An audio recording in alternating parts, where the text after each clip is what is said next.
Hello everyone, and welcome to my no damage segmented playthrough of Resident Evil Requiem on Insanity difficulty. It's my first challenge run that I have ever done, and I'm very proud of it, and I worked hard at it. So I want to share it with you guys and also give you guys tips if you want to do your no damage run on Resident Evil 9 on Insanity. Resident Evil 9 is my second favorite Resident Evil as of right now. I'm going to be replaying RE4 Remake, which is my favorite, to see which one is best after this, so expect that at some point. I do want to say early on, shout outs and thank you to my streamer friends Marforia, Banjo the Uncle, and Zach the Ripper, who either encouraged me to do this run or gave me actual advice on the routing of this run. You will see a lot of their strategies used here, or this, this run happened specifically because they encouraged me to do it. So I appreciate all of you for that. So make sure you guys check them out because they are fantastic. You are also seeing some mods in play. They are all cosmetic except for the additional save slots by Preydog 2, which breaks later, but we'll get to that bridge. We'll cross that bridge when we get there. Oh, I'm not going to interrupt the dialogue. So. Yes? My office. Oh, coming. Continuing onward, the mod that you're seeing right now is FBI Jacket's Classic and Bomber for Grace by VAS95. It's very cool, very neat. If this is about the report you asked for yesterday, it'll be ready in 2 days, tops. Put a hold on that for now. We found another body. One that exhibits the same pathology as the others we've been investigating. Now, I need a good technical analyst on this. Okay.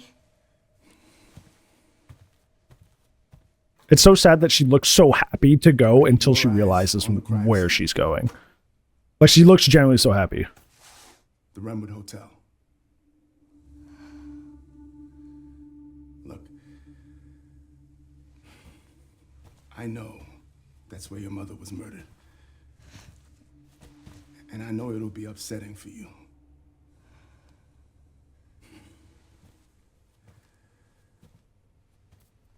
Alyssa died 8 years ago. Perhaps it's time for you to face the past. Confront that fear head on. Grace, I won't force you to go. But do you think you can do this? Manipulation.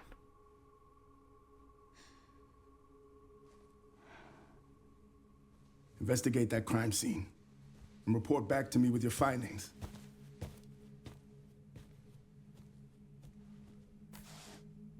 That's all for now.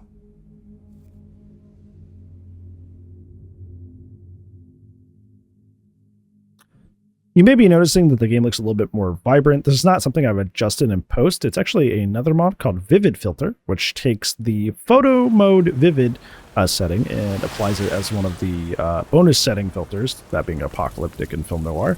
And that's by HyperX, so that's why the game looks brighter. I also forgot to mention I am using one other actual gameplay affecting mod, that is Save Anywhere by Rydog8, and this actually ends up saving the run at a certain point because the additional saves mod breaks.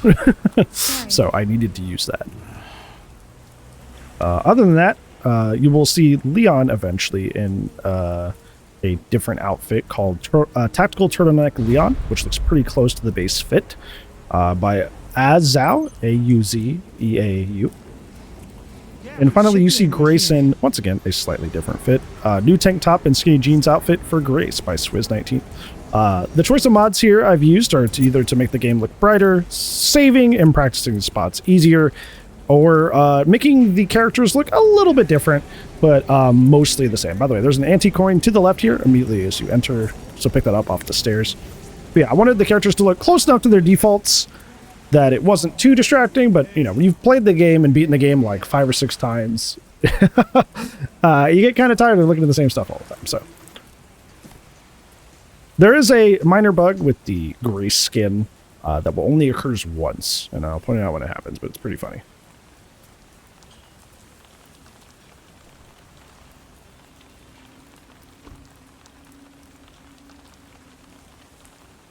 Hey, miss, Hey, that's a restricted area. You can't go in there. Why? It's an active crime scene. Oh, right. Sorry. Just a sec. Like everybody else is using umbrellas, and Grace is just out here just Oh, you're FBI? dealing with it. Yeah. Gonna come down with something. Investigating all these strange deaths, huh? Mm-hmm. It's the 5th one now, right? I heard they all have the same weird bruises. So you think it's something infectious, or terrorism, or... Why else would the FBI be investigating, right? Hey, are you with me? Oh, there might be answers inside. Yeah, sure, right. He's like, okay, buddy.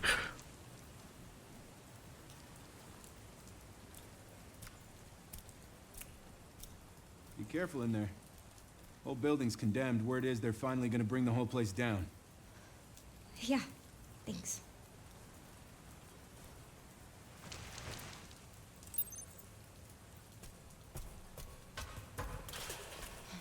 This next part is pretty simple. Nothing really going on here. All you got to remember is that there's a anti-coin behind the reception desk.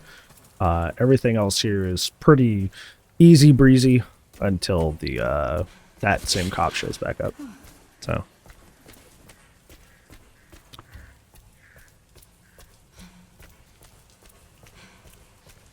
I was gonna do a 1-segment run, and I still probably plan to. That'll come later, but I was recommended, like I said, by the people that were shouting out at the beginning of the video, that a segmented run is better for your first run because you can retry till you get it right for specific sections. So I just did long sections and tried to do those long sections right. I think overall, in terms of like restarts, I think I had like 5 to 10. I think there were some problem areas, and we'll probably talk about them when we get to them. And a lot of them were just because of stuff I didn't know about. But that's fun stuff that I can teach you and talk to you about.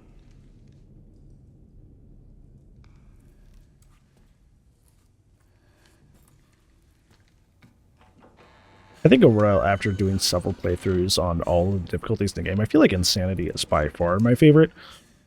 It's just to the point where, like, I was playing a casual run to clean up some of my remaining challenges so I could plat the game. And I was just like, wow, this enemy's not here? Wow, this guy's so slow. And it just felt too strange.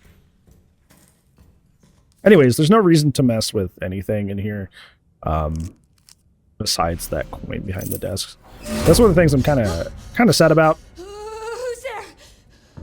Is that, like, there's a lot of rooms and places in the Renwood Hotel here, but especially on Insanity, there's kind of like no reason to go into any of those other areas. Just kind of set dressing, unfortunately, at this point. What do I do? It's one of those things where, like, Capcom recently, especially in a lot of their more recent installments, they like to go for this kind of like, they don't like to do cutscenes anymore. They like to do like these like walkable, playable cutscenes, which is cool the first time through. The second time through, you're like, okay, let's chop, let's get through this. And I definitely feel that way. There is a mod that skips this, but I didn't want to skip it because technically I don't know where the mod picks you up. There's the coin I was talking about behind the reception desk. Don't worry about picking up this herb that's up here on the left, because unlike Leon, there's no place to sell those, so it's just inventory clutter. But make sure you grab these pliers from the pool table. Shit. Now you get through the door here. Yeah, I didn't know where that mod dropped me off because I didn't look too much into it. Because technically you can take damage during the policeman section, because if you don't pause buffer well enough, which I messed up, I have messed up plenty of times. It's hard to tell which way he's shooting. He also does this weird, like, kind of like fake you out kind of deal that he does. Like, he'll aim one way and then suddenly shift the other. So that's why you got to pause buffer it.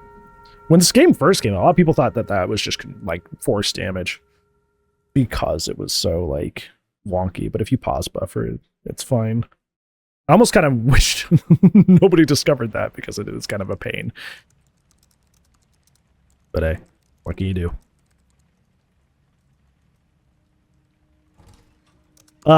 Like I said, I'll keep emphasizing this too at certain points. It's like, it is my first challenge run.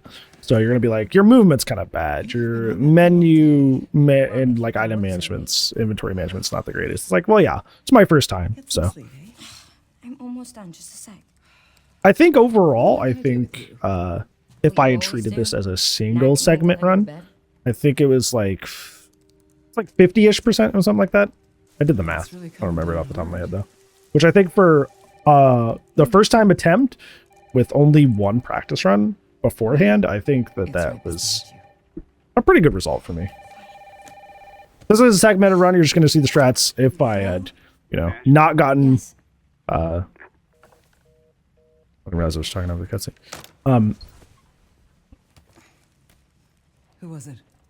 If I didn't, I had a lot of nerves starting this run And then they hung up on me. because it was my first one, so I had a lot of stage fright. What the? So some of it was that. Some of that was just like certain moves I didn't know enemies had. Plant 43 did something really funky that I didn't know it could do, for example. Mom, And we'll talk what's about that going when we get to that section. Hurry! Wait, who's coming? What's wrong? We need to keep our voices down. This is ridiculous. Also, speaking of which, because he is currently right in front of me and you can't see him, my cat Will decided to have some shenanigans what's going on. sometimes. Now's not So the time. you'll see a lot of maybe pauses or abrupt stops because my cat has moved in front of the screen and I need to move him. So if there's some weird pauses or me just standing around, or even in some cases I've had to like splice two different clips together so you see a transition when I had to like, you know, go feed him or Mom, wait. restroom breaks, that sort of thing. I stood here because I've never seen that nursing poster before. Like, I've played this intro so many times, I've never seen that nursing poster. I was like, hey, has that always been there? Keep moving. I do know that Capcom messes with things. I think that's always been there, but Capcom likes to like change the paintings and stuff in this game. They've changed the one near the end of the game like so many times. I'm I don't know why so they do sorry that. about the power outage. What happened? Oh, it's probably the electrical panel. It's 40 years old, so it doesn't take much to trip it. It's really no excuse, and I apologize for the inconvenience. Oh, no, it's fine. I rented a place at should one have point it that was fixed still on soon. I fuses, just so need to find my I have lived through this experience. Thankfully, I don't anymore.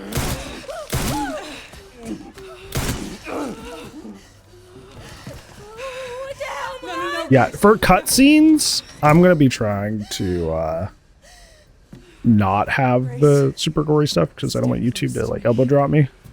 But I think for the game, I'll try to just leave it as is, so we don't have to deal with anything. And hopefully it's okay. Keyword hopefully.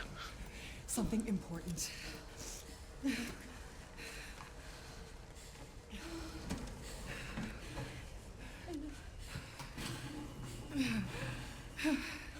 Also, What did you hide behind that? I was explaining the mods, so like if I'll you guys are explain playing on later. PC, you can use them yourself. But We need to find another way out. go ahead and tell me how you feel about that, because I just do it for my own enjoyment since I'm spending so many hours on the game that I want things to look slightly different. If it's too distracting, I have the deluxe edition, so I can just use the in-game skins. I've just also used those so much, mostly in the I Must Die, over and over. So No, don't go. once again, like I said, kind of get bored of looking at the same thing over and over. Yes, I want Especially I'm going to be doing a single segment run later. Murders. Grace. Yes. The Renwood Hotel. Yes. Hurry, please. The police are on their way. Oh, my God. Mom, I feel like I'm going to throw up. Grace. Grace, look at me. See, when I'm having a panic attack, because I also deal with anxiety, I just kind of like panic and panic and panic until I'm just like hyperventilating. Like I never want to like, Breathe in. I never get to that nausea point. Oh, Grace. I promise you. But everybody's experience is different. I'm not saying that as like a girl from Greece. You're not even doing it right. Grace. Please, no. know that you It's also interesting because typically PTSD and anxiety go hand in hand. What are you talking about? So like she definitely dealt with anxiety up until this point, love you. and then after the events that happened here, she You definitely too. probably has PTSD after this. Okay. So it's interesting Mom, that I'm scared. because usually We the need to find a way out PTSD of here now. for a lot of Have any people our stuff, We Mom? can come back for it later, Grace. goes along with the anxiety and not vice versa. At least from what's been explained to me by people in the field. Found you.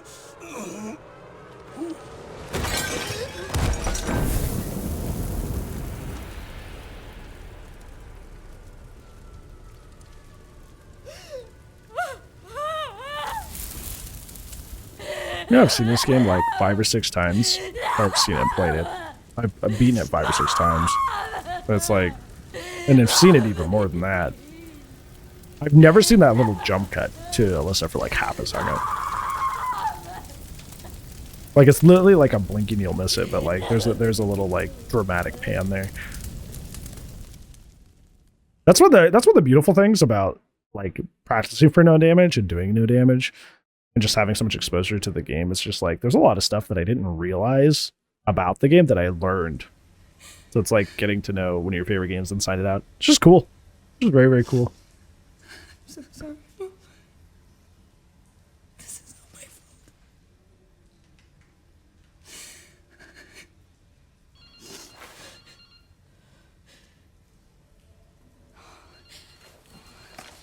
It's also interesting that even before Grace knows about her past, that like she already blames herself for everything that happened in the Redwood Hotel. So I can't imagine how much that feeling intensified once she finds out.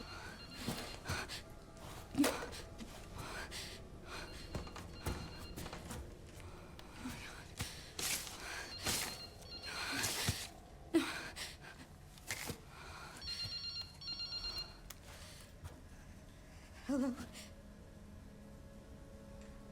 See, this is how I know Grace doesn't actually have anxiety. Because who has anxiety who picks up the phone for a no-caller ID?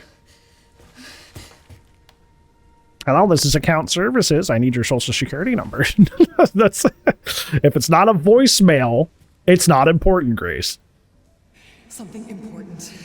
Luckily these days, I'll so many explain phone later. programs have like a if it's like known as being a spam number, you can just have a setting that just like it doesn't even ring your phone, which is really nice.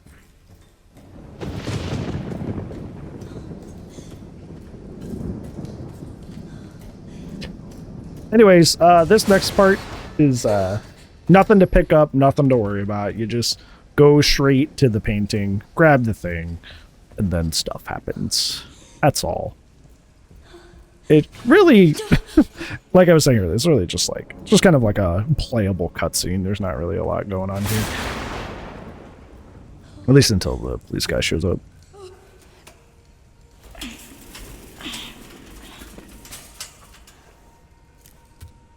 I didn't really make an effort this run to try and like find all the files or all the Mr. Raccoons and stuff like that, because that's like a whole other undertaking.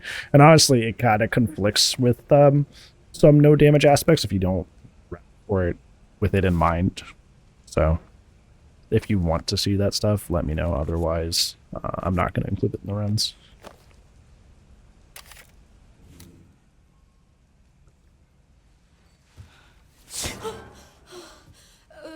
Sorry, officer. What's wrong? Something stung me. Are you okay?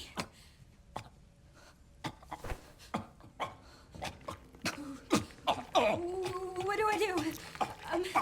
I think it's so interesting because despite how like important Grace is and how much her survival is important, it's kind of wild to think about how much she's intentionally put in danger. Like what if it just didn't work out? What if policeman just kerblewed her, like, or just bit her head off? So this is the part where you gotta I do it a little bit early here just to kind of like prime myself, but This is about where you need to start pause buffering as soon as he gets his shotgun out. So just wait, see where he points. See how fast that is? It's kind of wild, isn't it? The second shot is always in the middle, regardless of where he fake aims first. So you don't need to pause buffer that one, which is pretty cool. And then you just kind of boop, boop, boop, boop until you see where he aims. And then goodbye. After 4 shots, he reloads. So you only need to dodge 4. And then you can start trying to escape, and you're good. Because even though it looks like he's about to aim at you again, he's going to stop and start reloading. So, yippee! So I get past that part. It's not difficult, but it's like, if you're even slightly lazy about it, it'll cook you.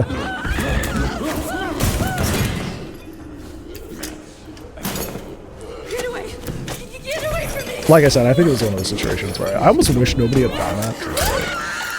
It is kind of tedious. It's funny too, because I'll watch like experienced speedrunners with like 100,000 subscribers practicing this part, and sometimes they still mess that part up because it's so tedious.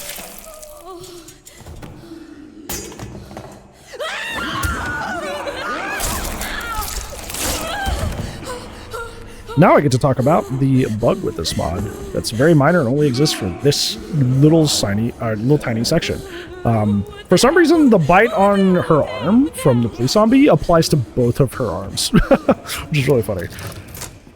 So yeah, you just run here, do this, and that's it. Nothing crazy. Yeah, it's the only time it happens in the entire game. Every other time Grace's outfit is affected, it works totally normal. But yeah. This fit in specific, she's got double bite marks, which is very funny.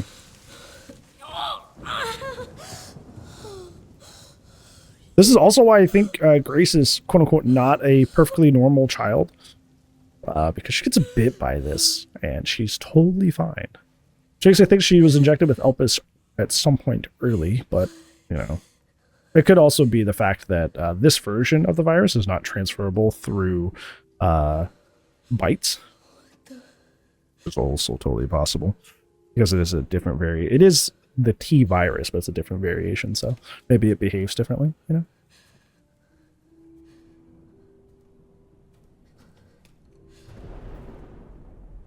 The story of RE9 is cool, but they kind of went the route of like kind of like a Soulsborne-esque kind of like figure it out yourself kind of vibe, which like is cool in those games. But I think for this game, it kind of just led to a lot of confusion. I still like the story. I just think that, like, I don't know. Maybe the DLCs will clear it up.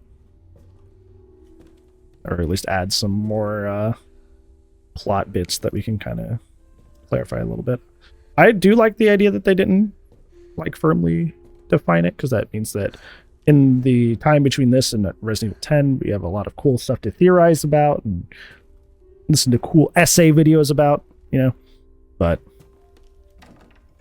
I do wish it had been a little bit more clear what was going on.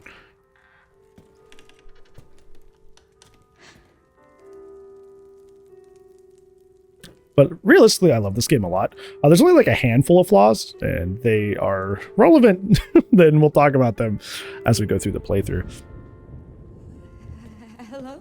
I did say one of them earlier, which was like the playable cutscene thing. It's kind of like arduous at a certain point and very tedious to go through on repeat playthroughs.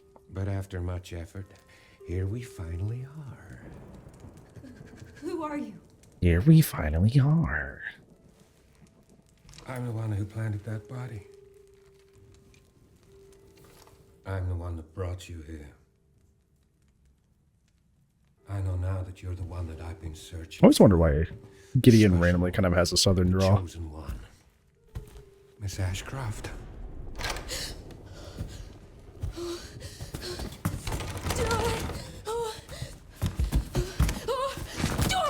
I think it's funny because Gideon doesn't have mind powers, so like he had someone working with him just on the other side of the door ready to shut it on her.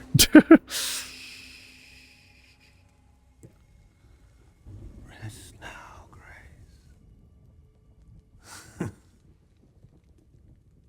We have so much to do.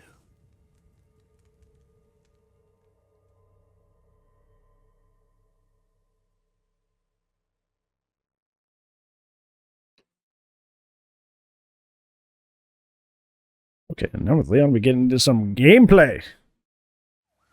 Some actual stuff. That's another thing is like, I love that we have Grace and Leon and how their gameplay is extremely different. But I do feel like Grace's kind of teeters also to a point of tedium, because Grace's gameplay is kind of like a lot of waiting around a lot of the time. Well, same black blotches. Because she inherently can't face her foes like Leon can. No. It's not too bad, but I do notice it a little bit. That's 6 now. 6 survivors of Raccoon City, all dead from the same thing. Yeah, that's not good. No. No, it's not.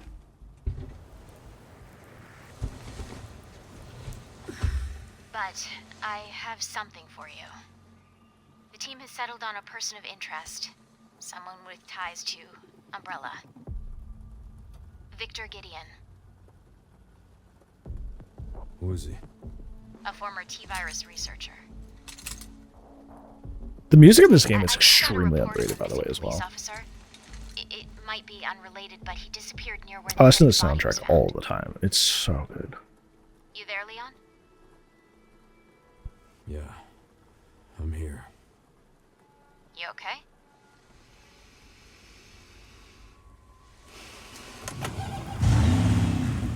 Some of the edges.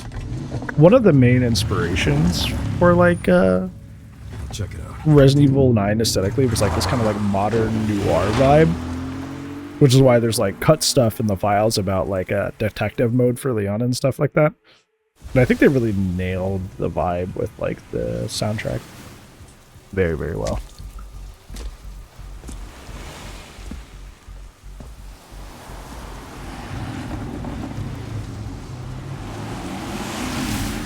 I can't see this opening scene anymore without thinking about like the SpongeBob paddy wagon mod.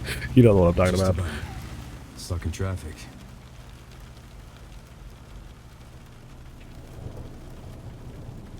You've got to be shitting me. I think one of the cool things about the villains in RE9 is that they are so overconfident and nostalgia blinded that like they do the most brazen and foolish things.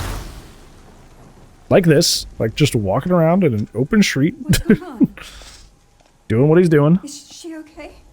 Oh, she's fine. I'm just taking her home.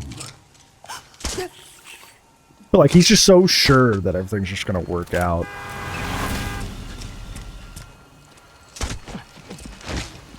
They make so many decisions up to me lead. The thing's not working out. Look at that little grin. Leon, what's your sit rep? Buddy. I'm going after Victor. Don't do anything stupid. Alright, gameplay time. First off is go to the crate, the weapons box, whatever you want to call it, and you're gonna buy up the shotguns, but not after selling your med injector because no damage, you don't need that. Making sure I get my charms bought and equipped because technically you don't have them. They cost $0 or 0 combat points, but you do have to buy them. So I'm going to buy the shotguns first. The reason I buy multiple weapons of the same type is because every weapon comes with free ammo. So in this opening area, you kind of want to still have, especially with the blister heads, you want to have that versatility to be able to deal with them. So I buy a lot of the weapons right away in order to just kind of expend the info with them. I'm not going to be using any extra charms or any extra shop items. I already have, this is a platted save file, like I was talking about earlier. So there's some stuff I can't turn off, like Grace's extra blood capacity and Leon's extra combat points. But otherwise, I don't use anything crazy like the Cloud Carbine, even though that weapon's really cool. Not even small stuff like the Matilda. This is all just what you would already have access to. Intended. So first up, just run up with the Cube Bear Charm, shotgun, blaster back, and then pop her head off. The Cube Bear Charm makes your mid-range damage better, but you keep the same blowback at close range. You can kind of use it as a stun machine. Do blow them back and head pop them, which is really cool. Don't forget this little credit chip or tracking module. over here in this yellow van. It's very easy to miss. There's one in this little bush here too, straight ahead, so don't miss that. What I like to do here is I like to look at that guy by the semi, bonk him, because I don't want to lure him in particular, but the blisterheads take notice. So we're going to do that. Kite back here, because the blisterheads come down the street. As long as you stand right about here at like the front of the yellow van you grab the tracking module from, you can fight the normal zombies, but the blisterheads will just kind of like come up to that white van straight ahead and then turn around if they don't see you directly. Same deal. Blow them back. Pop the head off. You'll notice a pattern. It's kind of funny because after a certain point in this game, I practiced a lot of parrying, not only in separate playthroughs, but when Leon Must Die came out. So I got me kind of used to parrying, and it made the blisterheads far less scary. But when they're in groups, like there's like 2 that come down the street here, they can still be pretty freaky. So yep, you see one stumbling up there. Fun fact about this game, if you didn't know it, crouching doesn't make you quieter. So once you're walking, you're already at like the quietest you'll be. What crouching does help for is blocking line of sight. So in a situation like that where I don't really want to be spotted, hunker down a bit. But otherwise, in terms of stealth, walking is just as good as crouching. In terms of sound. Alright, so the hardest part of this is dealt with. Those 2 goobers are dead. I make quite a few run backs to the box, but not before I'm going to take care of this guy. Because every zombie that's like attacking a citizen in the street here will stay attacking the citizen infinitely until you stop them. This guy won't. This guy will eventually push the old guy to the ground and then get up and come after you. So he is a rogue variable. What's happening here is that somehow the construction worker zombie has not only not aggroed to me in my position, he has ran all the way down the street and ended up behind the van somehow. If you guys have played Leon Must Die, he's standing around to where the rehab ward door spawns. I don't know how that happened. It was really weird. But he's like all the way back there. Like I said, couldn't tell you how that happened. I know I aggroed the blisterheads earlier, but I don't know why he would not come to where I was, much less stay back there. I'm going to grab the marksman here. So we can snipe some zombies here. I do believe I forget the scope. Remember, you got to buy your scopes. I do come back to get it later. But for some reason, the scopes are not equipped by default, which is kind of goofy. But hopefully they can patch that at some point. It's going to be really nice. I understand why, like, conceptually they don't. Because, for example, I'm somebody who prefers the ACOG style scope. Just because I played a lot of Siege, and that's the one I like the most from that. But yeah, you end up in situations like this. Also, another thing that I haven't really talked about much is Leon Must Die. I really liked and played a lot. I've beaten it on all ranks with all frills. But as you can see, it's kind of brain rots me occasionally. Because like here, the reason I'm not really clocking that I don't have a... See, that I was talking about. He just like randomly is back here. The reason I'm not really clocking that I don't have a scope right now is because I've played so much Leon Must Die that seeing the marksman without a scope doesn't really like faze me like it should. But I do realize eventually. I'm like, oh yeah, I don't have to deal with that here. I feel like everybody makes the mistake. I think anybody who lies to you and tells you they've never made this mistake, like I said, they're lying. We're gonna collect the points for those small amount of kills we got. I believe we get the classic 70 here. We do eventually sell the alligator snapper, which we might be doing this run. Just because essentially we're going to be using the Mossberg too, because Mossberg is buns. Worst shotgun by a mile. But we're essentially be using a submachine gun as our quote-unquote handgun. We're going to be using the Steery. Like I said, we're going to get the classic 72. I initially routed this with the Gal, because I like the Gal a lot, just like aesthetically. And it feels like punchy and cool, but like realistically, even though it technically does more damage than the Steery, you spend so much time.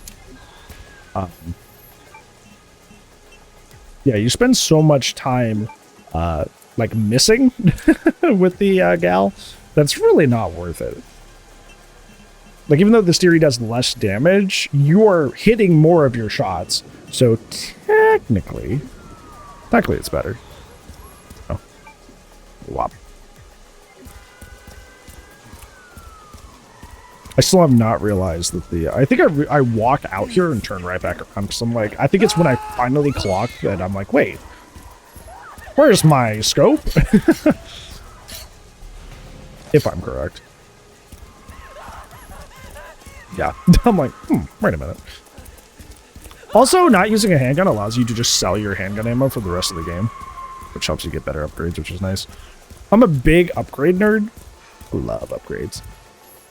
You'll see me take a lot of like weird routes just to kill things that I don't need to, because I'm like, ooh, well, stuff. I like loot, I like things. So I want loot, I want things. I was really hoping that selling that handgun ammo will get me just close enough to get the TAC, because the TAC is only 7,000. But I'm just gonna get lazy and just buy it now. I still don't notice? Man, I go a long time without putting my scope back. Is now when I do that? Is that when I decide to like roll back? And I'm like, wait a minute. Yeah. Like I said, I don't know why it just doesn't spawn with one, and you're like, oh man, I'll switch it to the one I need. That's fine. Just kind of debates you.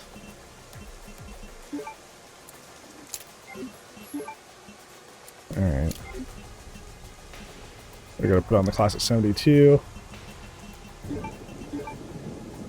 Do some charm management here. This charm management is super important. Dude, there are people that I watch play this game, and they, not people who challenge run, because people challenge run and get it, but like, I'll watch people like not put the right charms on at specific moments, and they make their lives so much harder. It's kind of wild.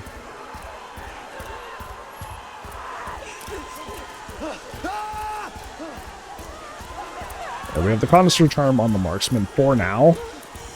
We'll put that on the classic when we extend all the ammo for the, or expend all the ammo for this.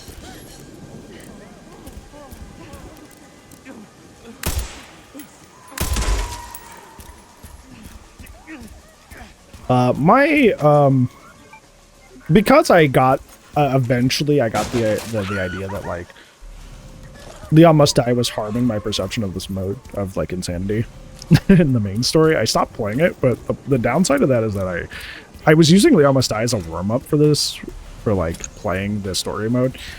So my aim is not great. It's improving, but without the warm-ups. Let's make this rough. Anyways, when the car crash starts, back up and just like snipe as many people as you can. That's why I don't like. I like the marksman in Leon Must Die because almost nothing dies in one shot. But in the main game, the whole point is kind of like use the classic 70 with my Carson charm and then head pop people, right? Marksman can't do that. So 670 will always be the preferable option here. Although I think the marksman is cool. By the way, this zombie, this secretary zombie, for some reason randomly just like has hyper armor. As you can see, it took 2 shots to stun her. I had to run go because of that at one point. Because I didn't know. Because every other zombie, as you've seen throughout the rest of this section, knock back with 1 shot. She takes 2. Not necessarily. The more you know. Victor purchased a building after Umbrella went under. The Rhodes Hill Chronic Care Center. But once you get further enough towards the end of the street, it doesn't matter that more zombies are still back there. Like, Leon, they just despawn and you're fine. running out of time.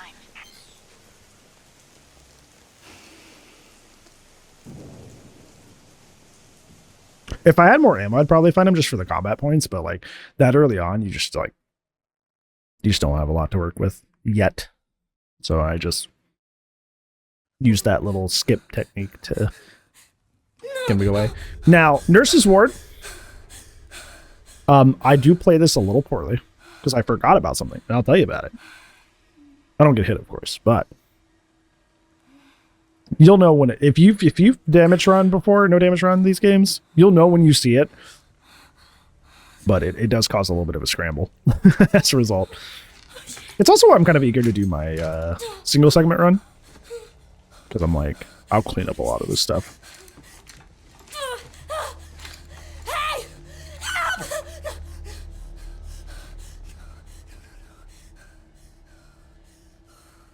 You want to stay calm? You want to stay cool? Come on. Speaking of the anxiety thing earlier, I think for somebody who deals with anxiety and assumedly PTSD now, like she is able to keep her cool remarkably well. I think it's really cool to see. Oh, yes.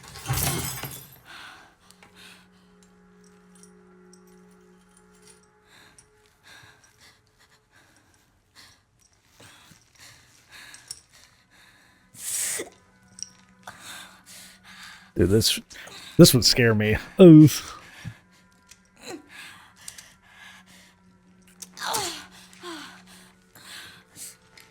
It's a video game, but realistically, that would take a long time. That would take a very long time to tear through that.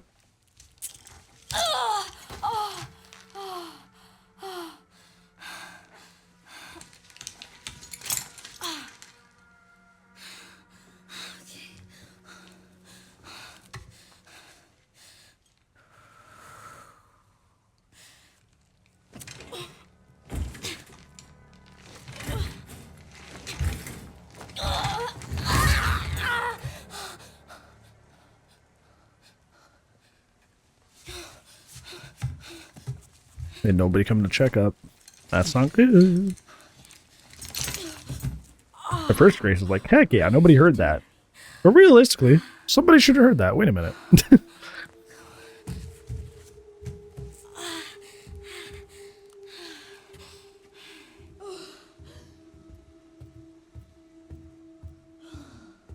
Okay. Nothing really to do in this room. You can like look at this stuff, but like nothing really going on. Also, I'm a little bit of a... I enjoy the whimsy, so if you see me do silly stuff sometimes, I'm not intentionally trying to run this like the most efficiently as possible. I just could... As long as I'm not taking damage, I'm good. So if I'm going to flick the light switch like 14 times, I'm doing that just 'cause I think it's hilarious. That's me turning back, because I've never heard that noise to the left. It's always there, of course, but like that was the first time I personally noticed it, so I was like, whoa, that's cool. I've never heard that. I mistakenly go to that door, but you have to go all the way to the end of the hallway to grab the key first. That middle door, not the one I just did, but the one before it, nothing in there. It's just some files and stuff. There's nothing like mechanically for you in there. So if you're doing like no damage or like a speed run, you can just skip it.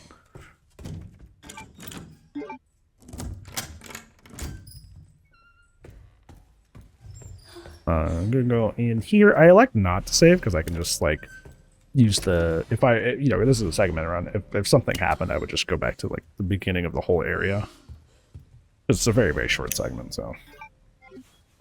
By the way, that bottle that's in the, like right outside the nurse's ward, you can't pick that up until you get the Zippo.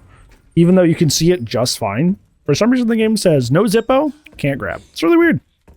But yeah, can't grab that empty bottle to the left here until you grab the Zippo. That being said, if you're doing a blood run, like I am, so not doing the trifecta or whatever, or minimalist, I guess would be the in-game term, still important to grab that because obviously you wouldn't have the ability to make your own, but if you miss it, it's not the biggest deal if you're doing a blood run because you end up with such a surplus of blood after a certain point that you can just kind of make bottles whenever. He's dead.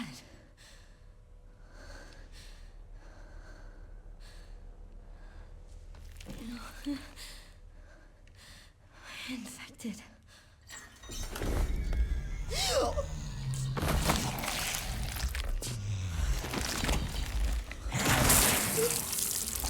That's me when I'm going to the fridge at 3 a.m. without turning on the lights to get the shredded cheese. Eating it straight out of the bag. You know that voice actress gargled milk in her mouth to make this noise? It's so disgusting.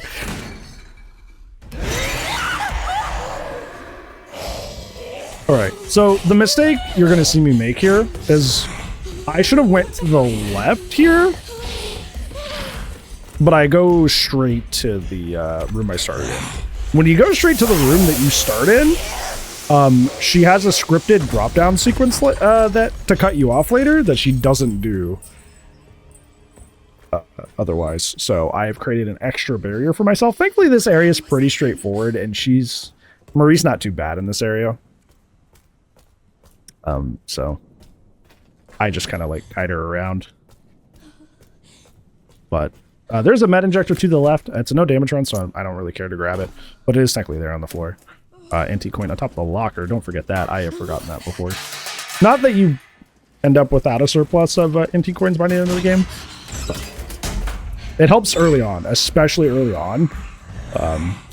Because if you get a lot of those good items early from the parlor, you are good to go. Yeah, I just scoot this on over, grab this. Even though it's like the game is trying to imply that you're like, you don't have time, you definitely have time. So just grab it and come here. There's a cool setup I've seen speedrunners do where they like rely on her to like kick the, when she comes in here and throws her tantrum, to kick the cart over there, but like, for no damage, I don't want to risk that.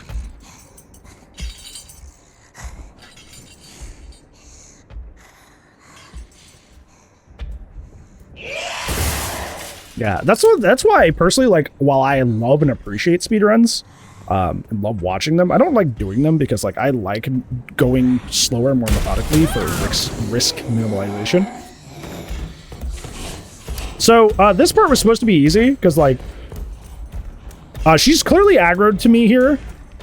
So, like, typically what you do is you just kind of ring around the rosy her, but despite her being aggroed to me, she just kind of, like, decided to go the other way, which is kind of interesting, because typically how you get around this section for a lot of people is you just make sure she aggroes to you and then ring around the rosy and call it a day. But for some reason she would not stick to me no matter what, and it was kind of annoying. And even when I get past her to go down the hallway, remember what I did? I went to the wrong room. So yeah, this section was kind of a mess, but you know, like I said, this is not a very, like, intensive section in terms of, like, avoiding her. So, I just took my time, and I think it's important, because, like, I think something that I loved about doing my first challenge run is that, like, I always had this assumption that, like, you know, people do things right, and everything always goes right if you get that consistency down. And there's certainly some things, see what I was talking about. There's certainly some things that you can get down to like a fine science. But there's always got to be a need for option selecting when bad things happen, right?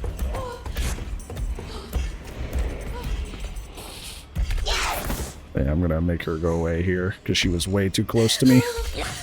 That was very sketchy. But, no.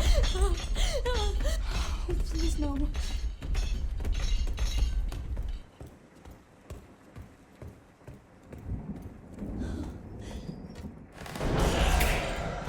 Keep in mind, the girl, Marie here, she has like kind of like an aura of damage around her if you get close to her. So like even if she's not like touching you or going, or what, if she's touching you, she'll damage you even if she's not doing an attack. I found that out one point, not during this run, but when I was doing practice and stuff, I found out that even if like she's not attacking you and she's like running around you, if like even like the little like a little thread on her dress touches you for like a single second, damage. I'm like, oh, that's interesting. I found out another boss in the game also does that, and I didn't know that. I didn't know that boss did that. And we'll talk about that when we get there. But yeah. So just because you don't see an attack animation, that doesn't mean you doesn't mean you're safe. I think I get like the practical reason for that, because you don't want to end up like, you don't want the player to end up like beneath the enemy and stuck. I think she finally sticks her aggro this time. Like, when she runs after me this time, I think she finally sticks. And then I can finally get out of here.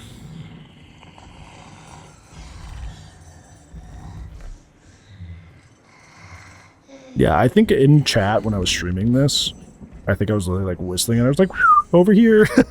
Come here, buddy. Yeah, this area is something I will do better in the like single segment run. I wasn't really worried per se, because like I said, it's like the area's pretty chill. It's like you're almost like the tutorial segment for evading the girl. So unless you majorly mess up, you're really avoiding her this whole time. There she goes.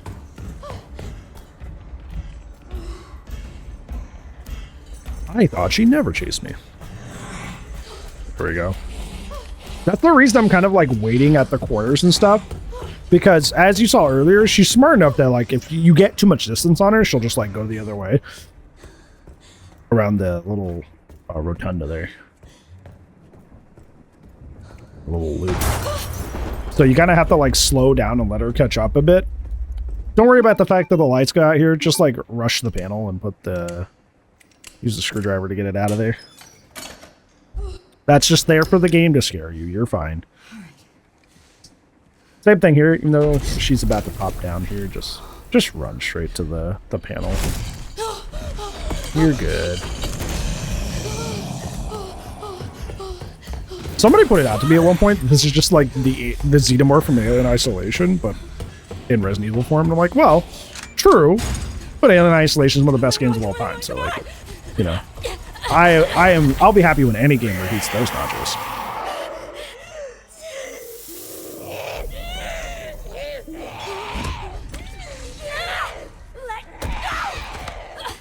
By the way, there is a playthrough of that on this channel for the 10th anniversary that happened a couple years back.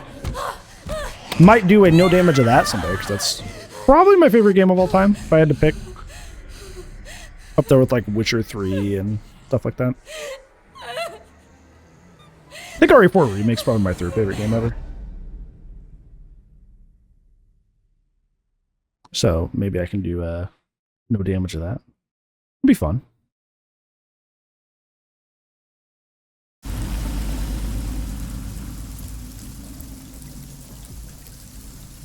See, that's the cool thing is like, I know eventually I'll probably hit burnout with it, like I do anything. But like the idea of like all the things I can no damage now, it's just like a fun prospect. It's just a good time, you know?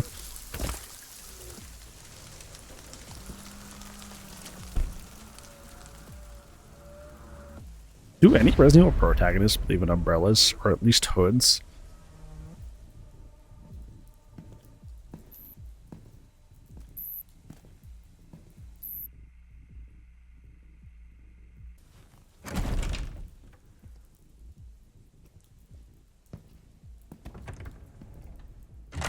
I also like this mod because I think a lot of mods, like, either he doesn't have his jacket early on or he has his jacket the whole time.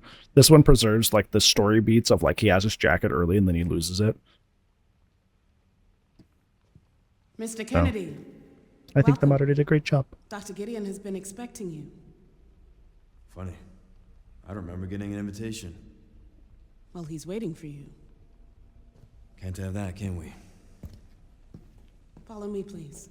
It's kind of weird to think about that Maria's on the loose, like, murderizing people left and right, and there's just, like, normal workers in the care center who have no clue that's happening. So how long have you worked for, Dr. Gideon? Not long.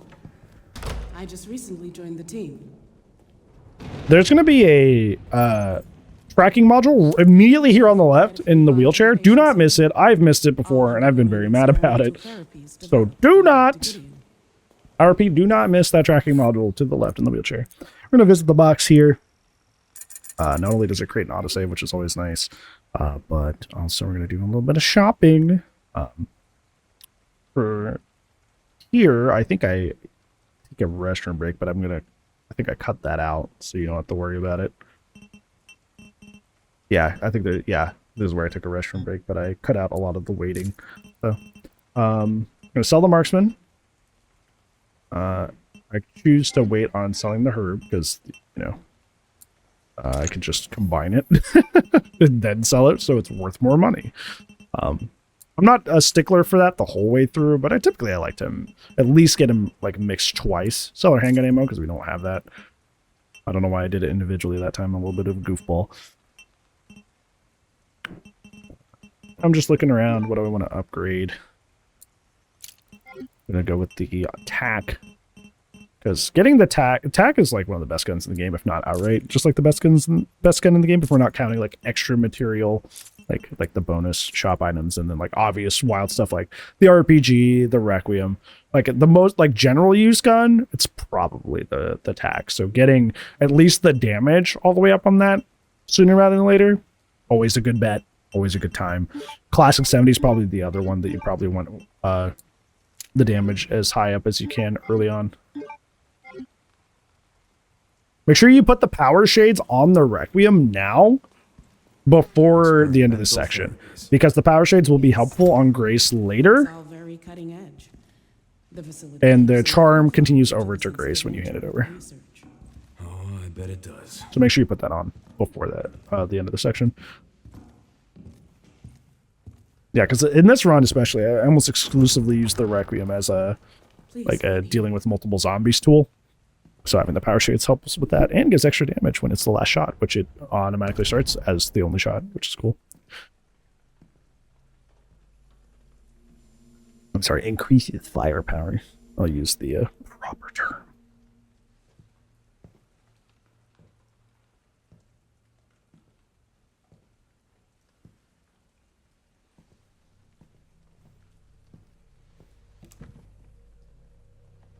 Fun fact, when you look at this photo that he picks up here, you can actually see one of the doctors that dies in a flashback later. Two of them, actually. Yeah, you see two of them. I just noticed the other guy, too. Huh. What a fun little cameo. Code 6, all staff, initiate emergency protocols.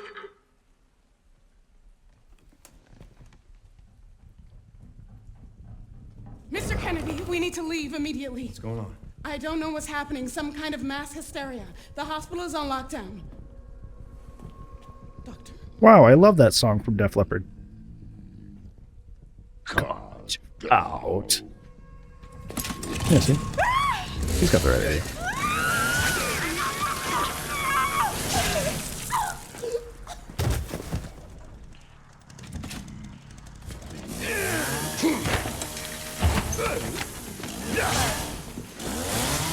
I think I want a second opinion. Okay, so first, the moment this cutscene starts, switch to your Requiem. We're going to gun parry this guy as soon as he gets close. Yeah, boom. Immediately switch to your shotgun. And you're going to blow this lady back and pop her, same way we've been doing in the Redwood Street so far. And then we're going to use the power of the cute bear charm and its mid-range power to blast these guys without getting our feet close to that chainsaw. There's another guy that's going to come running for the chainsaw.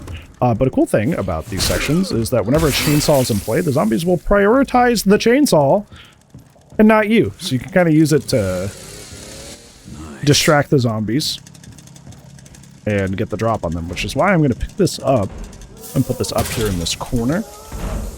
Pull out the Requiem again. Be careful not to cut your feet. I have had that happen before, unfortunately. Wait for them to line up. Boom. Same thing over here. Go down to the left. Wait for these two to line up.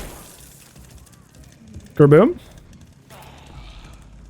Go back over. Wait for these two to line up. This one does go a little awry because for some reason this guy just kind of tanks it. So I just end up killing him with the submachine gun. But that's it. Make sure you loot around this area. It has a little bit less stuff than on standard, but there's still loot here. I think I miss the handgun ammo in this little side thing over here. No, I don't. Okay, I remembered. I forget it a lot, so I just assumed I forgot it again.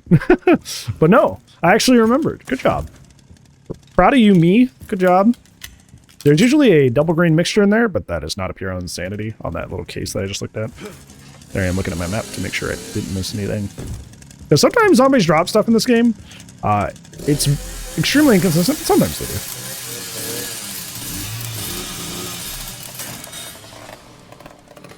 So it never hurts to check your map and make sure you're not missing anything.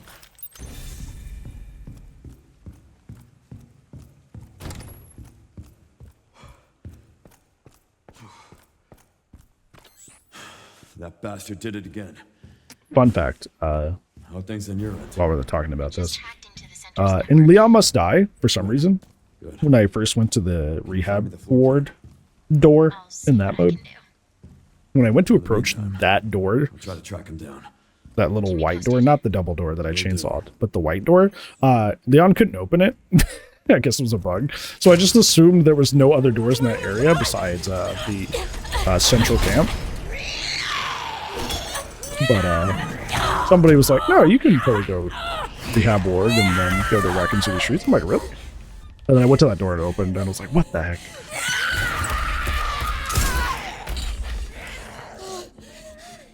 Hey, over here.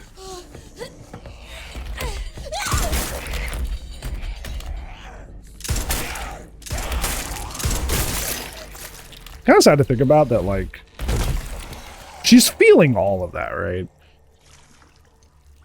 That's got to be horrifyingly painful, like beyond belief. You okay? Yeah.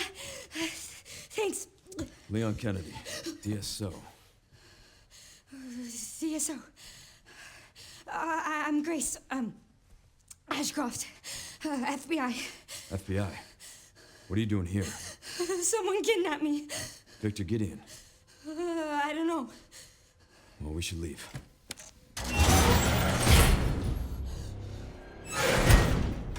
I figured she would have at least went, is that the big guy who kidnapped me? But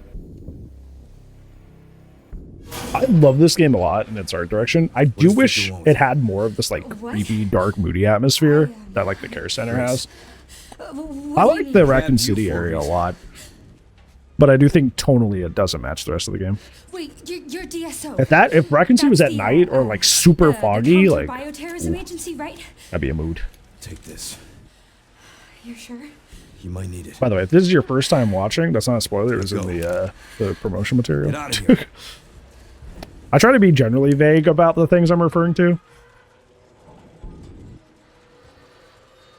But like, if it's been months and you haven't like at least seen most of the game, I'm kind of questioning what's going on. But this might be your first time watching, technically. Somebody, statistically.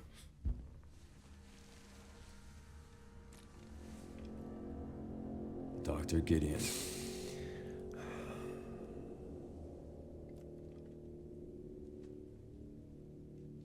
So nice to finally meet you, Leon.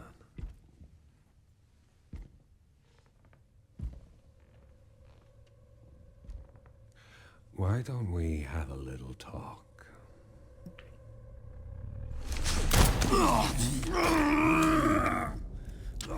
Too slow. I always wonder why he's never like, sure, why not? I see you're exhibiting symptoms too. Umbrella's curse. Umbrella.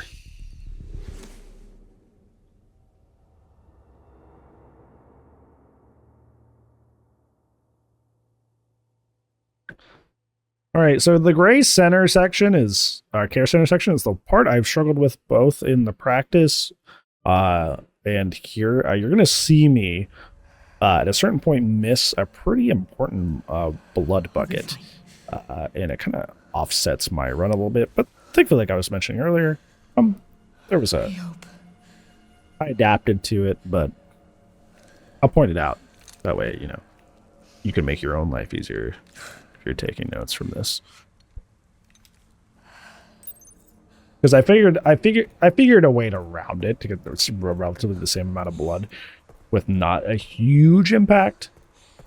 So it ended up working out, but yeah, as you can see, because I remembered, look, the little power sheet charms are still attached to the Requiem, which is super cool. We don't need it right now. And we don't need the bottles, though, so we're going to put those away. I'm going to take these anti-coins that are here out. Take nothing else out, because the rest of that stuff, besides the stakeout takeout charm, are extended stuff that you get. So the stakeout charm's the only thing I should really have there. I guess the Deadeye charm or whatever it's called, but like it's a no damage chance, so we're not going to be using that.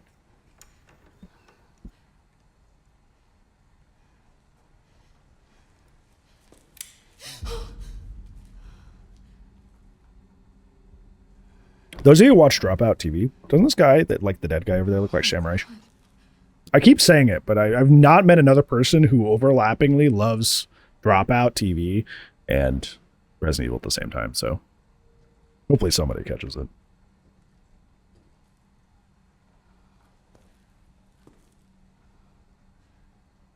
What on earth? Who's there? This is where I'm like, oh my gosh, did you know that book is The Village of Shadows from RE8? Yeah. It's like those people that are like, did you know Aragorn broke his toe in 2 towers? Yes, like, yes, we get it. This surprised you.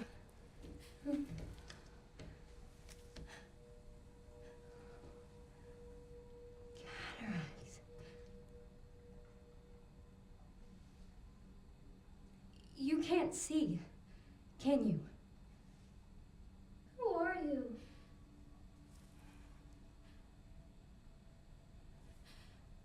Was there someone in the other cell?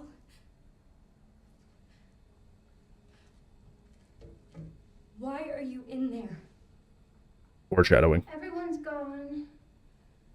Stay away from me! Are you alright? Get away!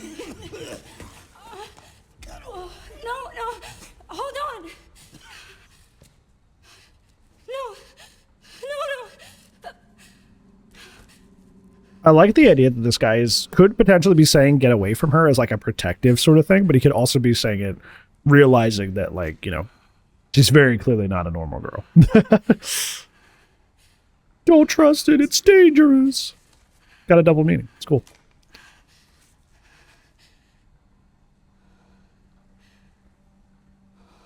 You know, I was thinking, like, way deep into my playthrough, I'm like, where did I get this flashlight while playing Grace? But she, confiscates it from Samurai here.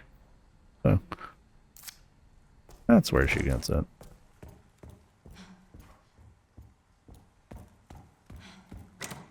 Okay, I get a little stuck on the table there.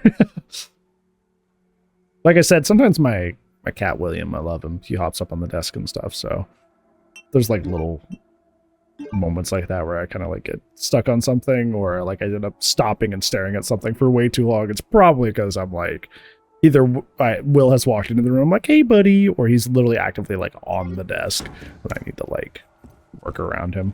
So anywho, I think this is what am I doing? This has no explanation. This is just me being weird. It's hard. I was thinking about this when I watched the commentary back, is I'm going to lose the context for why I'm spinning around or doing certain things. Because this was, I streamed this on Twitch first. You're just seeing the raw footage without like the overlays and stuff like that. So sometimes I'll just be talking to chat and like be like, I want to finish a thought before I move forward. So I'll do silly stuff like that. As we go in here, don't worry about me missing the injector. I come back for it. There's an injector there though, if you want to grab that initially on this run. I do know that there's a speedrun strat to just slide by him. I have not practiced that yet, so I just kind of like wait for him to swing and then scoot around him. Almost go the wrong way there. There's a coin in this little bucket over here, so grab that quick. Go over here, go to the end of the hall, flip on the light switch, so light switch zombie will move. Similarly, I know there's like a consistent dodge to this guy, but I don't know it yet. Keyword yet. So I play it safe. I'm just gonna wait for him to pass. Hey, that's the beauty of no damage runs. While it's nice to do them fast, technically you don't have to. And that's why I prefer them over speed runs. I was talking to Mar, who I shouted out at the beginning of this, and they were like, no damage runs are super hard. I wouldn't do those. It's like, I feel like speed runs are harder. I mean, I guess I can kind of see the logic, because it's like, you can take hits on speedruns, but it's kind of a similar idea, right? Of like, one thing goes wrong and everything's messed up. I guess you can also, I guess in the spirit it's more versatile, because like if something bad goes wrong in one place, you can try to save the time in another. I don't know. This is probably a conversation people have had for a long time. Anyways, we're just gonna barrel through this room after that zombie goes away. I don't know why I ducked back there. I don't know what I was thinking. Break that, grab the antique coin, get the blood bag, get the empty bottle. We're immediately gonna run out of here and dive over this window. You've probably seen this in like 14 people's different runs. I do grab this handgun ammo because realistically there's kind of like no reason for Leon to only have 2 bullets, even just to sell it. So I'm gonna use those. Just as that guy jumps through the window, run out this way. I'm gonna break the box here to lure this zombie down, but you don't need to. Fun fact, running up the stairs to, I believe, the 2nd or 3rd step also lures him down. So potato, whatever method you prefer. You just got to lure him down into that corner so you can sneak by him. I go in here and get that, I break the door there because that animation has to happen regardless.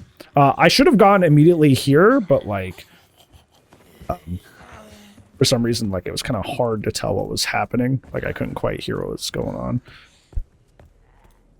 Maybe I was distracted, but it sounded like he was closer than he was, so I got a little scared. Anyways, we're gonna go here to the left because a lot of my strats require a gun. So I want to go get the gun. Thankfully, when you first enter this room, the lounge, they're all in like their set animations, so even if you're in line of sight, they won't bother you. This guy has to go through his entire stand up and activate animation, so once again, even though you're in line of sight, he's not going to notice you. You're always going to notice which which combinations I remember off the top of my head and the ones I don't, because it takes me a second. So this one is something 20, 50, and then 30. And this will allow you, getting this early will allow you to get both the handgun bullets and the pouch from the parlor at the same time, which is a huge boon early on. The only sketchy part of this is sneaking past these guys. You could technically throw a bottle here over by where Stinging Zombie is and lure them all to that corner. As long as these guys are like walking the same direction, that being Selena, Corey, the singer, and this guy, you can just kind of like walk by them. Well, crouch walking to obscure as much line of sight as possible. So, yeah.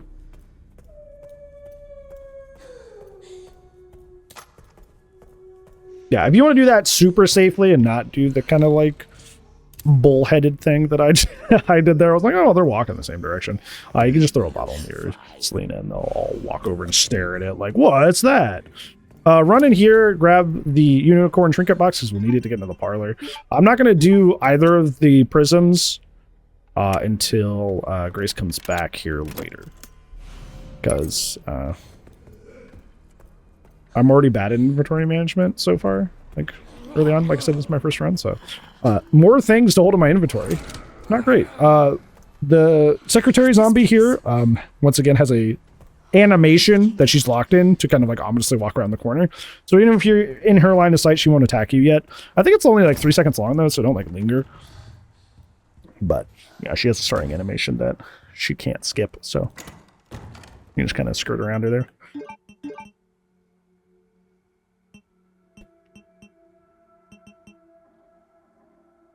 Yeah, I have the transfusion bag, but I don't have the blood collector yet, so it's just kind of hanging out there. Yeah, we don't really need the bottles at all until we go to the East Wing. I'm gonna get this other cutscene here now.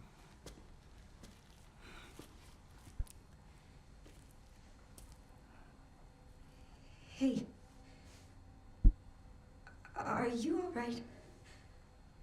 You're the lady from before. Yeah. Yeah, Grace, you never introduced yourself. You don't know what to call you. Did anyone hurt you? Because I can't see? Oh no, that's not what I meant.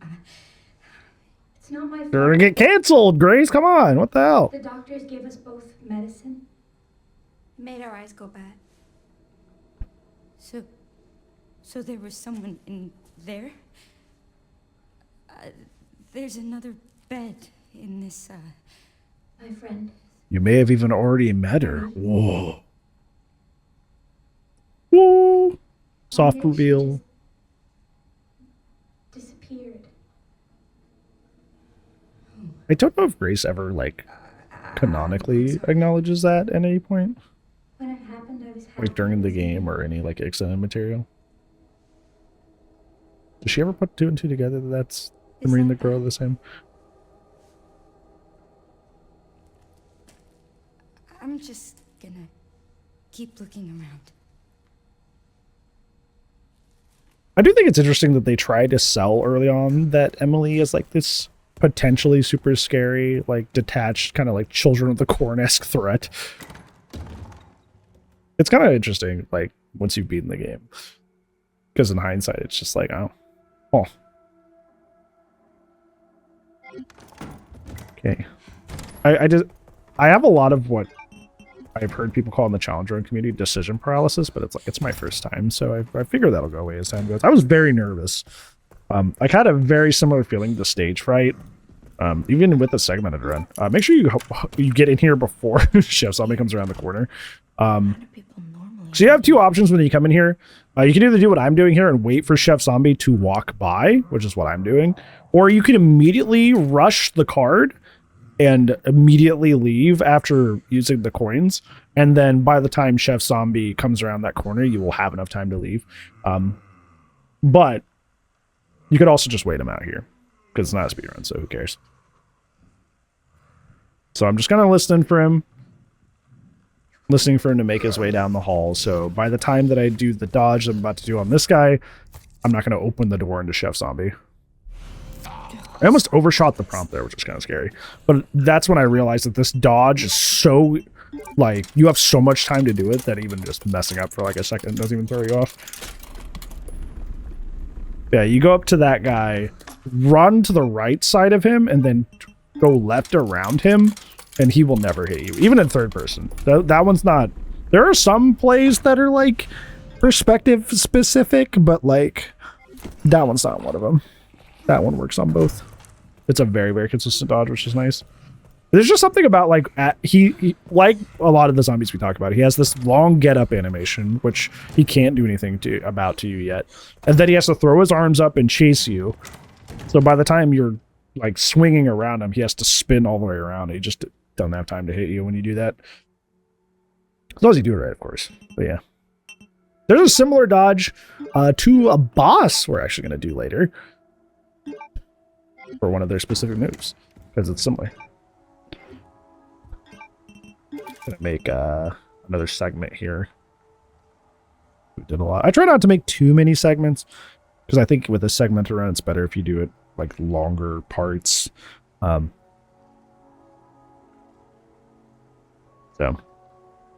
the care center is just really, really long. Care center and Raccoon City are just like really long sections. Not only from a gameplay perspective, but just like the amount of real life time it takes. I did this across 3 play sessions, I believe. So.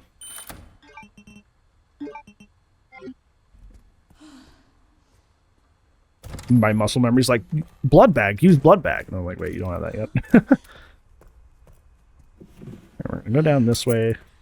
Leave any herbs you see for Leon, obviously because you can't sell them. There's a anti-coin in that drawer right there as you enter the hallway. Slide around here. They won't hear you even if you're running, and go to this safe. Once again, this is one I obviously didn't know off the top of my head. So I'm just going to stand there and stare at it honestly. So it looks like 50, 30, 90.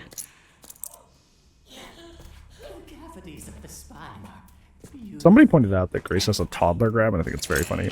After he takes 2 steps, run forward. Don't forget to grab the antique coin on the way out. That's on the table. Flick this light switch on to lure light switch zombie out of that hallway, so you can pass by that safely. Close this door as you go by, because while I've watched so many like people do this part and not gotten in trouble, I've had those zombies follow me all the way into this room if that door is not closed before. I guess it was just very bad luck, but I have had it happen, so now out of trauma. I close that door now. Anyways, pick up the blood injector. Go solve it. It's just the second node there. Pretty simple one. Don't forget this blood bucket to the left, because as you're going to find out later, missing one blood bucket throws off your entire blood economy. Try not to miss those. I'm going to use the blood bag as well. Try not to use the blood bags if the blood is going to overflow, because that's just like, at least early on, blood is hard to come by. We're going to switch to the Requiem here and wait for these guys, these three guys to come into the hallway to line up. Jesus. And then kerpow them. Luckily, I got a really good crit, a lucky crit on the Surgeon Zombie, because fun fact, the Surgeon Zombie has 2 health pools. We inject that guy, we hemo the white coat zombie because he is a confirmed blister head, so we don't want him getting up later. But yeah, the secretary zombie that I pointed out upstairs, the one that we dodged in the hallway, there's a lockpick in here, make sure you grab that. And the surgeon zombie will get up again, and I don't mean blister. They just get up twice. It's really weird. So if he lives there, like if you don't head pop him there, just use your handgun ammo to finish him off. All right, as soon as Chunk blows through here and stands fully up, start running. We're gonna do a fun little setup with him. I'm sure you've seen it before. People think it's patched, but it's not. It's just far more particular than it used to be. Turn the corner, run straight towards the bush here, and then throw it at that little green strip right in front of the doorway. And not only the cleaning lady zombie, but the noisy zombie will stand in the doorway. Meaning that noisy zombie will take out not only cleaning lady zombie for you, but also take out Chunk. 2-for-1 combo. It's pretty cool. Yeah, it's not gone. They made it harder. Capcom made that more difficult. Capcom did like a shadow buff to the game to solve some of the easier parts of the game, or make them a little bit harder. That was one of them. They made that more difficult. I'm glad they didn't take it out, because it's really cool. This is also where you get that dead eye charm or whatever. The one that helps you when you're almost dead. But like I said, we won't be using that. Well, at least it's easier to walk. Make sure you gather up all the antique coins and the blood from this section.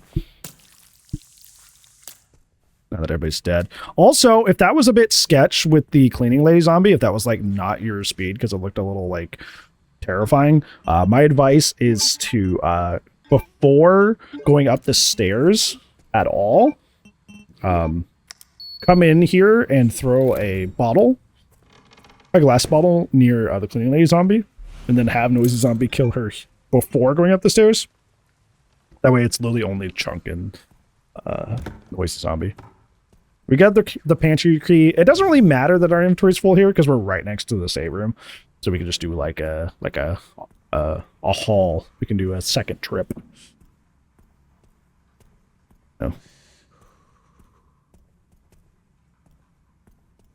I end up leaving way too much scrap for Leon, which is fine.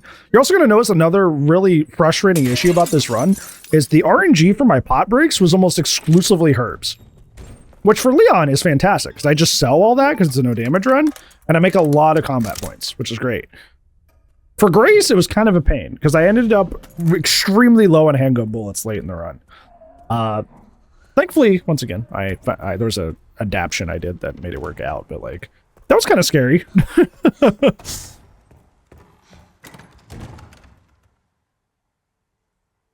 we're gonna go in here. We got some rare metal. Don't forget to use the lockpick on that rare metal in that reception area, because all of the ammo that you craft for the Requiem that you use using that rare metal goes to Leon when she gives the Requiem back. So make sure you're not missing that, because that's super helpful.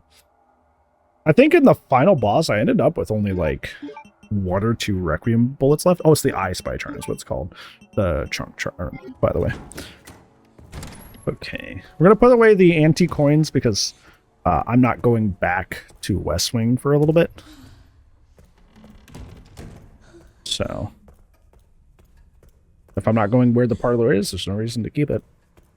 I believe what I'm doing now is I'm doing the second haul for all the stuff that's in here, and I think I go back and use the ID badge on the door that's in the blood, where we get the blood injector. Rip knife, huge. The first time I routed this, I didn't really use the rip knife much. That don't grab that polymer. We're gonna come back for it later. That gray one, we come back for that later. You don't really need it for this first section at all.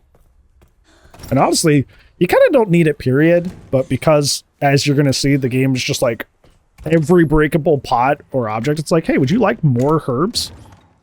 I kind of needed it. So, but I'm gonna do that after the first care center run because it's far safer.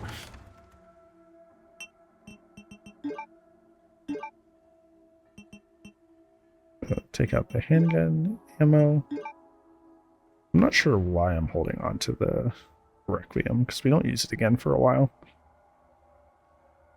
Come on, buddy, put it away. Decision paralysis. It's super effective. Got hit with the decision thunderwave. I'm pretty sure this is just me thinking. I'm pretty sure there was nothing, like Will wasn't on the desk or anything. I think I was just like, not sure what to do. There you go. He figured it out eventually. Good for him. Oh, man. It's like, wait, I don't use that at all. So I think we're going to go back in to West Wing. We're going to do the pantry. We're going to get the... No, we're not. What are you doing? Make up your mind. You're stressing me out. You're stressing me out, man. Maybe I was right the first time. Maybe we're going back to the...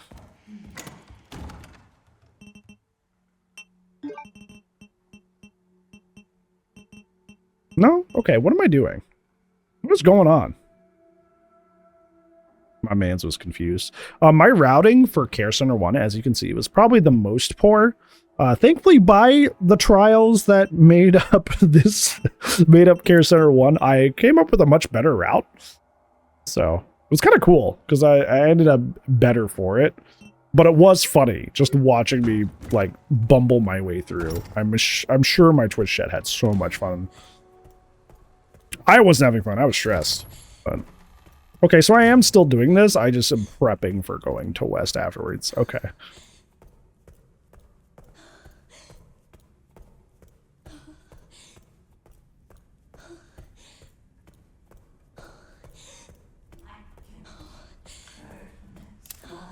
Say light switch. Zombie's still going to be flipping that light over there.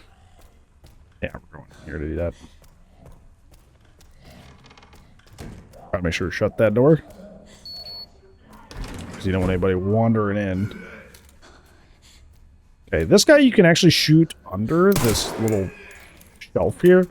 Shoutouts to Zach the Ripper, taught me that. I would just stand there and wait for his head to like lean into view and then shoot him. But yeah, his foot's just visible the whole time, so you can just, if all you want to do is aggro him, you can do that.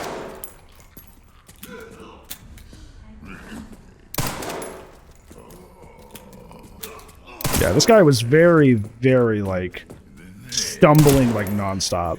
I like the idea that Capcom came up with is, like, well, zombies can't be fast. We can at least have them stumble, and then they cover a lot of distance in the stumble. But as a result, what happens is the zombie trips, and within half a second, they, like...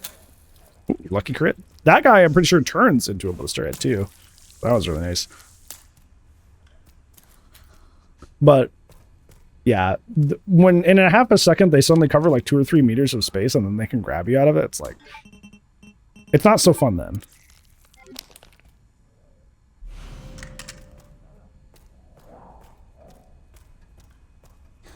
Okay.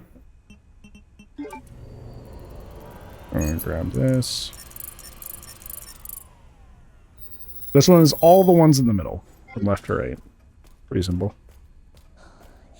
This is where we unlock the ability to get the stabilizers. Obviously, we won't be making any steroids, seeing as the fact is that we, you know, will not be taking any damage. So we're going to make our first stabilizer, which gives you more damage. Your handgun shots. Well, your firepower in general is great, but you know what I mean. You know what I mean. Also, another problem is why I check my menus so much is, as you can...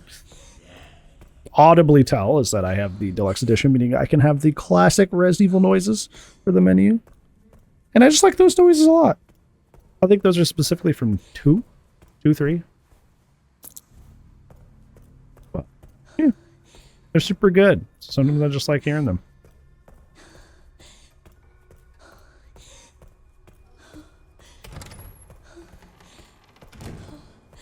Okay, now we're going to go back through.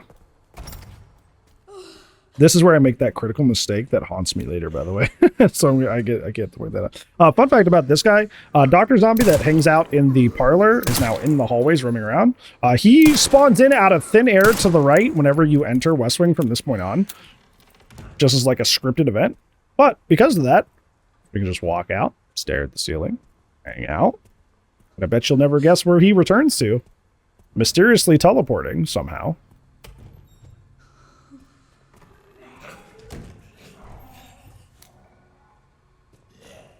You guessed it. It's Dr. Zombie. So you just essentially just like wait for him to growl like he does, where he goes, ugh. And then wait for him to come around the corner. And as soon as he's out of line of sight, you just come back here, stare at the ceiling, mind your own business, live your best life, and then after like a handful of seconds, just come back and walk further, close enough that you hear the and then you back up, and then you shoot him until he's dead. It's pretty risk-free once you realize that you can manipulate that reality break that he does. I will say the only thing I don't like about doing this is that, like, this is an opportunity to get extra blood. If you could, like, shoot him, stun him, and get, like, the extra blood from killing him with the rib knife. But, all in all, not a huge deal. I'm gonna use the, get the rest of the parlor room prizes here.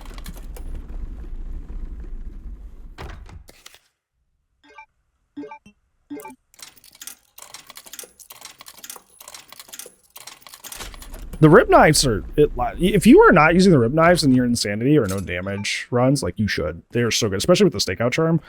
I definitely underestimated them the first time that I went through on Insanity. But they are so good. There's a part later that I used to struggle on so much. Like I could not get it right. And then I trivialize it. Here's the part that throws off my entire run and throws the entire run off Psycho. I shoot this guy to lure him away from that gate that I need. I need to stop and grab this. First, I put the key in the pantry door. I don't open it. But there's a blood bucket here that I need to grab that I forget. Because I'm, like, stressed about this guy coming in. But that is 60 blood that I'm now behind on that I desperately need for later. So... this whole run kind of goes, not the whole run, that's an exaggeration, but Care Center 1 kind of goes right after that. I open the door to populate the hallway so I can get them out of there. But I do succeed in luring White Shirt Zombie away, and then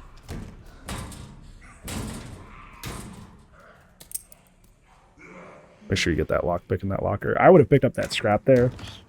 Because you'll see, I was like, I'll leave it for Leon. And then Leon almost ends the game with like 5 scrap. Like, he had a lot. So. Okay, once again, a little bit of decision paralysis. I think it's like I said, I think it's just, it was my first run. I was extremely nervous. So I was just kind of like panicking a lot. Also, this is probably, I think, about the time that I realized that something was wrong. And I had to do some rerouting, like, here. Like, I had to stop and understand the ramifications of my mistakes, I think, right about here. It's either this section or, like, immediately after doing the garage. I'm like, oh. Being down 60 blood is not good. I need to figure out a way to fix that right quick.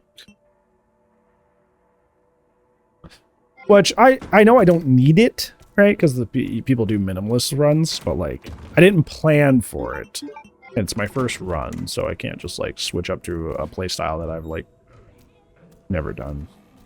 So. Garage time. This is another one I was talking about earlier, how there's like a handful of complaints I have with this game despite loving it a lot. This is one of them that's very minor. I'll get into it after this puzzle. This puzzle's really easy. You don't have to solve it in a particular order. You just have to do certain things. So turn the knob, hit the yellow, lift the little slider to the middle, and then hit the knob again. It doesn't have to be in that order. I think the only thing that matters is that, like, the knob has to turn at some point before you finish the puzzle, and then you have to end with turning the knob back down. The order doesn't matter. Which I think is a nice touch. I think it's cool. Anyways, what I was going to say, one of the minor things, it's a very minor gripe, is that, like, there's a lot of, like, set-piece segments in this game. Which, similar to, like, by the way, just shoot that guy up top till he dies, and then, unlike in the other modes, you're not done. You have to shoot this thing on the bottom twice. Little flame engine or whatever. So,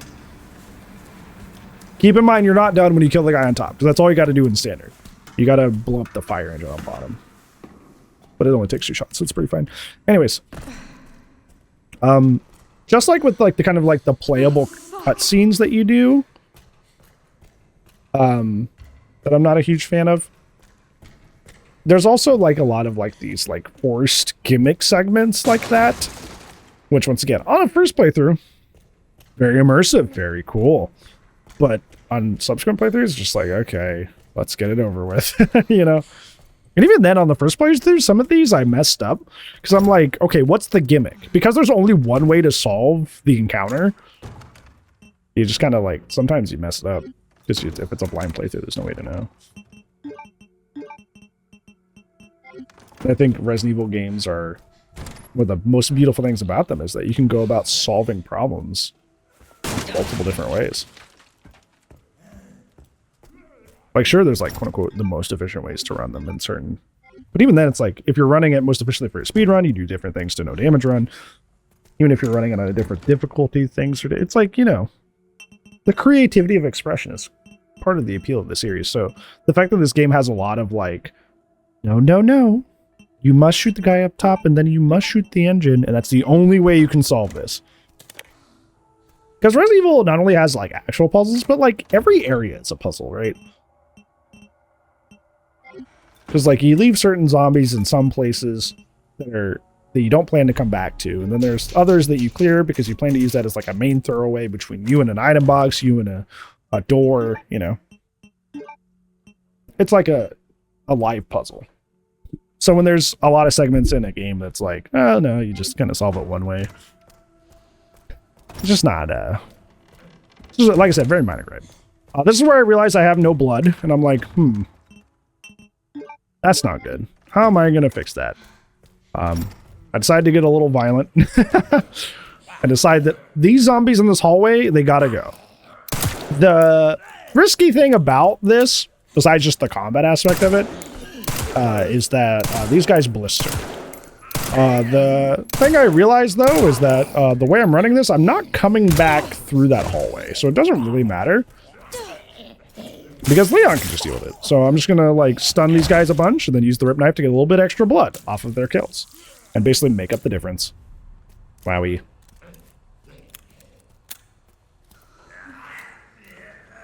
Like I was saying earlier, during the Renwood section, handling blister heads is kind of extremely simple, which is really weird to think about because they're so, like, visually terrifying and auditorily terrifying. But, like, they're relatively simple. Because either you parry them when they're doing the double arm swing move, because that is a pretty consistent window. You do,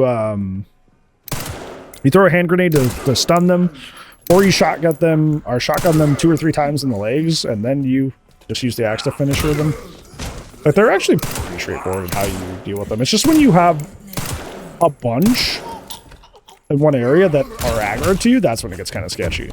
Speaking of sketchy, what I'm doing here is very sketchy. I should have, like, backed up and probably kited them into the garage. But I think at this point I was frustrated from having to, like, reroute that. I was just kind of like, whatever. But yeah, I would play, if you want to end up doing this, which you wouldn't, Because remember, we grabbed that blood bucket in the kitchen, so you don't have to kill these guys in our alternate timeline. But I do, because I didn't grab that bucket, so. Yep. Okay, now I'm going to grab that injector that I didn't grab earlier. We're going to get our... We're not going to get that, are we? Because it costs a little bit more blood than the steroids.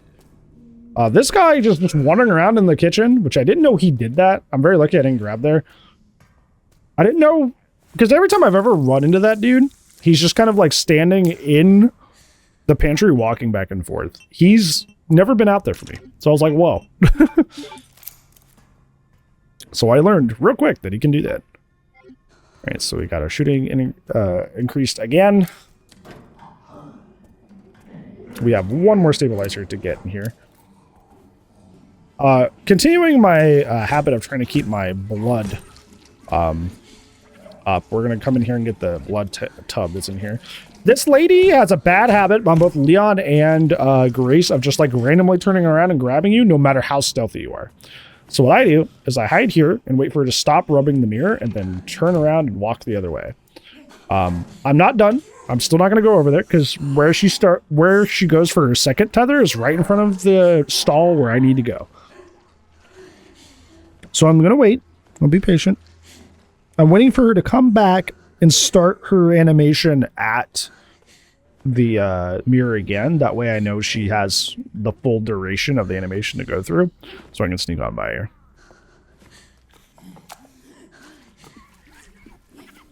Yep, so right about now I'm going to go. Be careful not to step on that glass there. If you just kind of like squeeze through it and shouldn't. Come in here, make sure you shut the door so she doesn't spot you in here. And get the blood. Big hundy. That's a lot. And you just wait while she scrubs the floor here for a second.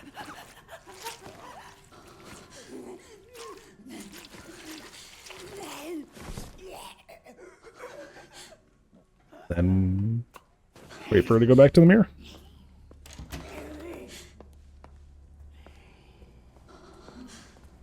Yeah, once she's back at the mirror, you just kind of scoot by her again.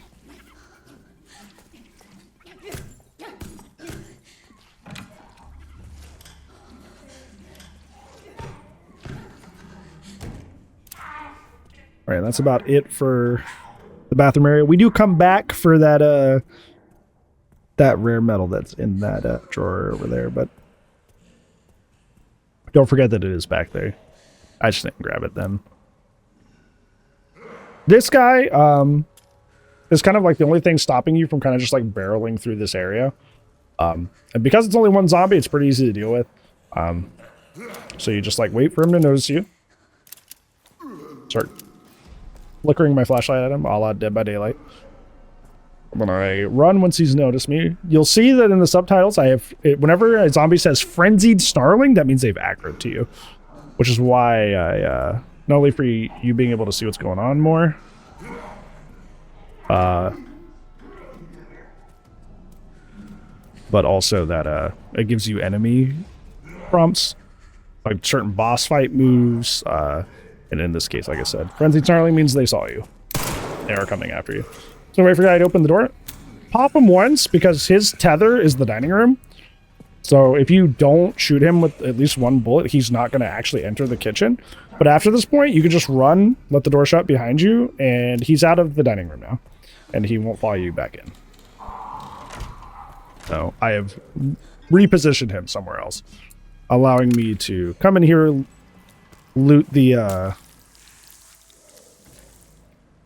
make another hemolytic injector, and loot this room properly now that nobody's in here. This little chair here, for some reason, if you're just crouching behind it, the zombies will not have line of sight on you, whether it be that guy or Chef Zombie. This little chair is just a little chair that could. As long as you crouch behind it, they won't see you. So just wait for them to do their thing and turn around.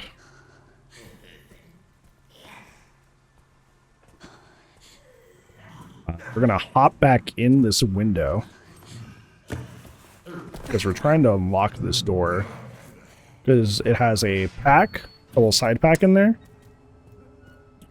But it also, we want it open for Leon because there's a lot of like ammo and goodies in here. Make sure you shut that door so when that guy wanders back over this direction, he doesn't see you in here. Shutting doors is pretty important in this game. You realistically should be doing it just as like a good habit to have. That way you don't get discovered when you don't plan to be. So just kind of like use this as your little base of operations to peek out and see when it's a safe time to leave. We know that Chef Zombie's not a threat right now because we can hear him chopping the table meat, so we know he's not a thing. I almost bumped into him there because my audio was on my headphones were not as like, you know, like it sounded like he was further away than he was. This was kind of sketchy. I should have probably gone earlier while Chef Zombie was still chopping. I'm just gonna run by this guy. I used to be able to run by that guy consistently, but like sometimes he just notices me anyways. I stopped collecting that blood because I forget that Miss Selena Corey is now wandering the halls. So I'm going to wait for her to come to the corner here and turn around, and then we're going to use one of our handy dandy hemolytic injectors that we've been making to make her life gone, for lack of a better term. I can fix her. No, you can't. No, you cannot.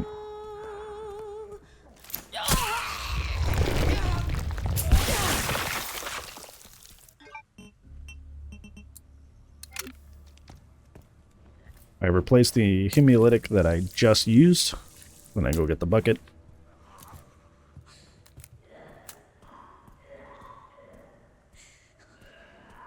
Okay, we're not going to worry about going through there because it's locked from the other side. I'm not going to pick up that coin yet because I do a return run when we come through here later where I gather all the stuff.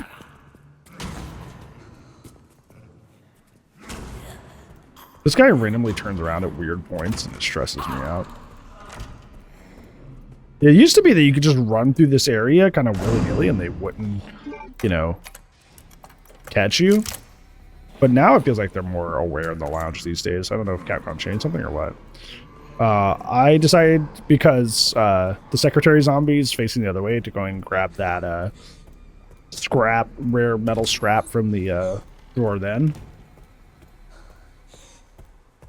Her patrol path is very short, which A, makes it very predictable, which is nice, but also B, makes it really easy to get caught because it's so short that you have a very narrow window to do things. But if you know, you're fine. If you just know to be quick, you're fine.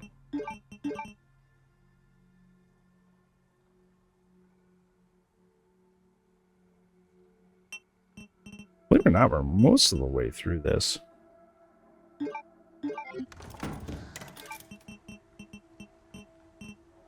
I'm going to make another segment here. I don't know if I really needed to make this one. I'll probably omit this. Well, if it's a single segment run. Is there really a point to save? But if I ever do another segmented run for some reason, I'll probably omit that one. That was kind of a point to save. I don't even think I used it at all either. Oh well.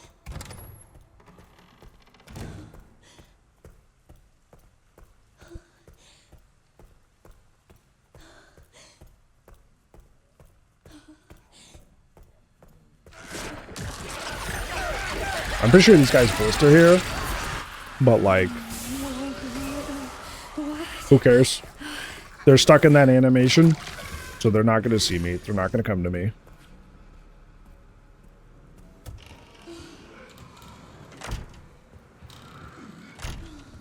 One time when I was doing, like, I had to do this at one point before on Insanity when it wasn't a no damage run where I killed those guys in that hole.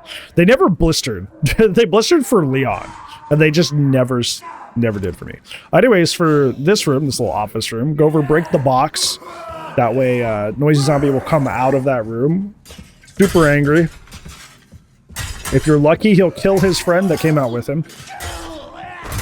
He doesn't always. He did this time. And then same with the other Noisy Zombie. We're going to hemolytic him and then take his blood bag to make up the difference in what we just spent. And then we get to loot this room. If the other guy doesn't die, this guy in here is pretty manipulatable. Kind of weird. Anyways, it's very easy to manipulate because there's a box in the back that has, don't forget that specimen, because this is going to help us a lot. Analyze it.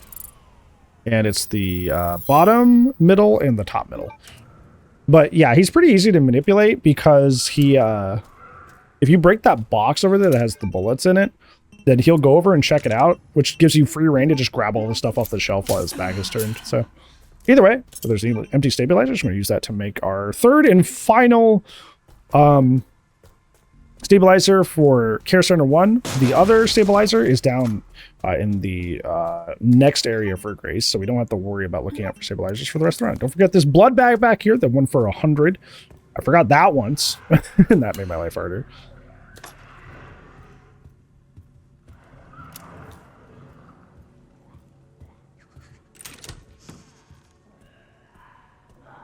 But yeah, if you missed it now, that green blood specimen, we now have the ability to make Requiem bullets. I'm realizing I was starting to get a little low on ammo, so I'm going to take a little detour up here and grab the handgun ammo that spawns right outside the Burst Their Heads room. Because why not?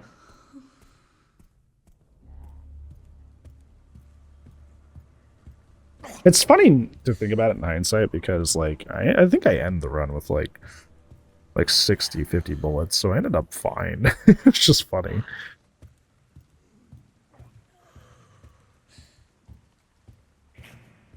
I also do this a lot, too, where I'm, like, talking to my chat, so I'm just kind of, like, walking.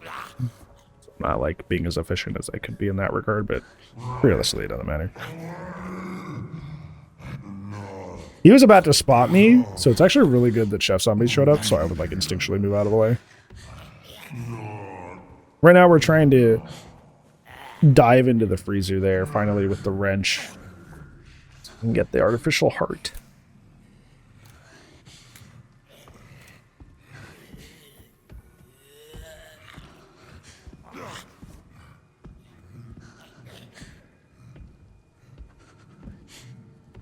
Just wait for him to leave, make sure this guy is not... I don't know, sometimes it feels like he can see me through the banister, and other times he can't. He's like kind of like the side here. Yeah, he just frenzied snarled me. Like sometimes it feels like he can't see you, and other times he can. I don't remember if he's always been that way or what, but he feels very consistent for me. If you're a challenge runner and you're watching, I'm sure you can give me advice. Because it feels like sometimes he sees me and sometimes he doesn't. Although on the back end, that's another thing. Talking about the handful of things I didn't like about this game, even though I loved it a lot. It's only a handful of things. The game's kind of jank on the back end. I'm sure if you've played a lot of Leon Must Die, you've also noticed this. Because the combat shows its, sore points a lot more in Leon Must Die. But the game in general is just kind of like... It's probably because it was in development hell for such a long time that some latent stuff is still coming through from like the many different builds and ideas that it's gone through. Because this, if I remember correctly, this started development shortly or after 7. Because this was initially supposed to be kind of like a more combat-focused, like, co-op game at a certain point. And then 7 did really good, so they kind of pivoted. And then eventually it kind of, like, became a marriage of the two ideas of, like, stealth and action. So now that's how we ended up with, like, Grace and Leon, instead of just Leon. Very good video that goes over like the history of the production of RE9. I can't remember who made it off the top of my head. Very intriguing. But yeah, point being, there's a lot of jank stuff in this game. A lot of it can get you hit. But that's not good. The main thing that stresses me out the most in terms of that stuff is the prompts in this game for like the hemolytic injector or the backstab kills, the finishers for Leon. Sometimes the prompts kind of lie to you. Not ideal. I'm coming back here now because this is me coming back to get the other rare metal in that drawer back there. So, told you I'd come back for that later. This is me doing that right now.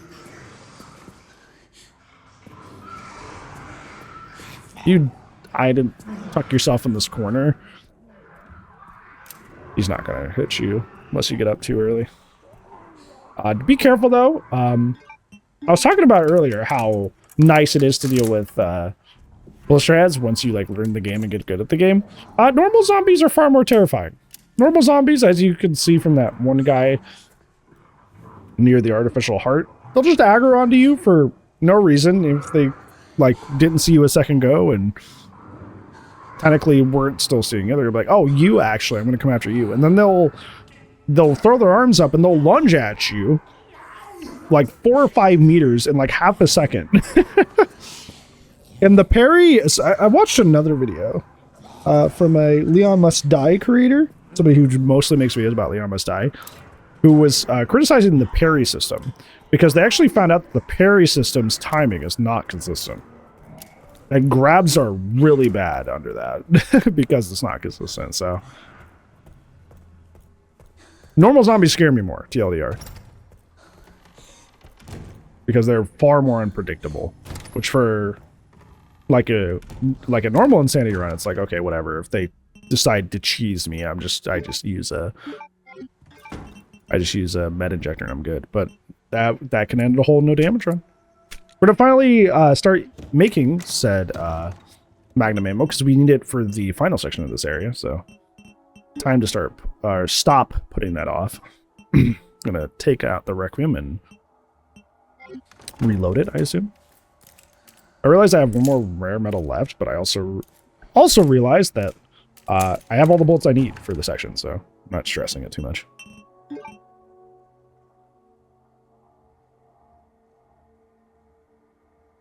Care Center for Grace, at least your first time through it, feels so long. But watching it back, it's really not. It's just that, like, it probably feels that long because you have to spend a lot of time just, like, hiding and hanging out. It's not, like, active gameplay too much.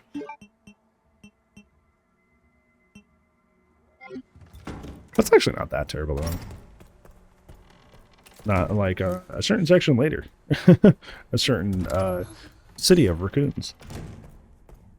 A certain D of the PRs, and then.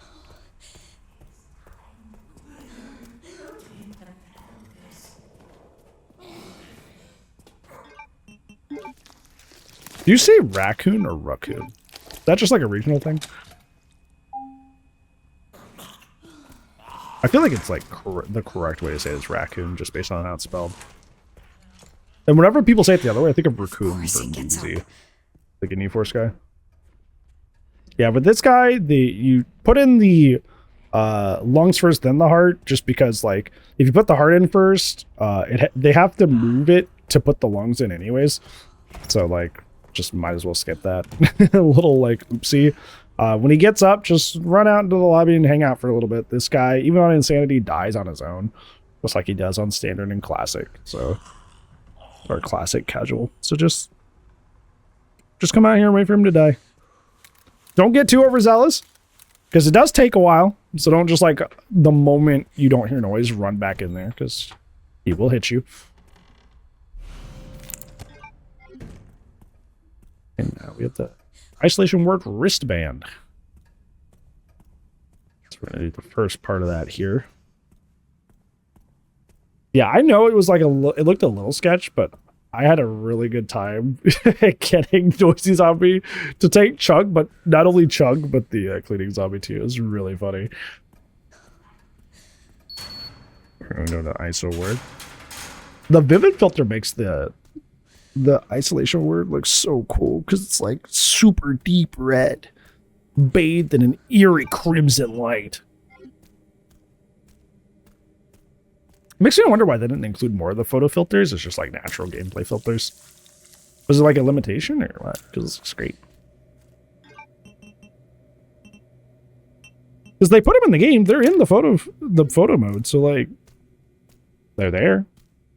Make another hemolytic with that. A little fun fact about the isolation ward is you come back here later as Leon, but Leon never gets access to the isolation ward, so everything that you see in the isolation ward is for you. So I think I was explaining this, which is why I'm walking around. I was explaining it to my chat. As you can see, the continual oops, only herbs thing is continuing. Yeah, loot everything, leave nothing for Leon, because the isolation ward closes after this section. You can't even go back there when Grace comes back here later. Like, even she's locked out of it, so you have to get it in this first segment. This must be it. I think I leave like one handgun box behind or something like that. I think I looted it pretty thoroughly. Girls, they look just like... Which in hindsight, based on my ammo troubles, is kind of a bad thing. But like I said, I solve it pretty firmly.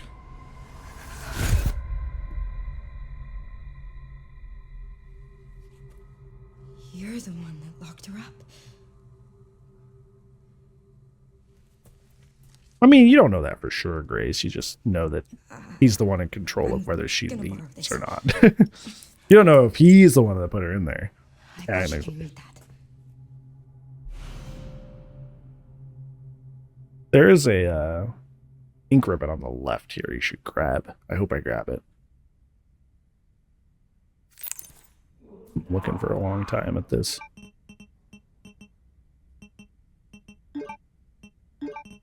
Switch to the Requiem. There you go. Okay. Hopefully I grab it on the way out, because there's an ink ribbon on the couch there. Although I ended up at like a 3 ink ribbon like surplus at the end of the game, so it didn't really affect me, but it's still nice to have. Yeah, wait for all those guys to line up and shoot them all. I know there's a way that they all die, but for some reason, one of them always lives for me. I see other people do this, and there's not a guy left over, but yeah, just kite him to this window. Don't stand too close to the window when you're kiting him through the window, because the zombies, both the blister heads and the normal zombies, have this like dumb little like dolphin dive that they do that's like hyper aggressive. So stand back just in case they do that.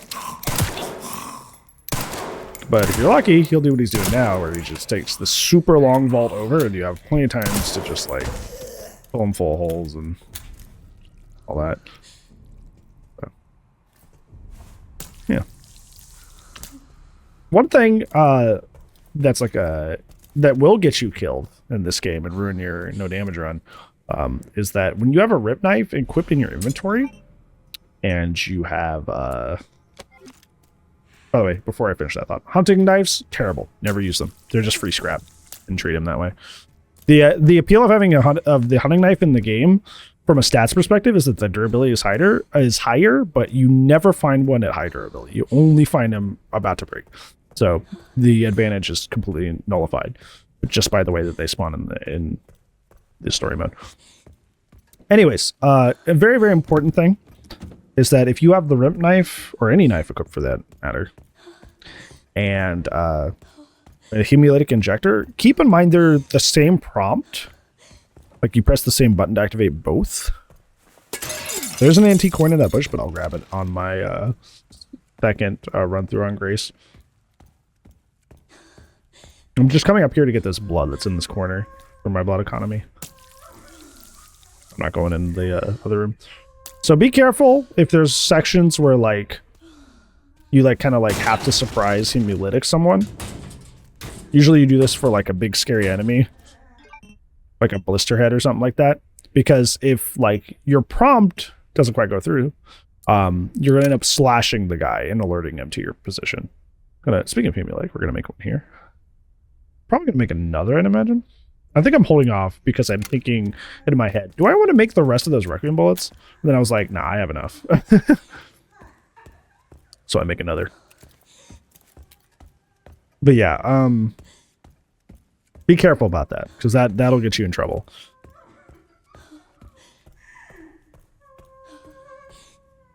There's like a section later where I know I'm gonna have to like in a bind hemolytic something like really quickly. So I literally put my knives away, so there's no risk of that.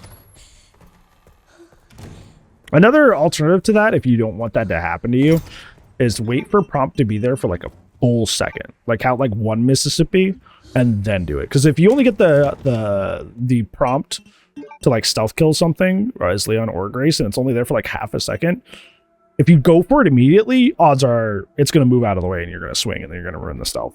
But if you wait for like, if you do 1 Mississippi and then you do it and the prompt is still there and you click, you're fine. So that's the way I have found to get around the kind of like the slipperiness and consistency of the prompts in this game, is if it isn't there for at least a second, I don't go for it. But if it is, I'm good. Because that's gotten me hit or killed many a time. Many a time in this game. It's both Leon and Grace. Sucks.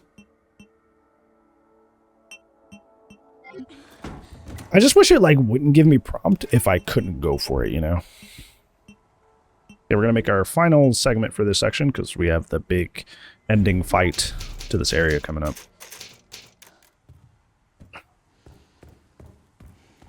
So I guess there's no reason not to talk about it now while I'm doing this inventory stuff. The thing that ends up affecting my run later is that as you can see, I'm using the additional saves mod, which I shouted out at the beginning. Turns out there's a, no matter if you like have in-game modded to have more saves, there's a limit on Steam. That's what I found out. I didn't find that out to wait, like literally like right before recording this, because I was still looking into like why did that happen. But Steam has a limit. So if you hit the Steam limit for like the cloud saves, the game's saving system just breaks, which thankfully didn't happen to me until literally right before the final boss. But yeah, just be on the lookout for that if you're using additional saves mod. Come in. I don't mind.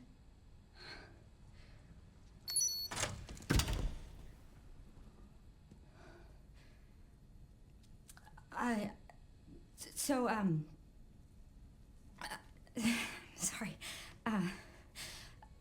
I'm with the police. Police?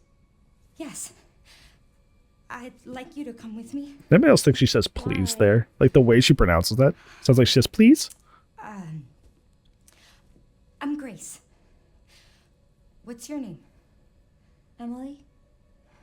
Emily. You like reading? Yeah. I really love this like piano theme that plays whenever they're interacting. Please. Very wholesome. I really need your help. Okay. Thank you. She's like, sure, lady.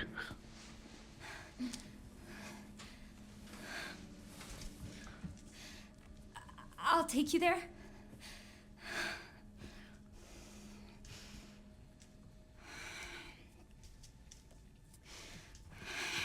There are steps.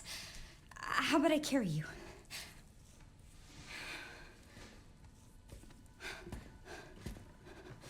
Depending on how tall Grace is, I feel like Emily's a little too old to be carried around like that, but considering that she's, you know, an experiment, she's probably not had any sort of like tender care in her life. No hugs, no cuddles, no head pats, nothing. Star, moon, sun. Oh, that's not true. Because, like, they had a picture of her and Marie together. So I guess she got it from Marie. But not from any adult figures in her life.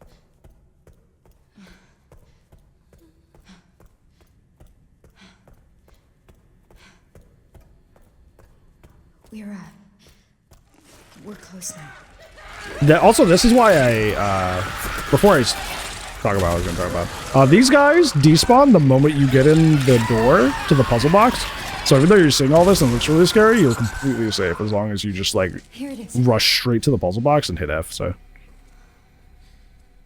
Okay, so what I was going to say is the reason that I hemolytic the white coat zombie in the hallway right outside the waiting room is because if you don't, he patrols back and forth right in front of the isolation ward. So when you try to come through here with Emily later, he's kind of a pain in the butt. So you handle this. Yeah. I'll handle that. This next fight, I routed completely differently, but I found a fun way to do it. It's different, using the rib knife and the stakeout charm. So, equip a bottle. Run here, because bottles are insta-stuns. Wait for this guy to come out. Wait for him to do his stupid little lunge forward, because if you don't, you'll miss. Stun him, push him down, and then rip knife him to death. Ha-cha, ha-cha, ha-cha. There's another guy playing dead in here. Landmine zombie. Ha-cha, ha-cha, ha-cha. By now, the third zombie, the guy from earlier, has probably made it to you, so pull your Requiem out, bop him. Thankfully, we got a lucky crit, which is sick. That, or we just headshot him with the Requiem, to be honest. Requiem's pretty beefy. And then here, What the fuck? thinking about whether I want to use the Requiem ammo or the rip knife, and I decided on the rip knife. Run to this other red room. This guy's also a landmine zombie. Cut him up. Ha-cha, ha-cha, ha-cha. Dead. Loot a little bit. One of these guys somewhere will turn into a blisterhead. Theoretically, if the stars align, you're able to hide from them because they don't spawn. Actually, pick up that grenade.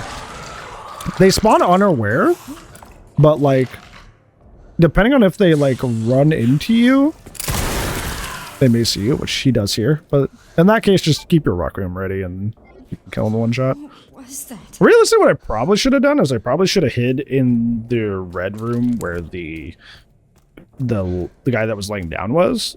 That way he just wouldn't have seen me, but oh well. Not a huge deal. Now I'm gonna go around looting. Like I said, you can never come back here. Ever. As Grace or Leon. The isolation ward is only for this part of the game.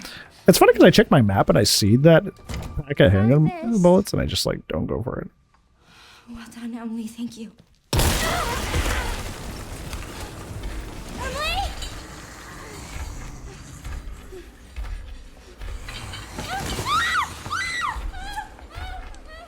Goodbye.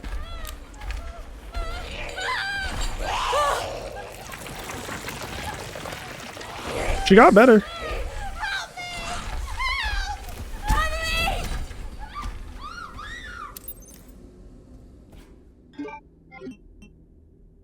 I did remember. Yippee! Just use the blood pack. Or throw away there. Either works. Yeah. You're not going to use it on a damage playthrough.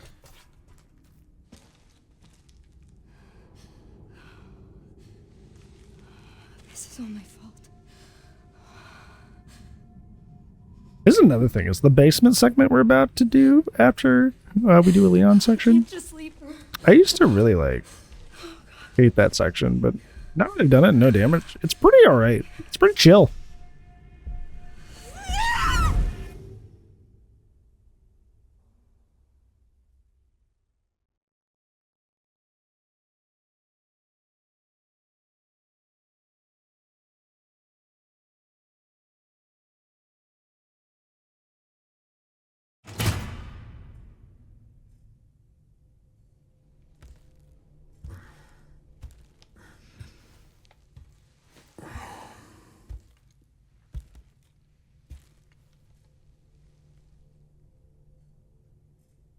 Why are you here? Is it for me?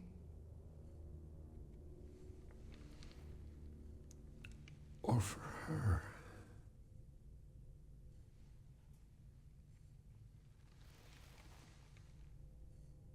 We can talk.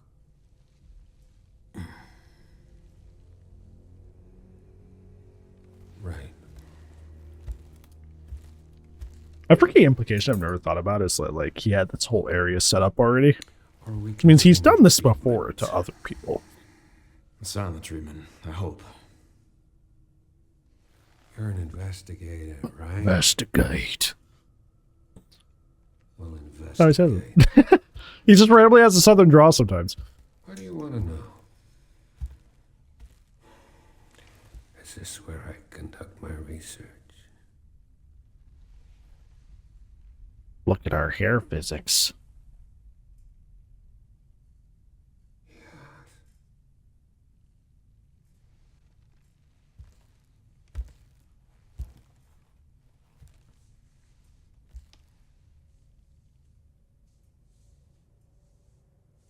Are the answers to your disease here?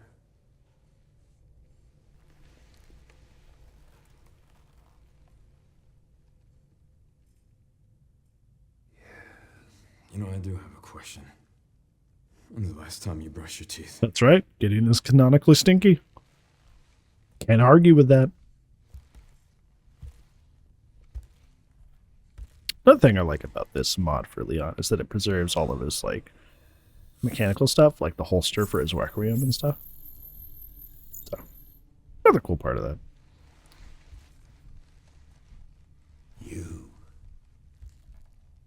Basically just the default fit in a different font, which is what I was going for. Except that makes that part a little weird looking, but hey. Do you believe You in can look human the other way for evolution? one time. I have devoted my life to studying it, while you have devoted your life to failure.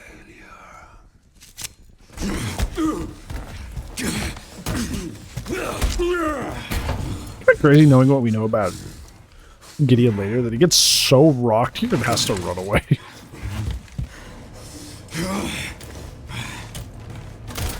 The way I always square it away in my head is that, like, he perhaps realizes Grace could be getting away, and he's like, wait, I should probably go worry about that. I've been trying to reach you. Sorry, I was a little tied up. Did you give what I asked for? The floor plan? Yeah, sending it now.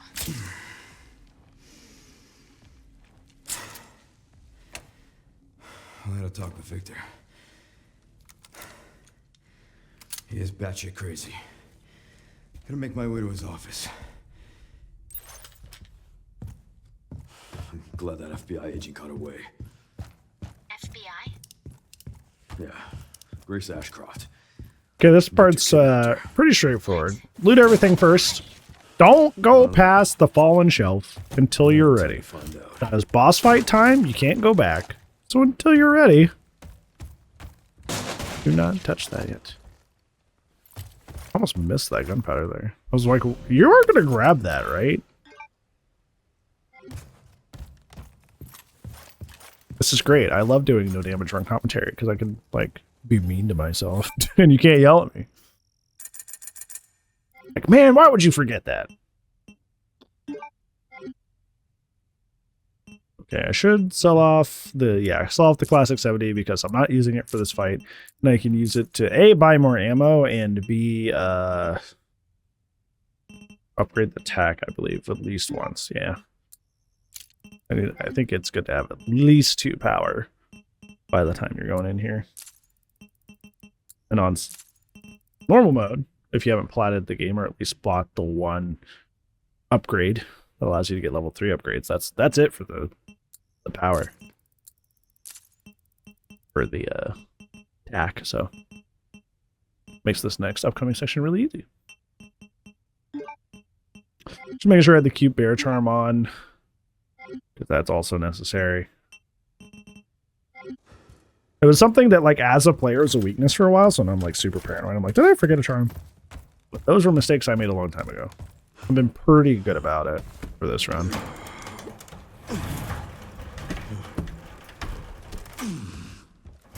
Alright, just run straight forward. Grab that scrap, I guess. And then just start wailing on him with the shotgun. Wail on him until he stuns. Reload. I don't recommend doing what I was doing there, where I emptied the whole gun, because then has to stop and look at the gun for a couple seconds before he starts reloading. In this part, don't run straight to the doorway yet. Wait until he starts, the vibrating charge attack, because that's what causes him to break the walls as he's coming through, which opens up a bunch of goodies. But once he gets stuck in this doorway, just keep wailing on him again, and he's dead. Pretty straightforward. But yeah, the key part here, the hard part, quote unquote, isn't the fight necessarily. It's like being patient enough to wait for the the vibrating charge. That way he actually like makes stuff and gives you the goodies. Sorry, but I'm not on the menu. You are for most of the internet, Leon. At least that's what I've seen. And now just go around, loot all the cool stuff. There'll be a lot of goodies in here.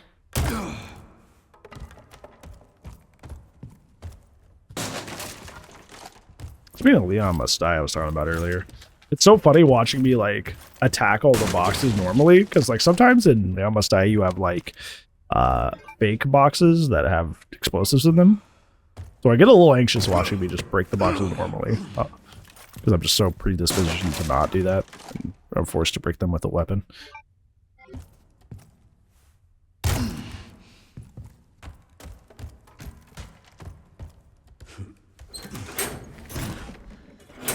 Leon Must Die overall has been really fun. I just sad there isn't more. Like, there's no chunk, there's no liquors. A lot of things missing. That cabinet only has lore in it, like documents and stuff. Nothing for you to actually grab. It's not insanity, I believe.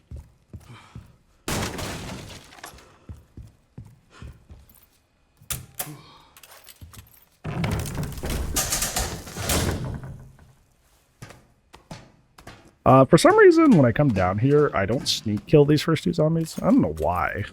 I'm just feeling a little, I don't know, a little aggressive. Like, realistically, you can sneak kill almost everything in this Leon section, but I was just like, you know, I'll just blow that guy up. Like I said, I'm a little silly.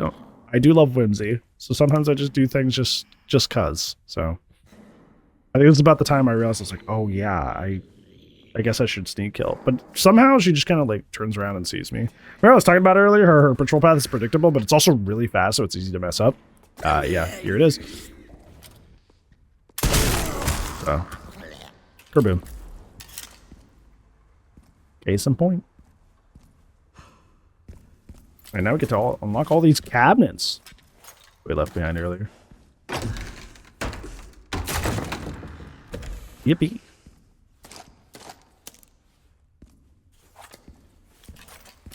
Yeah, you see some muscle memory from Leon Must Die coming in. I was like, okay, now go in that room, and then there's the standing zombie that might blister. You know. It did as much harm as it did good for me, honestly, but oh well. I'm gonna go to the box. Gonna get my classic 70 back. It's all about to get moolah. Make sure the charm's back on it. Connoisseur charm. Gonna upgrade the power because the just as much as tack is your old reliable, so is the classic 70. So you want the power on that upgraded too. So the min injector and the handgun ammo. I'm not gonna buy up the ammo actually. Okay. I made a good habit typically of buying up the ammo of shotgun ammo, submachine gun ammo, and rifle ammo at every box. You should typically probably do the same, especially if you're doing the no handgun thing like I am. Yeah, this area is pretty freeform. There's not really like a quote-unquote strat to it. It's more just about like not forgetting to search everything. Pretty chill part of the game. Where you're just running around as Leon, doing cleanup essentially. So I might go quiet for longer periods than normal, just because like I don't know what else I could really add.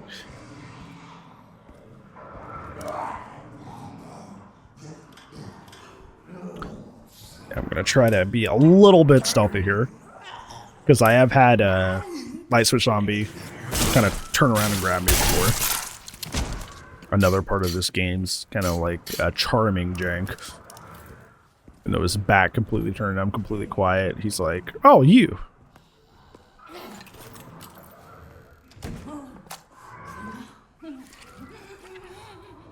Once again, gonna wait for her to finish her animation. I think she messes, like she freaks me out here because I think she randomly detects the dead guy in the hallway, the light switch zombie I just killed, and randomly goes out there. Yeah, she walks to about there, and whatever internal logic she has to do the like, oh, I must go clean dead body, kicks in. That exact moment I was about to stealth kill her, and I'm like, whoa! Luckily, I got pretty good at pairing those guys too.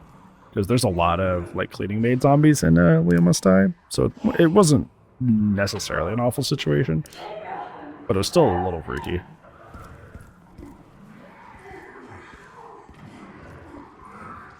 That was another talking about those handful of complaints earlier. It's not really relevant to this part of the game so far, But there are some sections where it definitely feel like Capcom either balanced specifically around the existence of parries or forced you to parry. And I'm like, I don't know about that. I like it as a mechanic, but I like parries in like the way they're done in like Soulsborne games. Like think of Dark Souls 1. Like if you parry Gwyn, he's a pushover. But you don't have to. You can just fight him normally, you know? That's how I like parries. This game, there's some bosses that outright require it. Some bosses that it's like, if you're not, you're probably getting walloped on. I thought it was really funny that the Blisterhead was following him in here. So I, in the sense of being a little goofball, I was like, why don't I just like follow the leader? And I was like, wait a minute, he's gonna turn around. So I'm like, wait a minute, no damage run, gotta go chill out here.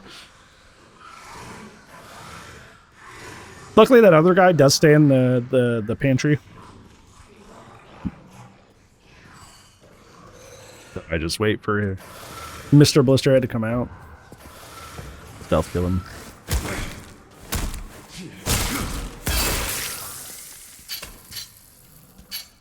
This game becomes 20 times more fun once you're like, you realize that a Blisterhead solo is like almost not a threat at all.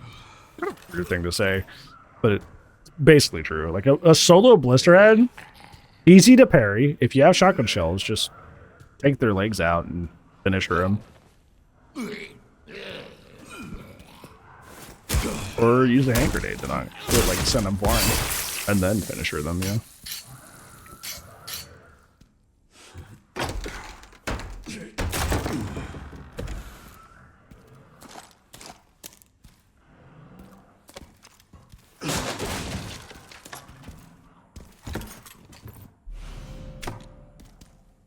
Kind of useless for me to have that now, but not so much later.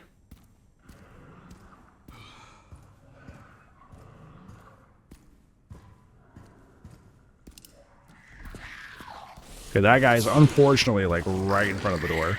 But like I said, they're pretty easy to deal with, so I just kind of wait for him to swing. Parry. It's kind of unique too, because usually my parry timing is for the second arm coming down. But I did it on like the third or the fourth, so I'm like, I guess I just got like the vibe of the parry, you know, the timing. But the vibe sounds more cool.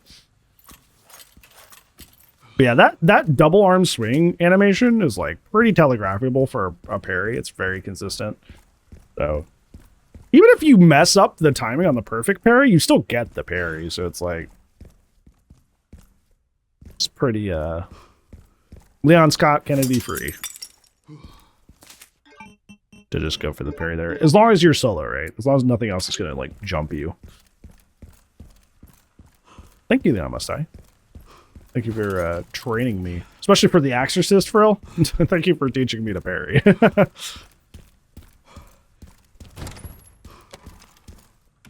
Yeah, I left a lot of scrap behind for Leon, but in hindsight, didn't really need that much. I think it's interesting to just notice that it plays the save room theme variation for Leon when he's in a save room, even though if it's the early gray save rooms where he can't save. That's another minor complaint. There's more than 5, I guess. Very, very minor. Leon doesn't save at all until like halfway through the game. It's all autosaves. So if you want to practice, say, like that chunk boss fight we just did, you can't make a manual save in the base game to go practice that. You just have to, like, as Grace save. Well, even then, I made that save in this run, but I would still have to redo the danger room every single time to practice that. No? Yes. Yeah. That's annoying.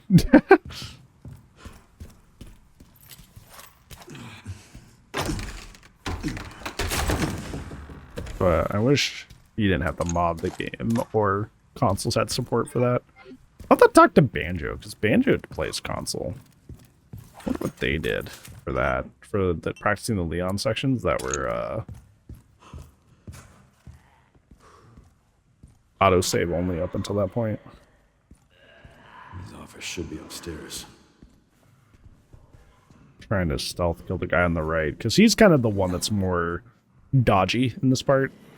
His pathing's a little more erratic. Even then, I almost didn't get this. The white shirt zombie did see that. He's not going to let me get away with it. He's pretending right now that he doesn't see me, but he's already like soft aggro to me. You'll find that out in a second. Yeah.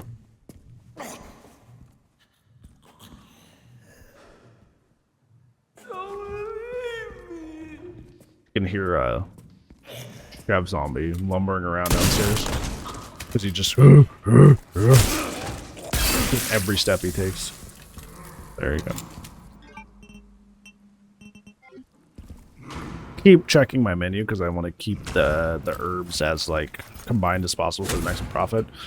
Chef Zombie is right there. I was trying to see if I could like maybe like get a line of sight, so maybe I could like get him from up here, but doesn't seem like it. If I had a grenade, I bet I could. That'd be funny. Completely wasteful. Not worth it. Especially because I'm pretty sure Chef Zombie, like even combat points wise, is not worth it to kill. I'd still kill him because like that's another thing I love about damage runs. They encourage you to play the game. Because speedrunning is all about like skipping as many parts of the game as possible. Which is still cool to watch. It's still great. But I prefer to actually like explore the game and interact with it instead of trying to get around it as much as possible, you know? It's kind of like, it's just like two lines of thought, right? Like one's like, how quick can I do this? How much like weight can I shed? How much weight can I shed in terms of like commitment to like the time investment of certain things, which is its own like efficiency and strategy, which is super fun to watch. No damage is more like, how well can I do the content that's there? And that's not to say you don't skip stuff as no damage runs, right? Because like we did a skip earlier with like the end of Renwood, where like those 4 zombies pop up at the end as like a second wave, and you could just like run to the edge and just like leave them, right? But most of the time, it's like, how do I engage with the content in a way that's as safe as possible and come out on top, which I think is really cool. For me personally, I think it's really neat, and that's the one I prefer. Like I said, I still love watching speedruns. I just don't like doing them. So like, I'm like, that's really awesome and cool, but that's for you. That's what Mar does, Marforia, that I shot at the beginning of this, that encouraged me to do the segmented run. They do almost exclusively speedruns for like classic RE games and cooking horror games. Just shut that door so Chef Zombie doesn't come after me. This guy in here has a weird path. I'm still not quite used to it, but as long as you're careful, you're fine. He just kind of like does whatever. And those are always the worst kinds of enemies in this game. They're just kind of, I don't know. I'll do whatever I feel like. Not very predictable. There's a boss that's like that. Later stresses me out. But it's probably not the one you're thinking of. Yeah, there's so much in that cabinet. I'm glad I did that. The 2 shotgun shells? Maybe not. The rest of that was great. Do I not grab those handgun bullets? Oh, I do. No, I don't. I don't grab those handgun bullets. Sorry. That means Grace didn't get them and Leon didn't get them. Kind of messed up. I'm shutting that door again so Chef Zombie doesn't interfere again. Oh, I gotta stealth kill this guy.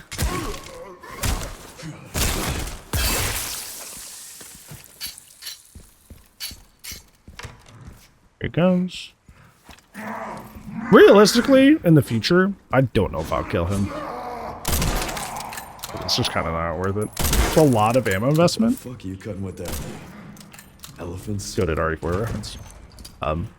Yeah, he's just kind of like a lot of ammo investment for like not a lot of combat points.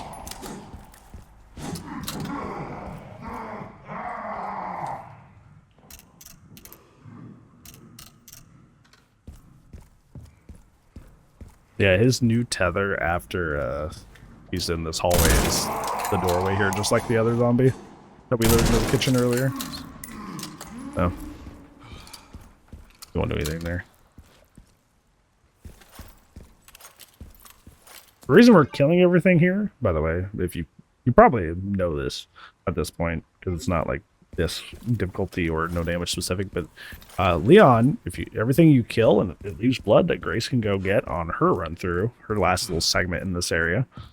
And if you are using the blood injector and you take your time when Grace comes back here, that is like, you could literally be set up for the rest of the game based on your decisions when you come back through here. As long as you take your time and plan well, you can make the rest of the game on Grace like a breeze, which is lovely.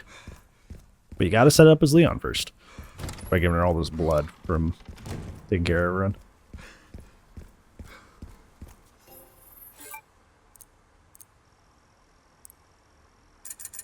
Take another trip to the box, sell off all the stuff I have.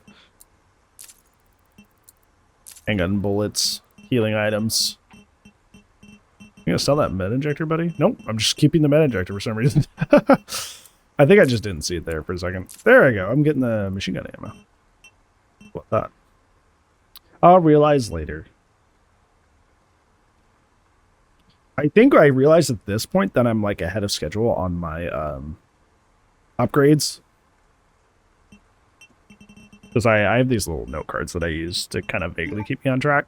And I think like I realized that I had already done everything upgrade-wise that I needed by that point. So I'm like, oh, let's splurge. Let's get the big case early. Let's get the hair trigger on the classic 70, because I know we have a sniping section coming up.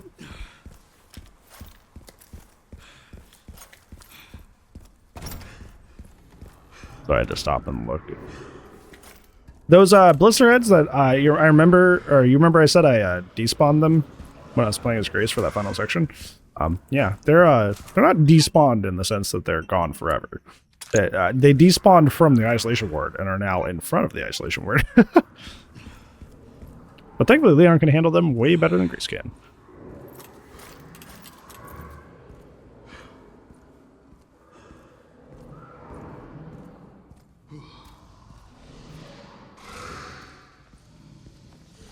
One thing after another. Okay.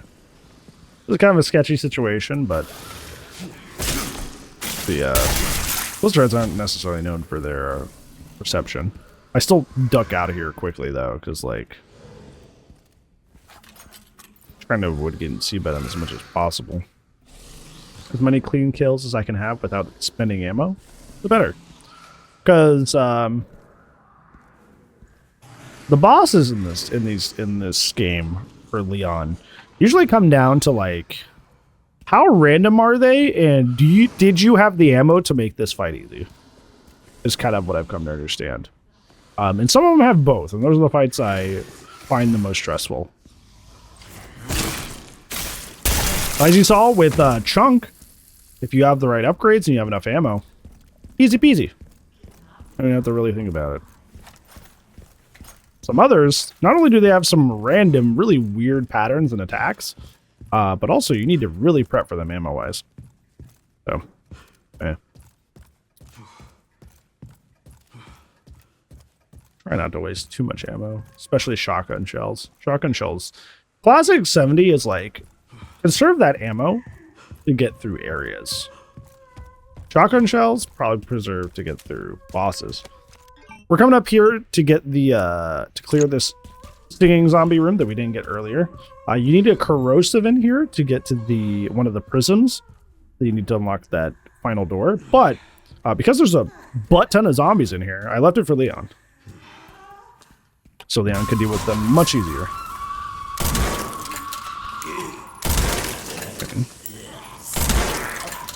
Sorry to cut your action. That's kind of why I'm using the classic 70 here, even though it's like tight quarters.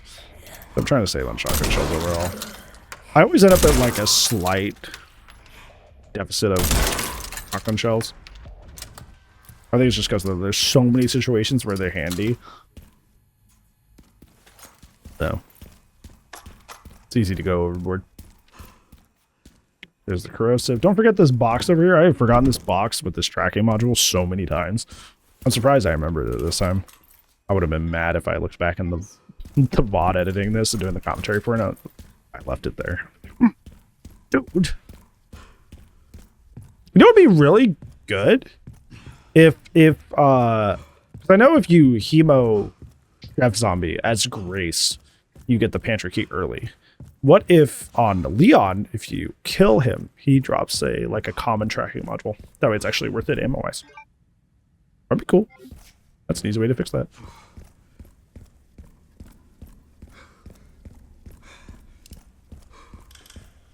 Okay, we got another light switch zombie over here. This is a little bit sketchier. So I'm kind of like, how do I want to go about this?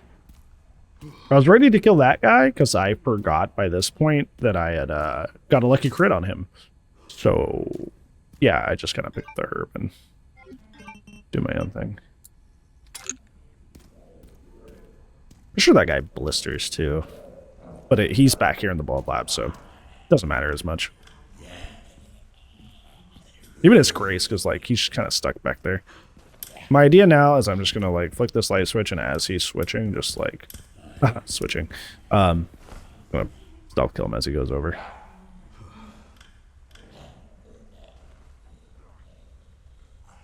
If he would freaking move, sheesh.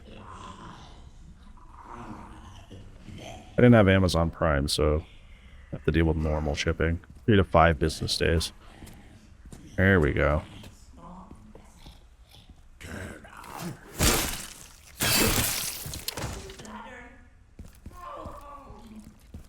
Something about your bladder and going home.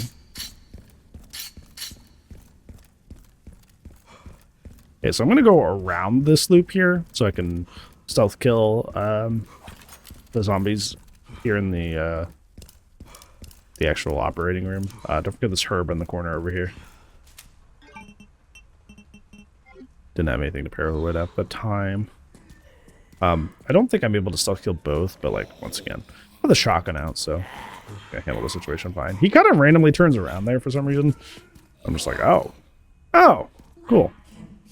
But you can just wait for him to turn around.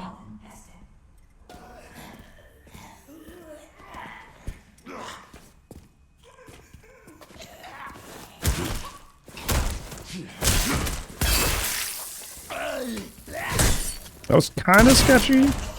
Because, like, this is what I was talking about with, like, it was kind of sketchy. It wasn't crazy sketchy, but it's, like, that's why, like, I was talking about it. Like, I fear normal zombies more than I fear blister heads. Because he could have totally, despite the fact that I just axed his friend, just, like, not noticed. Stayed unaware, and I could have killed the both of them. But instead, he instantly noticed, turned around, and instantly started a lunge. Which is, like, I had like a second or a second or a full second to react, like a half second or a full second to react, and I was like, whoa. That's like if I was, you know, not that I'm a good player, I'm good enough, but if I was a worse player, that definitely could have ended the run there. I'm gonna have to redo this entire part. Let's keep in mind the segmented run. Which means it's not no damage the entire game. It's no damage for like an hour or 2 hours. And then I load back a save if something happens. Which stuff did happen. Most of it was stuff I didn't know. Like I was talking about earlier. It's like, I didn't know this enemy had this attack. Stuff like that, but I learned. We'll go back to the box here. Like I said, I'm ahead of schedule on upgrades, so it's kind of like the world is my oyster at this point. You do need to get the Mortal Edge before the final boss. It's not a priority right away because it's the final boss. But do keep in mind that if you are doing a second playthrough, like your first playthrough, the Mortal Edge only drops for free. Basically, any weapon works this way. No weapon drops for free after the first playthrough. I will say, though, if you don't buy it ever, which is rare, but if you don't ever buy the Mortal Edge in the in-game shop, it will drop in the story where it usually does. If there's other exceptions to that, I'm not aware of them, but I do know that for sure. Because, like, I don't think there's any other think. I don't think there's any other weapons that you unlock that's like in the bonus. Hey, I remember the med injector to sell that. Fun fact here, I'm going to probably upgrade my carbon tube extension at some point. I think I just realized that I'm going to put the scopes on everything right now. But the carbon tube extension on any of the shotguns gives you... I don't think it's any of the shotguns. I think some of them don't have that. But for the TAC, for sure. If you get that extension on the top, it actually gives you free ammo. It like fills your ammo back up for whatever it was. So if you want to be hyper efficient, if you have it in your brain that you're gonna get that expansion, you should not reload for a little bit. So you just get free ammo. I didn't do that this time around. Kind of didn't need to. But it's a fun little efficiency thing you can do.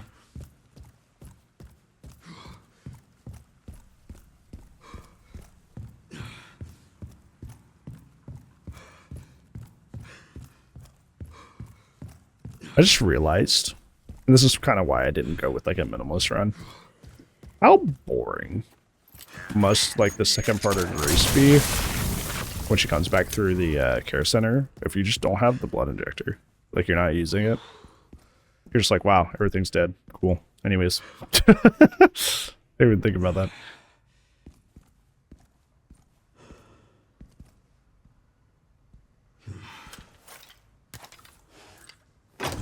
Okay, we're going to finally wrap up this area. I'm going to try to wake up this guy. That is a fake blood splurt. There are plenty of those in the game. I even show you here in a second because I'm physically incapable of healing. See? There's a lot of instances of that in this game, which is really weird. When you ever get smacked with a door, you don't take damage, but it gives you a blood spurt for immersion. There's I wouldn't say it's a boss, but there's like a driving segment, I guess we'll call it, where like there's a blood splurt that's not real. There's a section with Marie later where you get in a tight segment or section, and then you have to do like a QTE, and you can technically have the blood spurt appear on screen but not do damage. The attack that she does there does do damage, but if it only appears for like half a second, technically you don't take damage. Found that out through experience. And then the final boss has one. Like the final boss, when they're doing also a QTE moment, has a blood sport. Anyways, if you're probably wondering what I'm doing, it's that I'm waiting for the Blisterhead that just woke up all angry to chillax so I can stealth kill him. Meanwhile, it sounds like they're having a party upstairs because for some reason the fight music for that room is localized to that area. So like if you go downstairs, it literally sounds like somebody's blasting it on a radio. It sounds like you have noisy neighbors, which is an interesting choice. Kind of funny though. All right, so I'm gonna come back here. He's in a weird spot. I'm just gonna shut this door here to break line of sight and wait for him to come by. This is one of my favorite tracks in the game, by the way. I say that a lot. This game has good music, but this one's really good. Like I'll listen to this just like in my normal playlist with like other like metal songs and stuff. Very cool. So we're just gonna stealth kill that guy. Take out my classic 70 because sorry, that noise was funny. Shoot this guy. Wait for him to come out of the doors here. We're gonna use this axe to deal with him. And then just use the finisher. This guy, I'm just gonna deal with normally. See, didn't get the perfect parry. Doesn't really matter because you can just 2 or 3 shotgun shots, flips them over, and then you just go finish her with them. When they're doing that big like war cry freak out thing, just back all the way up because they're trying to dolphin dive at you. You can try to parry it, but the parry window is like far less forgiving. Like it's extremely unforgiving. So I would just back up and let him just like miss when they're doing the little dolphin dive. Like I said, on the subtitle, it'll say a war cry when they're gonna do that one, and they'll go rah before they jump. So just stay clear. Shoot that landmine zombie there. I call them landmine zombies because that's kind of what they are. They pretend to be dead, and then you step on them, they go. Poof. But in this case, it's like a bite. Wake up this guy. There's one use weapon here out in the hallway. Keep in mind the one use weapons do give you iframes. So as long as you don't majorly mess up the timing, you're good. The reason I'm hesitating here and I didn't use it there is because, hey, if you play the section, you know that Leon's aim is not great sometimes. So Leon, if I threw it there when the enemy wasn't fully in the field of view, probably would just like smacked the wall and not hit the blister head. So I was waiting until the blister head was fully in the room, so there's no chance it would hit the wall. There's one more blister head that's scripted to only wake up when you hit the switch. You do have to kill him. You can't outweight him. I was messing around with him, and my chat and I were having a laugh about it, because like his AI is like trained for him to like just come through this window over and over. So like if he comes through there and you close that door behind you and you walk over here, he just like turns around. He's like, oh, okay, well now you're on the other side. I guess I'll come on over. Because that door right there, these next two doesn't open. Like ever. So he just has to like, because he sees you here and the door's shut over there. He's like, I guess I gotta come through the window. You cannot outweight this section. You have to clear all the blister heads. Like literally that little like scrolling door thing that's back there, it will literally get stuck in place, super awkward looking, until you kill this guy. And then when you kill him, it just immediately goes whoop, and just something better. It's very funny. You'll see it here in a second. Whenever I decide to stop like messing with him. Yeah, this is definitely one of those moments I was like, we were hooting and hollering and laughing, having a good time, but it doesn't look as good for the actual, like, you know, no damage run that I'm just like, here, buddy, you can do it. You can get me eventually. And then I was looking at that, I'm like, wow, that really, like, even visually doesn't move. Realistically, I should have waited for him to stand up instead of wasting all these shotgun shells, but, like, oh well. The worst deal in the world, but not very efficient otherwise, or either way. So well, that's another thing of the handful of things I don't like about this game. They just kind of hand out hyper armor like candy. I'm not really sure why they do that. It feels kind of like a very like I don't want to say lazy because I feel like that's harsh and not true. It's getting close to what I'm feeling. It feels like a very like band-aid fix for like, how do we make this harder? Oh, I don't know. Just give it hyper armor, you know? It feels like a very band-aid fix kind of solution to making them more difficult. And they do that with a lot of things in this game. Bingo. I have the IP address. Man. Just give me a minute. Sorry, I was a little early. I'm in. Okay, hit me.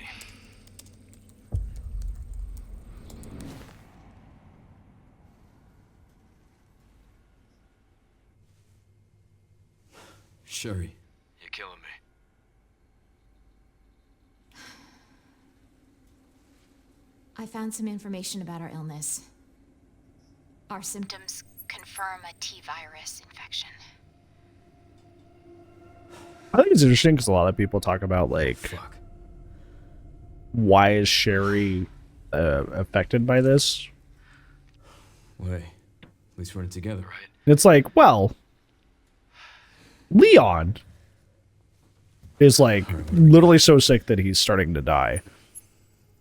But Sherry's like comfy cozy, meaning that she's like a far less advanced stage than Leon is at. So nice. I think that was their like subtle way of communicating that.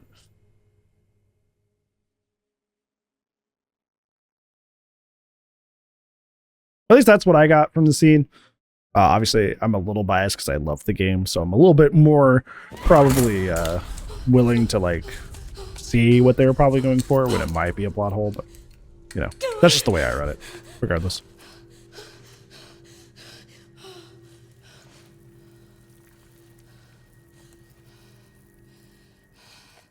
Hang on, Emily. I'm coming. Like I said earlier, the basement is pretty hard for like your first playthrough and on Insanity if you're not prepared. But it's kind of easy breezy once I knew it was up. You can't shoot these guys through the bars here. I choose to do that. There is a setup that I probably intend to learn where you can lead the zombies to some electrified water. And it's kind of like way easier. Until I learned that, this is how I've always handled it. Where I just kind of like shoot them through the bars while they're stuck. Which isn't bad. By the way, for this in specific, do try, like, it's hard to see him in the dark back there. So that choice that I made to shoot intentionally through the furthest bottom left bar was on purpose, because that's about where he sits. So if you're having trouble finding where he is back there, because he's literally at like the literal far back of the room and there's no lights on, if you aim through the bottom left bar, like the furthest bottom left bar, you should be good. We're going to take out our hemolytic injectors because we're going to do a lot of injecting. I'm going to make this Requiem ammo now because the big finale to Grace's like middle of the game here is going to require a lot of Requiem bullets. So yeah. The level 3 wristband you do not need because it's part of the big secret puzzle thing. So after you initially use it to free Emily, you don't need it anymore.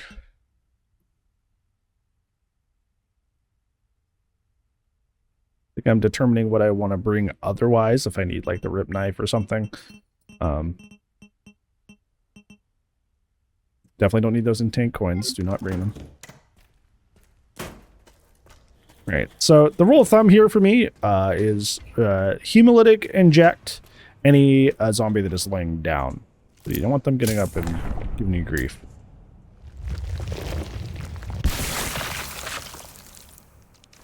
At least in this area, this little opening area immediately outside the save room. It's not a one-to-one rule, obviously. So come out here, oops, see a guy laying down, get him, eject him. Get him out of here. Sorry if you heard that. William has decided to comment on the commentary.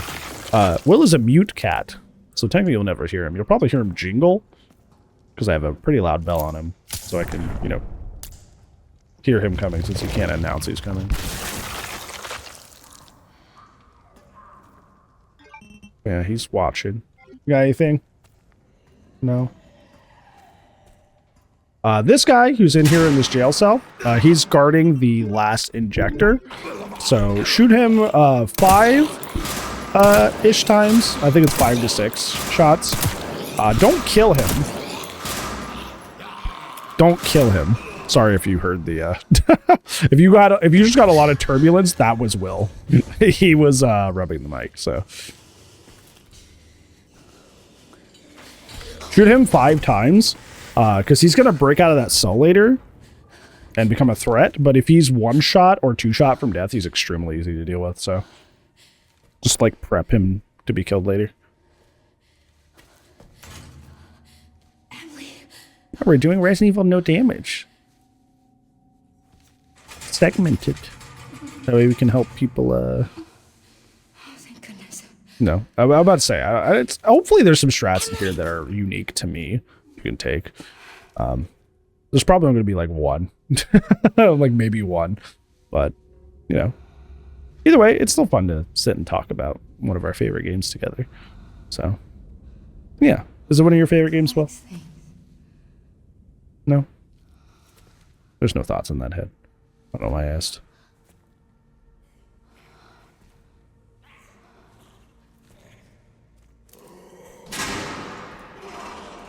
Okay, turn left here. Make sure you get some blood from here. I think there's a scrap on the bed as well.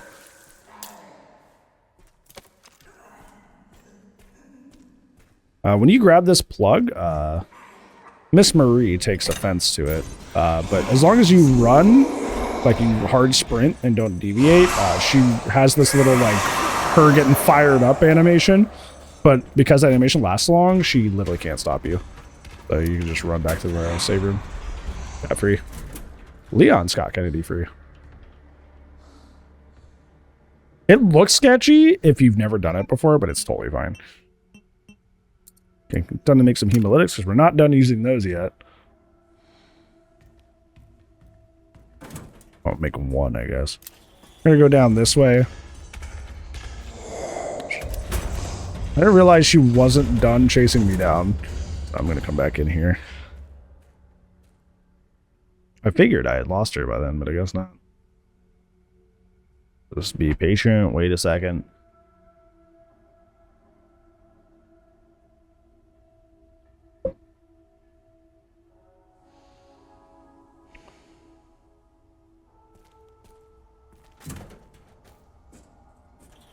You know what's also funny? I never realized that when she does that little idle animation, she's checking her watch. I was like, why does she do that little hand thing? She's checking the time. Alright, come in here and collect blood and stuff from the work he did earlier. The recipe for Molotovs is also on that table near where the white suit zombie was. Go ahead and grab that. That's actually extremely helpful. That'll help us prep for our next area. That's where I about realized I was like, oh yeah, there's metal. That's right, I should have. Okay. So we'll come back for that later. I love how I aggressively point it, like, darn it, dude.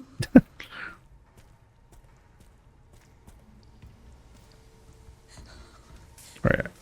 Very, very funny thing happens here, I believe. I take that out. Yeah, and she immediately drops down. I actually got very lucky there. Because like I said, she kind of has this weird like aura of just like natural damage around her. That like, even if she's not in an attack animation, you can just get hit. Like she will just do damage to you. I've only found 2 enemies in the game that do that so far, and we'll talk about the other one later. But there's, I imagine there's more, but yeah, just don't get too close to her. Even if she's not swinging or trying to grab you, you can just kind of ambiently take damage just by being near her. Which is interesting because like I've seen speedrunners like slide by her. So I'm wondering like, is it like if she has so much momentum that it hits you? Like how fast does she need to be walking for that to happen? Because I remember the last time it happened to me, she was not doing her little gallop, but she was kind of like speed running, or like not speed running. She was kind of like speed walking. She was moving very fast. So I wonder if like what are the game's files like? How do they determine? Is that like she like if she hits a certain move speed, does it like activate that? I don't know. I'd be interested to see.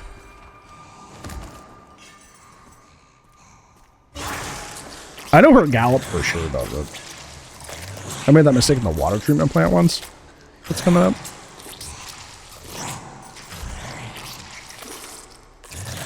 When she drops down here, just like let her eat. Or nom nom nom. She's just having her dinner. And when she's done, she'll wander off, and then as long as you don't like go straight in the line of sight of her, you can just slide back through that chain link fence.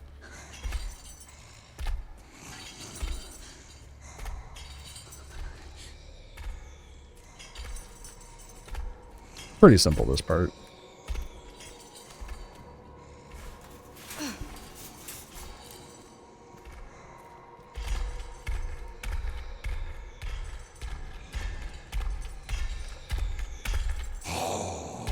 Like, hey, you got away.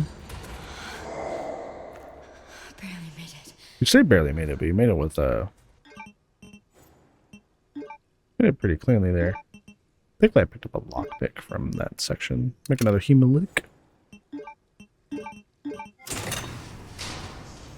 Hemolytics are always helpful, like the entire game, honestly. Like, you don't need them for the final section, because if you're just like, you could make Molotovs instead of hemolytics, but like, I would say for certain sections, like if you're going to use the blood injector, it's nice to like inject things stealthily so you don't alert other enemies. Now that I have a lockpick, I'm just gonna slide in here and grab this. The rare metal, so I can make more Requiem bullets. Do that right away. Like I said, we're gonna need that a lot for the next grace section, so not the next one. If she ever drops down randomly like this, just immediately go back to the nearest like electric plug and just plug her back in, because she can't bother you when you're under the lights.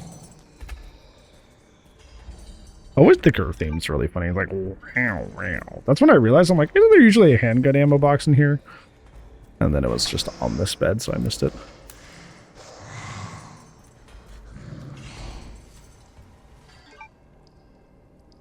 Yeah, I'm just waiting patiently for her to go get a hobby or something.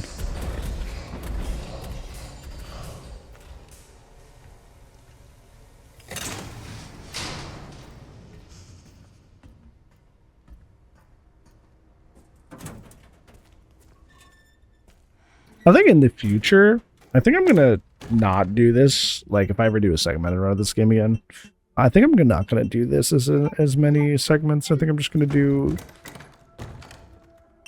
this whole opening part up until the processor, we will say vaguely, and then everything after that.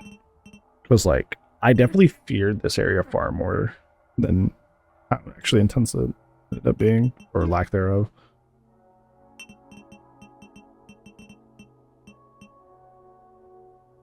It's a good sign, though, you know, if you've played this part and you haven't done like insanity or no damage, like it, well, even in, yeah, because it's like it went for something that was like super hard to like something I had pretty down pat, which is cool. That's another thing about no damage runs that are excellent. You take these things that used to be like, this guy's so BS and he's so stupid and I don't understand how I could ever beat him fairly. And then you're like, well, actually, if you just like hold left, his attack completely misses and they just wail on him. And you're like, oh, really? What? It's just cool. You know, the little things you find out.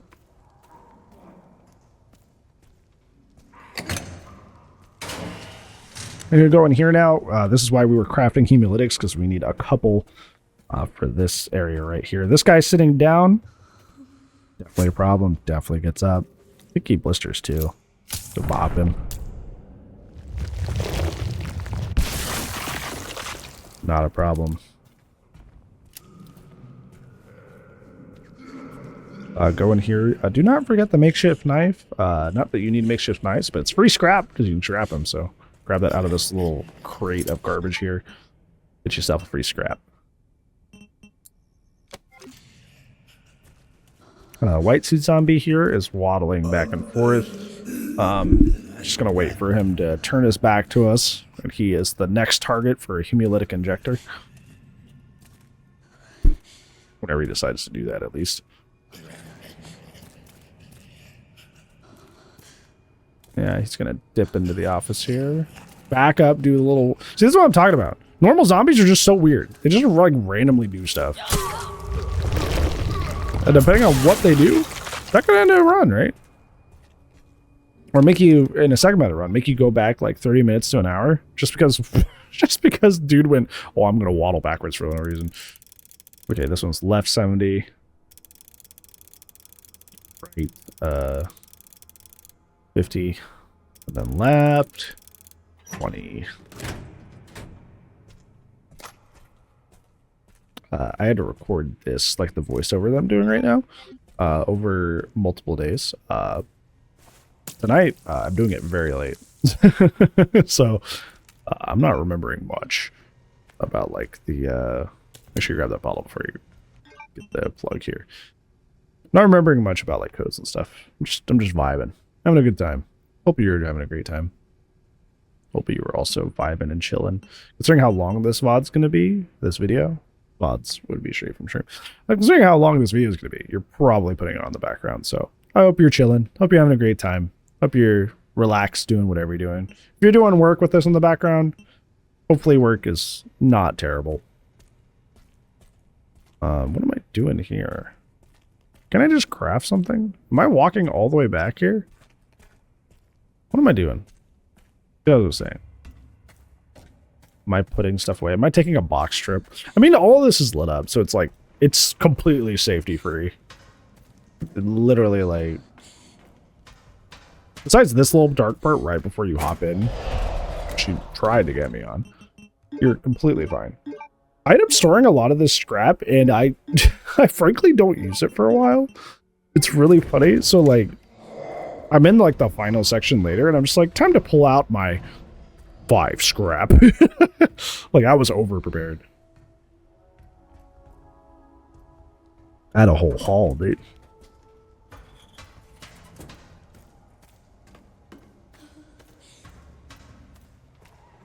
I'm kind of excited for my single segment run. I'm also excited. I'm going to, like I was saying, and I think I said this before. I'm going back probably and doing professional RE4 make and then doing no damage on that, probably 2. Just because, like, that is my favorite RE game and one of my favorite games of all time. So I want to see if it's, like, how comparable it is to this game and, like, how does it hold a candle to my favorite, you know? I'm gonna grab that. I'm gonna go under here because there's a lockpick and free blood after this cutscene with this guy. I think there's scrap in here too. It's on one of the shelves. Goodbye. Yeah, that's a lot of blood too. 60? That's not shabby. Not too shabby. Yeah, it's over here. Yeah, by the table saw.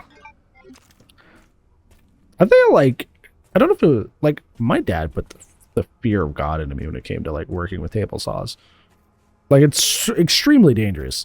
I had a step family member once who took his finger off, one of them. So he just has, like, a nub where his ring finger should be. So it is serious to, like, you know, take it as serious as possible. My dad was right to instill that fear in me. But, like, I think it got to the point where it's, like, it got a little too much. Like, I just, like, didn't want to touch it ever for anything, which is, yeah, like, that's the opposite extreme.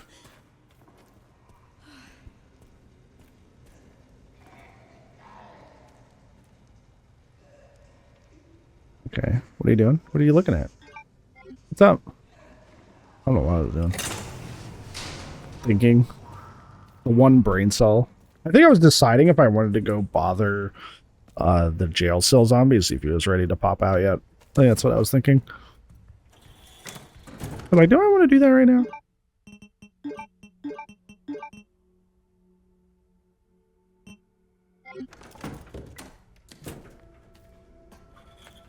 At least that's my best guess.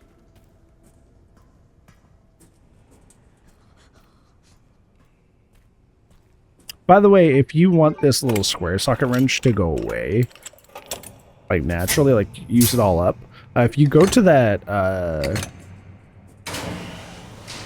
cage or whatever, that little grate for the little crawl space, you come in from the other side, it's actually locked. And you have to use the wrench to, like, get the screws out. So, if you want to do the thing where you use it all up, there's scrap here in this trash pile, by the way. Then come at that crawl space from the other direction and use it there, and that's the 2 uses, and then it's gone.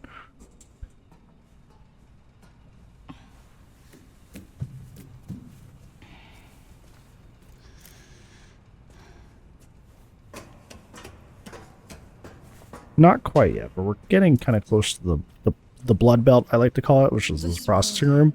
This is one of the this was for the longest time like the hardest part of the game for me.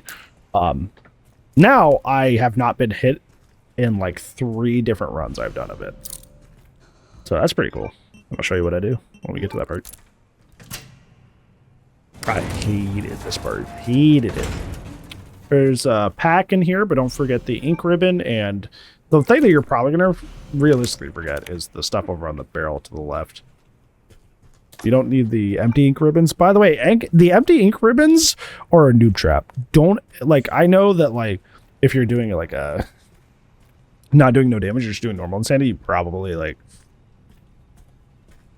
okay, well, maybe I can use these. No, do not. They are, I would say, don't get even remotely frivolous with your blood spending until Grace is back in the care center. Because, like, having the ability to, like, hemolytic inject one zombie and clear a whole area. Jump scare coming, by the way. Be careful.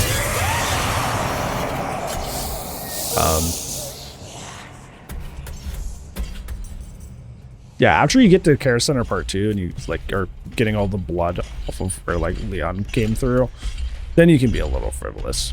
But until that point, like, the difference between having a zombie hemolytic and gone versus not could be a huge deal. Or, you know, at least if you don't, like, learn the minimalist strats and stuff. But basically, if you're just doing a standard insanity playthrough, you're probably not using, like, super minimalist, no damage strats. You're probably just kind of, like, playing the game just for the achievement. So, yeah, believe it or not, we're already getting close to done with this section, too. This is another section that feels fairly long, but you actually, you know, get used to it. You're like, it's not too bad. Just waiting for Marie to go away here. The save room thing for RE9 was one when I first heard it, I was like, it's all right. I think when I initially heard it, it was like a B+ in my head. Like, it's good, but it doesn't over excel. But, like, it's really grown on me the more I played this game. There's kind of like this weird kind of, like, spaced out feeling to it.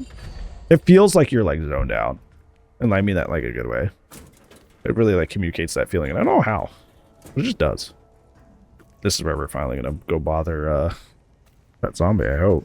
Because I got to get that final stabilizer before we do the blood belt. I don't have to, but it really helps. There we go.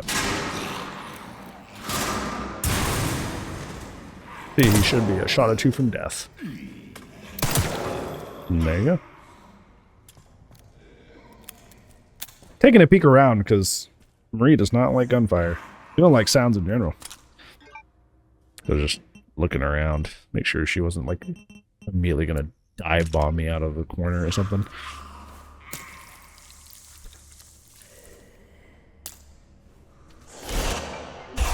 Yeah. She was a little late, but I knew it was coming.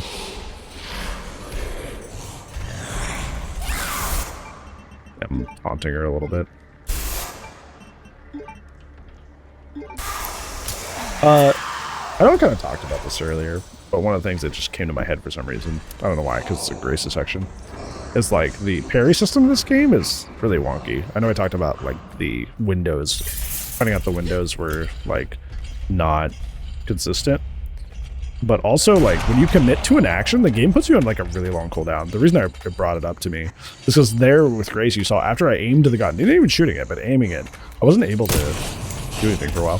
For this section, when she's just wandering around in here, just pop her once and then run back to the light so she gets burned and leaves. You don't have to sneak by her at all. You just gotta aggro her and then run out here. It's a section that seems pretty scary, but if you could lure her back to the light, she just immediately, like, decides to go back. She runs away and then goes back up into the vents again. But yeah, for some reason the game has, like, this really long cooldown after you commit to, like, any action. So, like, if I'm, like, for example, I'm playing Leon and I just shotgun something and I start reloading, because I didn't, like, I can parry in the middle of a reload animation because I haven't committed to doing anything. I'm just, like, reloading my gun. But the moment I, like, shoot a shotgun, like, I can't parry for, like, a solid 2 or 3 seconds. Oh my god. It's really weird. And it doesn't feel on purpose. I think that's the thing. If it was, like, a purposeful thing, I'd be like, okay. I really don't want to go in there. But it doesn't feel on purpose, especially when RE4 make, which is, like, the game that combat-wise most aligns with this, didn't have that. Like, you could shoot and then immediately parry. So, I don't know. There's a guy that drops down here, but some focus shots can deal with him pretty easy. There is a locker that has rare metal in it over here to the left, like around where, like right past where the this blue cart is. I don't get it right away, but I come back for it. So just keep that in mind.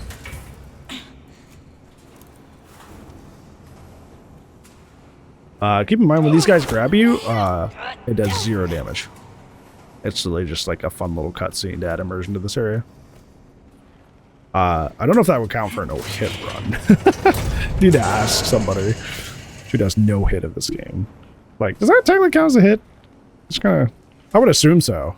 That's funny though. That would take this section from being like, oh yeah, easy peasy to actually kind of stressful for like next to no reason, which is really funny. Yeah, just find your little gap, come in here. When you get into this part, another zombie drops down, but if you hide over here on the left, they can't get you. For some reason, the guy just doesn't drop for a really long time. I don't know. I think I maybe skipped the trigger of like the place where you step to spawn him. So even though I came fully into the room, he just didn't come down for like the longest time. It was very funny. I was giggling.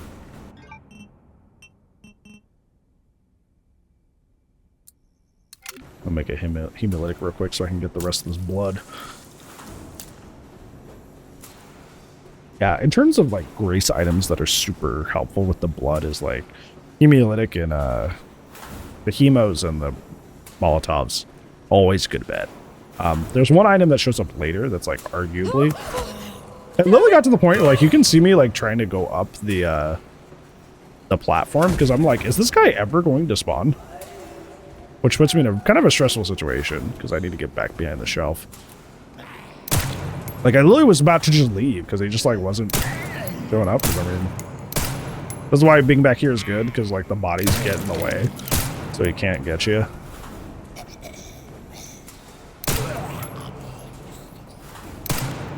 The bad side of that is that like you have to also aim between the bodies, which can be kind of annoying.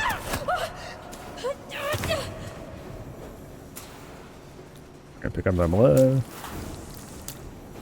And now comes the part that I used to hate. I actually do a pretty good job of now. I think it's really funny here. I pointed this out when I was streaming it. I don't have my hand on the controller for this.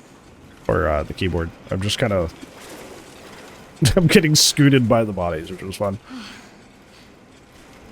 My advice to you, if you're doing a segmented run, is to 120% take this save state here. Definitely make this one of your segments, because like until you know how to do this part, it is the most like abysmal stressful thing in this game. The blood processing belt is, ooh, it's a whole thing. Make another hemolytic to save some space to get the rest of this blood. You're noticing a pattern.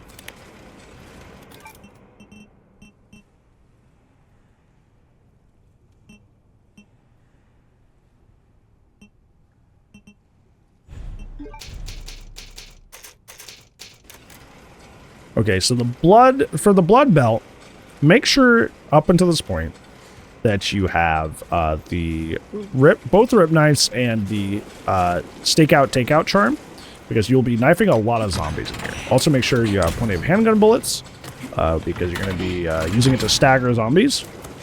They do not hit you and they insta-die.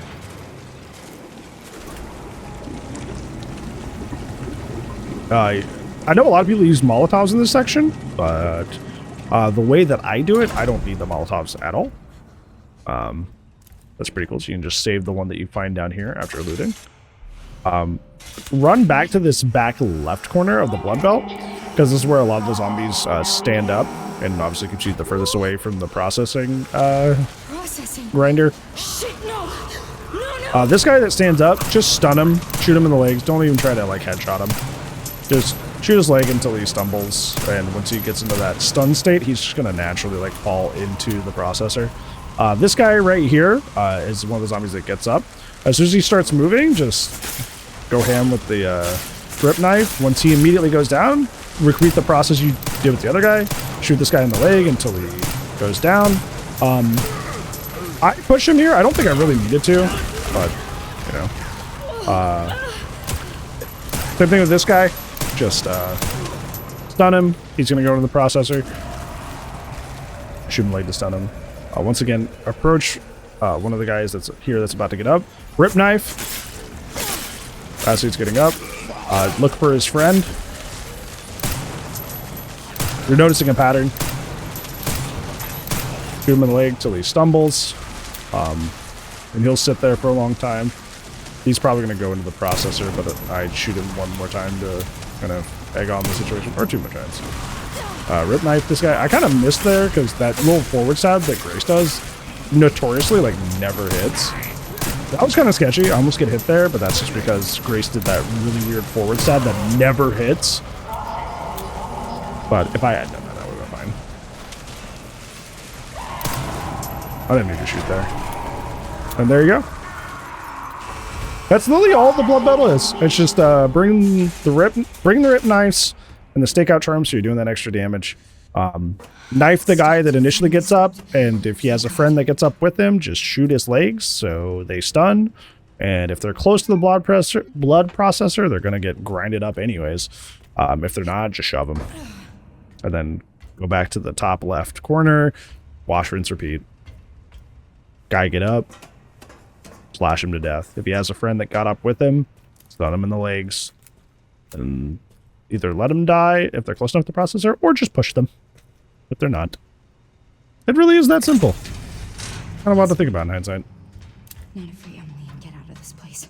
And you can do that on minimalist, because I didn't craft anything to do that. So you can take that in minimalist, friend.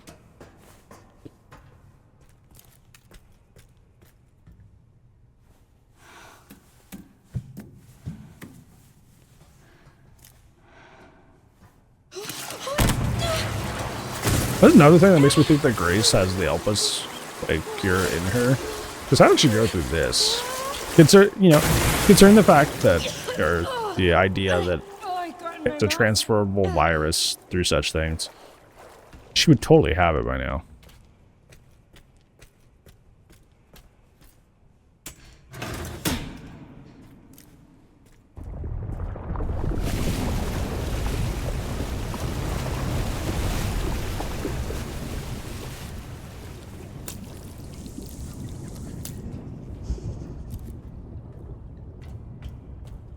There's a lot of blood down there. The best bet probably is to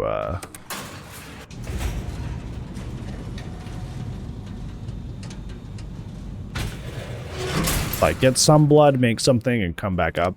This is where you can start kind of planning for the rest of the game, because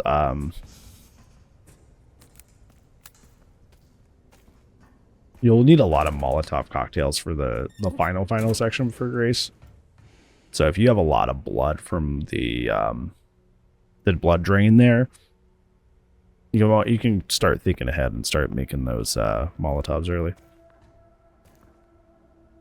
This felt like a Will moment where I just stood there for a long time. That felt like Will getting up there.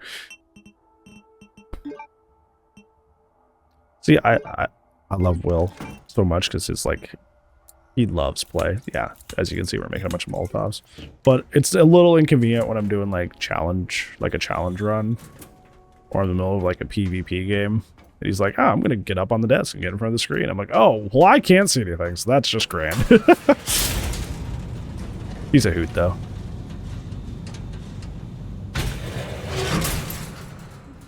He was doing it earlier when we were recording this, but I could still see most of the screen, so it's fine.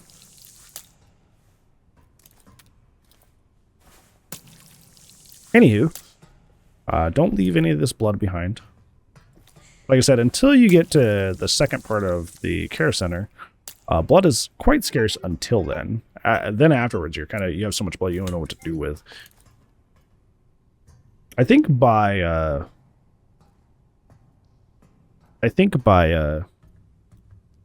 the end of the next section. No, there's 2 more gray segments. By the by the end of Care Center Part 2, because I've already said that that's a thing you do. By the end of Care Center Part 2, you should have 6 hemolytic injectors, 7 Molotovs. If you're low on ammo, you can make some ammo, but it's not required. It kind of depends on your RNG of how many bullets you got. And then some empty bottles. The empty bottles is kind of just like you make as many empty bottles as you have for the rest of the blood that's available. But if you're running my route that I made, 6 hemos and then 7 Molotovs. I think I ended with more Molotovs than I needed to, so maybe not even 7. But that's what I planned for. Anyways, I'm already at 5 at this point in the run, so I'm pretty set. And also, that final area does give you bottles and Molotovs as well. And blood, so. It's always better to over-prepare than under-prepare. Because like you saw in the Care Center Part 1, I missed 1 blood bucket. Messed me up. And this is where I realized, I'm like, man, isn't there a locker around here that has rare metal in it? I'm like, oh. Part of the body mill. I need to go back there. So that's what I'm doing right now. I realized it just took me a while. I am not as young as I used to be. My memory is not as sharp. Why we take notes. And then I begin to ignore my notes. The amount of times I got fake grabbed in here is comical. I went too far. Go back. Thank you. We have another piece of scrap as well, in addition to the rare metal scrap. You can't forget that rare metal. We got to pass that on to Leon. Essentially just like complete waste. And Leon can't craft that stuff, so to get Marie to go away here because she's about to drop down on you, just the moment she drops down, put the plug back in.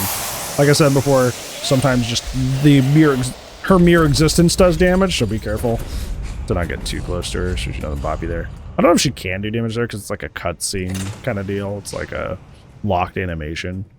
I don't know if she can hurt you there, but until you know for sure. I know for sure. I'm sure not getting close.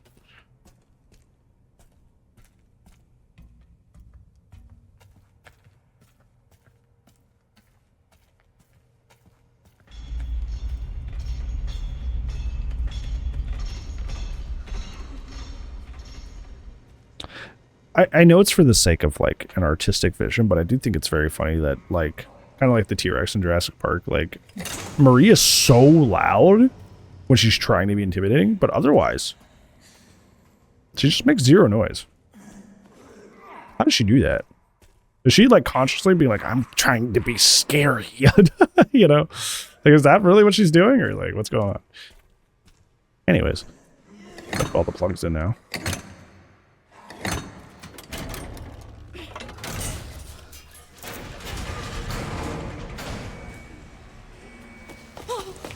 One thing I've always found really weird about this cutscene, I guess it's because like Marie's cell was close.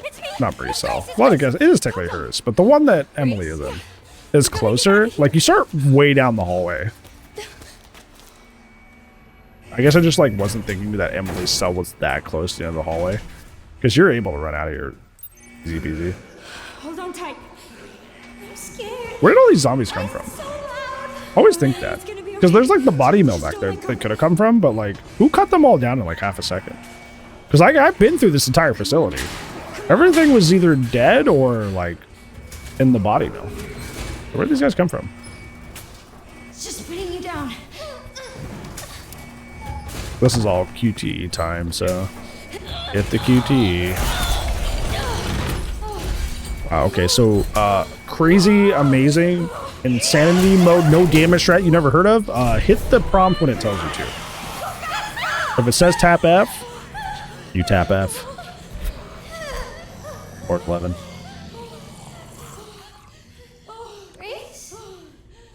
Speaking of which, I was talking about this earlier. This elevator scene, this is the one where you can get a fake blood splurt, even though you didn't get damaged. It's only for a second, like a little half second. Like if you complete the QTE, like with like a half second before you would have finished it, you can get the blood splurt and not get hit. Or not take damage, technically. But if you don't, and you take too long, you can definitely take actual damage here. So, just gotta line yourself up here to already start the prompt here.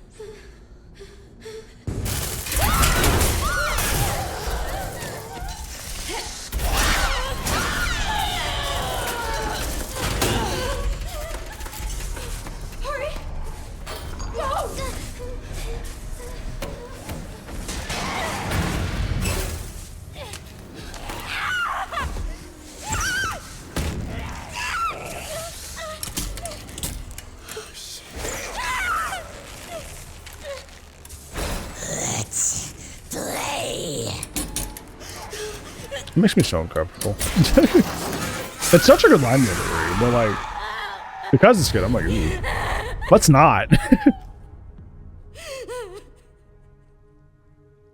This was a bold move after the 2 Ethan games. They knew what they were doing. You need to grab that for a super secret puzzle. Get it. Thankfully, I've already plotted this account, so I don't have to worry. I don't have to worry. I'm already good. I know a lot of no damage runners and stuff will like clean their account so they don't have like the base kit stuff, like from the bonus settings that you can get. But I'm just like, I don't know. I plotted the game. I earned that. I'm just doing my own thing. I'm just chilling. I'm just a little guy. I wish you could turn it off though. That'd be nice. If I could just flick a switch, turn it off, that'd be great. I don't know why they didn't. I kept this safe for you. But until then, I'm just gonna chill. Thank you.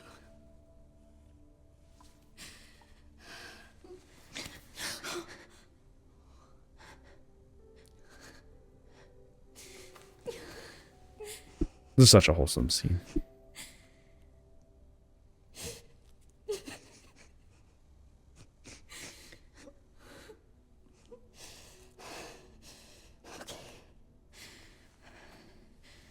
I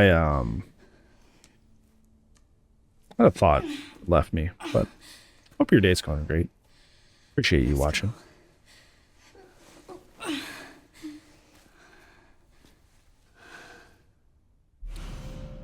This is going to be another very, very long, cozy cleanup session, just like with Leon, except everything's dead, so it's really just like walking around, doing a puzzle, Leave with me. sucking up blood, doing another puzzle, sucking up blood. I'm going to start off here by putting the prism she just gave me in the door to free that inventory space. So, Perfect fit. that helps.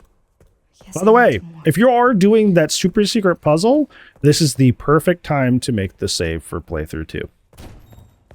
Instead of having to play the game all over again, but to this point, if you leave a save at this exact point, perfect time. If you do all the other stuff on your part 1, obviously. This is a perfect save, a point for a save to go complete that. Just heads up.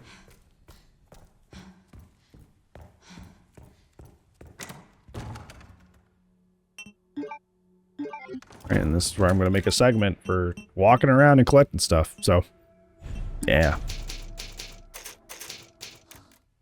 Okay, getting into this section here, it's going to be kind of boring-esque, just because, like I said, it's a lot of me just going around picking up blood.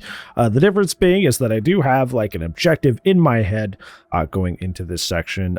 By the end of this section, and that is if you're using the blood, I want to have around 6 hemolytic injectors, around 7 Molotovs, finish up any rare metal I have not converted into Magnum bullets, because remember, all the Magnum bullets you make up do end up going to Leon, and Leon definitely needs them, especially near the end of the game, so we want to do that.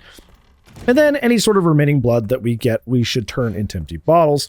That way we can make more Molotovs, but more so that we can have the availability to make bottles of acid, which are also very important near the end of the game here.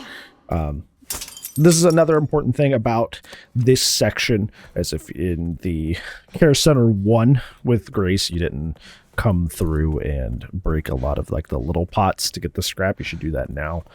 I often don't, just because the care center is filled with so many enemies that first run through. But I often find it safer to break the pots afterwards. For perfect example, that waiting room pot, you have noisy zombie in there, and he would aggro to you if you did that. So, although I did it the other day and he didn't, so I don't know. I might be based on distance or something. He seems to be a little finicky. I am going to pick up the polymerized blood specimen here. Usually I don't. Matter of fact, in my single segment run that I am practicing at time of recording, I do not pick this up at all in my playthrough. This is an adjustment I had to make because I missed that blood bucket in my first run through Grace to the Care Center. So I'm a little low on ammo. So to rectify that issue, I'm going to spend a little bit of blood on handgun bullets here to get myself back where I want to be. I end up making far more than I need, I believe, but it's kind of a good option to go to if you find yourself low on ammo. You can also make rip knives with this. I typically don't ever need the rip knife other than just the 2 they give you base game. But if you really like rip knife and things, technically you can get that here too.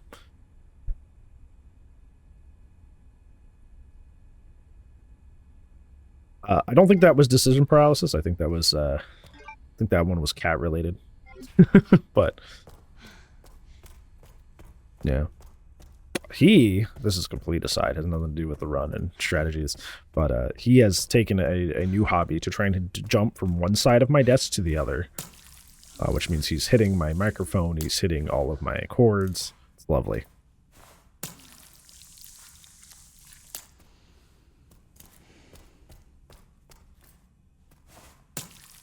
Yeah, thankfully, Leon, we save. Ideally, you save as much for Leon as possible instead of killing a bunch of these zombies, but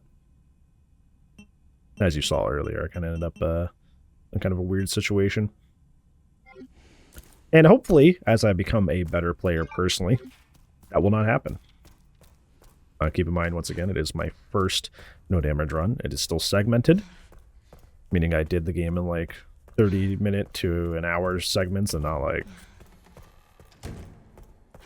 all in one go. I am still practicing my single segment run, but still, regardless, it is my first challenge run ever, so there's a little bit of inefficiency here and there. Thankfully, I'm surrounded by a lot of excellent individuals who were very, very helpful the whole way that I've already shouted out.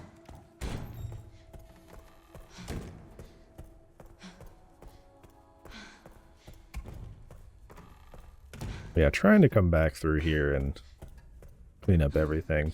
The East Wing is not only a little shorter than West Wing, but also I have to get the corrosive and the prism from up here. So I usually do East Wing first. Now, I'm not, like I said, this is my second favorite Resident Evil game. So I love it a lot. I also pick up the antique coins in this section. You don't really need them. You can turn them into scrap at the end of the game. But by that point, you probably have everything you need. So it's kind of redundant, but it's something I think I'm not going to do as much in my future runs. Remember always scrap hunting knives? They're useless. No, the way the hunting knives are designed is very funny because they have the highest durability, but you never find one that isn't already in the red state. So it's kind of completely redundant. I don't know why they did it that way, but hey. Well, that's the thing too, because like that would make sense if they were going to be used in like a playthrough 2, which is what we're doing now. But no, or maybe in an alternate mode, but we don't have one for her yet. So it's just kind of like a double whammy of what the heck were they thinking? Anyways, what I was saying earlier is that while I said this is my second favorite Resident Evil game so far, I do think I wish more of the areas were like they're center coded. All right, use the corrosive on this. For some reason I pressed the wrong button. But it happens. This is 3, 1, 2, 1, I believe. Yes.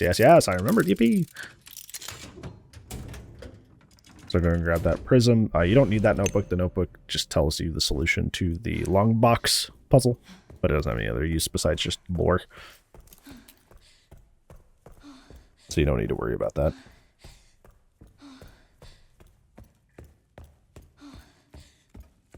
Yeah, I think the care center is just like by far the coolest area. And I think the game, I think I mentioned this earlier. My apologies that I didn't. I've done so many playthroughs of this game that they all kind of meld together to a certain point. That like they're kind of going for like a modern noir kind of vibe for this game, which I think they did a really good job of, especially like the streets of Renwood, the care center itself. And it had this really cool vibe to it. But I think that kind of falls off after about the water treatment plant. And then it like the game tonally shifts. And it's not a way that I dislike, but it is completely different. And I can like totally empathize with people that are like, they wish the first half of the game was the tone the whole way through. I think the best way to describe it is that we're going to put the prism in here to save the inventory space. The best way to describe it is like the first half is Resident Evil Requiem in its specific style. And then the other half is like a typical Resident Evil game without much stylistic expression. So, like I said, don't really blame anybody for not being huge on that overall. Yeah, coming back through. Ooh, lot of blood. Ooh, lot of blood. I think there's almost always more blood than you ever need in this area. Me pointing at that like I missed you earlier and that created issues. That was so funny. I was doing my single segment run practice right now and I was like, I'm making sure to get this now. Oh, by the way, fun fact, the strat that I use in Care Center 1 where I put the key in the door, then loop. So I put the key in the door, get the blood, and then loop the guy, then push the door open, then leave. If you run away from that door, I'm still testing to figure out why. If you run away from that door after putting the key in the pantry door, for some reason, sometimes the zombies all wake up. I don't know if it's because I technically like kicked it with my feet by accident or if it's just like the sound of me running. But it is possible to wake up the zombies early in the pantry. So you definitely have enough distance to just like walk that and get to the kitchen island to loop the white shroot zombie. So it's better to rather be safe than sorry. Like I said, I'm still testing why that even happened, but who knows? Resident Evil Requiem is an amazing game, but not really known for its consistency in a lot of places. So who knows if that was just an oopsie or if there's a real reason for that.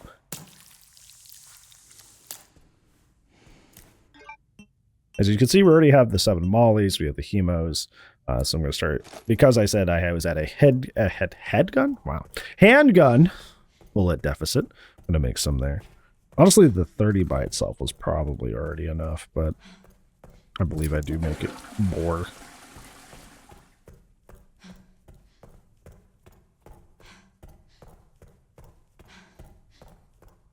Yeah, sorry if my commentary is not too enlightening during this section. It is just kind of like a run around and hang out part. Chef Zombie, this is kind of like the main reason I still kill him on Leon.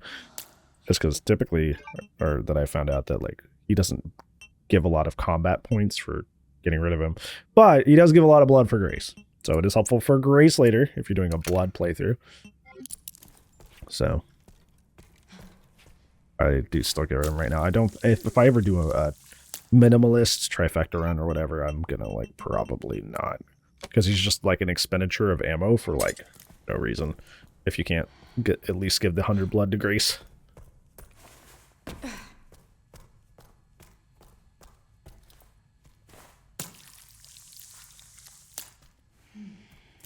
I really do wish or do hope at some point they give it or make it to where you can turn off certain bonuses. Because I didn't go for this run until I had platted the game. And a couple of those I can't turn off at all, which is goofy, but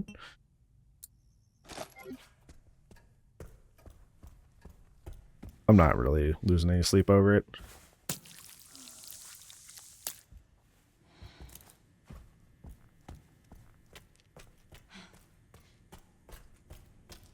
Yeah, I never grabbed this blood pack the first time around either.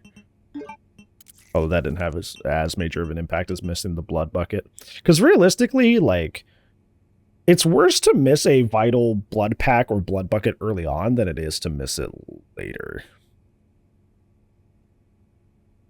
Like, if you get all the hemolytics that you need to get through Care Center 1 as you're going through it, you're fine. Like, if in terms of prepping for, like, basement or, like, arc, like, if you just get yourself through the Care Center the first time, you're typically good. Because the basement has surprisingly a lot of blood. You have, after you flush all the blood away in that blood room, I found a blood pool I didn't even know about the other day. It's right next to the crawl space room. I forget what it's actually called. But it's just like off to the right before that door where you put the plug in. So the basement will give you enough to work with.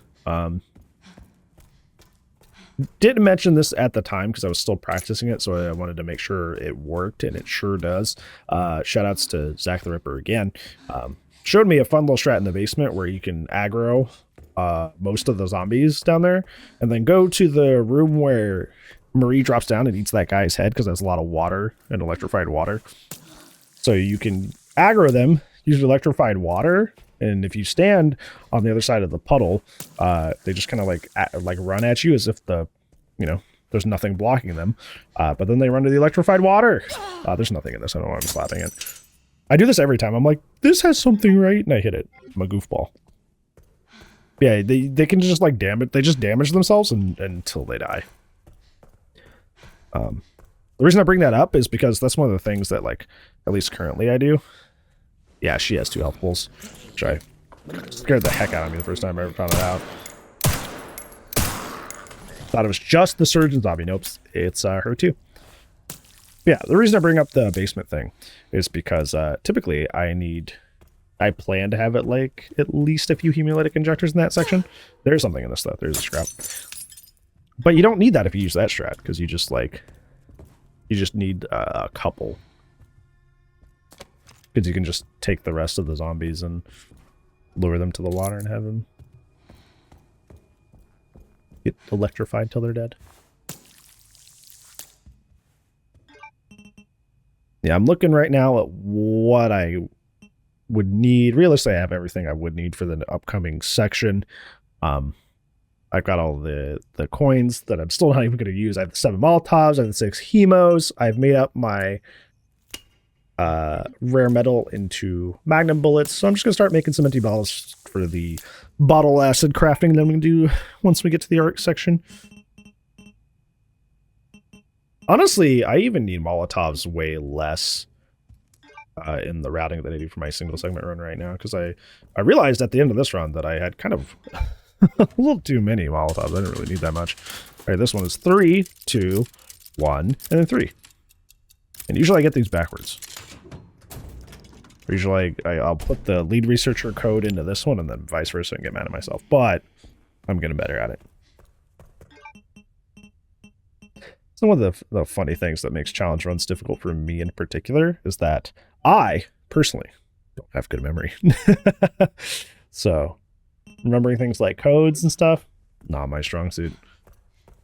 But we're about getting to the end of this, so I don't think there's much else we need to do here.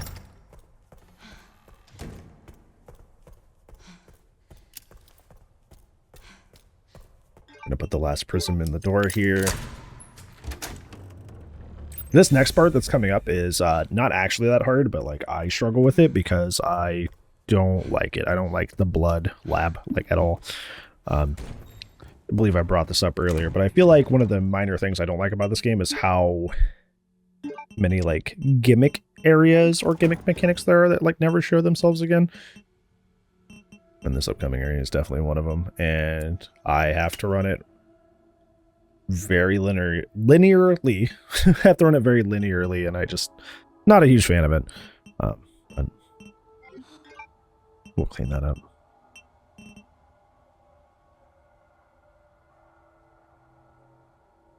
Not before I make the 30 handgun bolts that I didn't end up needing. Although, I will tell you, the dopamine rush that I got by looking at that, I was like, ooh, I never need ammo for the rest of the game. Yippee.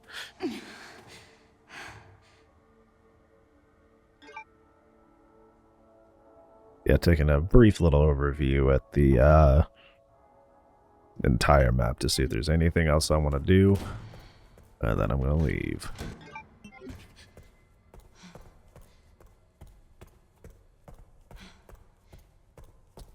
One obvious place I need a lot of work is just like my inventory management. Finally. But I've always kind of sucked at that in any game I've been in, challenge run or not, so. We did it. Usually when I play RPGs, first mod I install. Are you alright? Unlimited carry weight. I want to grab everything. I want to hold everything. I don't know. Well, let's just... we need to keep moving. I think it's much better in like a survival horror game because like in RPG games, often going back and forth between your like your stash and whatever you're looting is just like a time tax. Which, like, you know, as an adult, I think so. we do not have a lot of time. So I usually just do infinite carry mods, so I don't have to take multiple trips. But in a survival horror game, much different because going back and forth is dangerous, and that's part of the point. That your kid? What's... This? Old war wound. I can't run away even if I wanted to. Can you fly this? He's not here long, but I really do think Carrie was an endearing character. My bastard boss took the... Unfortunately, he's a helicopter pilot in an RE game. You know what that means? I could fly us all out of here. Edge. If you go get it for me. It's in there. I'd go myself, but I can't outrun those things, not with this leg. Are you lying to me? What? Have you seen the same shit I've seen? Look, lady, we're out of options here. How much longer do you think any of us can survive? Can I go back to my room now? It's not safe. I love that Grace kind of locks in after she gets Emily. We can help each other. I'll protect her. If you get the like, imagine like little shaky Grace being this confrontational at the beginning of the game. Nah. I promise. But for Emily, she's got it. Gotta. It's a deal. Come on. Yeah, even with that old war wound, can't outrun the zombies, because in this game they stumble about a football field's worth of length in 2 seconds. Ready? Dude, I was watching somebody play the other day, and they were doing the section where they go in to do the level 1 wristband in the blood lab room. And I kid you not, a zombie stumbled Grace. from the doorway to that room, all the way over by the lockers, and almost hit them in the back corner by the computer. Because they stumbled immediately all the way up to the little island table there, and then lunged. So like in a matter of a second and a half, the zombie went from not in the room to like traveling across the entire length of the room. This is why normal zombies scare me more than blister heads. Because, like, what is that? How are they able to do that? All right, so this is a very, very important thing for you to learn right now. If you're using hemolytic injectors, you must not have a knife in the same inventory for this section in particular, because there is a blister head that shows up very suddenly that you need to inject, like, immediately. You can also throw a bottle to distract it. That's an alternative strat. But regardless, if you have a knife equipped, because the prompt is the same for like hemolytic injecting something, Grace will get overrode with her hemolytic injector prompt, and she will lunge. And if that happens there, that's it. you're donezo. So that's why I put my knives away before this section, because I don't want to get prompt stolen. So that's really annoying. It's another thing I wish kind of wasn't a thing in this game, but by and large, not a huge deal.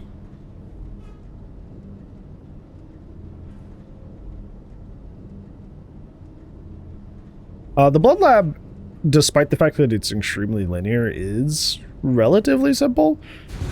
I personally subjectively find it frustrating because I don't like it. But it is really simple regardless. It's very interesting that you can hear Gideon shuffling around in there. Just being a little goober. I mean, a big goober, I guess. All right. This part before everything gets hectic is pretty simple. You just run, grab the ink ribbon that's in the room up here, grab key, unlock door. Nothing really to write home about here. Nothing over here, even though every time I look back in this corner for some reason. I don't know, I've played this game so many times that I'm just like, I just assume that, like, well, I'm still missing stuff, right? Clearly there's something around this corner that I personally am so bad at the game that I haven't seen. It's like, no.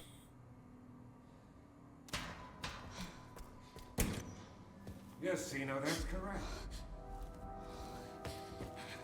All tests have come back positive. I always wonder what he means by tests here. Is indeed the one that we've been searching What tested positive If with all Grace's, goes as like, planned, blood draw that he was looking Elvis for? will soon be in our hands. Of course. But first I must initiate the protocol. I've done it. I love that he says, I've done it to Zeno. He doesn't hang up yet. So Zeno's probably just like, oh, yeah, whatever, man. Yeah, sure. Yeah, you did it.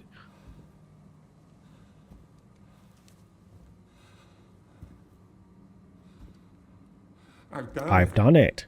I've done it. Such a goofball, man.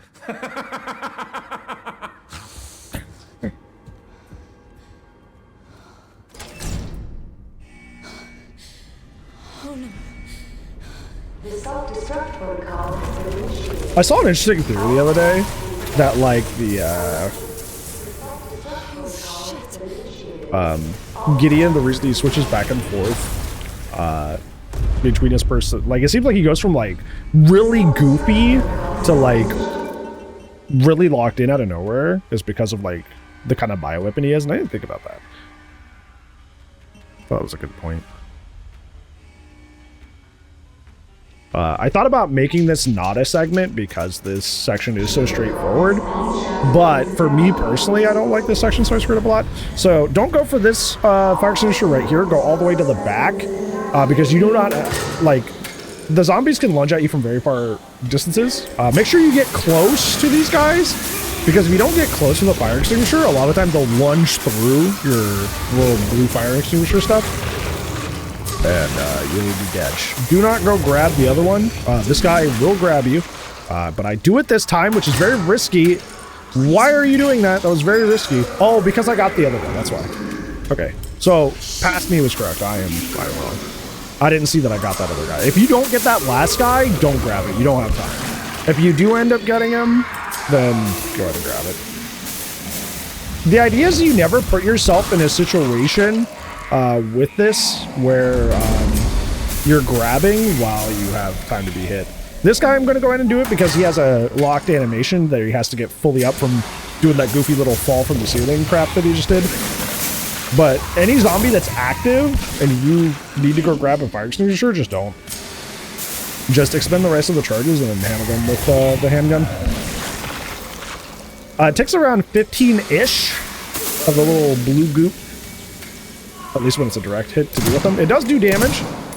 So, like, as you saw there, I did most of it with the blue fire extinguisher, and then it only took a few bullets to take them down. So that's at least a nice touch about this area. Don't go to the right here at all. Like, literally to the right of where I'm standing. There's a landmine zombie, so somebody that's waiting there to pounce you. So do not go that way. That is ruined. That ruined my first no damage practice run. Wait for these guys to pop out. Spray them. Remember, as scary as it is, you kind of have to get close because you don't want to be wasting any of the fire extinguisher juice. And also, if you're not close, you're not doing the stun, which means they can, like, run up and grab you, which I have 100% have had happen, if I can speak. This next out spot is pretty simple. This next room you just run through. As long as you just sprint through it, you're in no danger.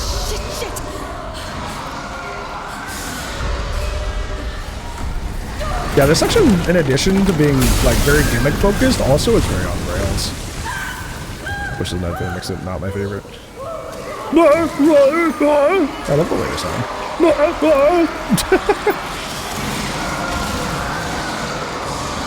For this blister head up here, like I said earlier, the one that's about to show up, you can either hemolytic inject him the moment he comes around the corner, like just be mashing the prompt, or you can throw a empty bottle in the corner of where that dead zombie is sitting, and he'll go over there and investigate. Because I'm doing blood this time, I am going to use the hemolytic injector. But if you were doing like a bonus run, just throw a bottle in the opposite corner and he'll go check it out and you can just run by. Don't even worry about that guy, just slide through. Make sure you hold left here, because a little, I don't know, a piece of debris comes rolling down. This is always the funniest thing when I'm watching somebody do a blind playthrough because they don't know about the falling debris and they get hit by it. It's like, I can't warn them, so I just have to watch it hit them. It's so sad. We're not done yet with this section. There is, once you get up through this ladder, you exit, there's zombies that are hiding out. You only need to kill one of them. You used to be able to like run by them and just like vault the window to escape, but I was getting hit doing that. So I don't know. Like I said, I did the initial routing for this like closer to like 3 weeks post-release or something like that. And then obviously, you know, the game's been through patches. Strats have been found by people. So some of the strats I'm using are a little outdated. That one I found out right away it was outdated because during the practice run, not even the segment run itself, but a practice run, he hit me while I was vaulting for like half a second. It was like right before I finished the vault, and I was so mad. So I just shoot him and deal with him. That's not even a possibility. What the fuck did you do? Reese? Reese, what's happening? It's okay, Emily. I'm here. Emily, it's gonna get Another thing for this upcoming section with Leon, I end up switching to the other sniper site. Because while I like that one site a lot, I perform better with the other one. Also, there was a really funny like collision issue that I found in this upcoming section. You'll see what happens.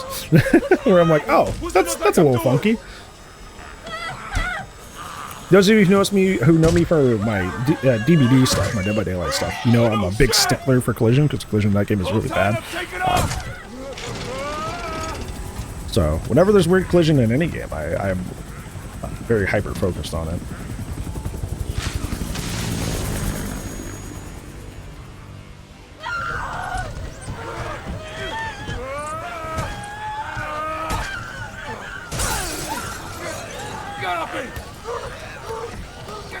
It was like my worst nightmare, dude. Not the zombies, but fear of heights includes like, you know, crashing or being on roller coasters or anything like that. So this would definitely freak me out. Or Harry. Emily, are you okay? Not really. Oh, Emily.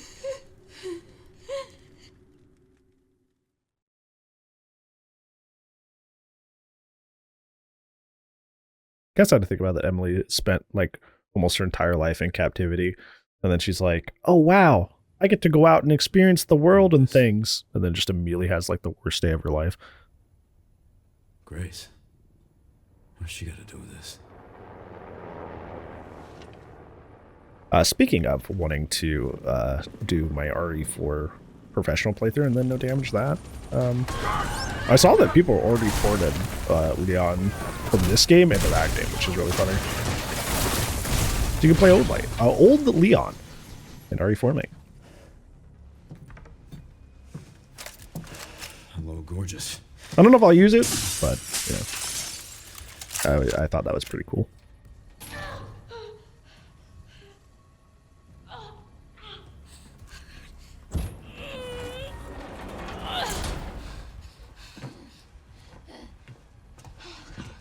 Come on, Emily.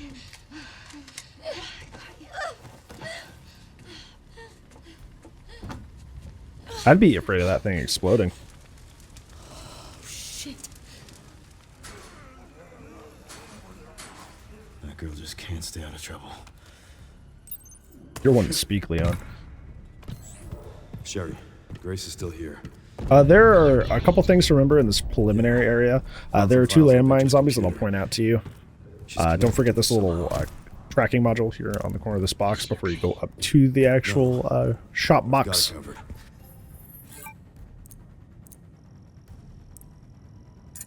Okay. Gonna buy rifle ammo. Obviously, you kind of need that for this section.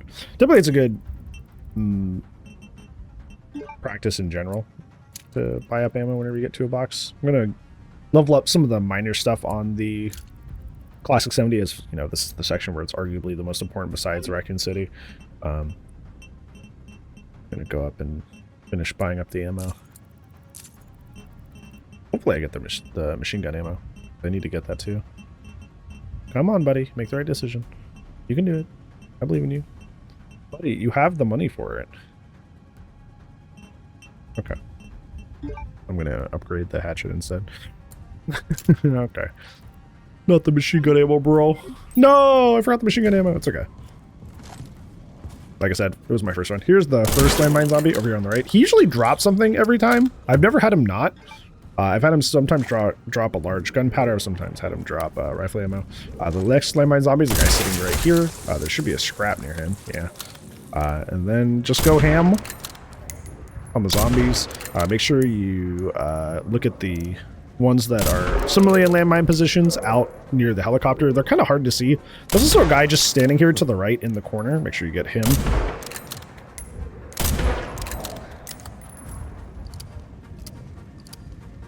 Okay. This is where I probably get this other guy that's also laying there. Like I said, may be hard to see. This is where I find the weird collision. Because even though my reticle is on the chef zombie's head here, I guess the ledge of that roof is just like a little bit wider than what I can visually see. So I can't hit that. So gotta go back to defending Grace. I keep trying it. I keep finding out that I'm like, maybe I shouldn't. But yeah, just don't worry about it otherwise. Typically, you can just dink him on the head there. You don't have to wait for him to come out, but as you can see, I was finding out some interesting things about that roost collision there, so. I know some people break that propane tank just to solve this area a little bit easier, but I use it to clear up a bunch of landmine zombies that show up later. So I just kind of like snipe this whole section. Plus, the sniping in this game is pretty fun.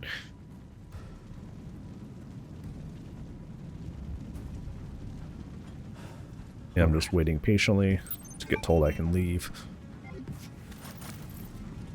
For some reason, I thought the vault was over here on the left. It's on the right. I may have been distracted reading chat or something. Donk. First things first is that there is a landmine zombie immediately to the left at the bottom of the stairs here. Most of the landmine zombies in this section have next to no health. That's a special thing for this section, so just take out your submachine gun and shoot him 2 or 3 times and they'll die. The one exception to this is that there is a zombie that fully stands up when you get close up here near the door. He is at full health. There's a bunch of landmine zombies here laying to the left and to the right, but I just wait for him to run near the propane, and I just hit them all at the same time. So, yeah, easy peasy.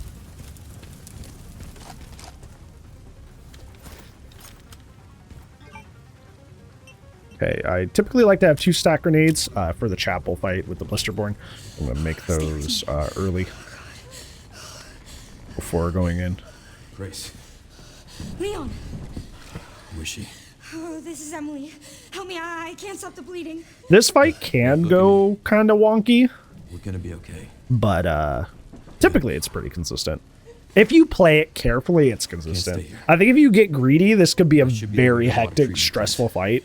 But if you play it safe, it's pretty fine. I hated it when I was first routing it. Because I was like, everything's so weird. Everything's so inconsistent. Take her. I found out also as well that I don't know if it was like debris falling, but I was walking by a pillar and I took damage from something, even though there's no enemies nearby. So I don't know if there's like an environmental,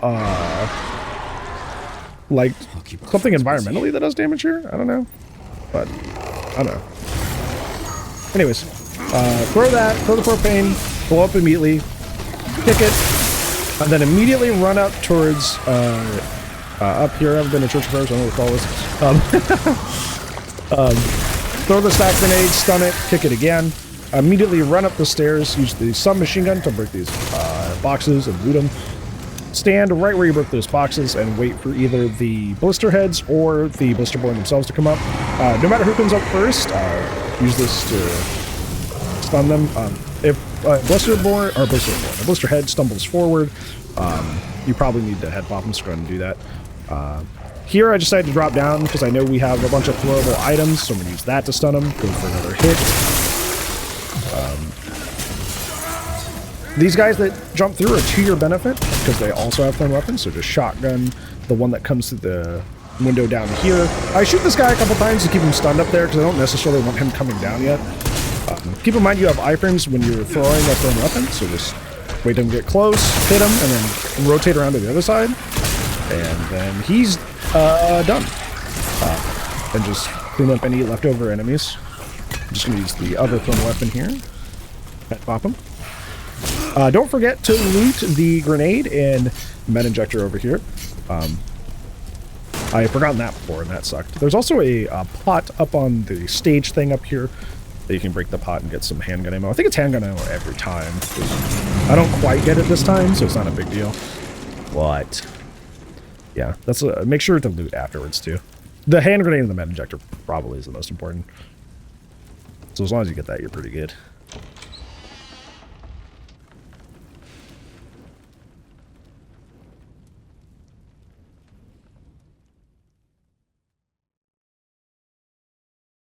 Yeah, I used to really struggle with that fight. The thing that I've noticed the most that helps is just using the throwable items.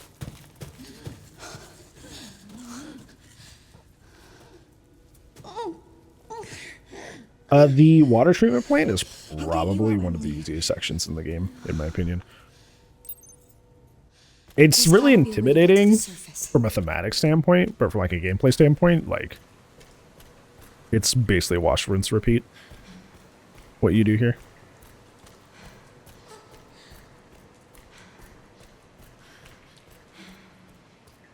And I think honestly, I feel like personally, it's a good way to end Grace's like first big long section of like, you know, doing the care center and then doing the basement, because like she's been through it up until this point. So to have a section where it's a little bit more straightforward and you feel a little bit more powerful and the level doesn't last very long, good choice, in my opinion.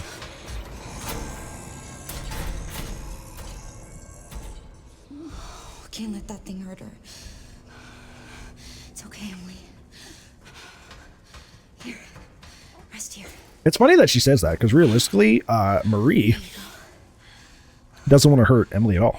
She definitely would have hurt Emily while she kidnapped her earlier, but didn't, because Marie very clearly remembers that Emily is her friend, and in her mind, at least appears to be wanting to protect Emily from all the stuff that's happening, which is the big sad. I'm having a little indecision on what to do here. I don't make a segment for this section at all because it's like literally that straightforward. Also, typically for segments, I like to keep them around like 30 minutes to an hour, because it's like, I feel like if you're making too many save states, even in a segmented run, it's just kind of defeats the purpose of it being a challenge run, quote unquote, at all. You know, like if you're saving every 2 seconds, like of course you can do it no damage, right? So I like to keep it like around 30-ish minutes minimum between the segments that I do. I guess that's not entirely true if it's like one mega long area, but I try to put a fair bit of distance between them. It's my only chance.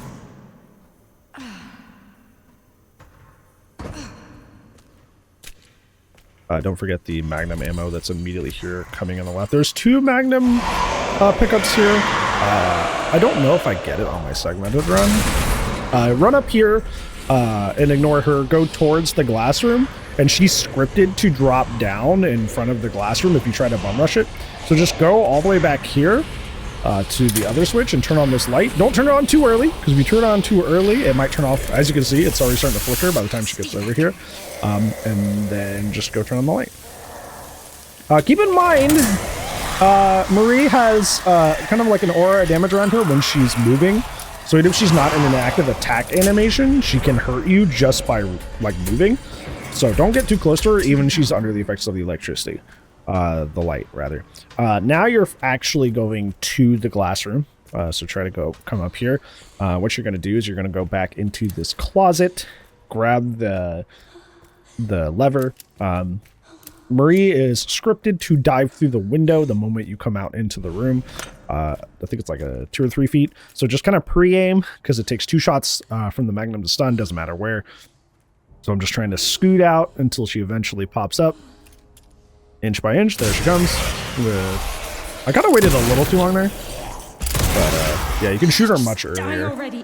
Because unlike a lot of things in this game, she doesn't have iframes. Like going into that animation until she shows up. So if you just like shoot her twice, you're good.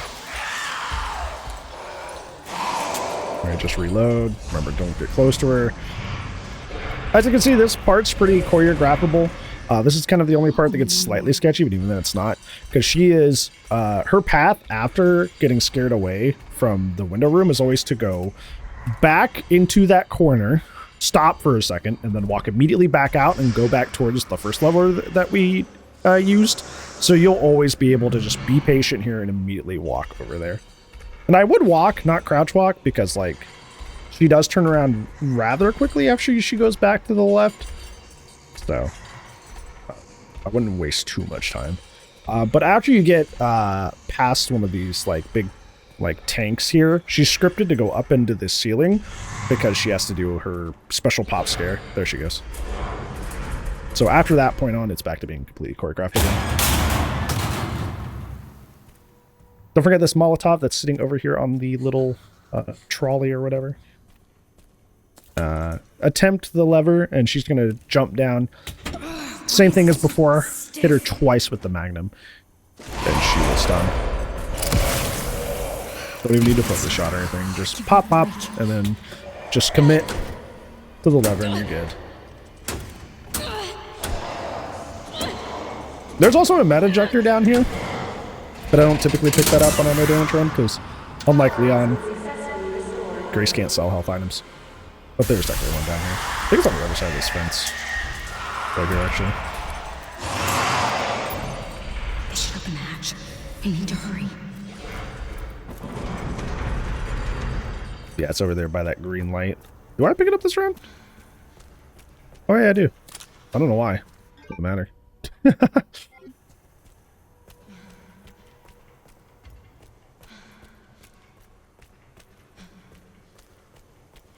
The other Magnum ammo is over here to the left, I believe. Back in this area that we initially went to.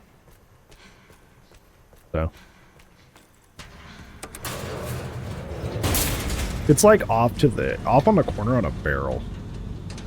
I didn't grab it this time, but I should have. I didn't really end up needing it, but Magnum ammo is very scarce, so probably should. We're getting out of here. Get out of the fucking... Come on! Fun fact about this area, if you this little section, if you've not played the game in a while, you don't have to shoot her at all. Not with the Magnum, not with the handgun. You just wait.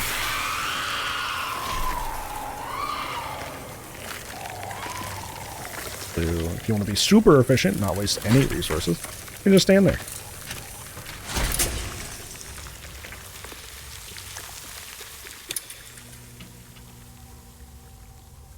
Like I get the sound of the lamp I turned on just because I was bored flipping off there.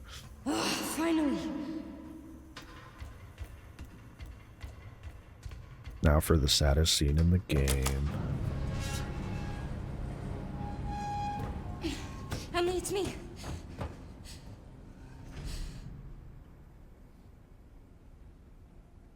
Emily? Oh no! Wake up! Come on! I was watching my friend play this, and she works in the medical field, and she was like, "You're doing CPR wrong."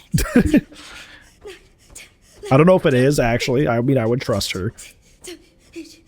She does it for a living, but apparently this is not proper CPR.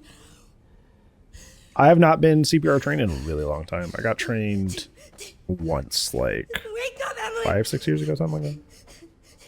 I'm not reading it since. I probably should. Come on!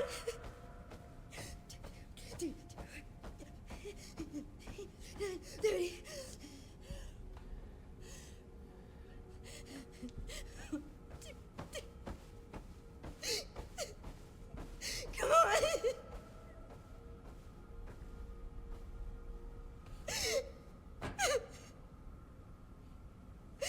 Emily!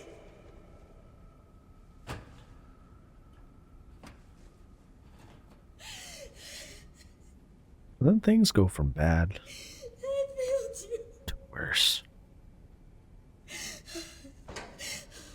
Emily! Hi, it's me. I'm right here. You okay? You okay?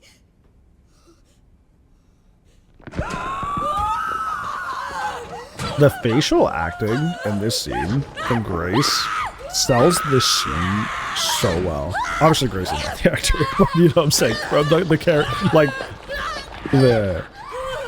the facial expressions here are just amazing.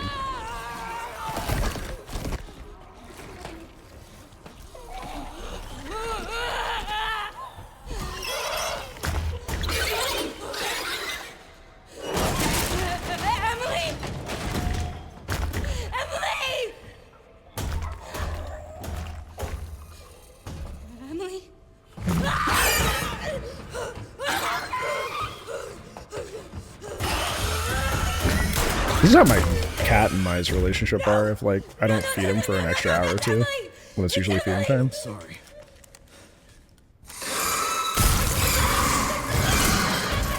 Oh, that's kind of a redundant fun fact, but if you try to aim at her exposed heart there, the game actually doesn't let you. The one refuses to, like, aim for the vitals here.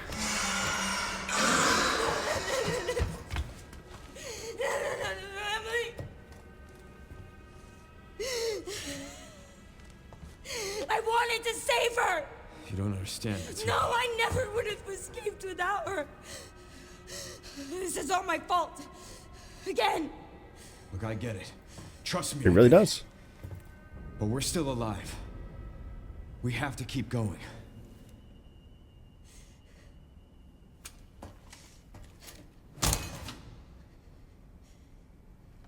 No.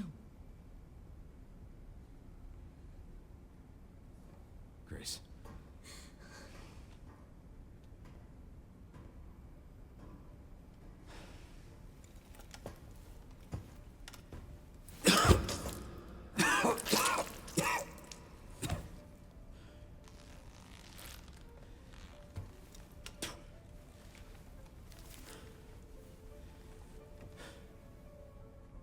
The soundtrack's so good.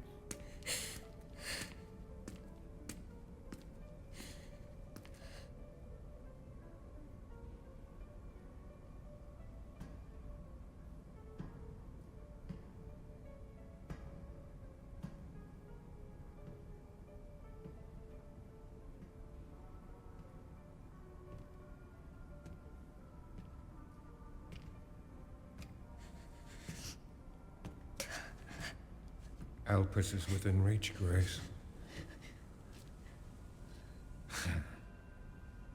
I'd like you to come with me. I like the idea that Gideon's just like listening to all that happening through the floor, and he's just like, yeah, whatever. Lost, but you're not. You're exactly where you need to be.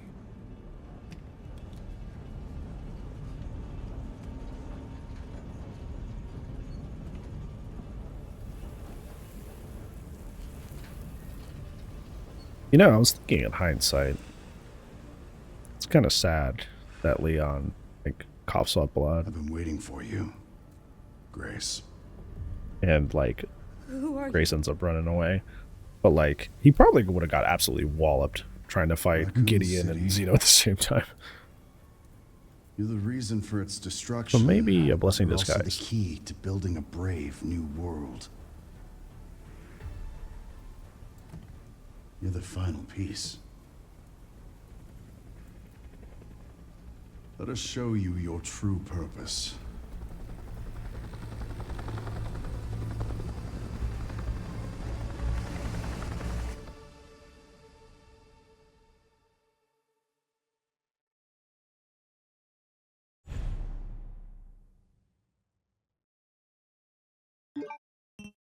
Yes, I will take that save. Thank you very much.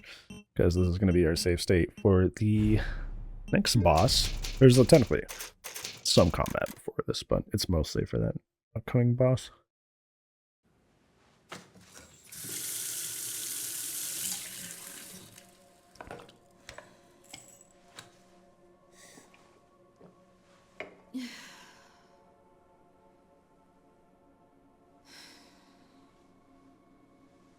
And believe it or not, we are only about halfway through the game. Because the next section is long. Long.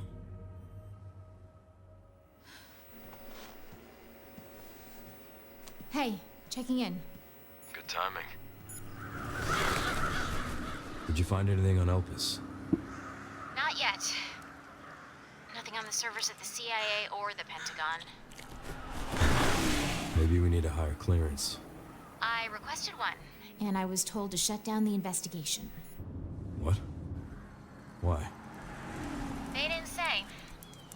Orders from on high. Foreshadowing. Look, we don't need you taking a hit for this. I'll just go it alone. We're in this together. Till the end. I've always been good at working in the shadows. Just don't do anything too risky, yeah? Me? Never.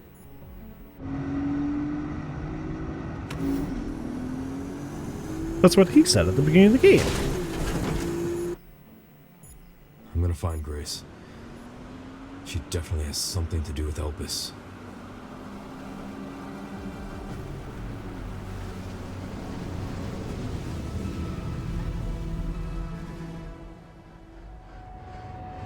Oh.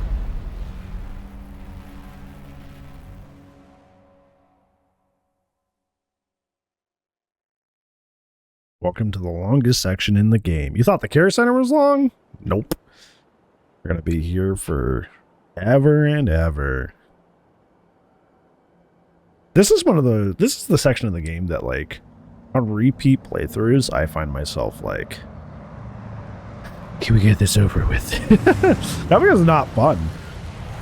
Because, like, the first time in the game, you're really kind of, like, let go as Leon to kind of go just do whatever. Gonna have to find another way around.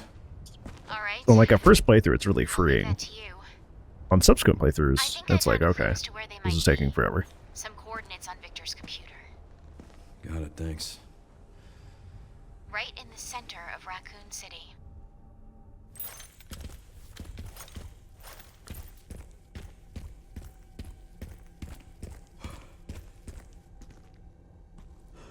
Okay, I'm going to go to the box first.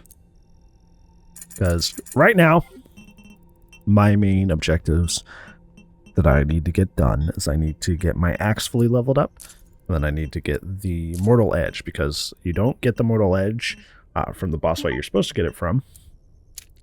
Unless you haven't bought it in the shop. And remember, this is a platted save, so I have all the items. So I have to save it for that. Because you need both axes to be either bought or fully upgraded for some final bosses later in the game.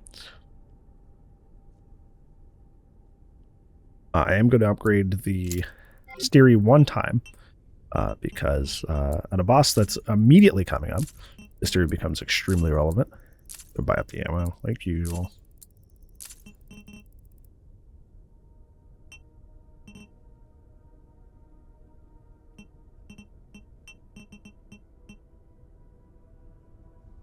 Fortunately, I think that's all I'm going to get for the time being. Unlike on standard mode, there are zombies in this area. There's one sitting right here.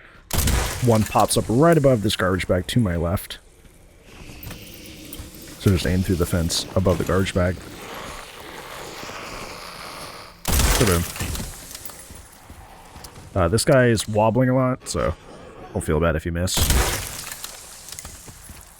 I decided to go get the loot from over here first before dealing with those other two zombies. You can stealth kill one of the zombies here, but never both. So, at least in the time that I have played the game. So just stealth kill one, then run away and deal with the other.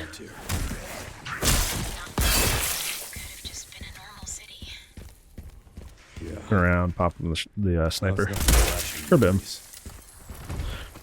There will be zombies in this little cafe here on the left, but the zombie leans into the way, like right from the edge of the door. So if you zoom in with your sniper, you should be able to see him occasionally put his head in the way, and they just dome him.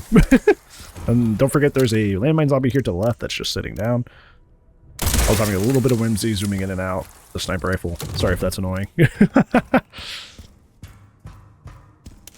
Try the tracking module in the scrap back here. To your left in the, I guess the hotel lobby or whatever that is, there is scrap on one table, shotgun shells near the door, and a med injector beneath the counter. But before we do that, gotta deal with this guy slapping on the bus stop. One thing that's important to note going into this area is that for some reason the Raccoon City zombies are a little bit more aware than the Care Center zombies. So what I mean by that is like the Care Center zombies most of the time I was able to just like run up and stealth kill them. It wasn't very often that they would ever turn around on me and grab me if I was just blatantly running up to them to stealth kill them. But for some reason the Raccoon City zombies are kind of the opposite. It's like you kind of have to walk up to them, because if you run up to them, 9 times out of 10 they will turn and grab you. I don't know why, but that's just kind of been my experience. So be a little bit more careful going for those stealth kills. Be a little bit less brash. Gonna go back to the box real quick so I can offload all the points I just got. Try to get some more upgrades.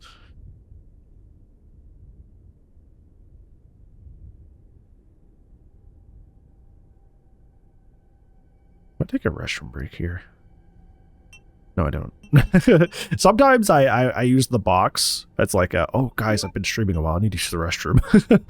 So I've been trying to cut those parts out. So I didn't know if that was happening again.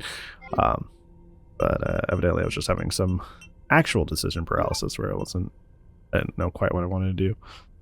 The shotgun is kind of prevalent for the next boss fight as well. So I decided to get the carbon tube upgrade. Keep in mind, the carbon tube upgrade, every time you get it, it refills your shotgun ammo for free. So if you want to like min-max, be optimal. If you're planning to get it, don't reload your shotgun before that, because you just get free ammo. I've done this a little bit in my single segment run practice so far, but I didn't really do it in the segmented run because, to be honest, I didn't know about it. So, but now I do. So.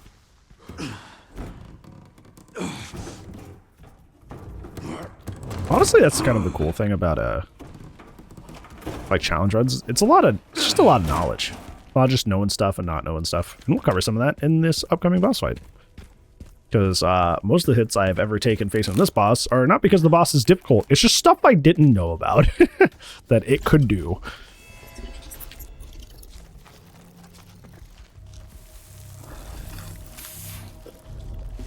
But once you know, much easier. Shit.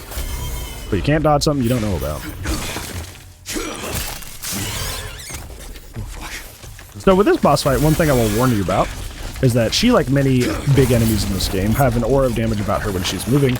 So if she's not in any sort of like attack animation, that does not mean you are safe. Just her moving around can hit you if you're close enough. I found that out the hard way at one point. Also, we're going to stumble on some propane tanks. Which typically when you're throwing those, things can't like automatically hit you, like many like locked animations in this game. I'm gonna break through these webs with my axe. But for some reason with her, she can hit you through them, so be careful about that. I'm gonna go to the edge of this hallway, lure her out, and then run all the way back stay in this hallway because I'm just going to lay into her with the Steery. Reload, keep going. Unfortunately, I don't get to get another round of shots in before she gets to this point. That is a cutscene that does 0 damage to you. Reload this as you're going because we're not quite done with the Steery yet. Through this web. Because through this little door where the glass is broken, you can actually shoot her through that while she's doing that. So just until she's out of sight. There's going to be a lot of little guys, little spiders up here. So we're going to need the Steery back out.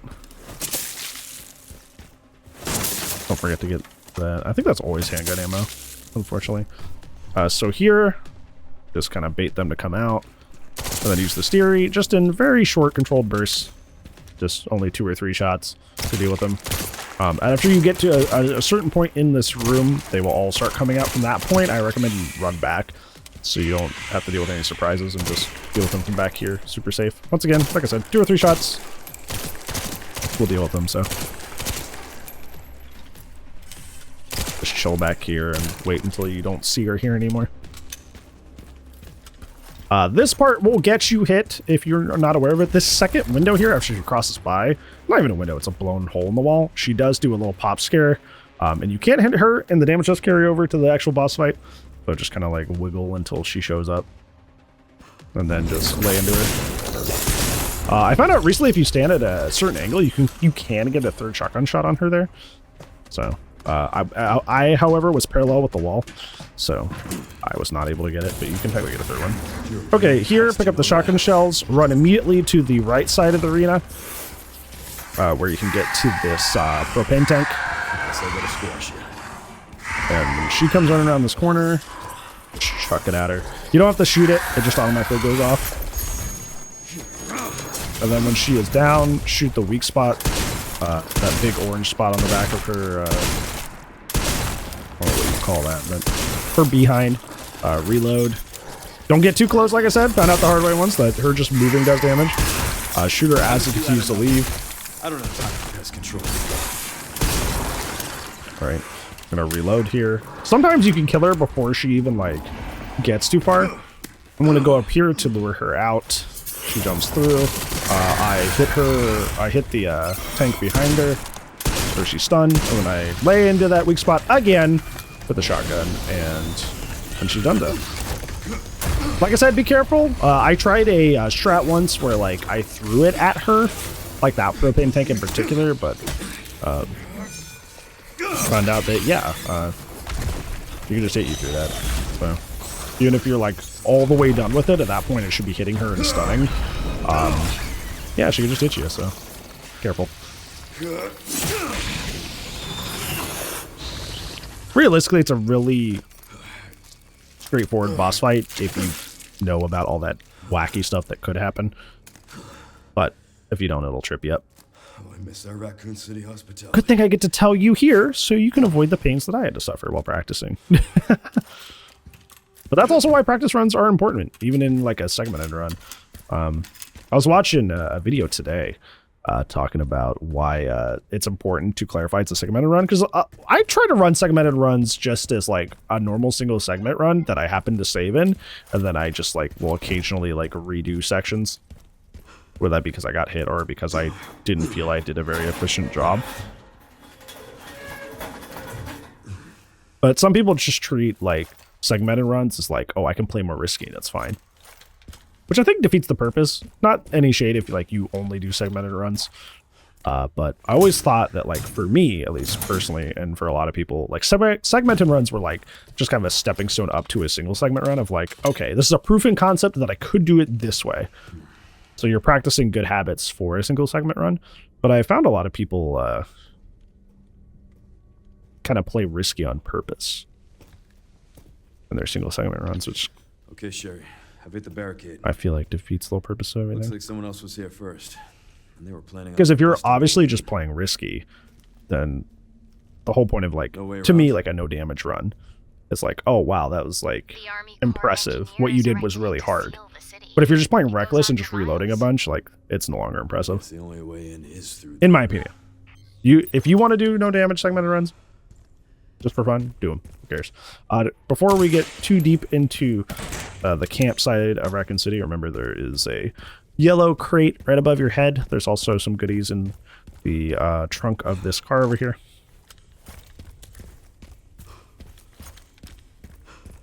There's nothing over there. There's some stuff over here, though. To your left in this, like, truck, there's some ammo in the seat. And in the trunk of this ruined smaller car behind this big truck, there's some more goodies.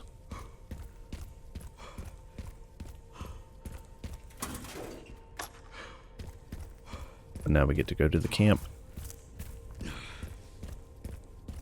Whose camp is this? This is an area that really messed with my brain because I've run it so many times on Leon Must Die that I just like, oh, that's supposed to be here, right? Oh, nope. Nope, that's not there. That's Leon Must Die. That's not Insanity Mode. Wait. I think one thing I want to do in the future, speaking of that, just looking at the BSA logo, I want to implement the BSA charm into more of my strats. Looks like they left in a hurry. What were the BSA? We did use it a little bit later, but it was pretty fun for the one segment I did use it in. Interesting. What is it? The computer's not locked. Well, that's dumb. Why'd they do They that? were also headed to the center of Raccoon City. Interesting, too. That reminds me. I dug a little deeper in the Pentagon's database, and I noticed something's missing. What's that? There's no record of anyone ordering the missile strike on Raccoon City. Well, if not them, then who? Why you always cover that up? Leon triggered the alarm.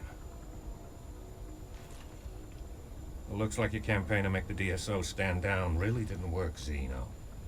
I'll leave this matter to you, then. He does not seem happy about that. Alright, so we're gonna get this box real quick. And then visit the supply crate real quick. So we can continue to upgrade, buy ammo, that sort of thing. You know the deal by now.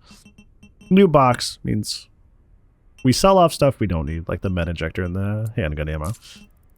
Which I don't sell the handgun ammo for a second there for some reason.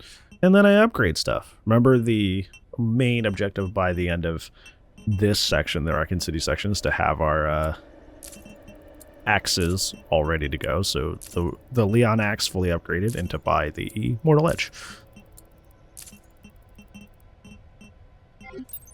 Alright, so that's all I'm going to do for now. I'm not going to sell my handgun ammo for some reason, because I'm a goofy goober. Very safe for this section.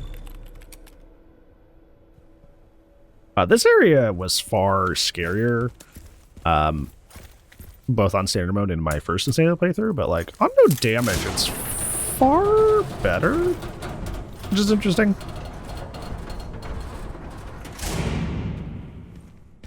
All right, immediately to the left here is a little room where you get a hand grenade and I think a small gunpowder from the locker. It is a gunpowder. Hey, I was right. Yippee! To your left here, get your classic 70 ready because you're going to need it probably the most in the Raccoon City section in general. But starting here, use the submachine gun first, though, to shoot down all these crates that are hanging above. It'll make your life easier later. So of getting cramped and caught up with a bunch of zombies. Now switch to classic 70 because once you get about halfway down one of these shelved aisles, a bunch of zombies spawn. Look up because there's a BSAA guy that spawns up here. And he just flew off for me, which I've never seen him do. Usually he fires before he does this. But he like flew off for me, which was interesting. I don't know why he did that. Usually he would turn around and shoot the other BSA zombie that spawns through the green grating. But as you can see, that guy went way off cycle.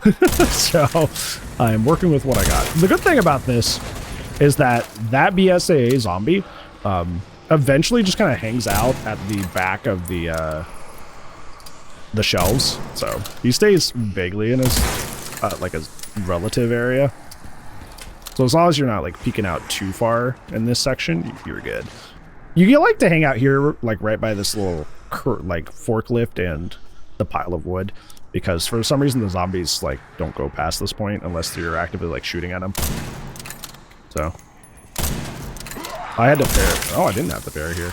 That was kind of risky, because that guy, for some reason, I was not able to hit. See how that guy like full on turned around once he got past the forklift? Like they will not got past that point. I did have somebody. I did have a zombie just ignore this the other day, which was really funny. It was kind of nerve-wracking. I was practicing for my single segment run, and a zombie just walked back after me. I wasn't even shooting at him. I was talking to my chat about how the guy usually spawns there, if you're wondering why I just aimed back at that grate. That's where the BSA zombie spawns initially, the second one. So, if that first guy doesn't go off cycle like he did for me, that's where he spawns. In general, the submachine gun guys are probably the scariest guys in the game. Just because, like, they can end a run in, like, half a second. So, but as you can see, after a certain point, they just kind of hang out by the edge of the aisles over there. So as long as you're not peeking out right as the shot's about to begin, then you're fine. Be careful going through this back area. I very cavalierly ran through. But as you can see there, sometimes zombies just kind of chill, completely idle, completely silently in this area. I don't know why they do that, but I remember the first practice run I ever did for no damage. I actually took a hit here because of that. I think it was the only hit I took in Raccoon City too. It was because of that. Because the guy was just sitting completely silently. So take this a little slower than I did here.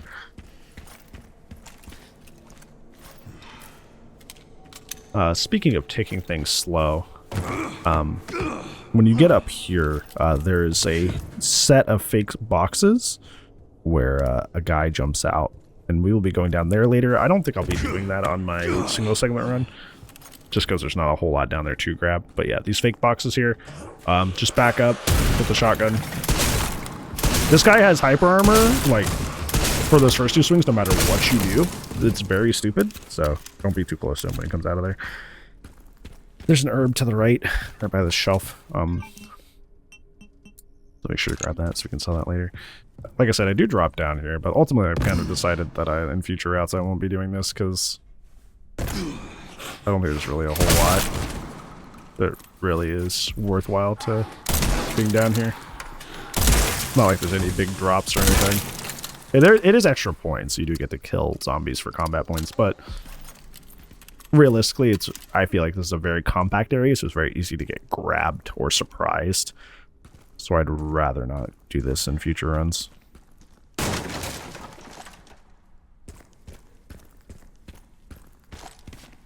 Yeah, because I almost, if I didn't have a free item there, I would have got bopped there.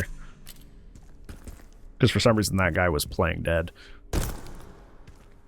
But thankfully I had the throwable item, the single-use item, and that just gives iframes, so I was able to just be like, okay, well, if you're going to get up, I'm just going to activate iframes and just completely ignore this.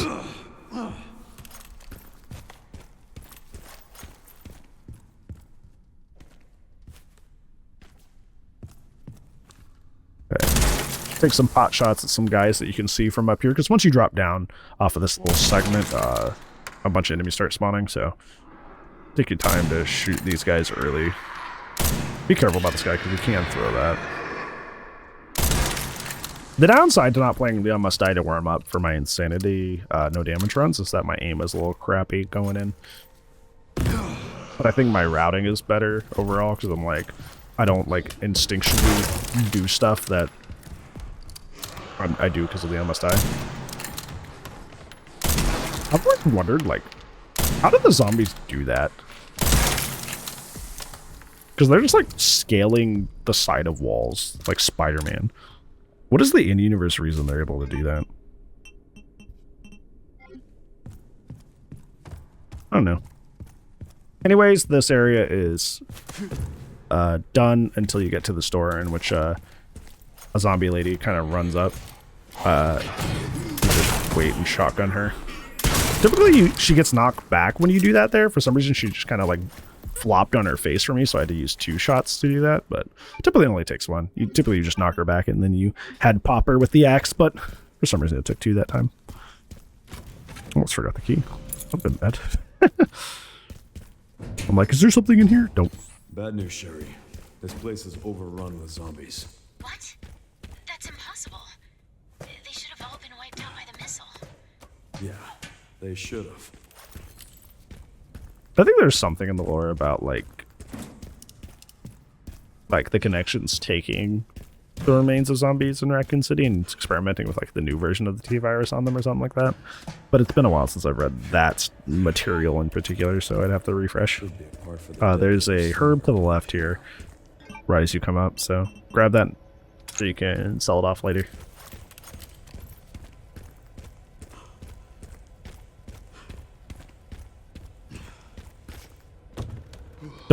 I know it's tempting. I know you see zombies in the background in the street there, but do not snipe them because they will blister on you, and you don't want them blistered yet. The detonator for that gate.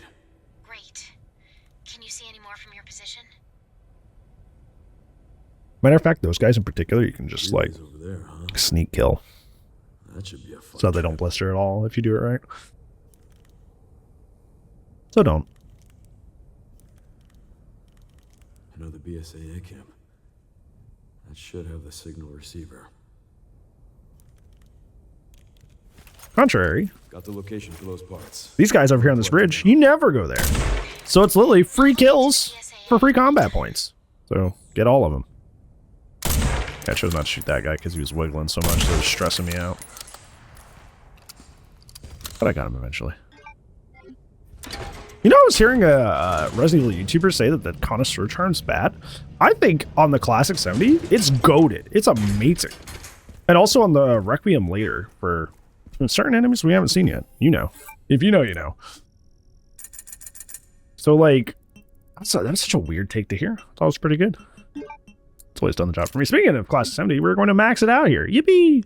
Because it's still going to be really helpful for us for clearing the rest of Raccoon City. Saw all the healing items.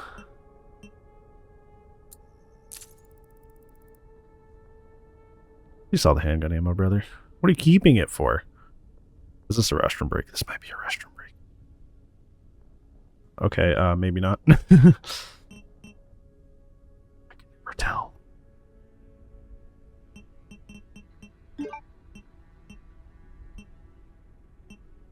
Okay, please keep... Yeah, okay. Like I said, we gotta finish the hatchet before we leave Raccoon City, so... Trying to make sure to do that. I made a lot of save states here, and I never ended up using them.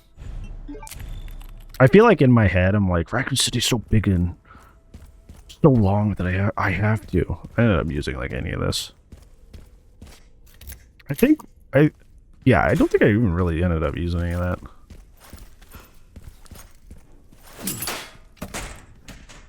Okay, I'm realizing right about now that I need 4 grenades for an upcoming mini-boss fight. So I was checking to make sure I had that.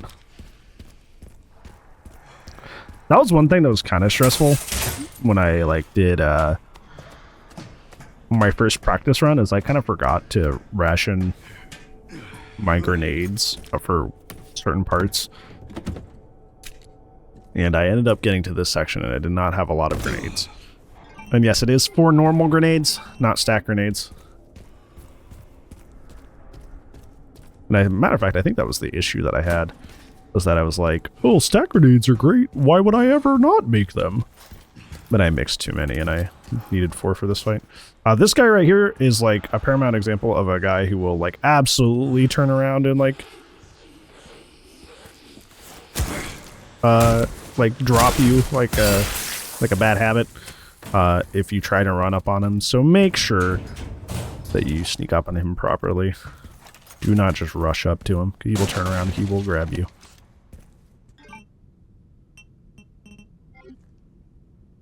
Right. Thinking about what's going on over there later. I was talking to my chat about how like a guy likes to spawn on top of there and it throws something. So you gotta be careful. I believe that was the context of that. For here, we're gonna despawn some enemies that like to show up here. I don't want to deal with all that. I don't know why I paused here. But you run down here, a bunch of guys show up, just run away. Go back through the blue door. Or not back through it, but go through the blue door for the first time. And they go away. You don't have to worry about them. Yippee. Easy peasy. Don't forget this box over here on the left before you drop down the ladder. Because large gunpowders are hard to come by, and they're very helpful later for either making grenades or making shotgun shells. Herb on the box here. Don't forget it. And don't forget it. As you can see, I'm getting a little inventory cramped here. I need to start mixing stuff soon. This boss fight that's up, this mini boss fight that's coming up can be very hectic and very scary. It's very I've had a lot of weird things happen just in setting up this mini boss fight in particular. So if this is one that you are not practiced very much, you should practice it. So 3 zombies spawn here. Once this guy's shoulders shimmy back and forth, you can knock him back, head pop him. These 2 guys, you want to knock them back with the cute bear charm. Head pop this guy, and then knock this guy back. Try not to kill him if you can, because the idea is that we head pop all 3 if we can, to avoid any blisters, because you can hear the blisterborn. He's a-coming. So at this point, you need to load your shotgun, but also prep the Classic 70. Although I think I'm going to stop and make some stuff, because my inventory is full. You will also, throughout this area, need to be thinking about having a lot of shotgun shells by the end, because the boss that immediately follows Raccoon City needs a lot of shotgun shells. Start turning that, but literally only start turning that. Ready your sniper and try to hit the lady behind him. That way she's not a factor in this battle. Pull out your normal hand grenades, throw one, stun him, kick. Run away. Throw normal hand grenade. He gets stunned, you kick. And this may shock you, but you run away. And you know what? You pull another hand grenade. You know what happens next? I bet you're catching on. You kick him again. And finally, I bet you can fill in the rest. You run away. You throw a normal hand grenade. Guy gets stunned. And then you go all the way around, and then you kick. And he's dead. Easy peasy. Honestly, the hardest thing about this fight is not necessarily the fight itself. It's just, you know, making sure that you don't accidentally early kill one of the zombies in that little pit. That way they blister early. That's kind of the scariest part. Because once you have to fight him and a blisterborn at the same time, or a blisterhead at the same time in that tiny area, then it gets scary. Don't forget these boxes in here on the left once you fully push this platform back. This area is kind of sketchy. Whatever you do in this next upcoming area, do not, I repeat, do not blow up the propane. Do not blow up the propane. Because that wakes up a landmine zombie that's sitting at the top of the stairs. And that just adds like an extra variable to that situation that is like not really needed, because there's a lot of zombies in a really tiny area. And if you take it carefully, it's fine. But if you blow up the propane, like, it adds an extra guy, which is a wee bit nerve-wracking. So I think I did take a restroom break here. All right, so we're back from my impromptu restroom break. At least I hope. I sped it forward a little bit. Yeah, I don't know why now of all times I decided to do that, but maybe I just really had to go. Anyways, covering this area. Got to be very careful. Like I said, don't blow up that propane tank, because that'll alert more enemies. So I'm just going to tap that guy with the submachine gun, use the single-use weapon, head pop him. It's at this point that I realized that the spear zombie up there is gonna come down, but for some reason on this segmented run he got stuck. Usually he just comes straight down, which is why I was aiming low, but this is the first time I ever watched him get stuck, which was really funny. I've never seen him unable to get down from there. It's I was having a great time laughing about it. I do eventually go, okay, well, that's funny, but I gotta advance this area. So I snipe that landmine zombie that's sitting right there. Yeah, he's still stuck up there. And at a certain point, I'm like, okay, maybe I should just put him out of his misery. And I do. And then I go over here, same deal with this guy. I'm going to hopefully, tap him with the submachine gun and then use the single-use weapon, which stuns him, which gives me the head pop. And we didn't alert any extra zombies because we didn't need to use the propane tank, which is excellent. These guys like to drop stuff in this area, I've noticed. Usually I get at least one of the zombies here to drop ammo or something. Yeah, I was pointing out to Chad. I'm like, don't break that because it wakes that guy up there. Yeah, these guys usually drop at least an ammo thing here or there.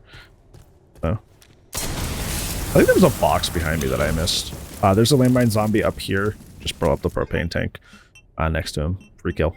Yeah, I think there was a box behind me there. I don't know if that's there on Insanity, but I could be wrong. Not a huge deal. Anyways, getting the battery.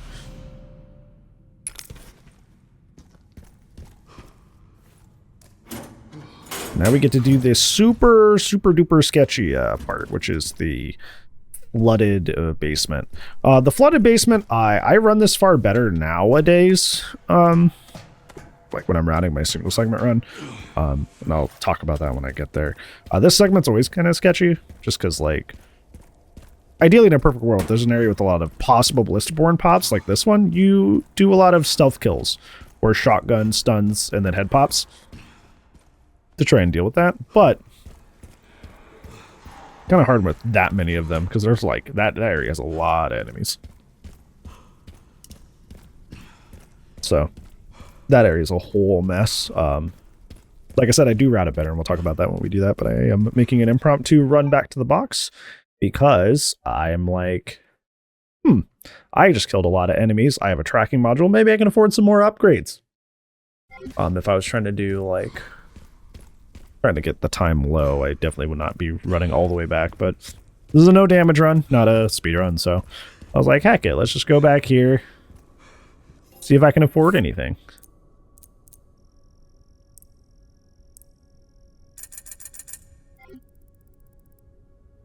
Honestly, I don't know. I need to go back, like I said, and play RE4 Make, because I want to see how much I like the combat point system versus like the treasure system in 4. My gut feeling is the treasure system in 4, but I haven't, like I said, I haven't played it in a while. And I haven't played it no damage or anything like that, so we'll see when I get there. We'll see when I get there, but I want to compare the two 1-to-1 and see which one I enjoy more. Because the combat system was pretty fun in this game. I think a lot of people didn't... I know a lot of people didn't like it because you didn't have like a charismatic merchant or something. Welcome! You know, but... yeah, I'm going to upgrade the shotgun tube again because just as much as I need to upgrade the hatchet all the way, like I said, the boss that immediately follows the Raccoon City section also requires the shotgun to a great deal. So it's something, you kind of have to juggle a lot of things in Raccoon City. Gotta make your shotguns up to snuff. You gotta get the mortal edge. You gotta level up the axe that you came with. But luckily the area is like a bajillion years long. So that means there's a lot of enemies, which means there's a lot of opportunities to get more combat points. So yeah. I almost went up there early because I was like, okay, time to go to this section. I was like, nope. You still got the basement. Still got the basement. Fun fact, if you do what I did there, where you go back to the box here, these guys spawn early, which is actually kind of nice, and I actually kind of run this section that way every time now. Because having these guys spawn early means I don't have to deal with them as part of the basement section. I can just kill them early. So I stealth kill that guy and I run away. Because that guy, even if he aggroes to you, will forget about you, miraculously, the moment you leave. So all you got to do is just like run out and run back in, and then he'll go on his little unaware status again, and you can just stealth kill the two of them back to back and clear that room easy peasy. The reason I do that is because the whole gimmick about the flooded basement area is that almost every one of those can blister head. That's like the whole thing that makes that area special. So as many decapitations as you can get, the better. For some reason, I got really scared of this guy. You get the side axe prompt on this guy pretty easily, but I guess because it didn't show up for me right away when I stepped inside the doorway, I got a little skittish. But as you can see, it was fine. I don't know, the prompts are finicky in this game. Sometimes you get prompted and they're like, oh yeah, you could totally go for it, and then you get grabbed. I'll never forget the first time it happened. I was playing Grace, and I had elected, because I was sick of Chef Zombie, to hemolytic inject the Chef Zombie, and I was waiting in the dining room. I was crouched in the corner in the dining room, out of line of sight, and I walked up to Chef Zombie, and I had a full 2 seconds where he didn't know I was there, but even though I had prompt to hemolytic inject, I didn't get it, and I got mad. So the way I run this now that we're at this section, right after you drop down off the semi, I go to the left, because a lot of the zombies on the left are pretty easy to, like, stealth kill, as long as you're really patient. Here, if you go to the right, as you can see, like, that guy has too many friends next to him, so if you do it that way,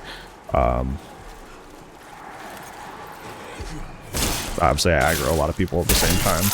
Just not good. But yeah, on your playthrough, you will just go to the left right away and try to handle this section. Yeah, see, I kind of corner myself when I shouldn't. It's very sketchy. Very, very sketchy. Yeah, just go left in the future and then make your way back around. This works, but it's, I think it's, as you can see, it's a little nerve-wracking. A little less than ideal.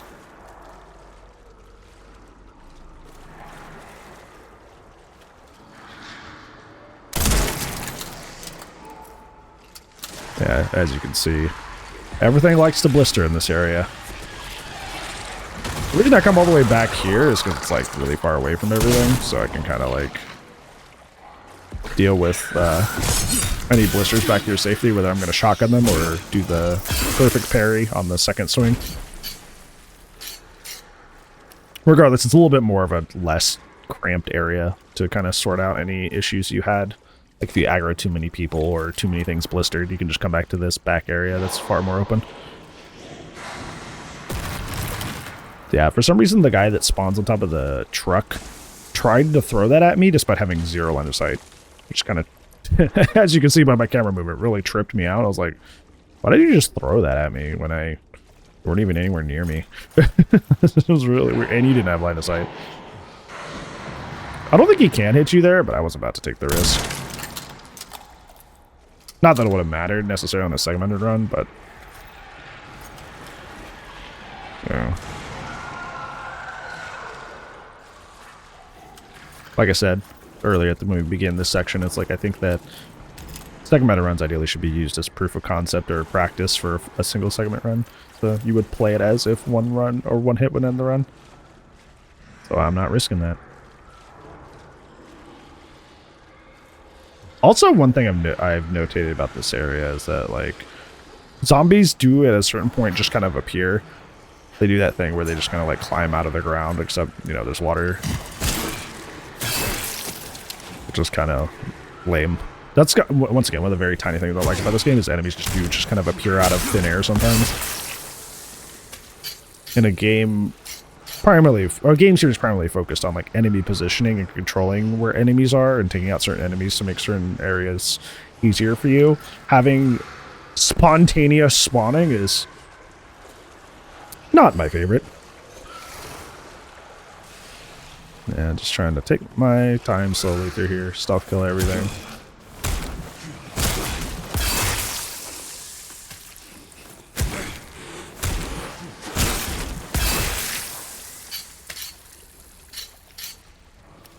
I was going to deal with that guy, but then I remembered it's a trap. Because there's 2 guys that hang out in this office, like right about on the left side of that window. So I go back here, loot the BSA crate. They're not on the right there, they're on the left. Left, Bran. Left. They're on the left, dude. Come on, man. There you go. Yeah, there's 2 guys that hang out right inside the door to ambush you. Because they know you want that stealth kill. They know you want that stealth kill. So they're trying to get the drop on you. Do I not open that semi-truck? Open that semi-door over there. There's loot in there. Hopefully I come back and get it once all the enemies are dealt with. Because there is stuff there. There's loot. There's goodies.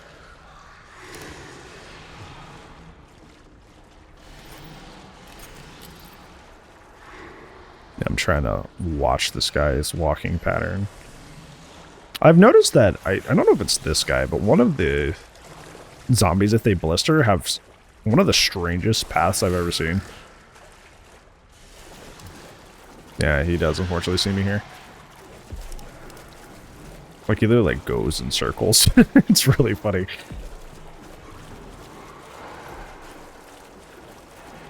I love the song so much. So much so that that noise that happens in the middle of it is a redemption in my Twitch stream. The oh!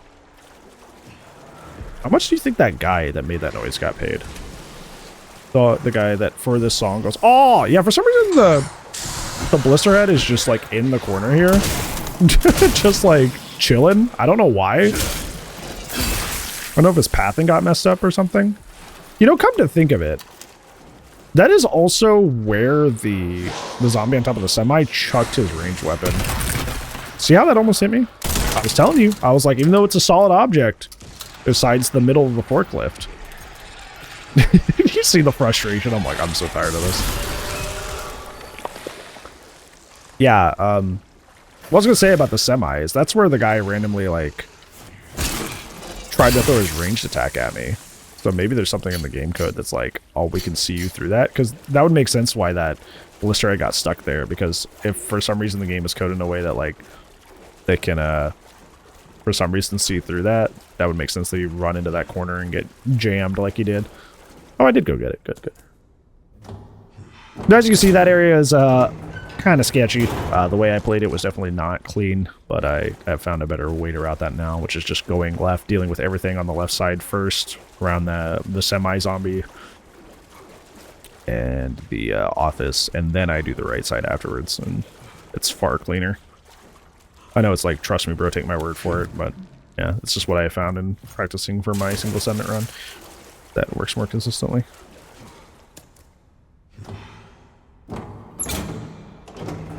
Lots of stuff, a lot of goodies, lots of stuff, lots of stuff, a lot of goodies. Basically, the main thing you want to get in these, why you want to get this stuff is for the hand grenades. This one you don't technically need to open, but it's free combat points because there's just a zombie in there and a propane tank, so it's like just an easy kill, and 90% of the time that guy doesn't blister because he blows to smithereens. Because a zombie won't blister if they're like blown to bits. So most time you're good there. It's just free points. I'm gonna get the other battery. There's another area that kind of messes with me because of Leon Must Die, because this is the route to Hunk. If you take the central camp route from Leon Must Die. So climbing up here and not seeing the big red door kind of freaks me out sometimes. I'm like, what? There's a landmine zombie sitting right in the dead middle here. He does have a throw weapon, so be careful. Deal with him quickly if you can.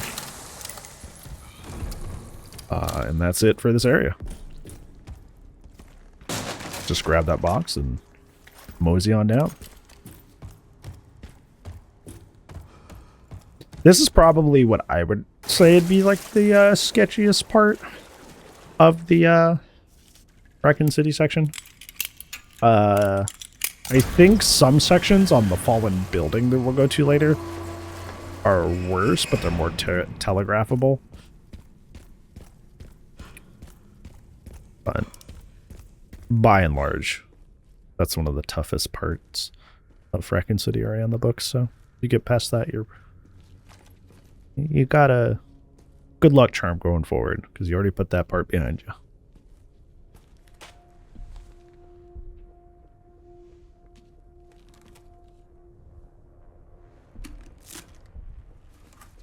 Those guys that are classic RE fans, I always think it's really fun when Leon gets a lot of blood in his hair from combat because it looks like his classic hair color. Encountered 3 infected and eliminated them. That's correct, sir. Do we proceed? So the rumors were true? What rumors? The missile wasn't just about stopping the spread. Don't be ridiculous. Affirmative. Listen up! Our objective hasn't changed. We rendezvous with the advanced party in the center of Raccoon City, then head for Ark. Our mission is to retrieve Elpis. Move out!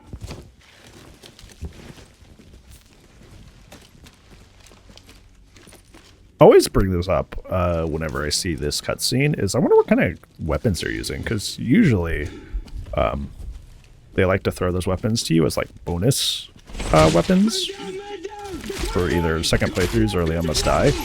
But these single shot weapons that the BSA use here, you don't get those. So I wonder if they'll ever be added.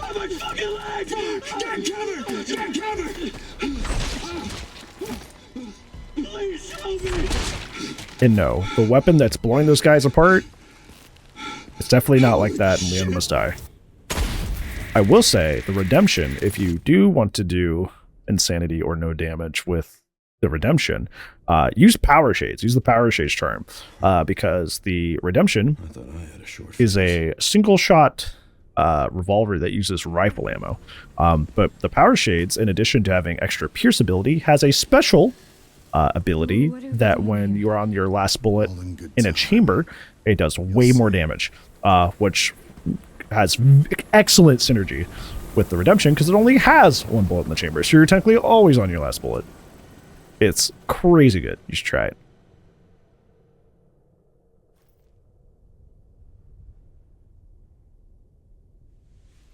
Also very good coinkydink that the Power Shades charm is the best on Xeno's weapon. I wonder if they did that on purpose.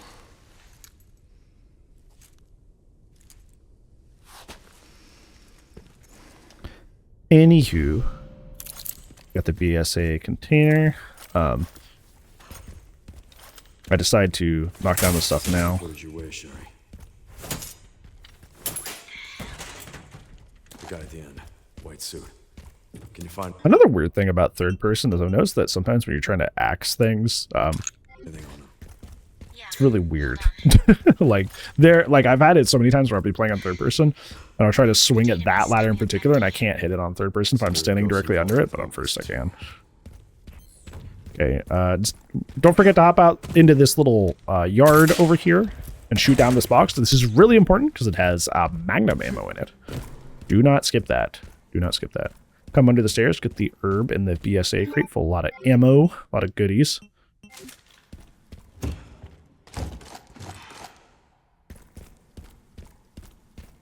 And I'm going to go up and over, but I think to myself, wait, I should unlock the shortcut and then try to buy some more upgrades real quick. So I do.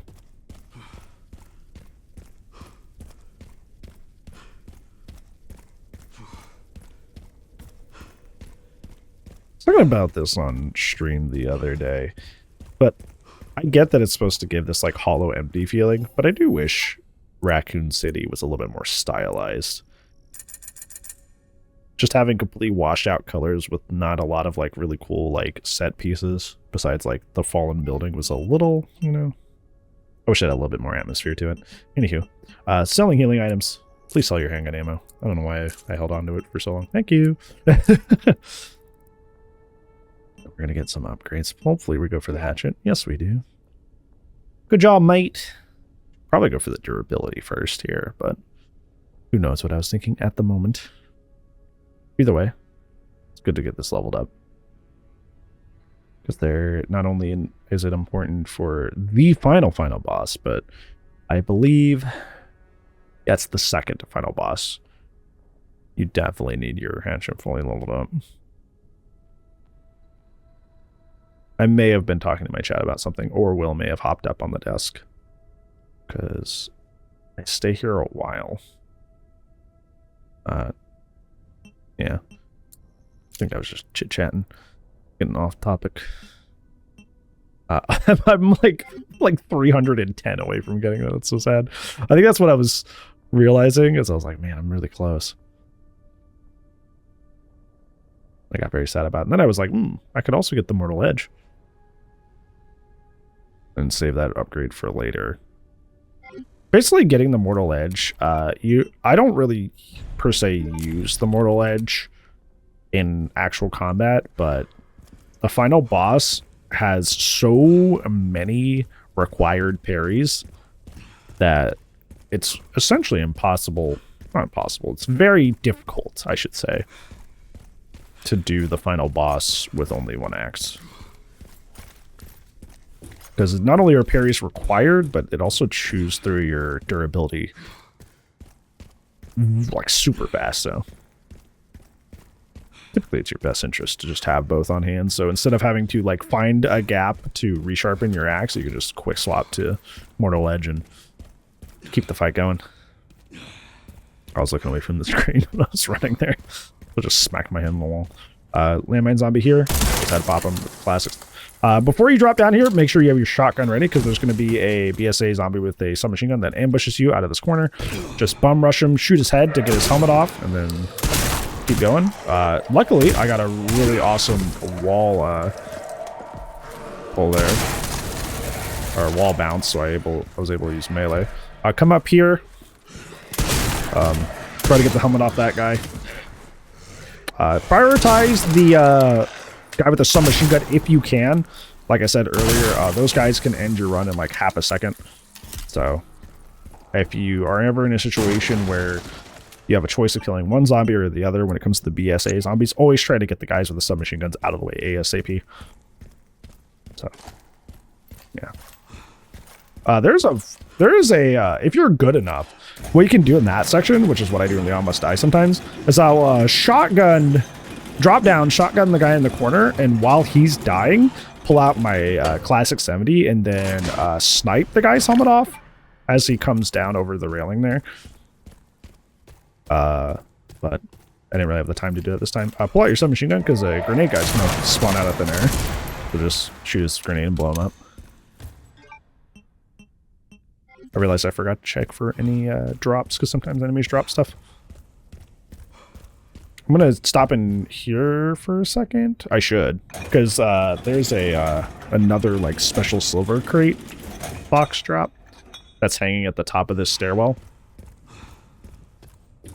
So I really should stop in there and shoot it down real quick. But hopefully I remember to do that. I forget it sometimes. One of the parts should be just So I'm a bit of a goober. Going this route is important. Don't forget to grab the rifle ammo that's sitting back here on this old stove. Because you need a lot of stack grenades for like the latter half of the game. You need it for the final boss. You need it for one of the final rooms. And there's a free stack grenade in this hallway, or this little stairwell. So yeah, two guys will spawn above you here and come running down. If you get lucky, they'll stay grouped up and you can just use that propane tank to kill both.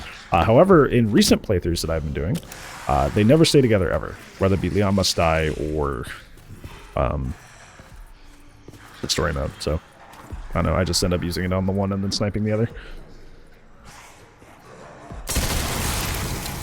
Yeah, he always ends up lagging behind these days. I don't know if they changed it or what happened, but yeah. I think he gets all the way over to the stairs here. Yeah, because he does one of those stupid, I'm going to stumble a football field away. You see how much distance he covered? He literally went from one side of the room all the way to the other in like a matter of like a second and a half. I'm telling you. Normal zombies are scarier than blister heads. I won't stop saying it.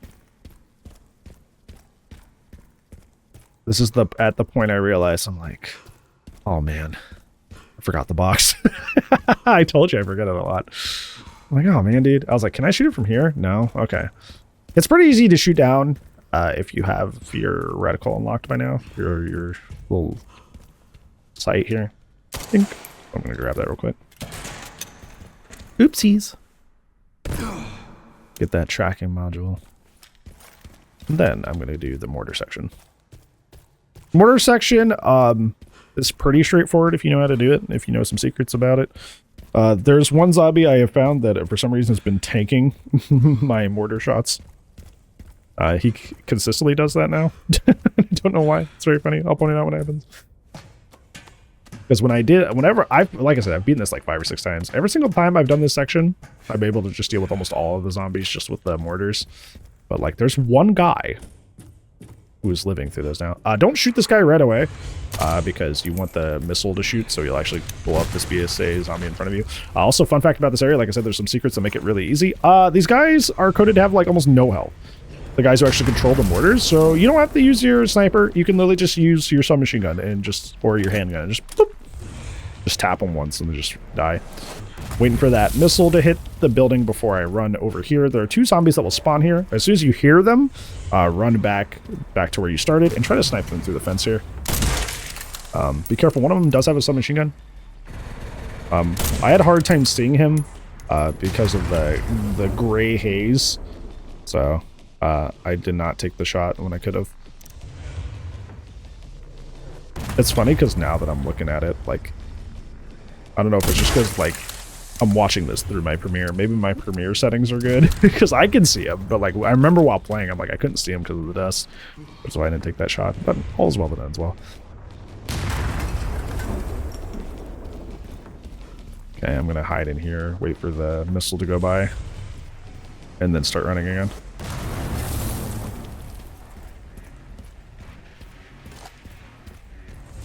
And then turn left, like I said. They literally have like no health, so just ding them real quick. When you come out of this building, break this box, but do not go over there. Because more zombies spawn. But we don't want to spawn those guys yet. I'm going to wait here. Just not to get hit. Be careful, because technically these 2 submachine gun zombies to the right here have already spawned. They shouldn't hit you here, but I have been hit here before if you're not careful. So just try to stay behind cover if you can. I usually jump up, wait for that guy to spawn, and when he does, I wait for them both to plop down and blow them both up. Like I said, wait until you hear the submachine gun fire stop. Before you do that, I got a little overzealous and jumped a little early, but typically I would wait until both of them I hear stop firing and then go up that ladder. Okay, first off I deal with the guy that is manning the other mortar. Realistically, I should have dealt with this guy first that's right in front of me. Instead of the guy, one of the machine gun guys, but it's okay. Remember, there's a guy that shows up right at the fence, so you don't need to worry about everything else. Make sure you get the guy by the fence before you keep focusing on this center area here. It's funny because the other zombie did it for me, but I'll point it out here. To the left here, blow up that roof that I just shot at, because there's a silver box that has magnum bullets in it. For free! Free. All right, once everything's clear, drop down.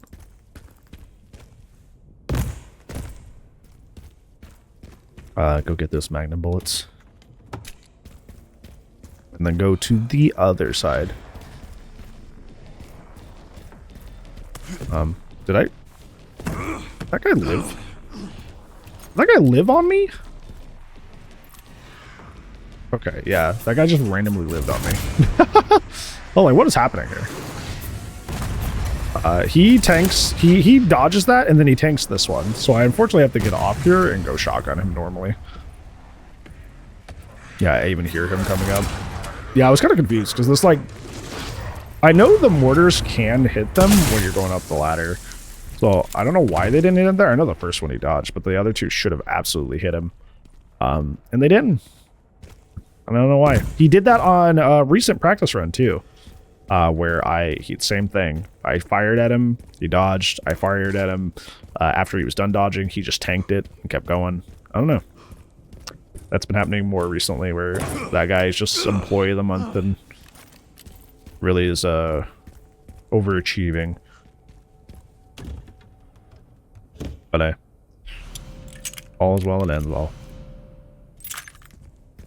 Okay, I hop on this, but there's no reason to yet, because a bunch of zombies will spawn over here as I go to leave. So what I got to do is go about to that middle building I told you not to go near. Then a bunch of guys will spawn. And then I run back. Yep. Nah, you go back to the mortar and then shoot some more.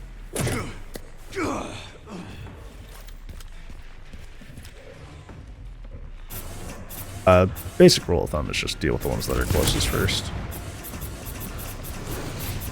Some of these can blister. I think 2 of them can. I know one of them is the lady zombie to the left. I think one of those guys can too. But I always forget which one.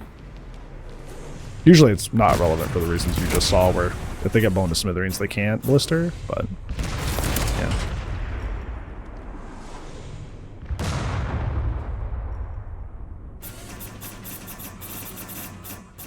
I've heard that a lot of people find the blister heads disappointing, but I think from a design perspective, they're really neat because they're hard, but not too hard. Their visual design's really striking. I like their sound design. I mean, I think Crimson Heads, who started the whole trend, will always be like the coolest, but I think they're a good runner-up. Or the Plagas heads. Those are always cool too. But I think blister heads are right up there. I was pretty shocked to see some people didn't like blister heads. Glorias las plagas! Sorry. I had to. That is one thing that I do prefer about the OG to Found the signal receipt. RE4 make. First off, RE9 did that gun dirty. I love that gun. Second, I do like the Ganado voice lines way more than the original.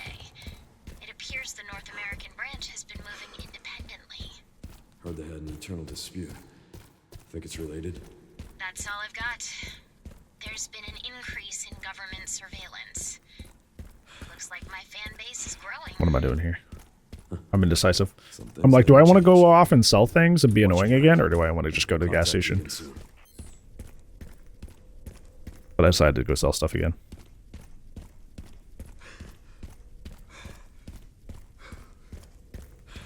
But yeah, it's like, there's something really nice about go ahead though, go ahead though, go ahead. You know? I think especially like the zealots and stuff and the way that they would mutter was really cool.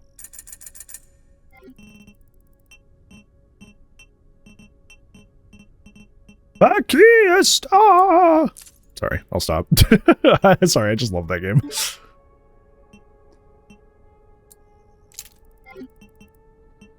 Okay, we're almost done with the hatchet, which is kind of the important part. Everything else is kind of secondary. I don't think I upgrade the stereo for the rest of the run, because mostly you need it for Titan Spinner.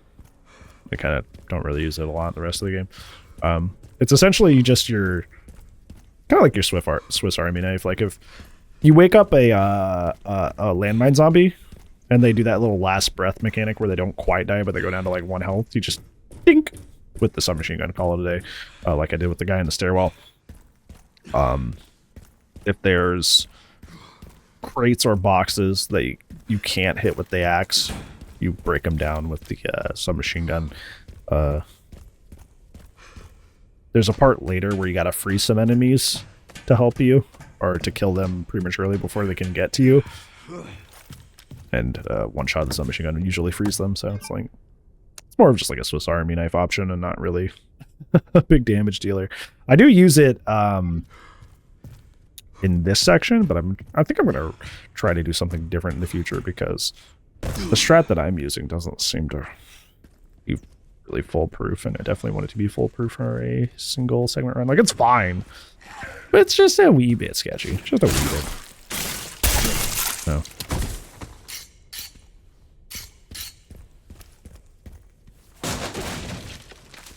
Okay. Technically there's a box of handgun ammo on top of the gas station up that stairwell, but I typically don't grab it. You can if you want to, but it's a lot of travel time just for a lot of nothing. Because we're just going to sell the handgun ammo anyways. There's a landmine zombie that sits here on the floor, so make sure you get him before we keep moving.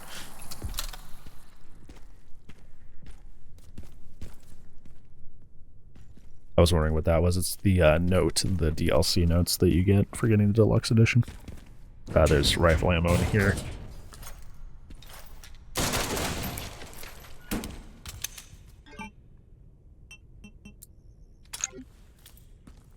Okay.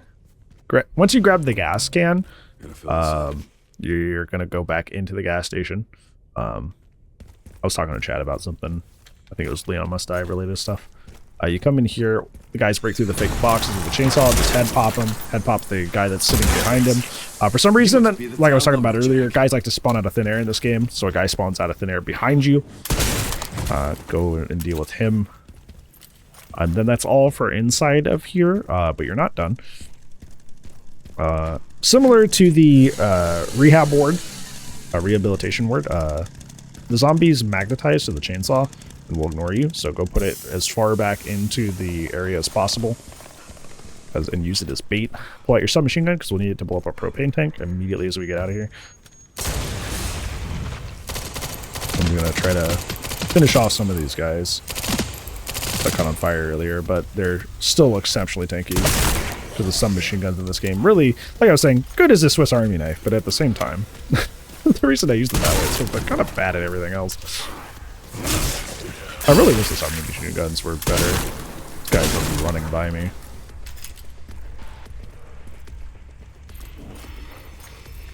Yeah, just as they come running up to try and get the pick it at 2-for-1 shot there. Chainsaw, just snipe them or shotgun them as they come in. Preferably snipe them because, like I said, you gotta save up shotgun shells for the fight after Raccoon City. But yeah. You just wait patiently until more zombies show up, and then after you've killed enough zombies, a Chainsaw Man, not the enemy, shows up. Well, it is a great enemy. I see. This is what I was talking about. Is like I try to hammer him down with the submachine gun. I thought maybe it was because I only upgraded it once, but I during my practice for my single segment run, I upgraded the Stewie twice just to experiment, and it still doesn't really do a lot of damage to him. So I don't know. I'll probably find a different like way to deal with this in the future. Either way, don't go all the way out into the gas station area when this guy shows up, because if things get dicey, you're going to want to loop him around the back where you picked up the gas can just to stay out of his way. But you can't do that because if you leave the gas station, fire instantaneously spawns at the doorway and you can't go back in and you get cornered and then you die. Speaking of fire, don't get near the fire. Even if you get even slightly near your the fire, even if you stick your pinky toe into the fire, it will get you. I had a rank 5 Exorcist run that was going perfectly on Leon Must Die, thrown because I got all the way up to this section, which if you know my route, it's the last thing I do before I go fight Gideon. My pinky toe touched one of these fires, and on rank 5 Leon Must Die, that insta kills you. So yeah, I was not a happy camper. Just opening my map to see if there was any extra drops that I missed, because there's a lot of enemies. So while enemies don't drop stuff in the story mode nearly as much as they do in Leon Must Die, they still do. It's always good to check. Take a peek.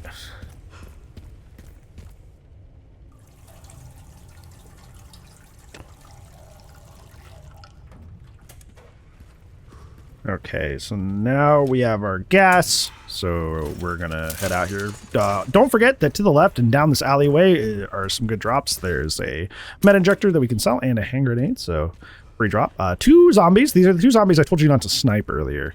As you're gonna see here, we can just kind of, well, very carefully minding their patrol pattern here, we can just sneak kill them and they won't blister at all.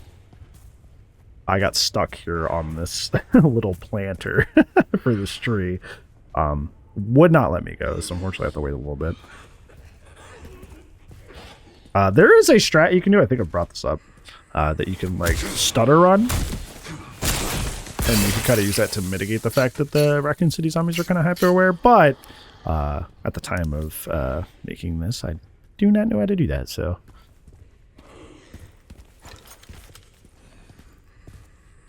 Just gonna take it slow instead.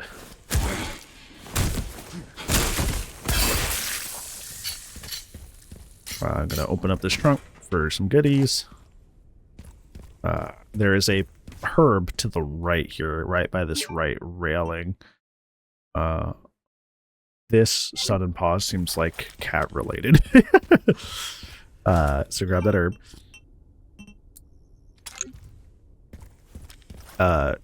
Sorry if that's really annoying. My boy, Will, he's like, I'm like his best friend, so. And he's my best buddy. Love him to death, so. He bothers me quite a bit, and I welcome it. For this overpass section, I guess this is the underpass. The overpass would be the road going over. Anyways, I recommend not opening this BSA crate because in the story mode, first time around, this is where you find the marksman for free. But here, I believe it's only 4 rifle shots for this. I knew that before doing this, and I was like, what if I just open it anyway? Because maybe I can just get some free kills using the propane tank here. And indeed I do, but you're going to see why we don't do that. Because if one of them lives, they're going to blister here soon. At least I think they do. Right?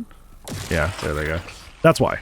If that propane tank does not blow them to bits, these guys can blister. So there's no reason to put yourself in such a cramped area with a blister head. It's just extremely risky.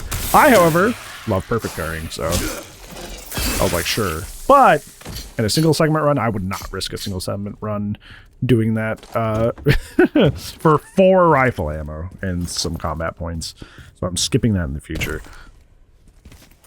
I think I was recording really, really late, and I was just feeling a little whimsical. I was feeling like being funny. Don't forget this semi-truck. But yeah, don't do that. Don't do that. Another hand grenade. Oh, by the way, you know what's a fun fact? I found out that the hand grenade thing, where it's like you have the single hand grenade. Another trunk here, but I don't think there's anything in there. This semi-truck up here as well also doesn't have anything, so don't search that either. There's also a couple blister heads, but they're marked as unaware, so you can just kind of like wait out their patrol patterns and sneak kill them. Anyways, what I was saying is that apparently the hand grenade thing is real, where like you have the single grenades and then you can attach 2 together to make a bigger grenade. It seems kind of like comical and funny, but it's real. Also, once again, another example of a guy spawning out of thin air, because we just came for that direction. We knew for sure there was no BSA zombies that way, but he just kind of spawns out from behind one of the cars. But thankfully he's holding grenades, so you just pop him with a submachine gun. You see me shaking nopers at that? Yep, that means there's nothing in there. Do not search it. It's a waste of time. Fun fact, there's a very fun way you can spawn extra zombies that are easy kills for combat points in this section. After you drop the little, you drop the crane there and it drops the little bar that you can walk across. If you run back here and save or go to the box, 2 zombies will spawn back in the street. It's a spear zombie and just a normal zombie, but their patrol paths are incredibly easy and predictable, so you can just stealth kill for some extra combat points. So if you're wanting to eke out, squeeze out a little bit more combat points for like upgrades or ammo or something, it's just an easy way to spawn a couple extra guys. And I don't see a lot of people do this in their runs, so hopefully that's something that people already know. And if you don't, at least I contribute something. You know, at least I helped the community somehow. And this is the part where I realized that I have a lot of scrap and stuff in my inventory that I need to clear up. So I make some hand grenades and I make some shotgun shells. I buy the Mortal Edge, finally. At this point, I'm kind of getting a little overwhelmed, I remember, because I'm like, wow, now I can do whatever I want. I think I'd spend most of the upgrades for the rest of the game on the Requiem from that point on. Because the Requiem for Leon, it becomes a huge part of his last, not only the last boss, but his last area as well. So, all right, like I said, there's 2 zombies over here. So I'm going to, I didn't realize quite where they were at this point because the audio was being a little funky on like where they were standing. Because it sounded like they were like where I'm standing, like right behind the, I guess, I don't know what you call it, the bed of the semi, but it was actually near the front, so I was a little confused.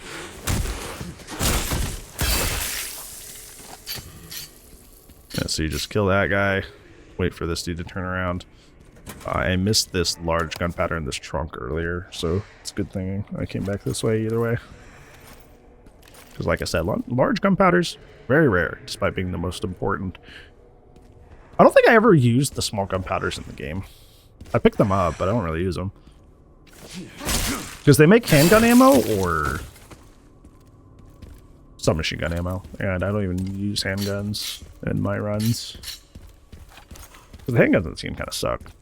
Like even like the silencer and the Matilda. Like, I don't do the Matilda because the Matilda is just really expensive to level up.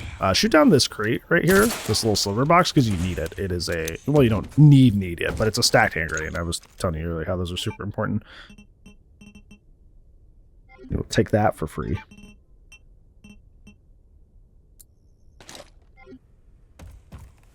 Yeah, the Matilda is very expensive to level up. It's also an item that you don't get in the base game, and I was trying to avoid that. The silencer, even though it's probably the best out of the handguns, it's still not ideal. The alligator snapper is just terrible. I think that there's two guns that I just like never want to use ever, under any circumstance, even in like, even if I was gonna go, I'd like try to mix up the kind of weapons I use in Insanity or No Damage. I would never use the alligator snapper, and I would never use the Mossberg. Because they feel that terrible to me. Right. Even though you can just kind of snipe and walk through this area pretty easily, there's more guys that do spawn.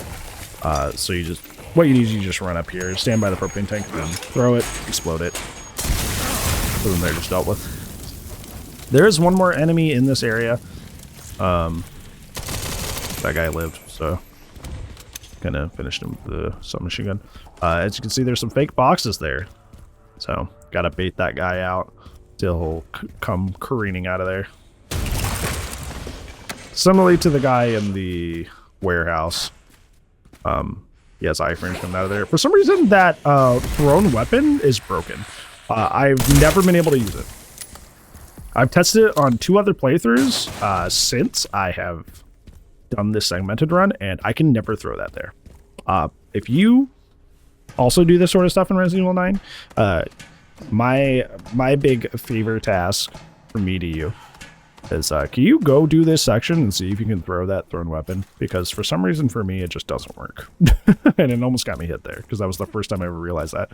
But every time I've tested that area since, I've never been able to throw that. There are some weapons that are melee only, so you can't chuck them. But even then, he got so close and still wouldn't get prompt, so I don't know. Get that tracking module immediately to the right when you drop down before you go to the left. This area is kind of gratuitous. You don't really need to go this way at all. But I'm a little loot gremlin, so I want stuff.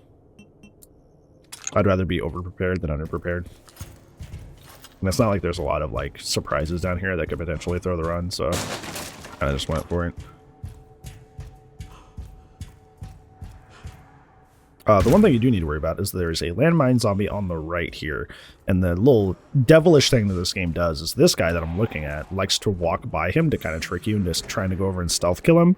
That way you can get ankle grabbed, so don't fall for that. Wait for him to walk back our direction before doing your stealth kill.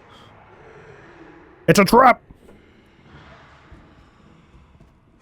Yeah, I was talking to my chat about it too. I was like, see? He's trying to trick me, but I know. I do me a knower. Rule of thumb typically is like, it's good to have your shotgun out in general. Because in case the situation goes wrong, like you can, surprised he didn't aggro to me there. You can just blast him back. Especially with the Q-Bear charm.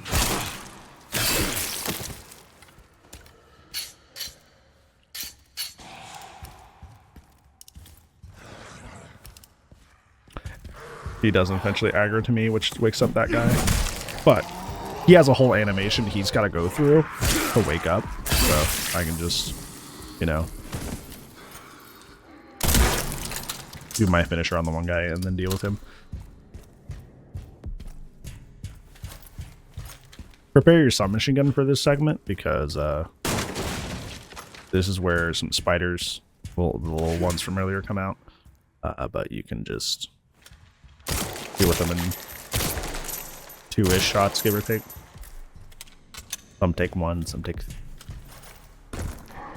There's one guy here that kind of wanders out, but you can just snipe him. Yeah. Should be a crate at the a BSA crate at the end of this platform, which is really good because it has magnum ammo. That's pretty nice. There is a lady zombie up at the top of this stairwell. Be careful because you don't get the prompt to stealth kill her until she leaves the stairs for some reason. The game just doesn't let you do the stealth kill on the stairs. So don't get too close until she walks forward a bit. I mess up my route here, even though I checked my map. End up going to the direction I don't want to go. Landmine zombie there, deal with it first. And then deal with this guy. For pow. These guys, their heads already popped, so they're not technically landmine zombies, but, you know. Yeah, I go this direction. I'm like, I'm going the right direction, right? And then I think I second guess myself and turn around even though I shouldn't. Yeah. Always trust your gut. Okay, maybe not always, but like typically trust your gut because I just go the wrong way here. And ended up having to go back this way.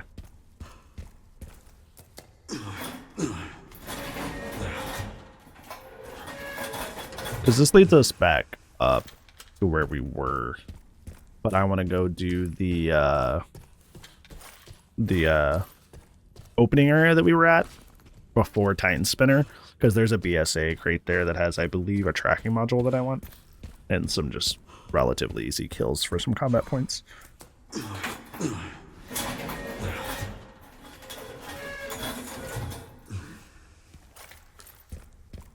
Yeah, so now I have to come all the way back over.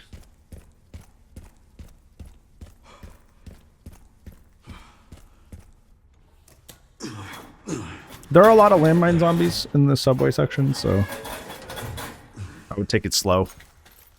There's one sitting right here to the left. There's another one right here straight ahead. There's another one to the left, further down.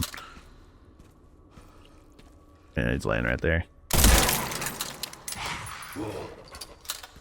But your sniper should be beefy enough at this point, unless for some odd reason you were like, I'm a marksman gamer.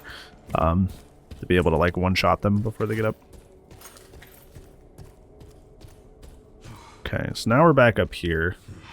There will be more zombies that spawn to the left near the BSA crate, and also coming out of, I believe, the hotel that we used to go to Titan Spinner, like that little lobby area.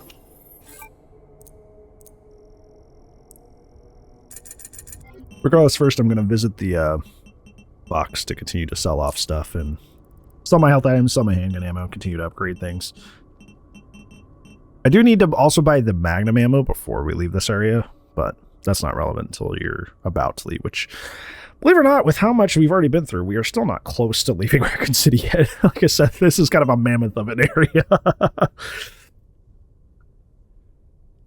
Yeah, I'm currently, at the time of recording, still practicing my single segment run, and I'm like, man, can we speed this up, dude?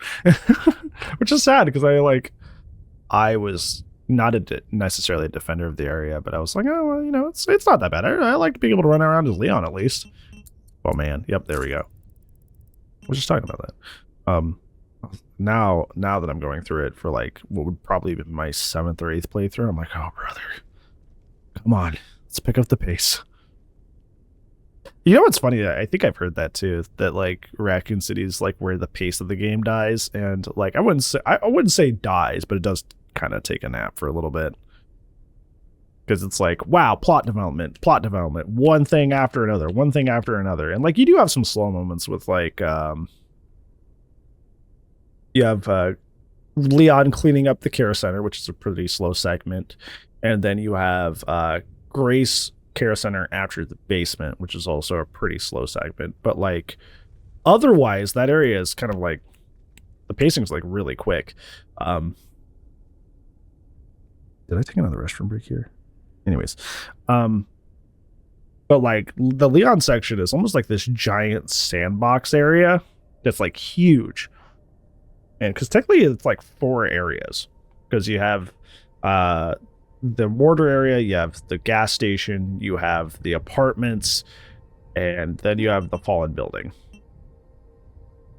So that's 4 separate areas. And even then you're not done because you have 2.5 more segments still in Raccoon City. So it's like, yeesh, this is where we finally start upgrading the Requiem now, and I'm like done with everything else.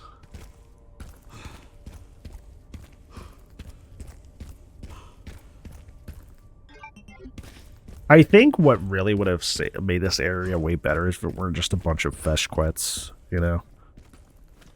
Yeah, I remember the guy spawns in the doorway there, but I was trying to look for a cheeky angle to hit him from, without having to get too close, but he doesn't really aggro, even if you get fairly close to him, so it ended up not mattering.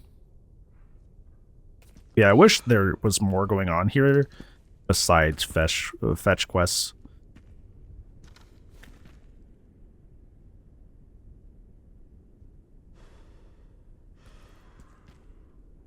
This is also where one of the most boring segments in the game happens. So much so that there are mods that skip it. A lot of these guys you can shoot before. I didn't do that this time because I got a little too excited to go loot this guy, which was a mistake on my part. But a couple of those guys are landmined there before. The guy that drops down from the top of the building, he's kind of the only one you can't do that with.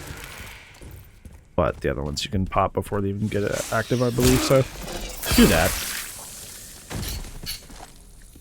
Like I said, this area is pretty chill. Like, there's a lot of enemies. There's like 4 or 5 of them, but they're not like... As long as you're not terrible at combat, there's basically no risk there. Which is why I do this, because like... There's basically... Technically, there just is risk inherently in fighting anything at all. But like... Like I said, as long as you don't suck, you're fine. Just play safe. Call it a day.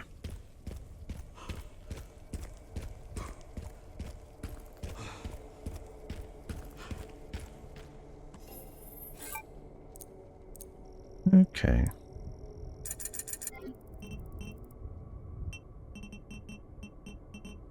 Not really a whole lot to sell or do anything with. It was just a handful of kills and a tracker.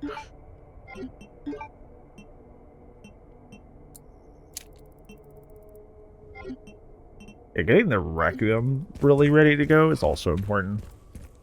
Very, very important for Leon's like latter half of the game. So.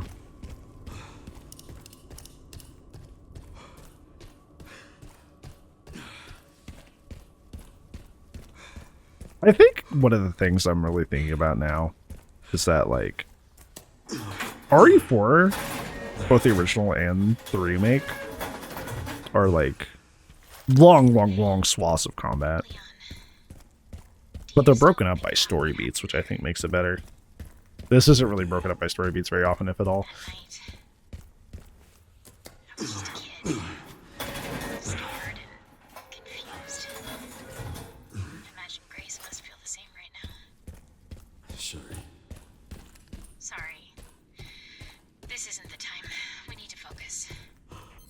I think to make this like comparable, it would be like I'm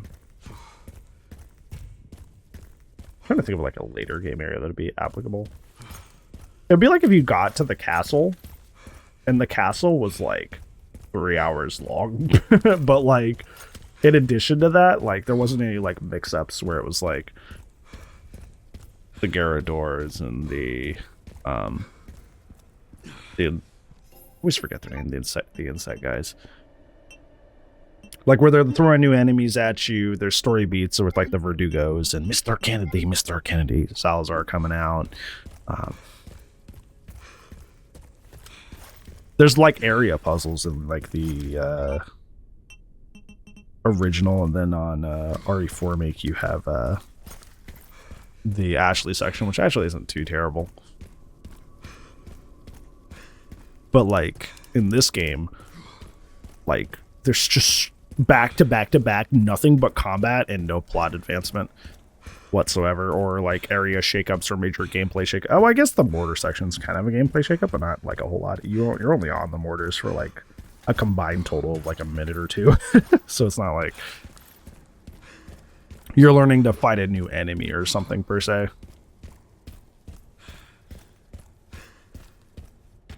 Let me use up the final thing with the crank here.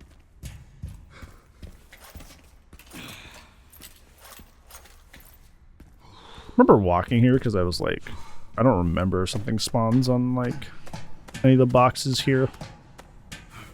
This is behind this gate here is an area I don't go very often, if ever. But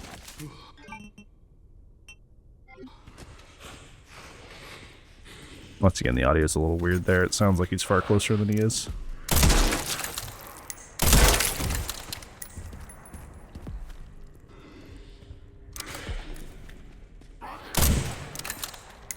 Yeah, there's that Resident Evil 9 world famous stumble like 9 meters in one fell swoop.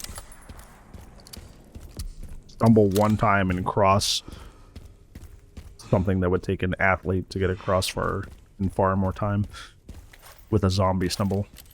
But hey, it's over. I'm looking around, I'm like, anybody else? Holy moly. There's magnum ammo in here, that's kind of worth it. And a stat grenade and a tracking. Okay, that's kind of good though. That's actually kind of worth it. Tracking module, shotgun shells, magnum ammo, stat hand grenade. That's pretty good. Although because I grabbed that, I remember when I was running this, I was like, I regret making as many grenades as I did because that was one of the ways I was clearing my inventory. I was like, well, now that I have all these stat grenades, I didn't really need all that.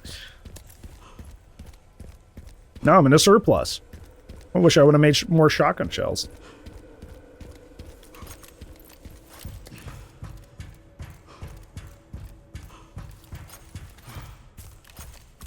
Yeah, I think the only like major area I was like, wow, this is wild and different is the falling building.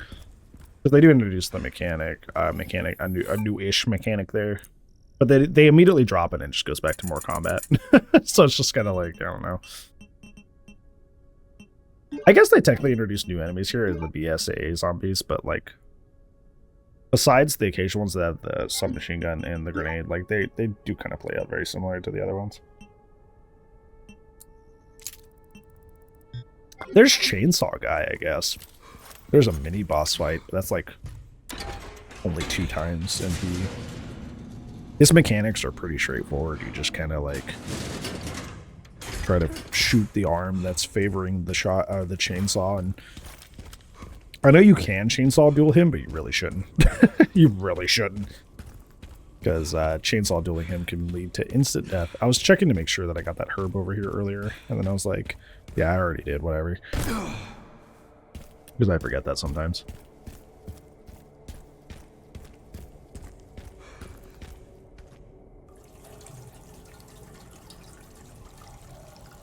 Once again, not to say that this area is bad per se, but it's definitely a little stale, dry. So. All right, I can use that. Speaking of falling building, that's where we're going next. There's a landmine zombie to the left near the desks and then the remains of this office building.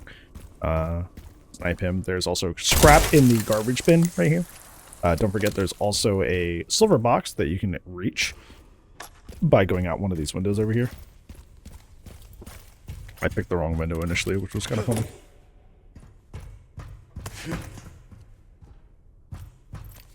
The box is right above your head. I walked way too far. I was like, I walked too far.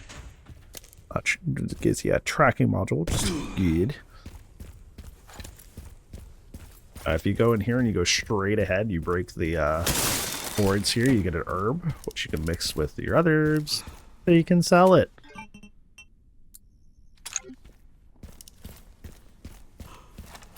Immediately after you go upstairs to the left here, go to the right at the top of the steps, and you'll find I believe a large gunpowder in here. Muy importante. Because remember, we need to be building up shotgun shells for the boss at the end of the Raccoon City section.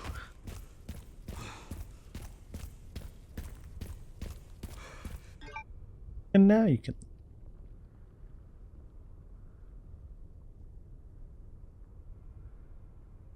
I mayhaps have realized, I was like, how's my shotgun shell count doing? Because I was like, I need a lot for that upcoming boss fight, and I felt like I was way behind. But the thing that I was also forgetting is that right before that boss fight, you also have a 10 drop of shotgun shells that's static right outside the boss fight. So I think right here I was panicking about my shotgun shell count, but you literally get a 10 count drop for free. So I ended up being okay. And I always forget that, even when I'm practicing it nowadays, I'll be like, my shotgun shell count's really low. And then I always get there, I'm like, oh, 10, yippee. I know I keep mentioning this, but I have intense acrophobia, which is a fear of heights. So I never have a fun time doing this section. I really struggle with it sometimes. Not because it's difficult, but just because like I am immensely afraid of heights. Like it is my deepest fear. And it is an irrational fear, so whenever anybody mentions a phobia, they're like, well, that doesn't make sense. Or it's not that bad. It's like, well, yeah, the phobias by nature are irrational. They don't make sense because that's the whole point of a phobia, and not just being kind of like slightly afraid of something. It's like you mentally understand that you're not in danger in a lot of situations like that. Why I can't do roller coasters. Like, I understand I'm safe, but like, I have an involuntary feeling that makes me freak out. I've heard a lot of people too, is like sometimes that like exposure therapy will just make them not afraid of those things anymore. I tried that, and it made things worse. So, yeah. I'm pausing because I'm talking to my chat about like, okay, this part especially is really bad.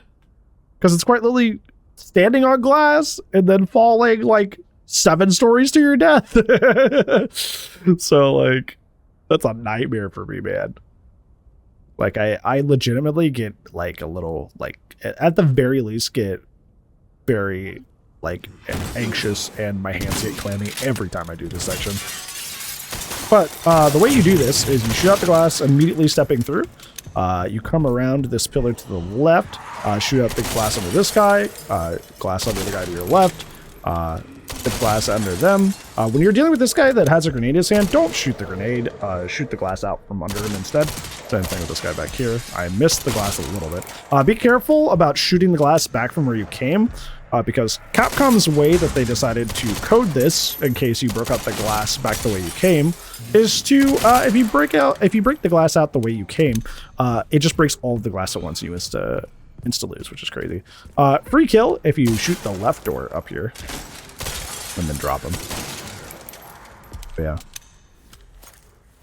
yeah. Be instantly ready to deal with more zombies, because a BSA zombie with a submachine gun spawns up here as you come up here.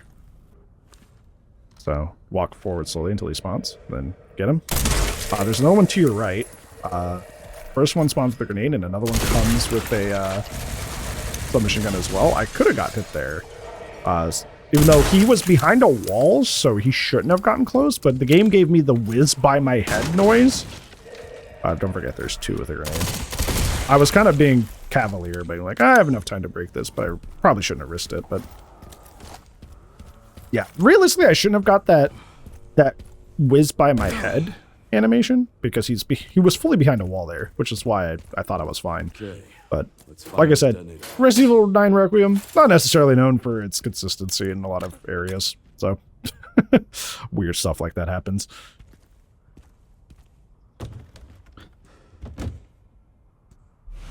Yeah, like I was saying earlier, with the kind of like this area being kind of repetitive and doesn't really break the flow of things very much.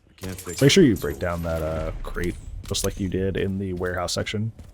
Rule of thumb is if you see a crate and you can drop it early, you probably should. But like after that glass area, we're basically back to just like fighting things normally for the most part. So it's just like without any plot interruptions or any like major gameplay changes, it is kind of like mildly monotonous. By the way, the reason I paused here, I know the reason I paused here because I take little notes on vaguely how to get through each section. They're like 3 to 4 bullet points per like little section area. And I was like, oh, I don't remember how to do this. I'll check my notes. And they were gone. I just have 2 or 3 little note cards that are just missing. What you do is you snipe this guy on the right and this guy on the left. You don't snipe the guy in the middle because he blisters for surezies. So don't do that. So I did this entirely off of like not even with any bullet points. I just kind of had to like remember what to do. And thankfully, I do basically exactly what I got to do, which is pretty cool. So you run up through here. You basically don't really fight these guys more than just enough to get them out of the way. There's a guy at the top of the stairs you can always stealth kill because he's just marked as unaware. Even if he's like facing you, which is funny. So you stealth kill that guy. Realistically, I should not have sniped that guy. This was very sketchy. I should have just shotgunned him. Thankfully, the I must die is thankfully made me good at parrying. I use a normal hand grenade when they all group up. Just to blow them out of the way. Because remember, we're just trying to get through here. We're not trying to, like, win at this area. I'm just trying to, like, separate them so I can run through. If anybody is still in the way, just shotgun blow them back. Remember, the point's not to kill the guys in this area. Remember to pull out your submachine gun for the guy on the stairs. It's just to get through. So just prioritize, like, do not fight that person either. Just go around to the ladder and jump up. This guy cannot hit you if you just rush to the slide, and then you're out. Yeah, the whole point of that area is just to like clear the way as much as possible just to get to that slide area. So don't focus on trying to really kill them. So I would favor your shotgun and a hand grenade to kind of like push people out of the way so you can finish that area. I'm going to pick up this herb and this large gunpowder before we go back to the save area.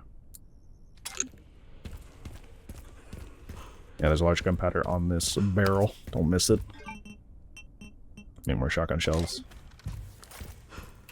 Shotgun's looking pretty good so far. Let's not go back to the save room area, but I think we haven't been here yet, so sorry. Oh boy, another herb.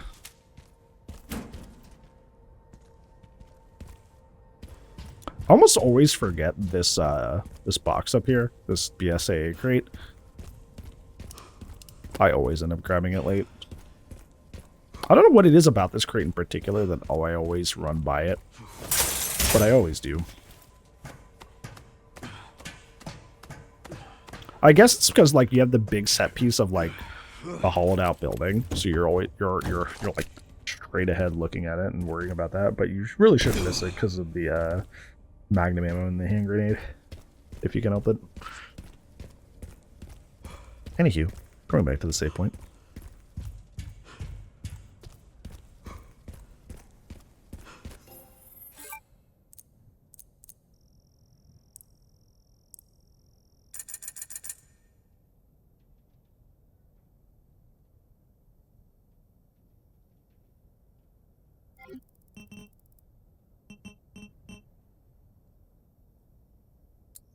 I'm gonna buy up some because like we're getting because the fallen building is like the last little area, so I'm trying to buy up the magnum ammo, and then I get the final damage upgrade on the Requiem.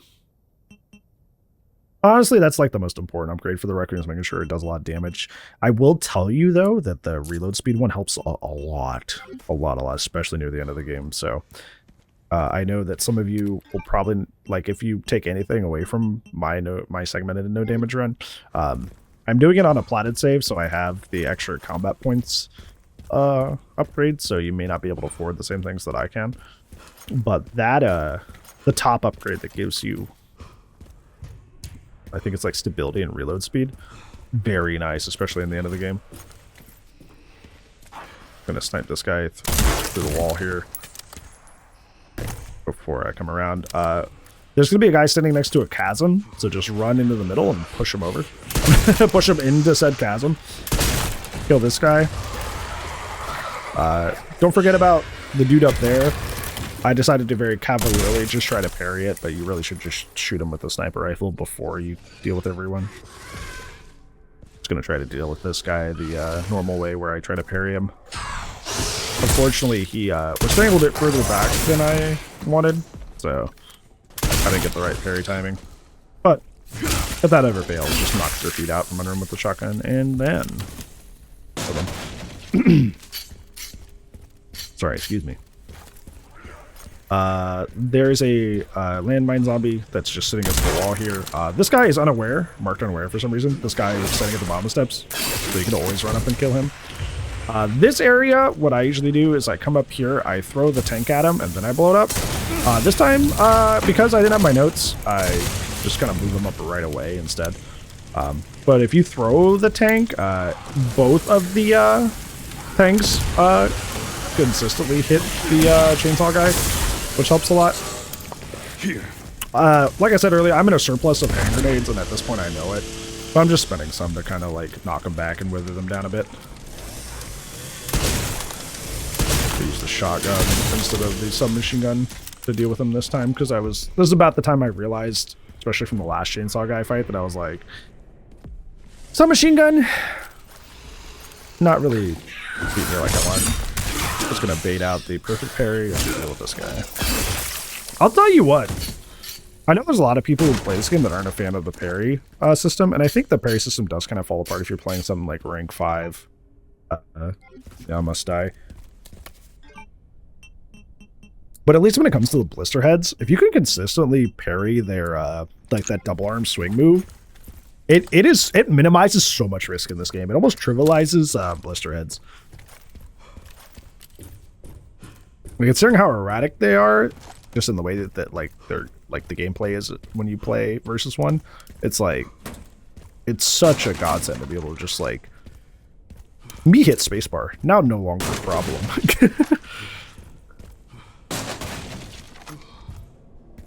So I would definitely invest at least learning how to parry that arm swing move, so you can just diffuse any tense situation with a blister head. Hopefully this thing still works. I go back to offload stuff before this section. It's not really a difficult section, but as you can see, I'm kind of like a box fiend. I love like, me see points go up, me get upgrade, hee hee hee. You can kind of tell I enjoy. You can tell I'm a Dungeons and Dragons player, because I'm all about that loot, getting the money, and getting the loot.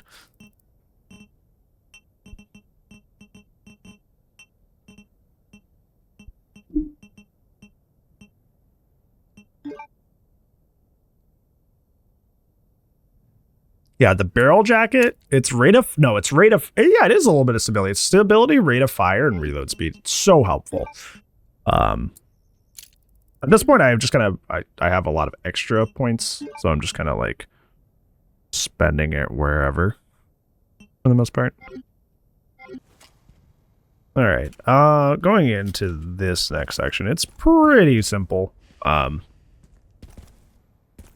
Editing Brandon's been very annoyed because I took a lot of restroom breaks during filming this segment, so I've had to edit a lot.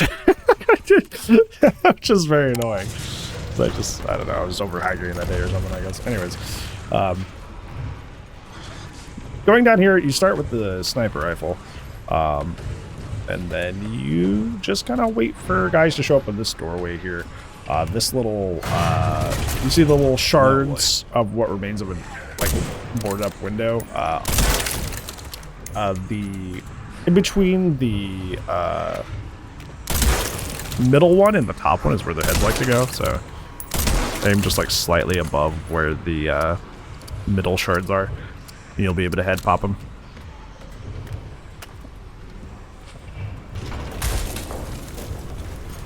Next part is pretty fun because you just wait for people to drop down, and then you use the cute bear charm to just like yeet them off the side. At a certain point, believe it's like the 4th or 5th drop, something like that. There's a group of 2 that come down that include the blister head. In that case, you use a grenade to blow them both off. But every other drop of them is just run up behind him with a shotgun and throw him off. And then with the long live the king and let him go. Yeah, you can hear the the blister head being born up there. So here they come. Grenade. If I remember, this goes backwards, where like the blisterborn gets thrown off, but this is the guy end up head popping. Which usually it's the other way around. Usually you're like head pop the blister head and throw the other guy off. But worked in reverse, which is kind of funny. But hey, whatever works. This guy, for some reason, just like randomly had hyper armor and tanked that. I don't know why, but hey, good to you. So another minor complaint I have about this game is it seems like a lot of like the game kind of hands out hyper armor at a lot of weird points. But we don't fight any of this stuff. Just run straight to the pipe at the end. It's too risky, far too risky to fight any of this stuff. If you want to turn around and pop like 2 or 3 of them for some free combat points after you've passed through the pipe, go ahead. But like, definitely don't stay and fight these guys. Anyways, what I was saying earlier is I think the game kind of gives out hyper armor like candy. And not to you most of the time. It's mostly to the enemies. It's just like, I don't know. I feel like there could have been a little bit more of like an intuitive way to preserve like the cinematic aspect of the game, right? Because like for that example, I think the reason that he would have hyper armor there is because the game wants him to go through this whole animation of like, I drop down and I'm shimmying up, looking all ominous and scary, you know? Which is like, you know, that's fine.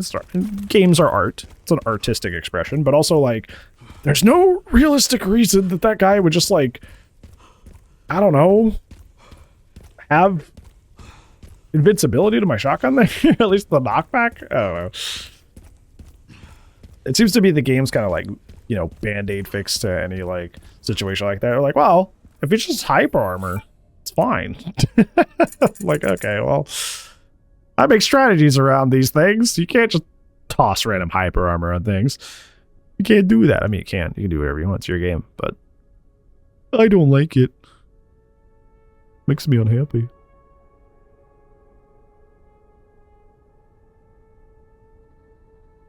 I take another break here, dude.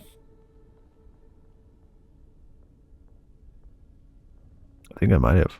You just went to use the restroom before this segment. All right.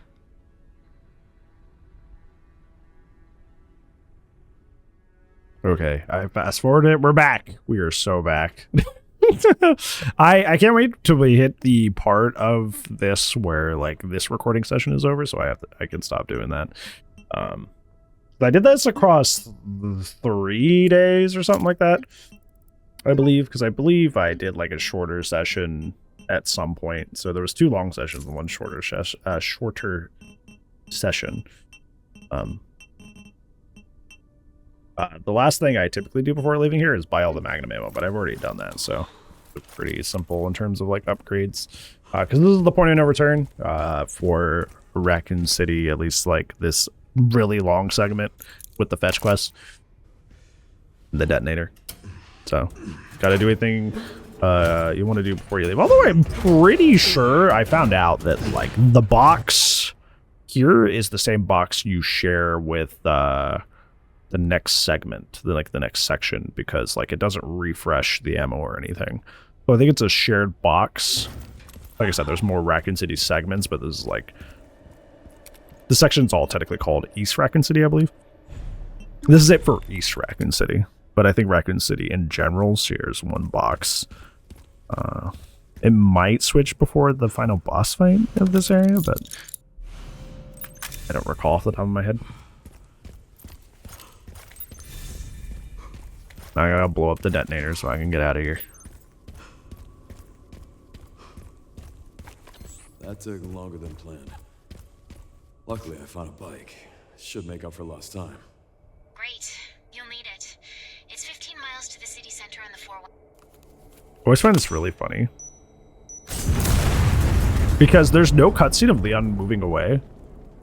So the fact that that just like instantly explodes kind of makes it look like Leon blows up, which is really funny. Clearly that's not what happens, but it very much looks like it.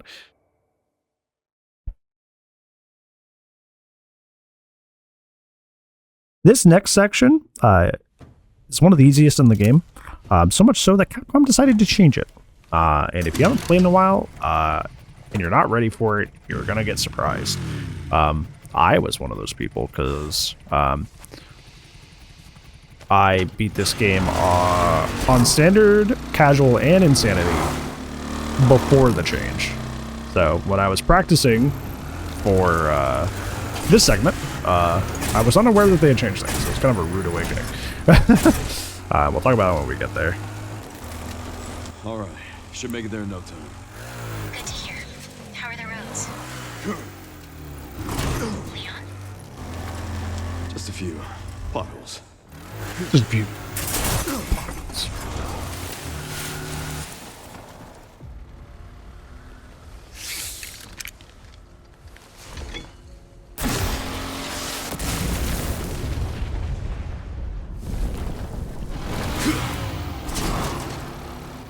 All right, so these guys, the little wolf hound guys, whatever you want to call them, the Fenrir thingies, Capcom, shoutouts to Carcinogen and SDA, because I didn't know this was a thing until they talked about it. Apparently added iframes on these guys until they get really close to you. So what I used to do is I used to shoot them, like, back when they were, like, when he would first get up on top of the bus, and then try to get them out of the way early. But they added a lot of, they made it to where they're not able to be hit until they get really close to you. This, like I said, was a rude awakening. I did not know they did this, and suddenly, one of the easiest sections of the game, go from like left to right here, suddenly I had to just like relearn on the fly, which is really annoying. Because I was like, wait a minute, why can't I hit you early? Like I had said earlier, kind of topical, foreshadowing, some might even say. I think one of the minor things I like about this game is that, like, we brought it up with hyper armor, but that feels like a very, like, weird way to fix the quote-unquote the problem of this area being otherwise really easy. Be pre-aiming to the right here, because that's where the next dog shows up. And then you go to the left. And then I believe it's left again, and then right. Yeah, that's right. But the way that they made this area not as easy was by making it to where, even though they're on the screen, and you can shoot them, you can't kill them until they get close, which is kind of goofy, but so much for the direct route. That's one of the things, once again, if you know it, the area is kind of just as easy as it was before. It's a little bit tighter, but like it's essentially the same. But I don't think there was really a reason or need to change that, personally. I think that's kind of goofy, but you know, I just play video games. I don't make them. Maybe there's something somewhere that desperately needed it, but you know.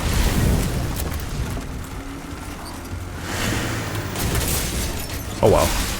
No use in crying over spilled milk. This part's right, and then left. That guy would not die for me. And then left again, and then shoot Gideon, and then that's kind of the section over for the most part.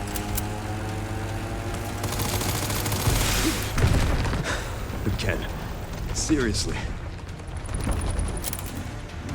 I don't give up that easy.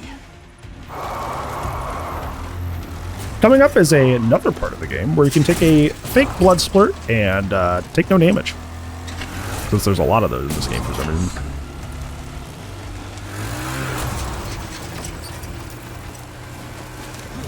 Yippee!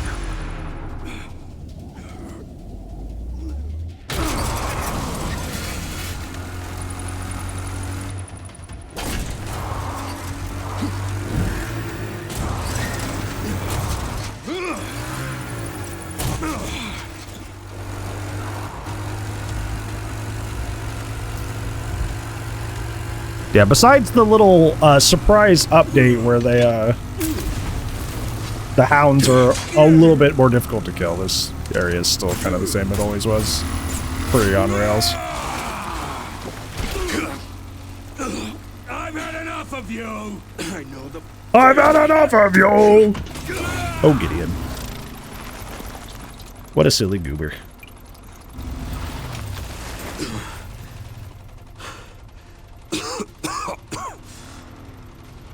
Come on. Yeah, this little funny like gun joust you do with him on the motorcycles. You could technically take a blood splurt here. You could never take you could never take damage from that here. Yeah, see, even I got it. I got the little red. Oh, ow! I've been hit, but you don't take damage from that.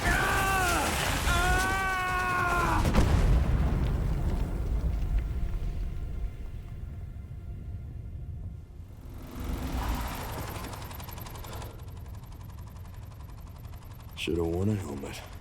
Bro, you're not even wearing a helmet. Or road others, for that matter.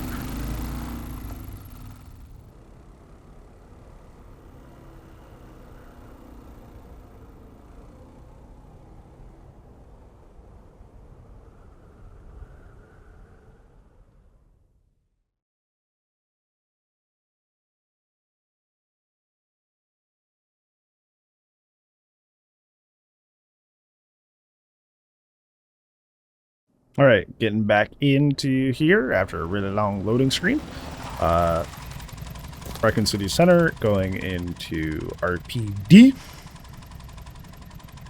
Not much really to this area, at least before the boss fight. Oh gosh, yeah, never mind. We gotta do the really long, basically playable cutscene before the boss fight. I always forget about that. I'll take a look around then. Heard the mic bonk. Will is back. That was not me. That was my cat. Are you the good luck charm for the segmented run that's already completed? Anyways, please don't step on the keyboard. This section with RPD, at least before big long playable cutscene, you just stealth kill one thing and then remember to grab some handgun ammo, and that's literally it. If you've already been through this area, there's nothing over there. Why are you going to check? Anyways, if you've already gone through this and gotten like the power shades and all that stuff and done the puzzle in here, there's literally no reason to lollygag. It's a pretty short and simple area.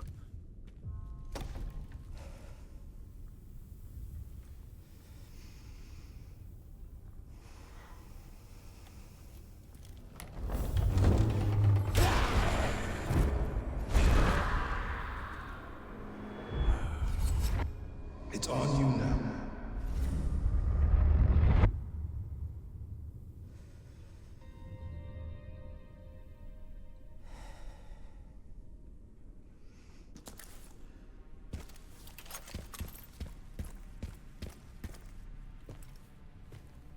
This is usually what somebody would tell you. Hey, did you know the cutscene changes depending on where you come from? Everybody knows that, so. It's been a while since you've been back. But that's not a fun fact anymore if everybody knows it. Yeah.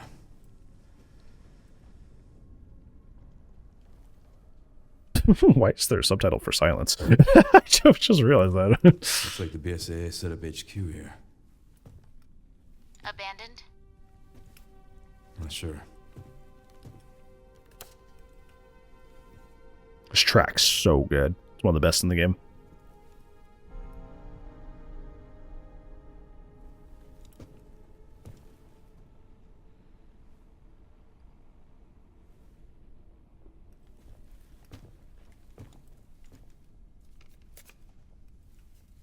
A lot of people say Zeno wrote that, but honestly, that strikes me as something Gideon would do. Gideon probably wrote that, left that here, dragged out the sign before going out to get Leon. And Grace. Shit, she's in danger. Sherry found Grace. At RPD? Yeah, exactly. Someone's been expecting us.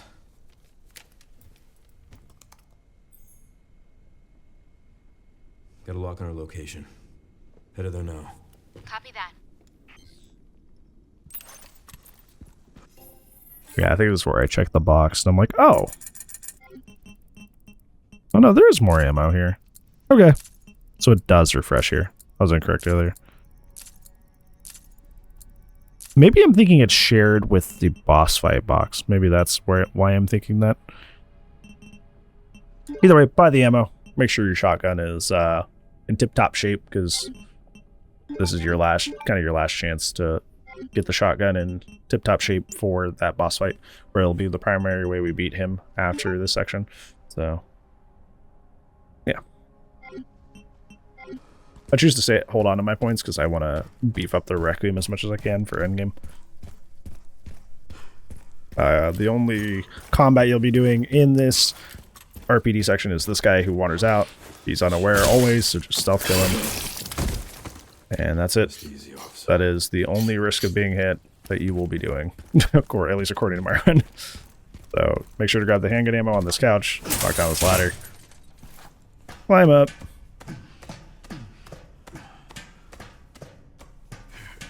Do not go straight ahead. We're not dealing with the STARS office at all. Go into the library. Grab the mechanic jack.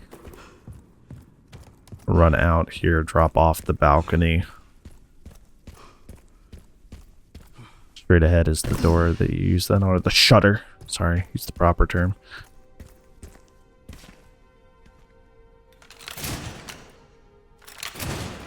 And that's it for this section. You just crouch, or not crouch, but just walk forward, then trigger the cutscene. You need to understand. Covert military units from every country on Earth come to Raccoon City for one purpose: to find Elpis. What is Elpis? The power to upset the military balance of the world. The last virus, created by Spencer. Designed to control human consciousness. Mind control? Somebody pointed out that his sunglasses have normal glasses beneath them. So they launched the missile strike to hide it. Which is interesting because he's like got Wesker's powers. Why do something So do you think the extreme? Is it? The T virus is affecting his eyesight too? When the president tried to or am I overthinking it? I might be overthinking it. And you are the key to retrieving Elpis. Emily. In a way. But not the girl you met.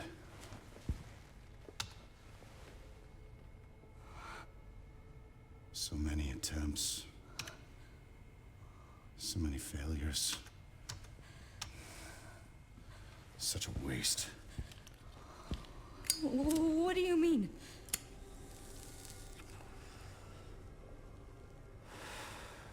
Copies. Crafted to duplicate you. All useless. All scrapped. Something I was thinking about the other day. It's like, well, the 1990 part of this makes zero sense. Maybe not 0 cents, but it's like, the way I follow it from all the notes and everything is that like the quote unquote clones used the whole point was initially just to like try to put Spencer's memories into anyone, and this just happened to be the blueprint.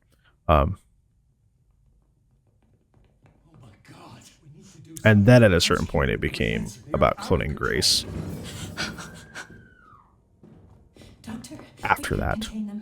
Which makes me think Grace had Elpis in her, maybe. Because then that would make it worth cloning, so maybe they could try to synthesize it from her, maybe. But then they were also talking about how like blood could be transferred through memories in a certain note that's also in this section, I believe. So maybe that's what they're, I don't know.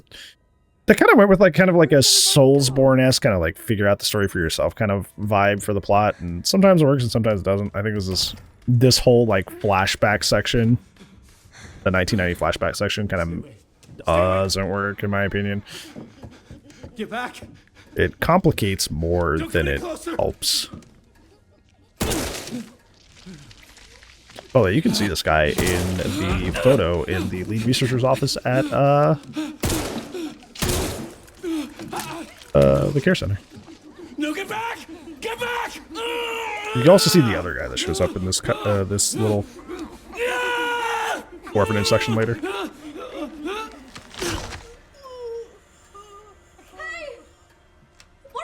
What's going on? Oh.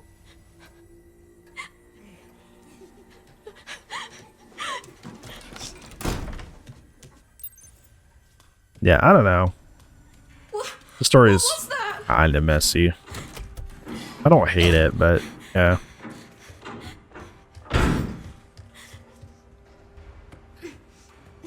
I think the only way this part makes sense is if, like, Grace technically is just one of the clone girls that they have.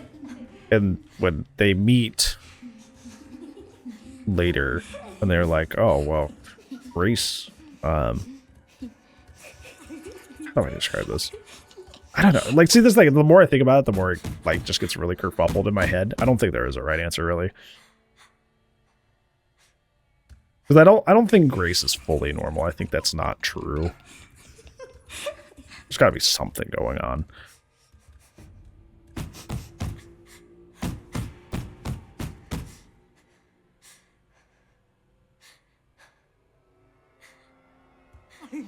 This section's very boring.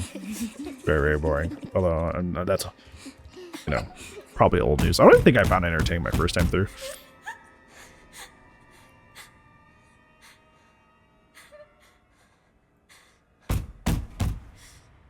Because there's really no reason for them not to just, like, peek under here and get me. It's just to, like, fake scare me. But, oh, they get distracted. Oh, no. I get that they were trying to go for, like, an RE2 scary kind of situation, but, like, I think even that was better. Because, like, you're, like, moseying around trying to evade Chief Irons and stuff. So it's a little bit... And we spent some time in the game up to that point understanding that he's super scary and he's a threat, so, like, we know to, you know, be scared of him and stay out of his way.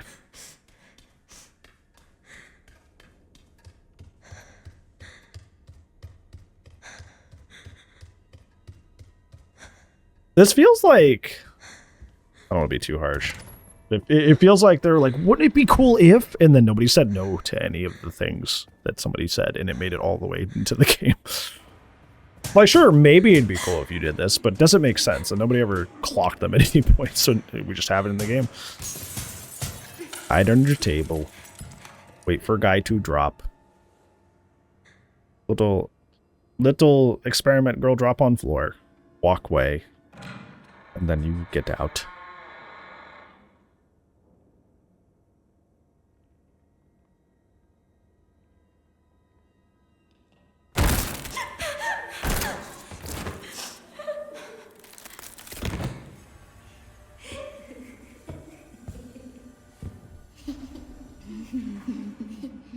Yeah, because supposedly the reason why, like, their brains are telling them to, like,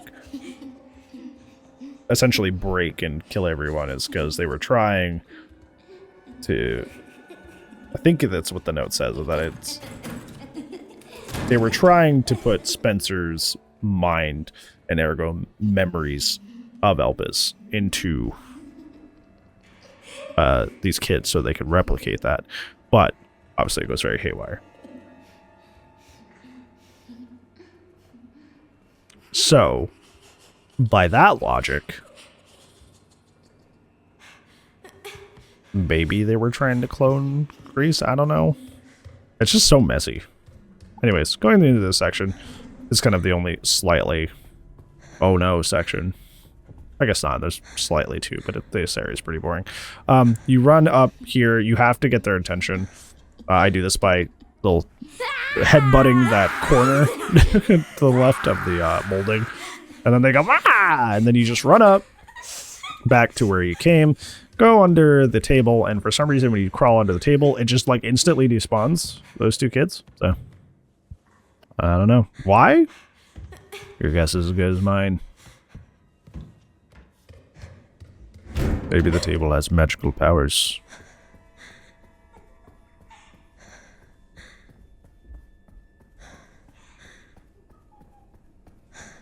You go back this way, and then you have to pull out the drawer. Make sure you turn on the light, because if you don't turn on the light, it doesn't let you do any of this stuff for some reason. I don't know why. But I found that out the other day. If you don't turn on the light first, it's like, no, no, no, you broke the sequence. You're not allowed. This is a cutscene, but we make you play it for some reason. As you climb up and get the key.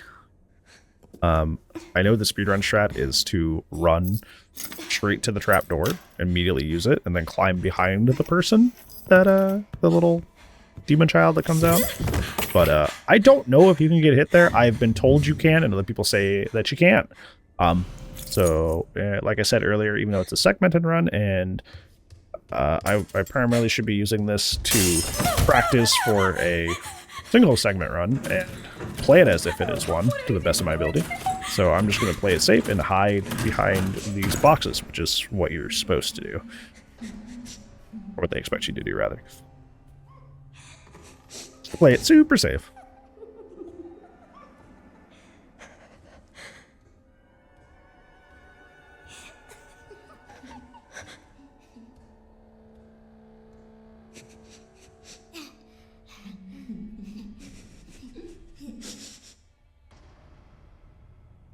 The single segment run practice is going well, as long as I don't get distracted and end up not doing it, which happens sometimes with projects I like doing. Hopefully that doesn't happen, but I've already not gotten hit in a lot of areas that I did before, so I've got it down currently. I've only been hit in 2 segments so far, and we're about where we are now at literally the part we're narrating, so that's pretty cool.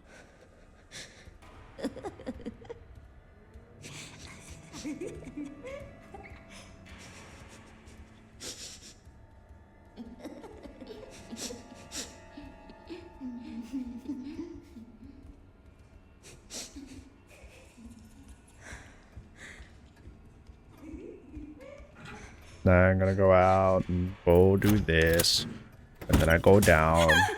They're gonna pretend to be scary, but it's fine. You just go down. I would say this is the most grating part of the game on any playthrough besides your first. Because you know that this section only exists to complicate the lore, not give more answers with the lore. So you don't respect it from a lore standpoint. The gameplay is extremely slow and grating and simple, so you don't respect it for the gameplay. So what else is there? What is the point of this after a first playthrough? And it's like weird because like Capcom knows people replay their games to a wild degree, doing all the difficulty modes, unlocking all of the bonus settings, unlocking the most difficult mode if you don't have it the first time through, playing that most difficult mode, doing challenges on the most difficult mode. Like, they know people play their games to the moon and back, so I'm not sure why they designed this section with almost like complete disregard to subsequent playthroughs. It's very weird. Also, this section makes 0 sense because she had to go through this entire section to open that jail door, like that iron door. The windows to the left have no glass in them. She could have just crawled over them, but she goes all that trouble to open that door by hitting the lever when she could have just like vaulted over the window there.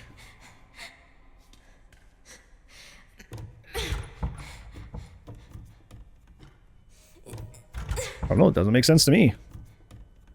Your guess is as good as mine, unfortunately.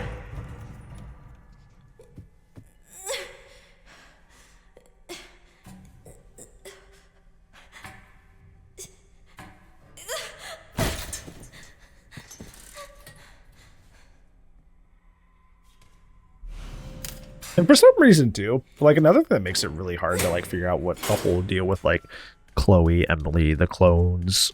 Is Grace a clone? Is she not? Does she have Elpis in her? Does she not? Kind of like plotline. Is that for some reason Resident Evil fanboys get really angry about it. Like they get very mad. Like realistically, if we were all on the same page and trying to solve it together, like the Soulsborne community, we could probably have figured it out by now, potentially. But like for some reason, people get very angry and contentious about like, no way, no, Grace isn't affiliated at all. It's just a coincidence.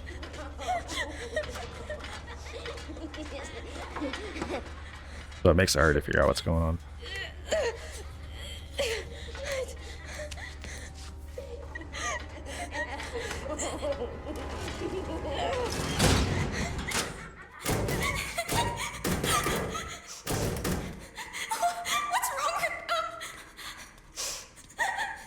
Another funny thing is this is like the first area when my first playthrough that I was like, wow, the film grain in this game is intense. Because you don't really notice it until you get to the arc areas where you're like, oh, wow, that film grain is there in full force, huh?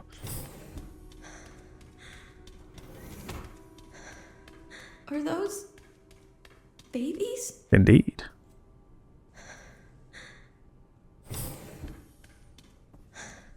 All you have to do here is just like click on the remote and slide through all the slides all the way to the end.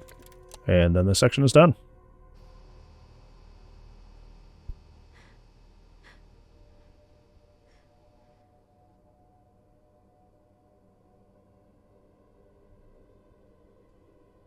Chloe? Yeah, this guy. You can also see him in a photo in the Care Center.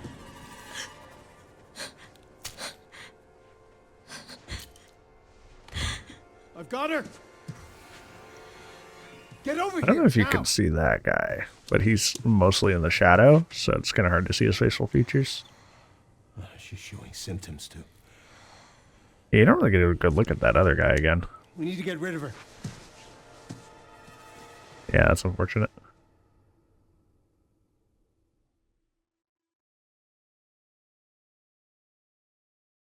Anyways, back to the actual video game, where we actually do gameplay.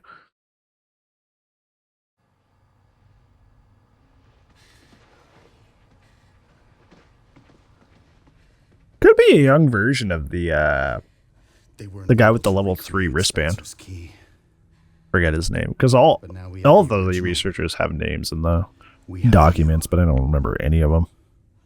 You can unlock Elpis at Ark. That's where we'll go.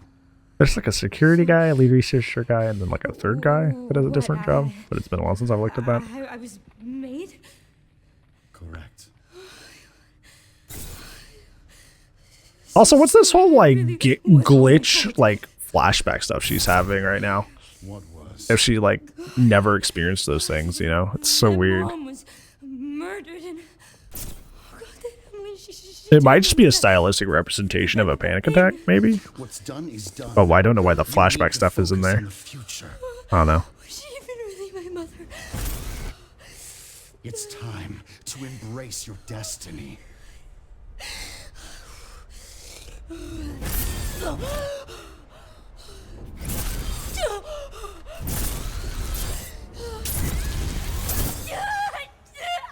Grace!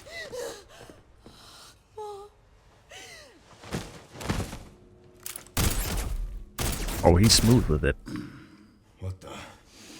Mr. Kennedy, I had a feeling you'd make an appearance. Sorry, but I don't have time to spare. Not even 7 minutes. Hi, Super Tyrant. I hate you. Have fun. When we find out how much that stuff, like how much these guys cost in the later section, it's kind of funny he just brings one just to bully Leon. I remember that, too.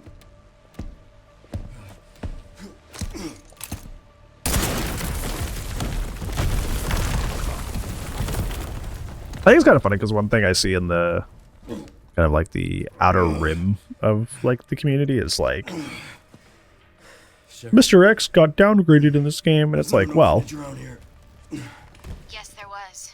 if you played the game and paid attention, you would know that bioweapons are often mass-produced, and if they're not mass-produced, there's multiple versions, prototypes, sequels. I don't have time to deal with this. Variations, etc. For this section, hold the left wall when you're coming towards the staircase here. He can grab you there. A lot of people say that you can't get hit here. You absolutely can. So make sure you hold that left wall. Found that out the hard way at one point.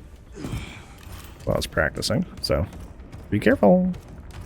Otherwise, go straight to the waiting room. He's gonna dive through the wall here with a helicopter blade, so just run all the way back to where Chief Iron's office is. Give me a goddamn break. Go in until he pops through this wall right here. And then you just run right back out. Gonna go right back through the waiting room. And that's it. That's this area. It really is that simple.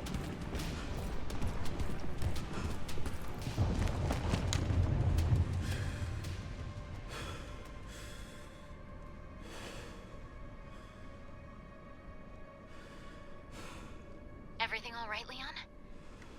Yeah. I'm good. Helicopter. A helicopter? Oh yeah. So sorry, that was why'd an you old ask name. about the orphanage? They're taking Grace to Ark. The orphanage is the entrance. If you guys are missing files for the file completion achievement, you probably missed this one right here. It's immediately right outside the that section with Mr. X, and it's kind of out of the way because you probably came out of this section and went immediately right because that's where you're supposed to go.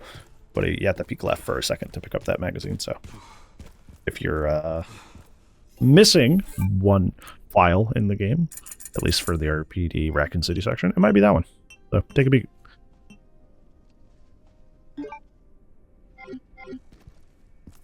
Yeah, technically I didn't kill anything, so I didn't get any extra points there, so there's no point for me to go to the box there, but I was like, maybe? Nope. You get nothing. We do get a little side area here, because there's the RPD garage. Well, I believe it's only 3 enemies total, so don't get too giddy. Ready your sniper, because we're going to need it.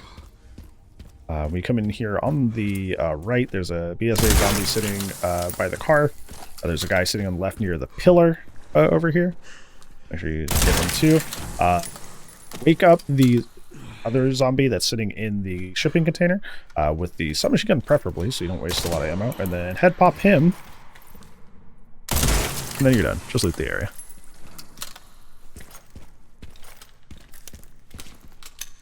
Pretty simple. Pretty straightforward. This is where you get the cute bear charm in the game if you hadn't got it yet up until this point. It's over by the van that Ada uses to ram, coincidentally, Super Tyrant, in the RE2 make. So. Pretty short, simple, to the point. I do some extra laps around because I was talking to my chat. I'm like, wow, there really is a whole lot of nothing. There really isn't a whole lot down here, huh? I still want it for like the tracker, and then I could sell the med injector for money. But yeah, I was like, wow, there really isn't a whole lot going on down here. If I was concerned with time, I'd probably skip that section altogether. But it is a no damage run, not a speed run, so don't care. I was just kind of pointing out to chat that that's where you would get the police shotgun. If you hadn't bought it in the store and first playthrough.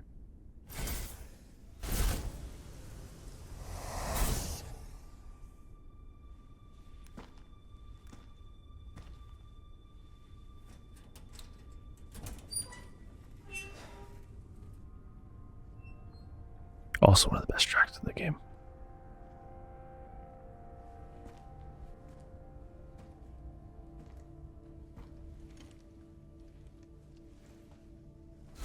Terminate. It's my fucking daughter. You're a cop. You're supposed to know something. How did this happen?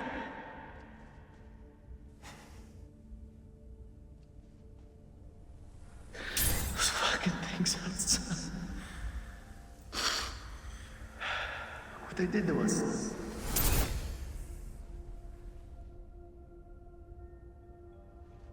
I'm so sorry.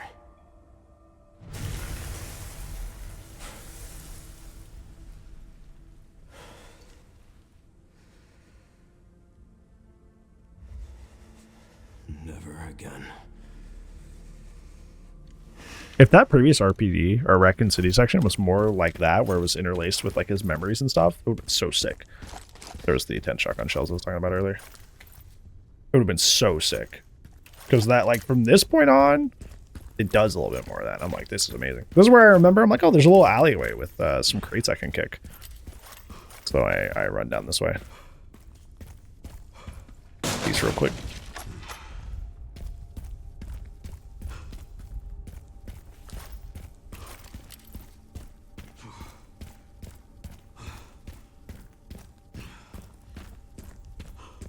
As up's coming our super tyrant fight.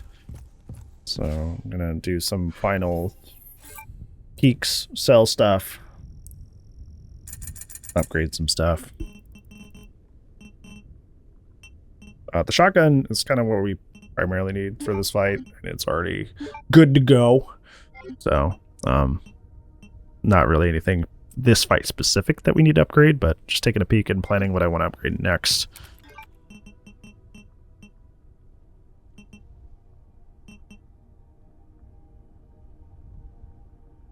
Come on, you can do it. You can save. You can do it. Okay, now we're going into Super Tyrant, which is probably the run killer for a lot of single segment runs, because he is probably one of the most volatile and kind of random bosses in the game, besides one or two other notable exceptions. Well, we will talk about that when we get there.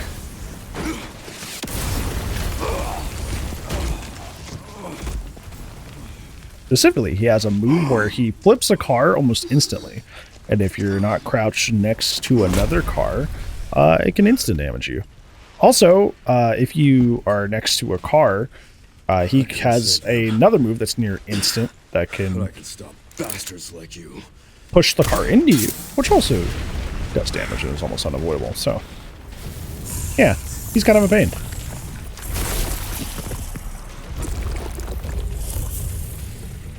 Alright, so we run at him, we give him a little shoulder tap with our left shoulder, and then we spin around.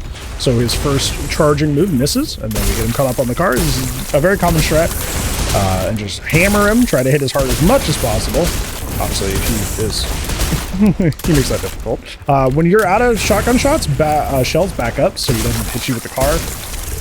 After some damage, he's going to hop on one of the vehicles, hammer him again to knock him off. Stand side by side with the car so he doesn't swat it into you. After a lot of shots, he will stun. You want to crouch low and make sure you're hitting his heart. Even when the prompt goes away, remember he has a very long stand-up animation, so you can squeeze in 1 or 2 more shots. I could fit 3 there, which was kind of greedy. As you can see, I made sure to go run and crouch by a car. When he does this, like growl and flying attack, like where he rushes forward, hug him on the left side, and you don't even have to dodge it, or you can dodge it without having to parry. That one though, always parry. That one where he does the big long lunge.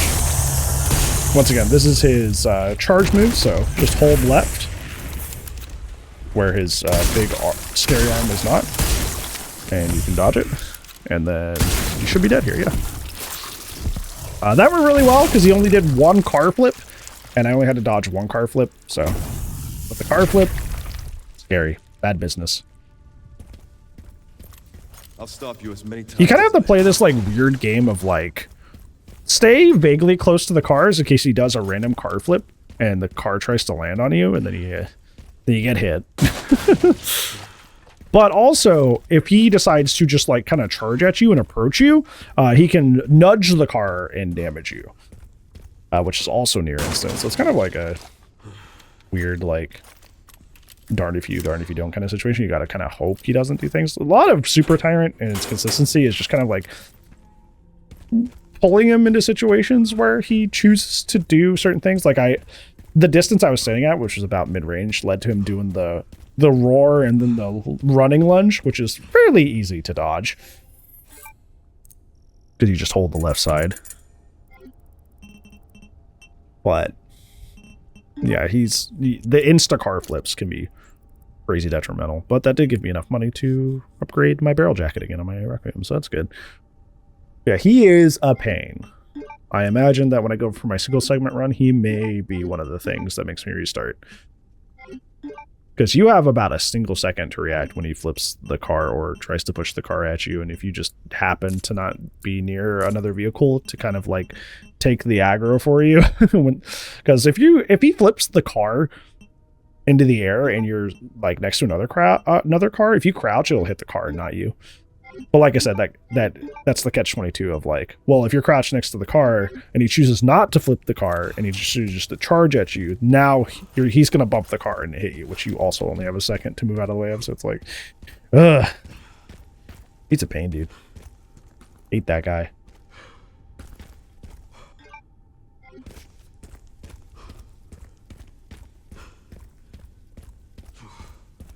But he's arguably not the worst in the game when it comes to just being completely random. So, ominous foreshadowing.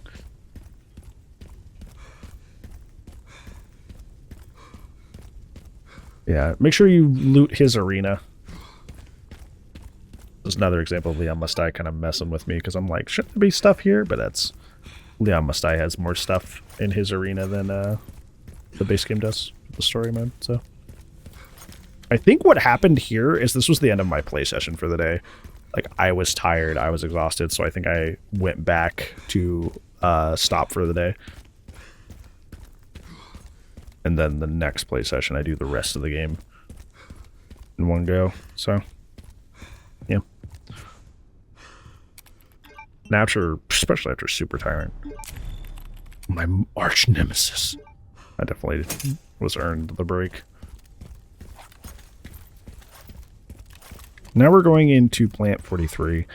Plant 43 is pretty easy. I got hit against them recently because I found out that they can fake a specific move that I didn't know they could fake that move.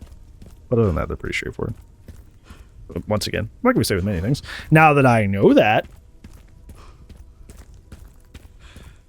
I can know to avoid it. So.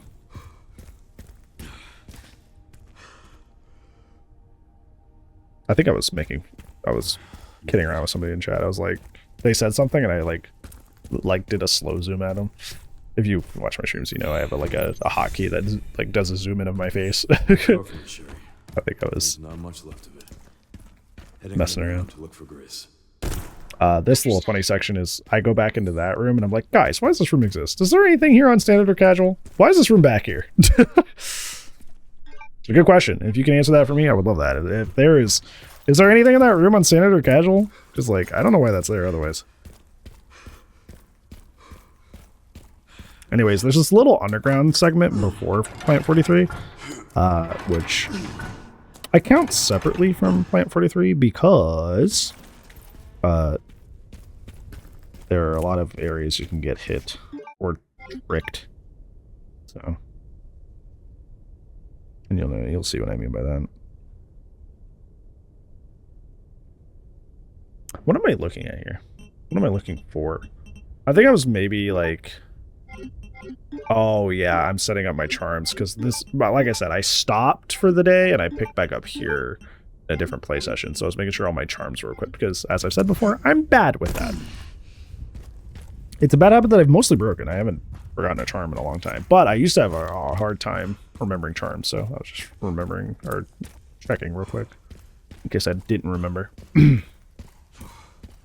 So coming down here, there is some opportunities to be here. There's more of the spinner spiders here. The moment you start going down the stairs, a bunch show up at the bottom, but the important thing is that 2 show up behind you, so you need to like turn around and deal with them real quick. I almost got hit by this one because I don't turn in a wide enough arc to be able to hit him quickly. But that's like that was just like skill issue of me like doing it too slowly.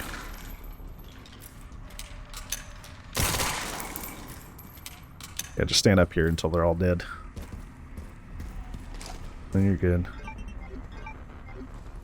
Yeah, I knew there was another large gunpowder in this area, but I had forgotten where, so I just checked the map real quick, and it's on that bench.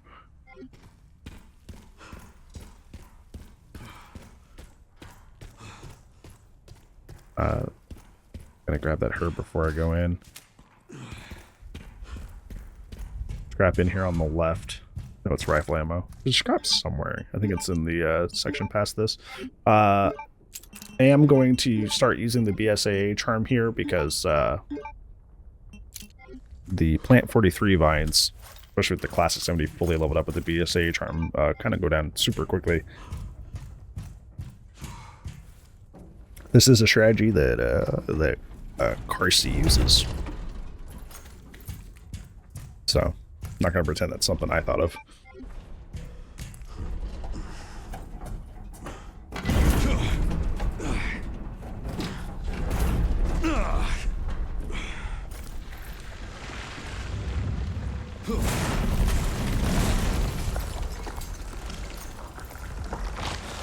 Seriously.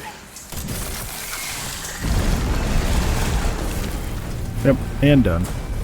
Their whole gimmick with the vines is that, like, you have to, like, tap them with something to open them, and then when they're open, they're vulnerable.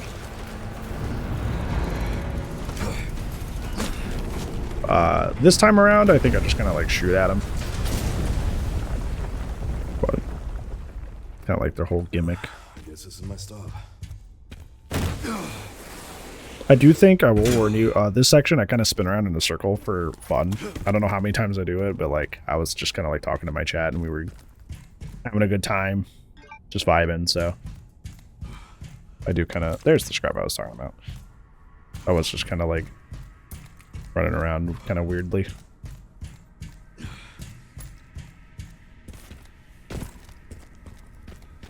Happens when you get lost in conversation. You're in the middle of the challenge run, so you're like, the people on the YouTube later are like, what the heck is this guy doing? But no, I was talking to chat and vibing and being silly, like I'm really flicking my flashlight. You know, like I don't even remember what we were talking about, but we were having a good time. I eventually get back on the right track though. Sorry. These are filmed live at twitch.tv/the Mr. Headache, so stuff happens.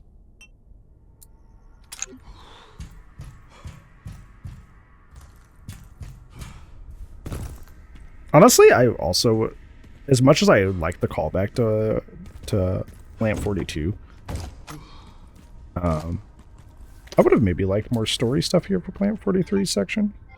It feels kind of like almost like kind of tacked on. Because it's not like this is like, oh, well, we wanted you to have more time as Leon. Because the next section is also Leon. You have a whole other Leon section after this Leon section where you just spent like 2 or 3 hours as Leon. So, I don't know.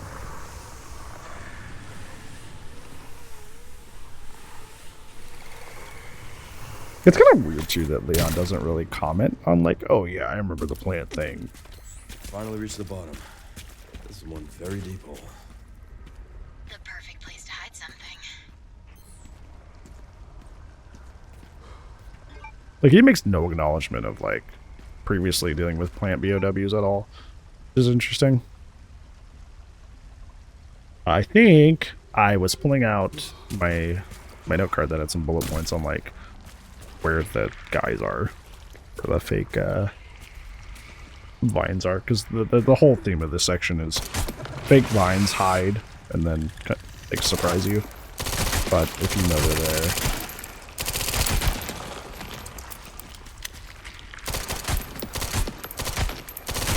pretty simple. Yeah, if you just hide in the little tunnel there, they can't hit you. You can just wake them up from afar and call it a day. Make sure to knock down that silver box.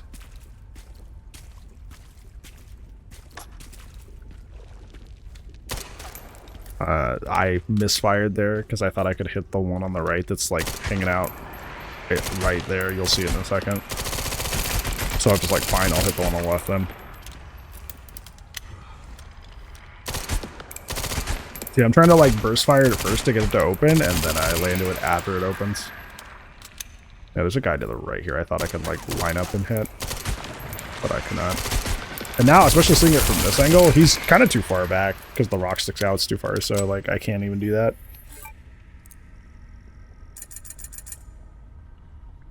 This part's mostly pretty chill, but there's for some reason, and this is Insanity exclusive, there's 2 BSA zombies down here, and yes, they are the submachine gun type.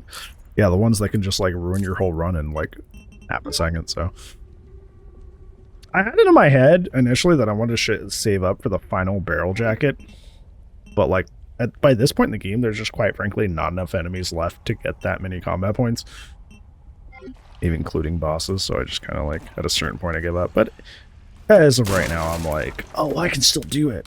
But I'm not. I can't. I am incorrect.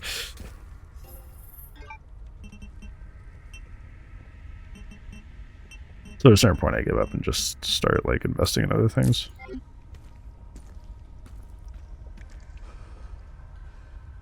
Right here, I'm determining if I want to go left and get that BSA crate up there. And I'm like, oh yeah, while I'm thinking about that, I should probably put the scope back on in the Connoisseur Charm, because we gotta one-shot those BSA zombies before they one-shot us. Well, they don't one-shot you, but one hit is the end, so gotta do that. Regardless of if you go up to get the BSA crate, there's scrap in this pipe here. You should probably grab that first. This is the most obvious fake vine in the game, because it just like hangs out right in the middle of the walkway. And from the angle you approach it, it's like near impossible to not see it. So, at least that's convenient.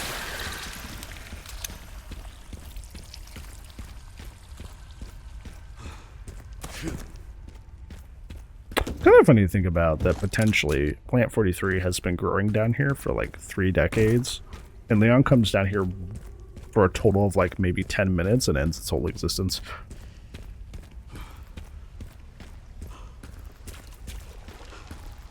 Alright, this is where you kind of need to start paying a little bit more attention. Deal with the vine that's near this fallen bus straight ahead.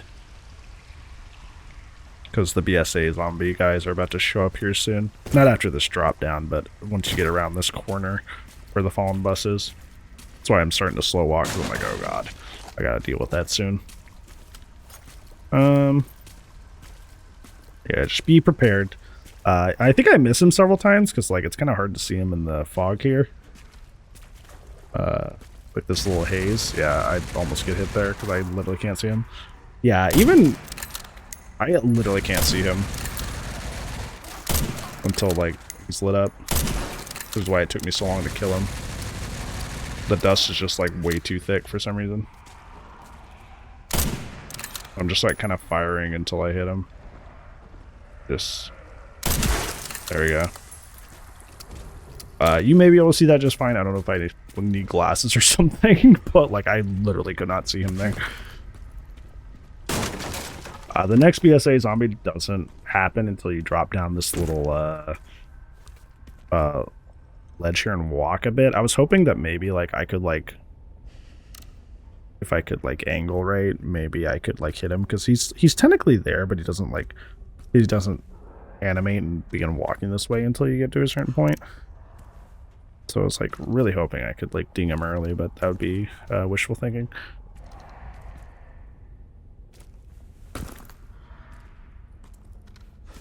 But alas, I cannot.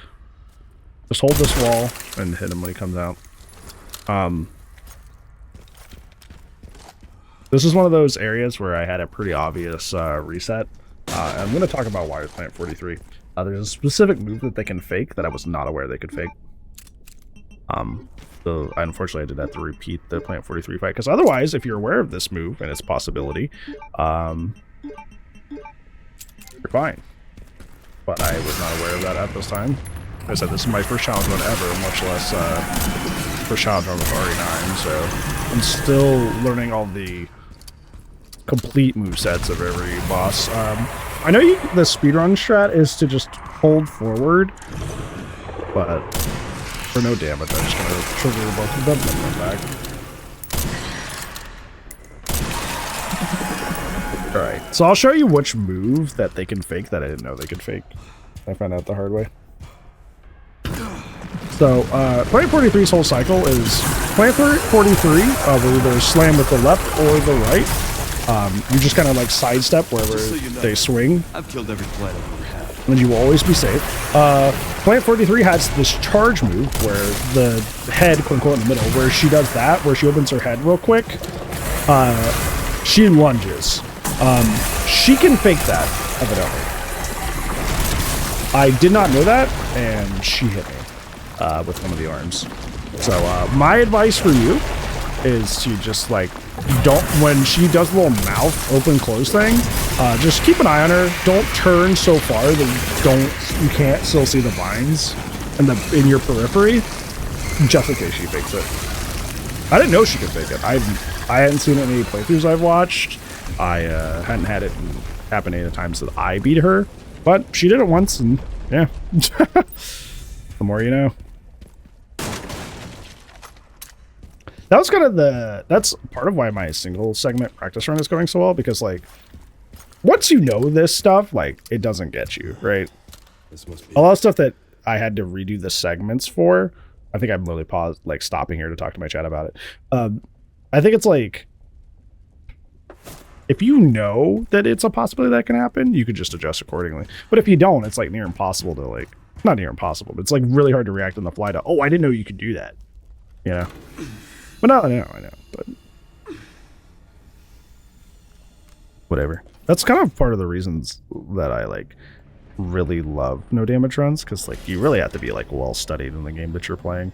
So even something small like that, even when you've spent the time studying, it's like, well, you didn't consider everything. Oh, it's just cool. I think it's neat.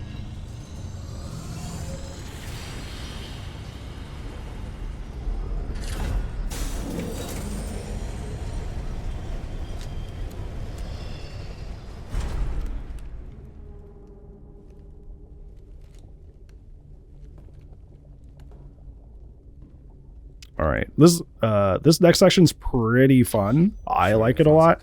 I know a lot of people don't, for how it ends. What do you think it is? We'll talk about that when we get to it. I'm seeing supplies with the logos of the usual suspects.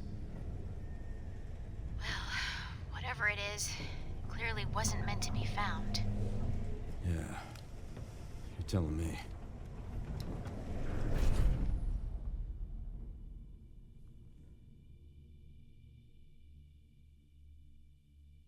Time for another hilariously long load time because I have a lot of saves. remember those break later, foreshadowing. Just throwing it out there. There's actually a scrap in this little like bucket thing here, so make sure you grab that before you go into Ark proper. A lot of people miss that.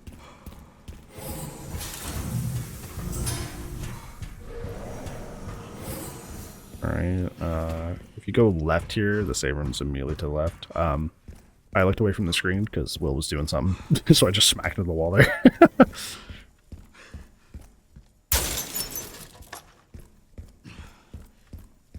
Don't forget that meta ejector either. I have forgotten that before. It's just because the box is white and all of the background of Ark is bright white walls, so I just miss it sometimes just because like visually it blends. Do I take a restroom break here? No, don't. Please don't, Brad. I don't want to edit anymore. Thank you. Thank you. Thank you, buddy. It's gonna be a really long video. Please stop taking restroom breaks and forcing me to fast forward. Listen, I've been trying to get better about hydrating. Yeah. Yeah, gotta do some inventory management real quick.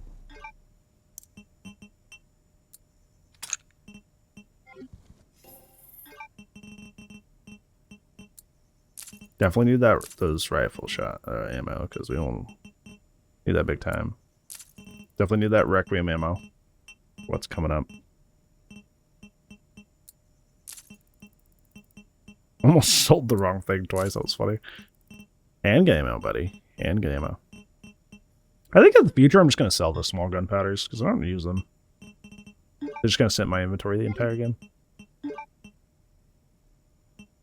Where I'm like, oh yeah, I took the scope off.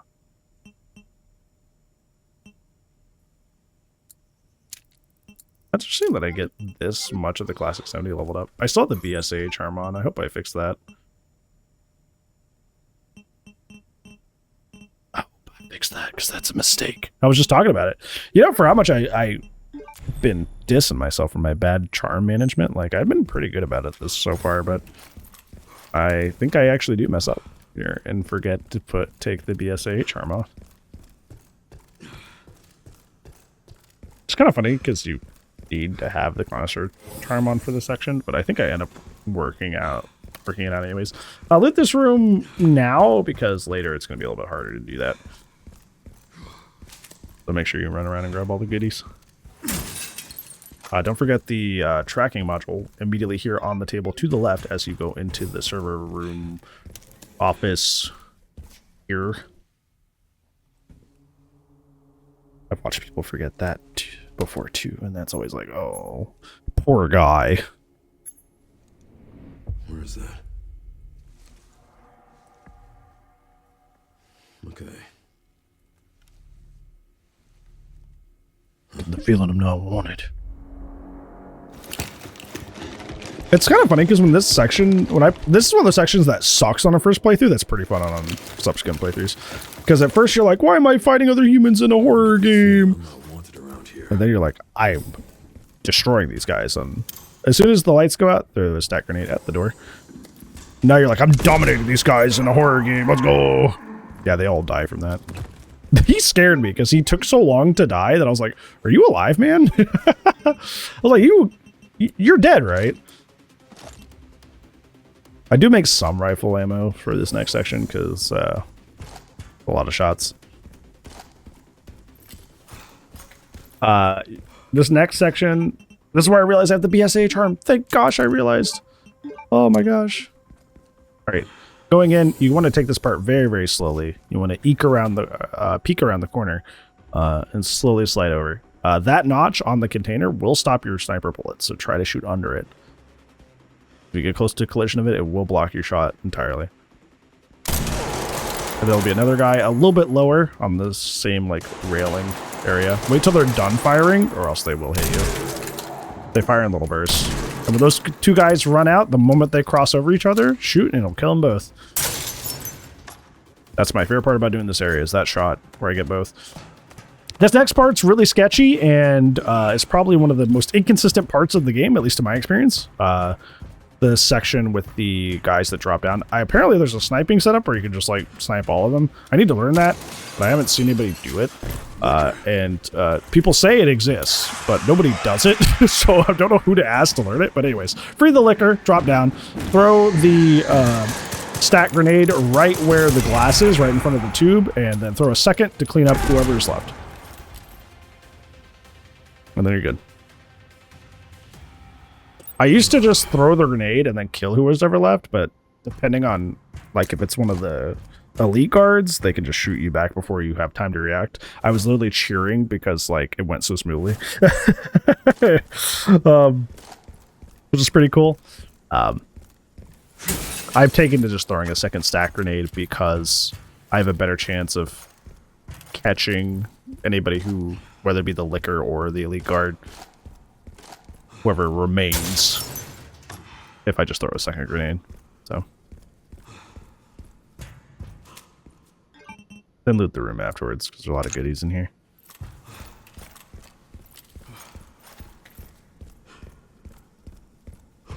The timing of that is also really important. It's something that I didn't really talk about there because it stressed me out until I learned it. You throw the stat grenade the moment the last elite guard hits the floor. That's like, you have to get the timing like perfect. Because if you don't, what happens is the shield guy, he gets off cycle and ruins everything. He's the one that'll like ruin things. So the way you throw it there, the stack grenade either ends up directly below him or it ends up behind him. You want it behind him ideally. But like with the variation we got here, ended up like under him, which means he didn't die immediately because the shield tanked some of it, but he was like near death. So the second stack grenade that we threw behind him like blew him up. So yeah, this is where you start to see that my saves are starting to fail. Remember, with the additional saves mod, what's happening here is that despite the fact that you can have as many saves as you want through the mod, the Steam Cloud Save has a limit. I am subtly hitting the limit, and because I didn't know that then, but I know it now, I'm trying to figure out what's going on. So yeah. Thankfully, I do find a save that I can just overwrite. But if you're using the additional saves mod, just be aware. My advice is what I did to fix this in my current playthrough that I'm doing is go into the save of the additional saves mod like file, like the actual text file, and lower, because I think it's like 90 default, which is a lot. You don't need that many, so just lower that number and it should be fine. I haven't had issues with it yet since I've done that, but it's a tentative fix. I may still run into it because I'm not technically done with this current run. I guess I'll find out when I get to around this section. This is where I'm starting to look up I think I was looking up like what happened, because I was like, this is not good. Something is weird. I'm starting to get nervous about it. But then we start going into hunk. Backup is on the way. Not necessary. I'll neutralize the target myself. He's so cool. Is he just the Boba Fett of Resident Evil? Maybe. Do I care? Absolutely not.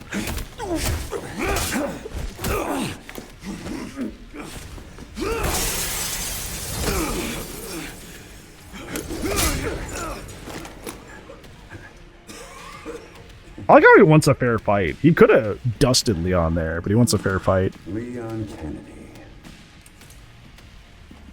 Okay, the first step of this is parry his attack. Swing twice. It'll go into a cutscene. I heard you are a smartass. Lunge. So do the strongest swing. It'll go into another cutscene. Swing twice as he gets up.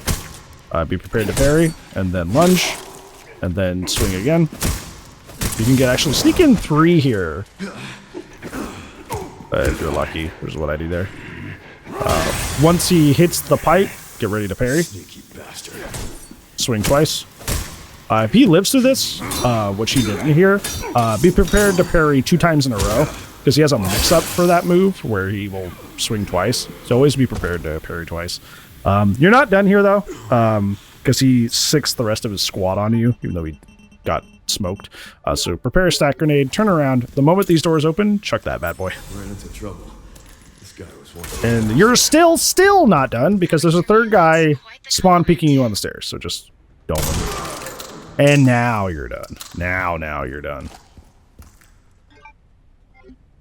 And then loot. Then you're good.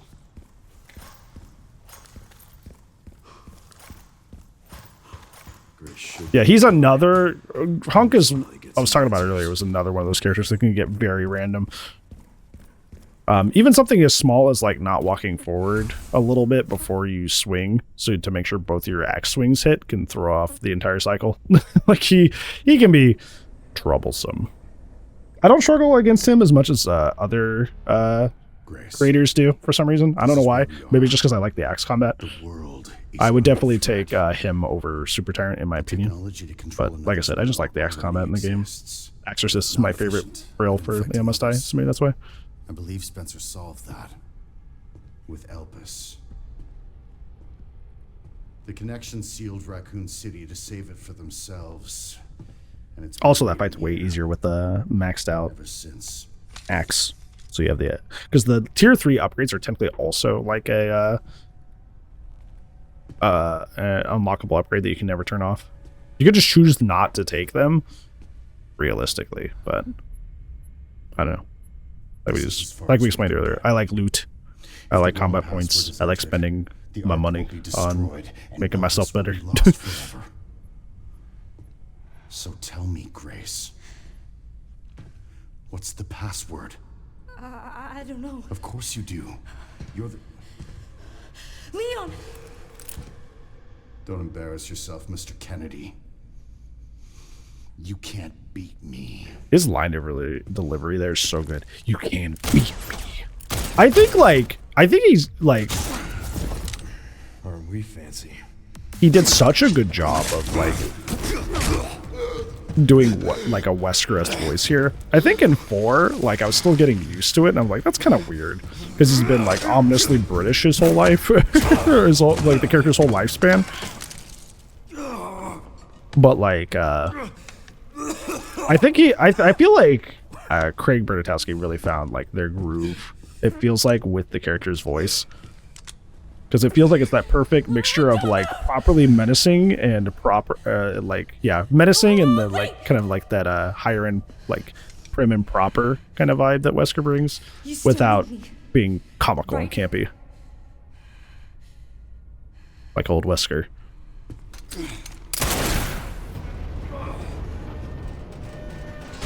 And noticeably not British, even though, you know, the original Wesker had no reason to have a British accent whatsoever. Which is what I probably like the most about his performance.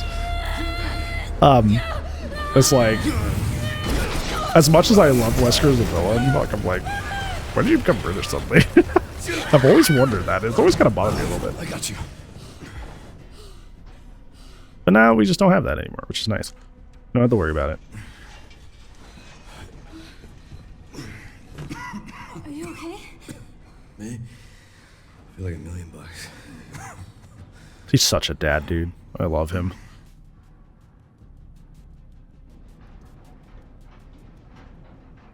Where does this take us? Your guess is as good as mine.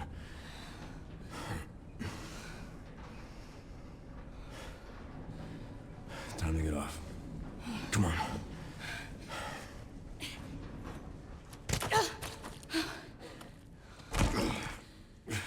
What now?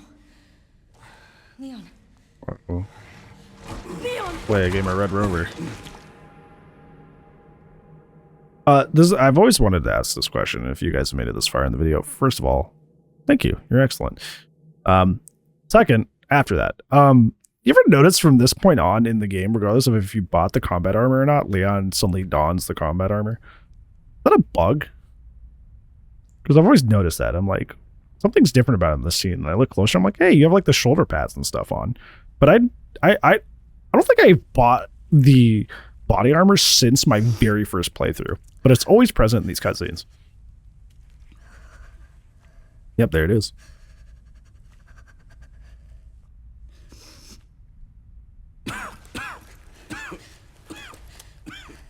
Leon, are you okay? How long was I out? I don't know. A while. Those marks. It's T-virus. Also one of the best tracks in the game coming up. Infection. If you're so sick, why would you come here?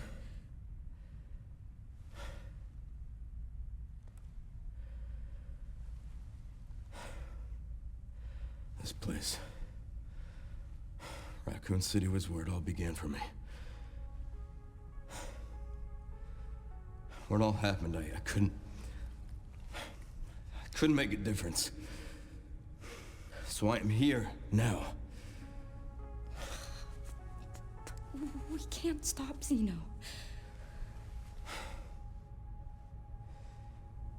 He said something about you having a password.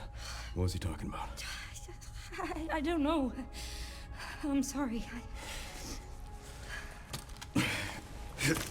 One thing I always appreciate about Leon is, like, no matter how frustrated or tired he is, he doesn't take it out on anybody. I'm going back. Like, even when it's clear in situations like that, where like it feels like he really, like, he's on that tipping point of doing so, Whatever it takes, count me he in. never does.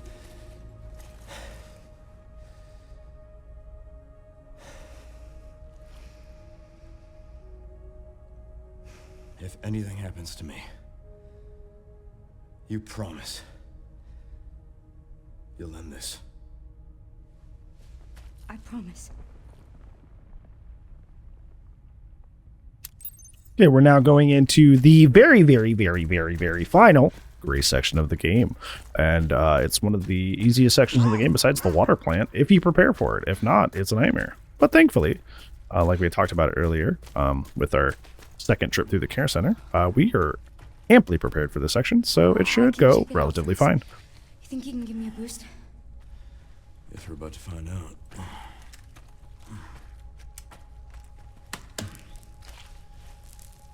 Come on.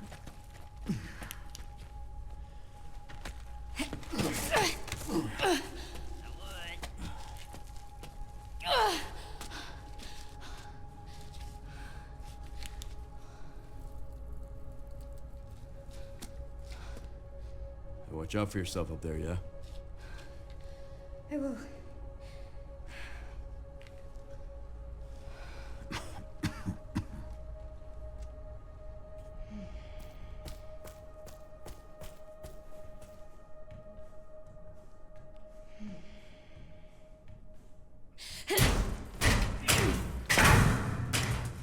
Once I go down, there's no getting back up. I don't know why she says that. Because she says it like it's like a point of no return kind of deal. Like, you better finish everything up before you come down. But like there's nothing. Like, you walked like maybe like 4 to 5 meters. Like, there wasn't much of an area to leave behind. So I don't know why she says that. Does anybody else feel this way? Is like when I first went through the Ark area, like I found the music. It's more like ambience, but like the music kind of like, I was like, oh, I don't really like this. But like now that I've played the game a lot, it's kind of like weirdly calming. I don't know how to describe it.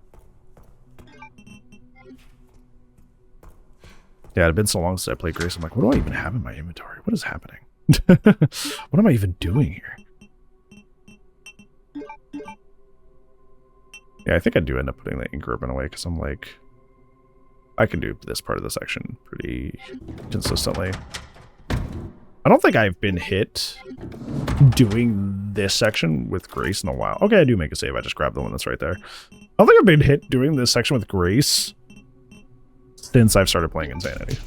Even before I like had like set strategies for going through this area. Like I said, if you prep for this area, it should be pretty simple as long as you're not like really brazen. The only problem is like that you'll find is like prompts being finicky and swinging at the wrong time with your prompts.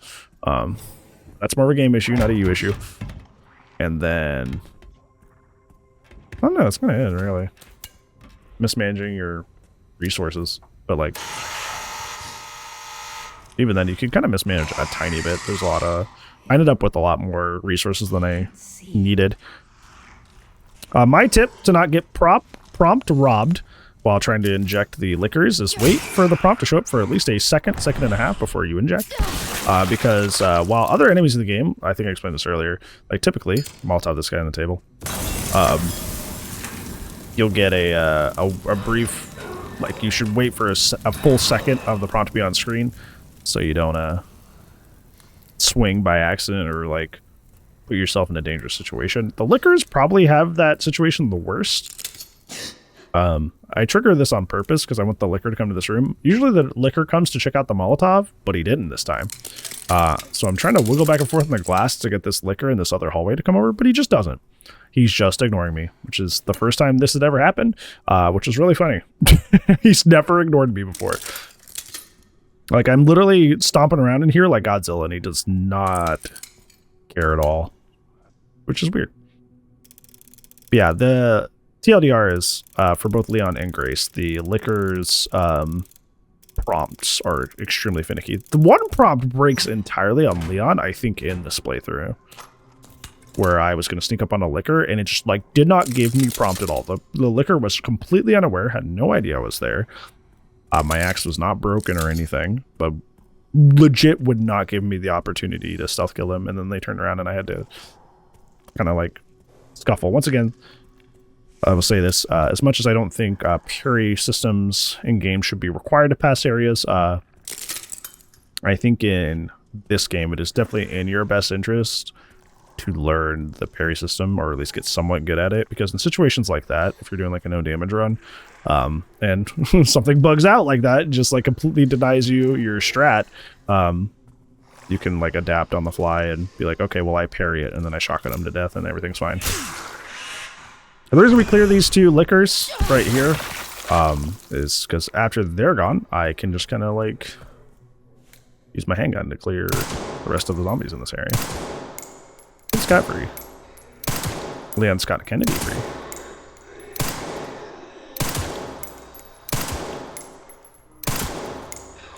One thing I really like about I think it's the SRS is what it's called, for handgun,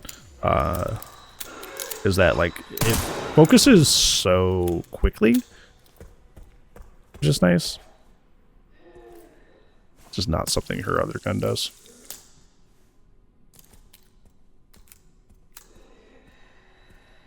There's another guy in here. He acts really weird here, because typically what I do in situations like this is I'll like shoot and then kite them to the other side of whatever island is in the middle of the room when this happens. But for some reason, he just would not stop stumbling. He stumbled like constantly while he was in here. And then he would like not choose what side to be on. He was acting really weird. At a certain point, I just get fed up and go out into the hallway because I'm like, okay. Because like the reason I was doing this is because I thought this would be faster to just kite him in here and shoot and kill him here. But like he's acting so goofy that I just kind of ultimately decided to wait until he came around one side fully and then just like go into the hallway at a certain point. I'm like, whatever, screw this. I don't know why he was acting that way, but you know. All in all, not the biggest deal in the world.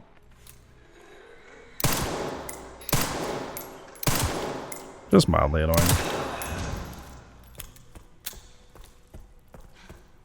There's some blood on the floor here, so make sure you grab it. And make sure you grab the handgun ammo that's in this room and any acid bottles that spawn here for free. Because those are going to be invaluable.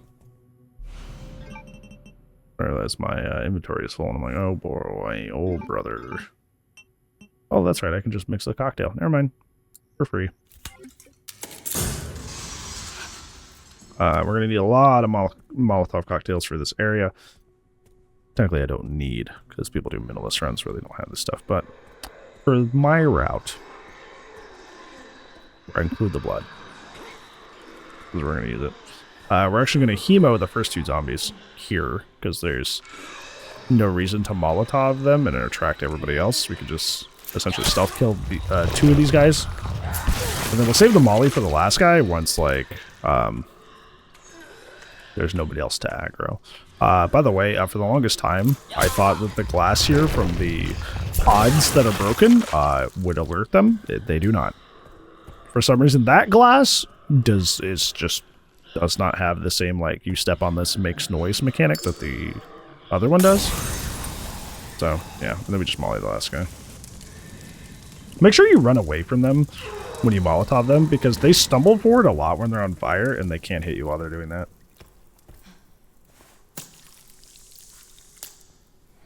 So, don't even give them the opportunity. Yeah, this glass doesn't make loud noises or alert them. It's really weird. Just doing a last little check because I am infamous for forgetting to grab stuff in this section. Just in the history of all the playthroughs I've done, I'm like, darn, I left something back there. I get mad at myself. So I'm doing my due diligence and checking the map now to be responsible. All right. I'm not dead yet. Not dead yet.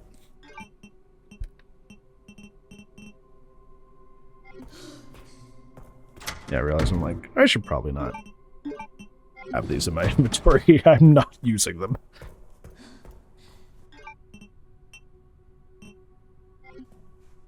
The reason I'm like pausing a lot here is because I'm like, oh yeah, there's another liquor down here, right? But he doesn't spawn this early. He spawns at the back of the hallway from where you came. He doesn't spawn on the staircase. I do hemolytic inject him here, but like in my first 3 playthroughs, I just avoid him by just like holding in corners, kind of like I am now, just without the injecting him part that I'm about to do. So I don't know if you have to kill this guy. It might be something I experiment with on my single segment. Obviously, the safe option is just inject and call it a day. Because I think what I did on my first 3 playthroughs is like I hold, like, I think that corner to my right. He walks by me. And then after you put the key in, he goes up and then he's on the stairwell. But even then, you can sit in the corner of the stairwell and he doesn't see you there either. But I didn't know if that was consistent, so I didn't want to do that this time.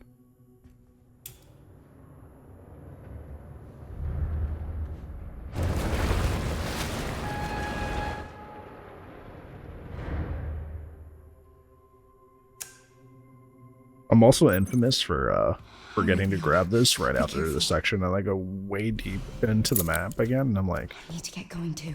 Why can't I get through this door? Oh, yeah, I need that. But I've been better about it like the past 2 or 3 playthroughs. I remember it now. My brain's just like, oh, I got Leon, so it's fine, right? No. No.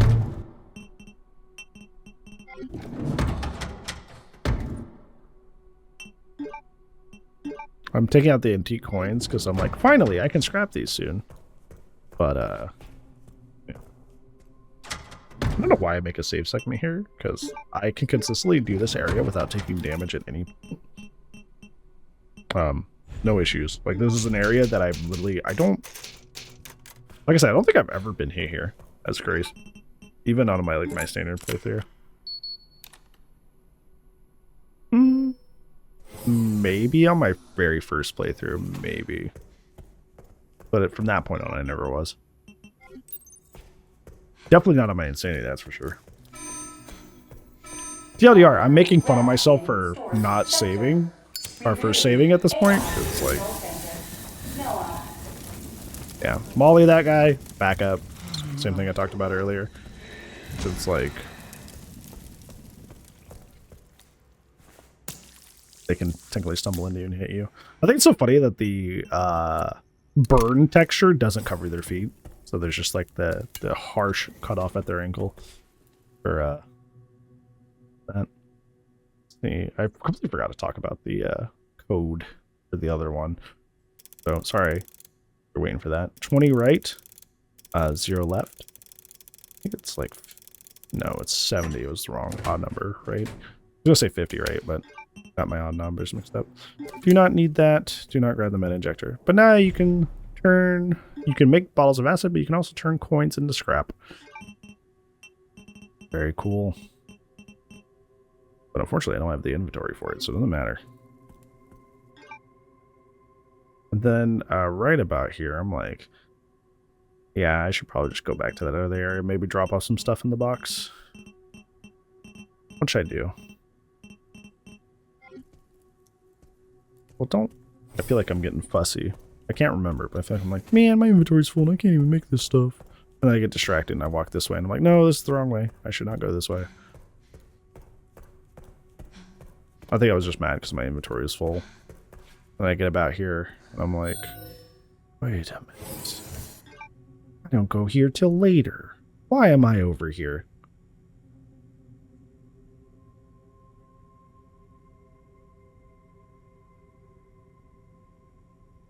Yeah, this, like I said, I did this next section.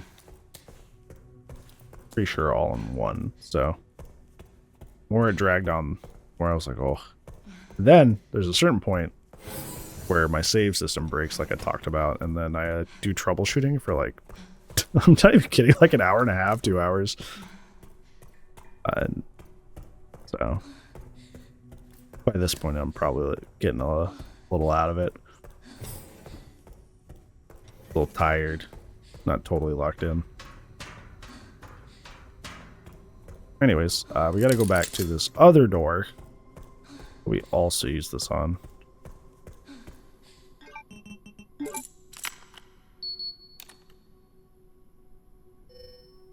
As you get in here, use your rip knife and the stakeout charm to just stab this guy until he's done. Then grab the Molotov off the table. There's a blood pack to the left on another bed here. Now mix up some bottles of acid because we're going to need quite a bit of those. Thought about scrapping stuff early, but decided against it. As soon as you grab that, a bunch of guys are going to come in. Just Molotov the doorway. Once again, remember to back up so they don't run into you. Occasionally, sometimes, when you do this, there's a round 2, by the way. So, you're not done yet. I think the next wave is only 2 people. But yeah, just wait till they show up and do the same thing. Yeah, sometimes you'll end up in a situation where you throw it in a way that it, like, barely touches them, and they'll just, like, not die. So just have your handgun ready just in case. I haven't had it happen to me personally any of the times I've run this area, but I have seen it happen to people, so while it's not something that I deal with personally, like, keep in mind that can happen.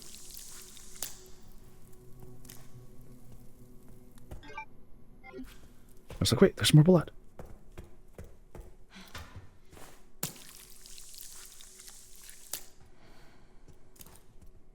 This is what I was saying earlier, that you have a little bit of versatility in this area anyway. Like, even if you completely prepare and you don't prepare it exactly to your specifications of what you need, there's a lot of blood in this area, and there's a lot of, like, obviously you can turn your coins into scrap, so you got a lot of scrap. There's scrap in this area.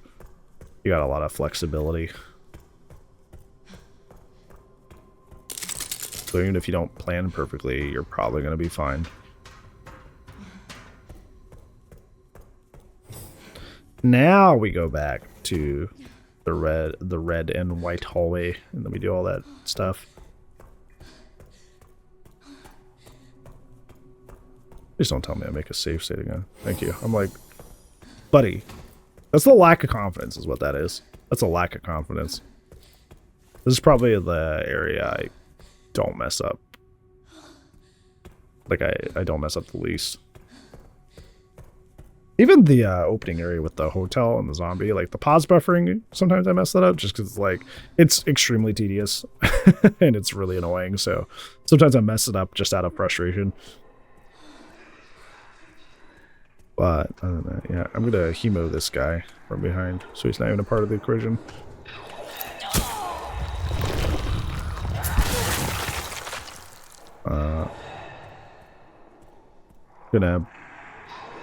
What I want to happen here that almost never happens, even though I've had it happen once, is I wait for this liquor to get between the crates here, and then I throw the bottle of acid, which should lure the other guy right towards it.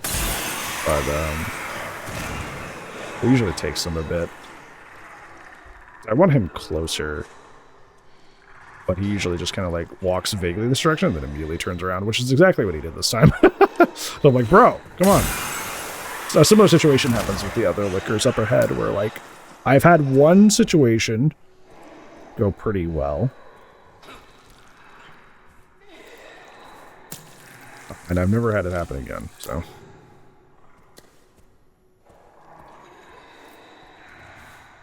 See, typically what I do here is I Molotov the zombie that's standing out here in the middle, and I want the liquors to come investigate and then group up, and then I can bottle of acid both of them. Does this ever happen? I've had it happen one time. Ever.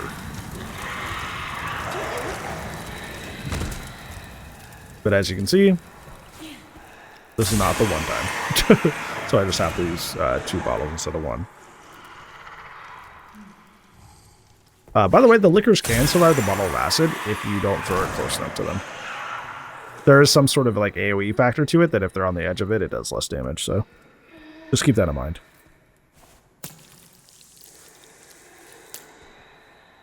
There's a guy here in the corner that I killed, but I don't know if I have to. There's scrap in this crate. Never open the crates. There's never any reason to open the crates. Ever.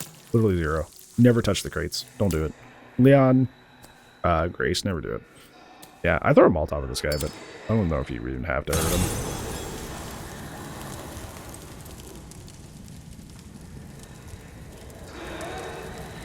Yeah, I don't even know if that matters, to be frank, but hey, I have the Molotovs to spare, so why not?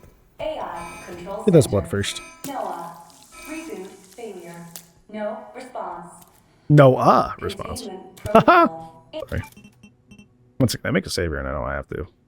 There's no point. Inactive. Containment protocol inactive. Grab this bottle. Be careful to like point your camera like at the corner so you don't vault by accident, because that's another prompt steal situation. So be careful. Okay, the thing about this area is that they want you to vault and go over the balcony, but you can just walk back down this way and go right back the way you came. So do that. Mixing some bottles of acid because we're not quite done. There is a surprise attack from for 3 liquors coming up. So we're not quite finished.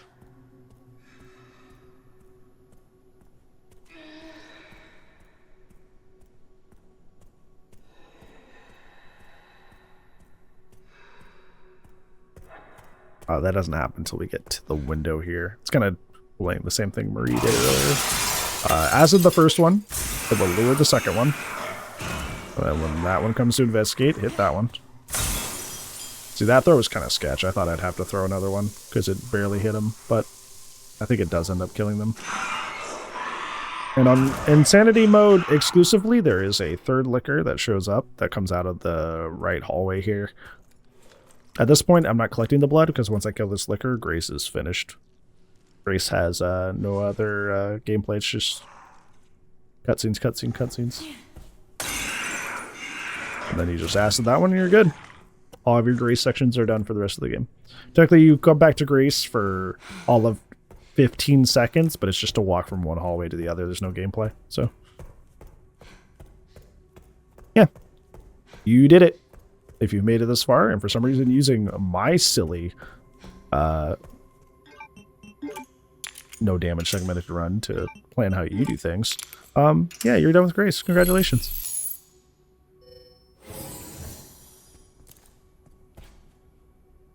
I don't know why you'd be doing that, especially with so many better guides out there, but I appreciate you regardless. I think I was doing a little victory swipe there of like, yeah, Grace done.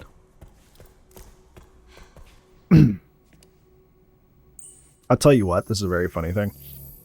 Narrating commentary for like a really long video that's hours and hours and hours long, rough on your throat. So sorry for the occasional, because, you know. Something important. I'll explain later.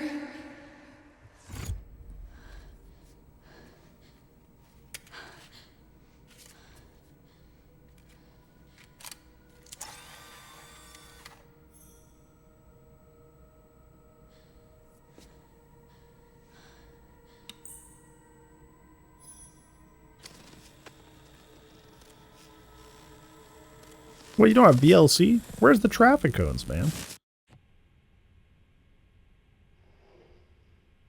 Shutting yourself away in a dark room like this is quite the change for you, after the life you've led.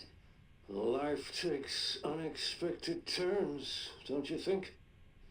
Looking back, do you feel that the choices you've made have contributed to your present circumstances? Of course. What you sow, you reap. Isn't that the natural order? So, tell me, Lord Spencer, what would you like the world to know? The truth. But, a short break before I think a lot of people might give me a little hot water. I think a lot of people misinterpret this scene as like Spencer doing like a full face turn, like he's like, no, I'm good now. And I think maybe he thinks that, but realistically, like what he does here, I feel like I interpreted this as somebody just trying to like save their ego.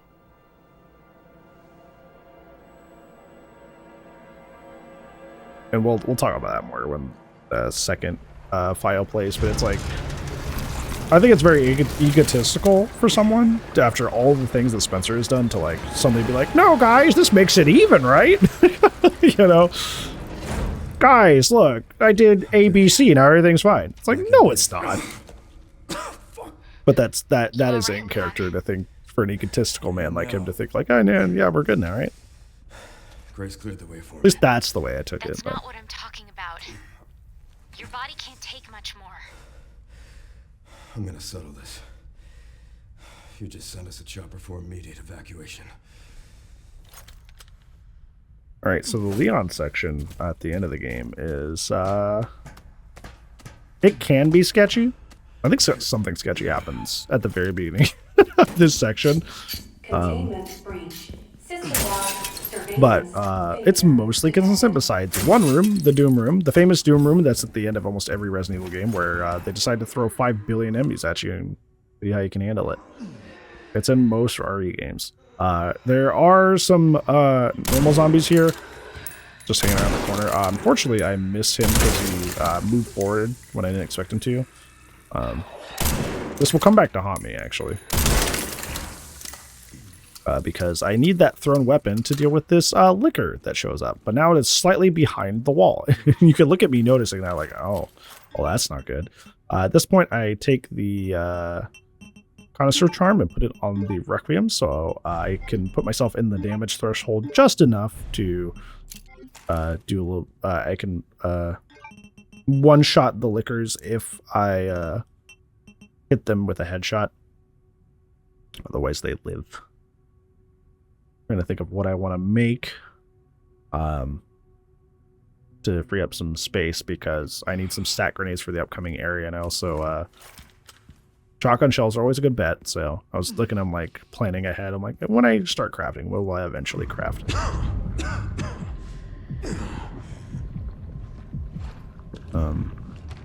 So what I'm gonna do, I'm gonna aggro this guy by shooting him, and then I'm just gonna stand over this and hit him with it.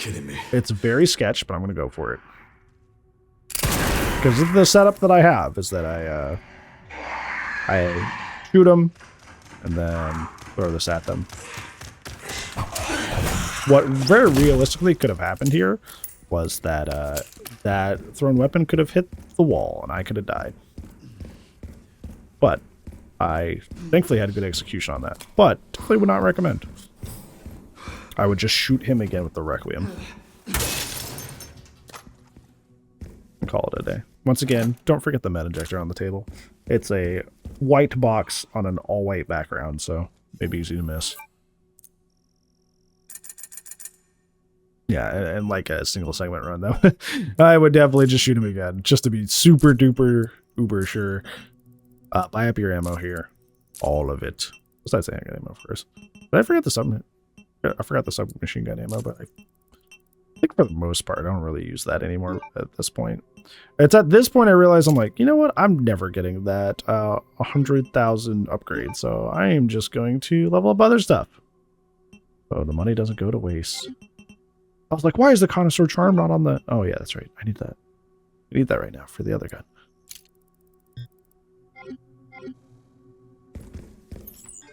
This is about where my saves start breaking, like big time, so you're probably going to see that. Yeah, because my Steam Cloud is full at this point. So, saves breaking. Like I said, at the time, I had no idea that's why that was happening. I was just like, what is going on? But, you know. Sorry, I'm pausing because I'm getting like increasingly concerned about why that's happening. I do a brief Google about why that could be happening. It's funny too, because the whole like Steam Cloud thing, I tried literally everything in terms of, there's so many fixes out there for like this issue happening. I tried all of them and like none of them worked. But I found like deep in like the bug reports page of the actual mod itself that was the culprit, which is funny because like at first I didn't even know if this was like attributed to this additional saves mod, which sounds funny, you know, saying it now, but when I first looked up that error code, apparently that's something that even hits consoles sometimes. So I had to like essentially do a lot of fixes. Don't forget that tracking module in that white box sitting up on that I don't know, server thing in this lab, because a lot of people miss that. Yeah, I essentially had to like spend a lot of time trying everything and eliminating everything to make sure it was in fact the mod.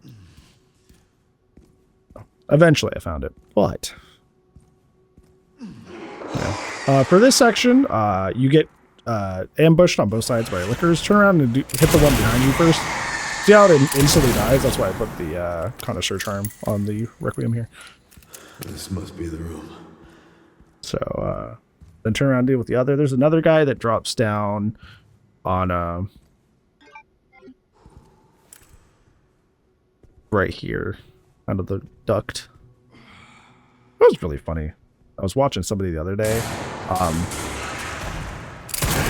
I missed his head on one of those other 13 shots, but that's just a skill issue.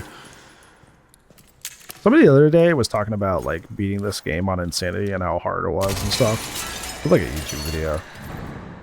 And they came into this room and all the liquors were on the walls and not ambushing me or ambushing them, and I was like, that's not Insanity.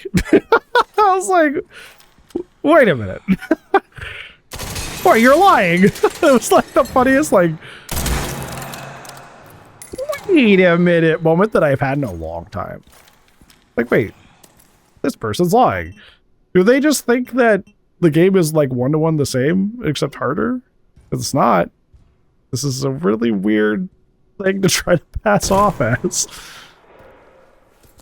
I'm just not going to name who it was. Because, like, you know. But, man. This is where I was mentioning earlier of that, the sneak kill, that just, like, the prompt just did not show up, no matter what. So this area gets a little hairy.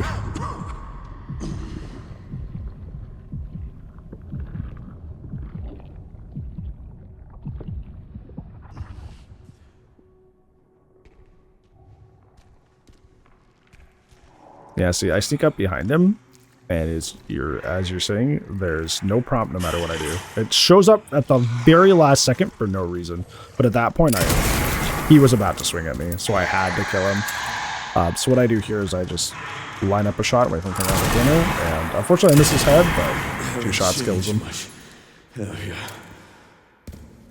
Yeah, I don't know why, because I've been able to crouch up and stealth kill them all the time. Like, it's not an issue. Never has been a problem. But for some reason there, it would not give me prompt. Until I stood up and got seen by them. So, I don't know. Your guess is as good as mine, I guess. Oh, well. I didn't get hit. That's what matters at the end of the day. I do wish I could ration out some more of my magnum bullets, because I need that for the final boss. And another segment here soon. Just 2 more. But no use crying over spilled milk, I guess. Hit button. Important thing that I didn't talk about in this area, because I was talking about the additional save things, is use the submachine gun to free the guys from the tubes. The red tube specifically, because that means the lock on their tube has failed, so they're going to break out at a certain point. Try to free as many of those guys as possible and kill them before going down there. Because dealing with them and the lickers at the same time is just kind of like not a good time. A licker will charge you the moment you hit that button, so turn and charge a focus shot at the door. And as soon as he comes in, just put it in.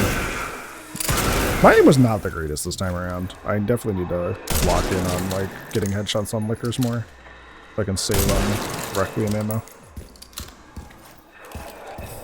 I think I'm just like scared a lot of the time. My advice to you is to use the shotgun when you come out of that door, because you never know how close that guy is. Like that guy in specific that starts moving towards the door of the room you're coming out of. Don't try to guess. Don't try to quick snipe him. Just use shotgun plays there. Like here, I saw that was red. Saw there was a guy in there. Opened it with the submachine gun and then sniped him with the sniper.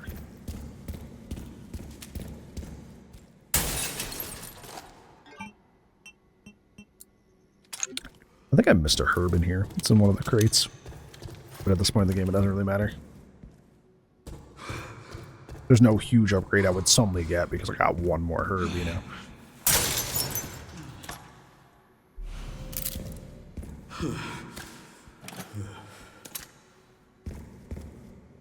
Almost forgot that box. I was about to run out of there. Like, wait a minute. And you shouldn't forget that box either. Because that's magnum ammo. That's really important.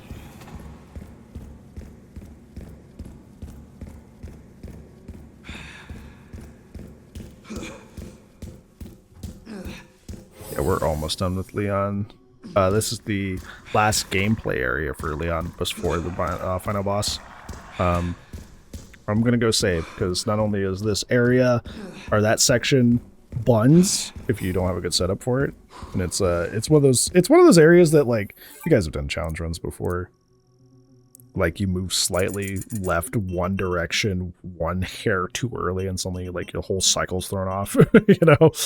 So, I've got it pretty consistent, because funny thing is, when my save system broke, because the cloud save was full, I just ended up practicing that room a lot and testing, because, like, there's an autosave right after you clear that room. So, big thing about this upcoming room is put the power shades back on, because you will need the extra piercing on the Requiem to pass that room. Yeah, I ended up practicing this room a lot. Just clearing it and then seeing if the autosave fixed, clearing it, seeing if the autosave fixed, clearing it, seeing if the autosave fixed. And I think out of like 15, 20 attempts, I think I only got damaged like one time. That's just because of a personal mistake that I made. It was a skill issue, not like the setup was bad. I just personally missed. Yeah, look at it. Look at him like, why isn't this working? No. At this point, I know something is horribly wrong. Like, something's really messed up, but I don't know why yet. But yeah. Anyways. Time to go clear the room. This is where I'm talking to my chat, because I'm like, something is clearly messed up. I even very faintly, I'm like, well, if I go to the box and create an autosave there, maybe it's fine. Copium. I was coping. I was coping so hard.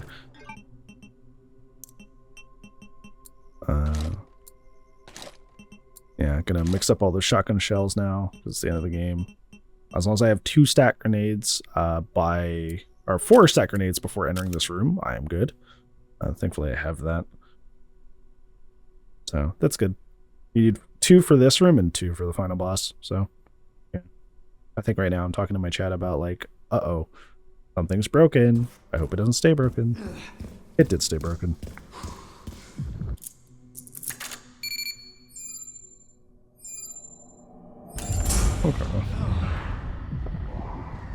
Okay. Shoot this guy. Wait for this one to turn around. Shoot him. Move slightly to the left so you can light up a shot on these bozos. Kill them both at the same time, and then sometimes that last liquor gets stuck. But you can just shoot him individually.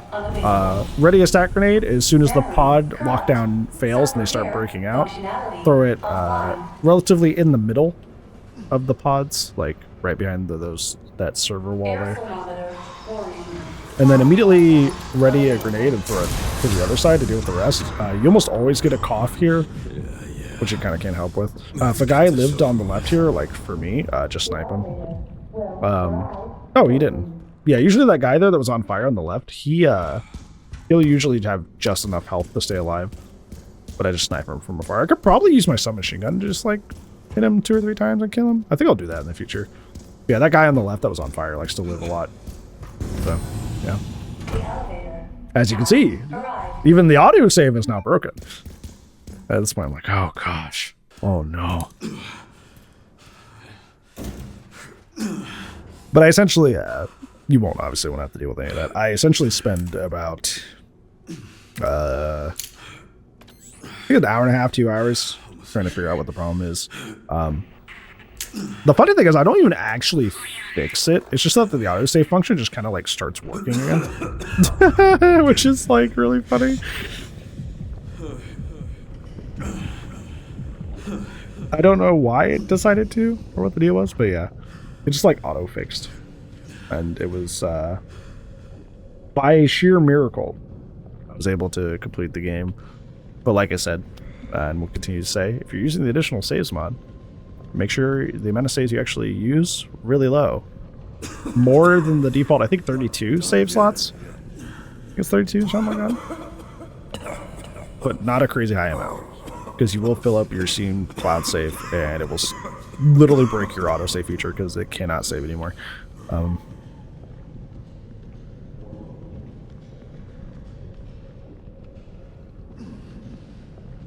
So sorry for all the failed to save game menus that will show up. I just kind of let the cutscenes roll out before I started, you know, trying to troubleshoot. So, yeah. Also, I try to make it to where like the failed to save game is like not too obstructive in the final boss fight.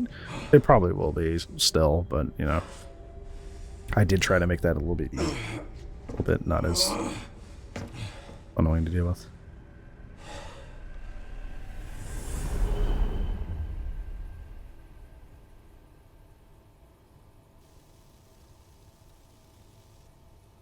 Unfortunately, I just, you know, I think in the future that happens, I will just like replay long sections, even though it sucks.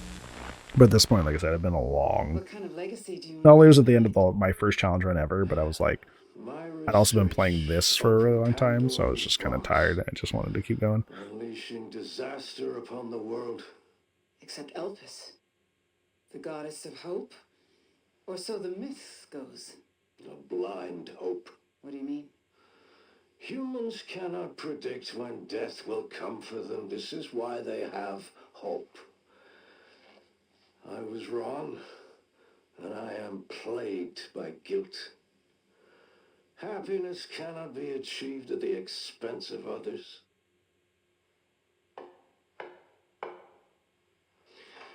I think that's enough for today. Why did you accept my request for an interview?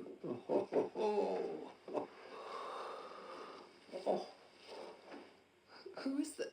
He's also Is that one of your subjects? Grace is also delivered by a scientist, not like a nanny, which is also kind of like a little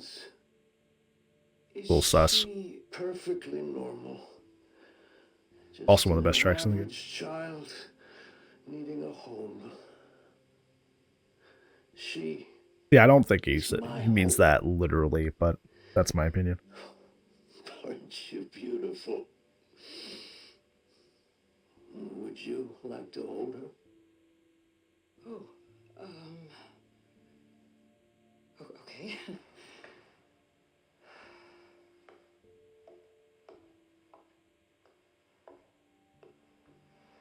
I like to think that, like, with how much, like Spencer would have to trust Alyssa with Grace, that they would have had to have, like, met a lot more times and developed a relationship, which is kind of like an interesting kind of like, you know, theory, thought. Is there anything else you'd like to tell me? I've said my piece. I only hope it serves as a requiem. Well, you said the thing. Who have passed.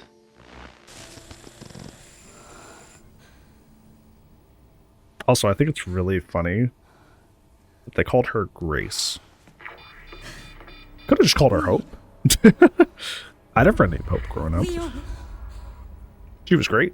Put me onto a lot of good music. Shout outs to Hope if you somehow find this. That'll never happen. That'd be funny though.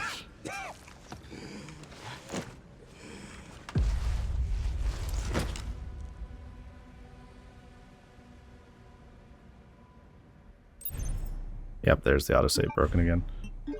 Yeah, I try to just like kind of speed past it, and if it like gets stuck, I try to just like move past the part where it's stuck. Through the wizardry of editing brand, you don't have to worry about it. I point at that because they keep changing that painting behind Spencer's desk. I feel like that's the third time they've changed it. Because at first it was a picture of Mother Miranda on white background. And then it was Mother Miranda in the woods far away. And then now it's that forest background. They just keep changing that painting for whatever reason. So I was pointing at it for that reason. I was telling my chat, I'm like, that's really weird. Stop messing with the painting. Leon! Yeah, there's my autosave failing again, but that's okay. You'll notice when it fixes eventually, which is really interesting. I don't know how this happened. The autosave will fail, and then it will keep autosaving, and then it's fine. which I don't know why it started doing that, but you know, very appreciative it did, so I can finish the run. You're okay. Oh, let me help you. Believe me, I was not about to go into Victor if I was gonna have to do the like I thought about it. I'm like, I could just do the Doom room, which is my last save, and Victor over and over until I get it. And I'm like, I don't want to do that. I could end up here a long time. I don't know the password. To have to do the Doom room with the liquors. It's okay. Still left wide open Over and over, and then do Gideon over and over if things don't go well.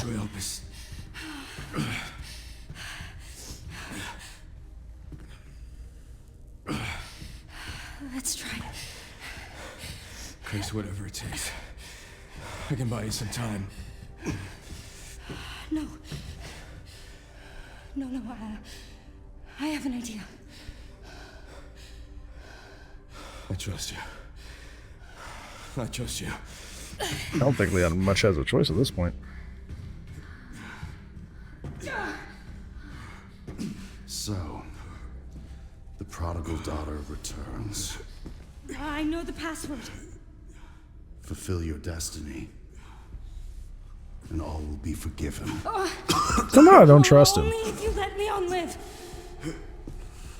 Very well. Like, sure, man, whatever.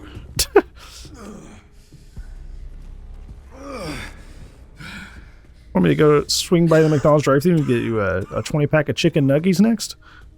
I can do that too. With how much you're about to set me up for life. Supposedly, in theory. We know that's not how it ends up, but... We'll get you a Coke Zero too. That Coke Zero? Please know that you are my hope. She is my hope. A blind hope. Now I'm imagining Zeno in a McDonald's drive-thru. I want the fries, no salt. This is it. Just relax, man.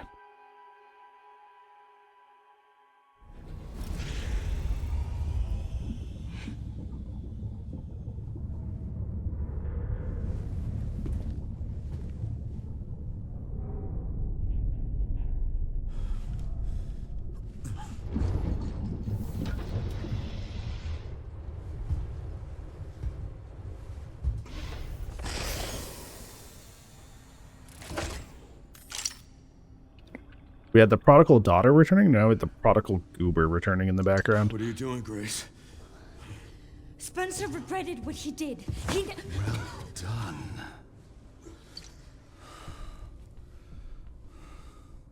You promised. Yes, that I would let him live. Yeah, see, like, he's got that Wesker-isms to him of let him live. But he's not, like, going full British and hokey. Like, I feel like they really nailed it. I give you the honor of experiencing my power firsthand. I'm not sure Elpis is what you think it is. There's nothing special about me. I've heard people say that this section is dumb because, like, if it was a mind control virus, why would he inject himself with it? But I saw the cool theory, the counter theory, that it's a hive mind. Tell me. Kind of like the Las Plagas. Leon. So, like, maybe he thought he would be like the head of the hive mind. This is Spencer's atonement. It's an antiviral. Oh, that was neat. Yeah, the prodigal goober. Welcome back. Amazing. I am humbled by my master's genius. Your research was wrong. Elpis wasn't a weapon. There was never a key. Spencer's paper was obviously incomplete.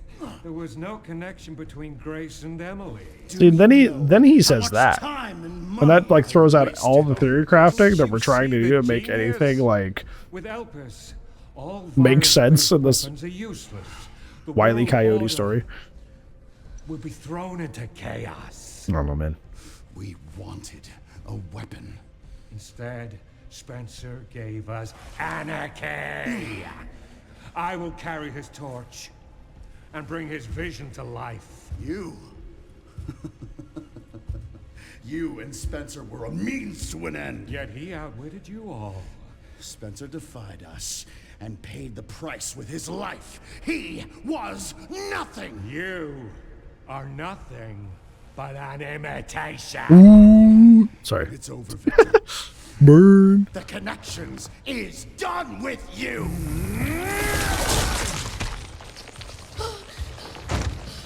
We can't let him have it. And so ends the villain in this game that only exists in the cutscenes. Meaning if you skip all the cutscenes, you kind of miss out on his entire existence. Ignorance is staggering.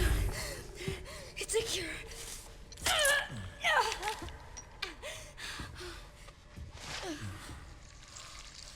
Oh, it's working.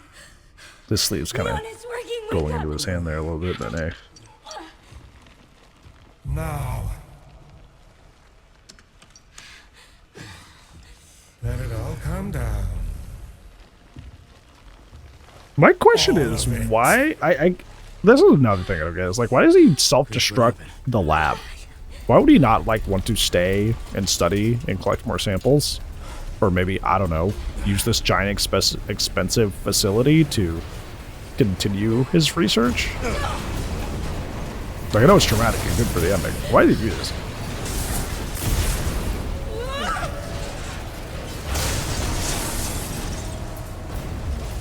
It's gonna go! Grab something!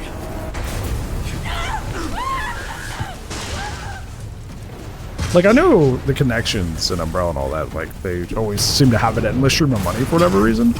But there's no way that just blowing up this entire facility is, like, economically sound. Grace! Think you're just gonna waste all that? Like, bro, come on. This track is not bad. I don't like it as much as some of the other combat themes, but it's pretty good.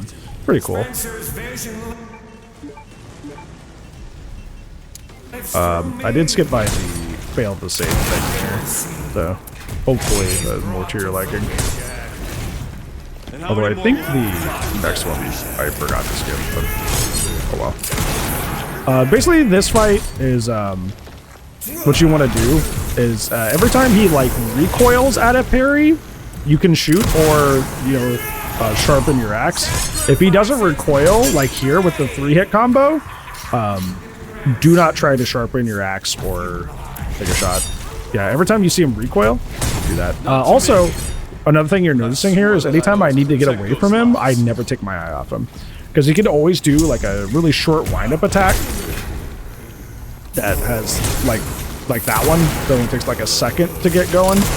So don't take your eye off him so you can be prepared to parry that. So yeah. Only shoot him like a few times here. I'll do 2 here because he becomes invincible after a certain point. So he's in that animation. Just use this time to like reload and reload your axe.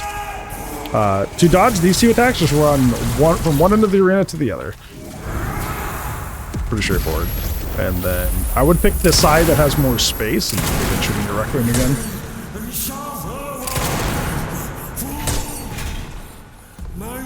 Like I said, if I want more space from him, I'm not gonna turn my back to him because I need to be prepared to parry anything. This move is very hard to parry because if he lands it directly on you, you cannot parry it. So back up, so you only have to parry the edge. When he pulls out the rocket launcher, just hammer him with the shotgun until he drops it.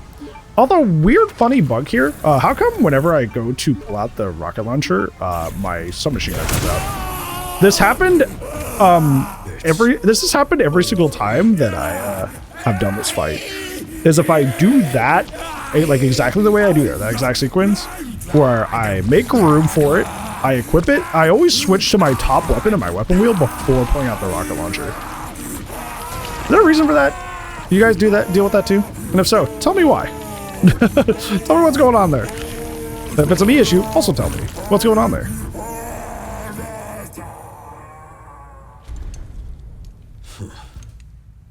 Good riddance.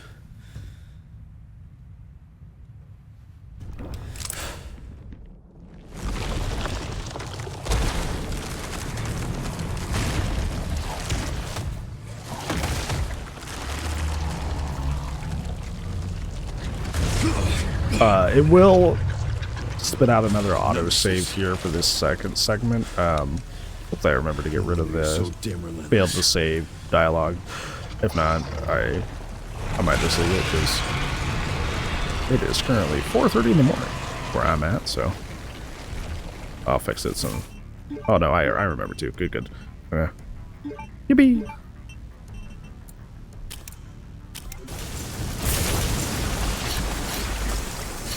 Alright, I had to refurbish my axe here, unfortunately, just because I ended the game fight without it. Use your shotgun to pop the bubbles. Just be prepared for any. I stand like medium distance from him or at the back of the arena because he can kind of stun lock you with one of his combos if you stand up close. So I stand medium to full distance. Once he drops down, use a stack grenade to deal with all the little orbs, little bubbles that he has. He swings 5 times here. You can stand right up against him and not be hit by all 4 until the 5th one, which you need to parry. When he does that little forward lunge animation, he has 2 versions. One that is super wide, which means you don't have to parry and you can stand between them. And he has like a super fast one that hits even up close. This is the combo I was talking about, that he can stun lock you if you stand close. So be careful when he does the arm lunge to still kind of raise your axe just in case he does the fast version.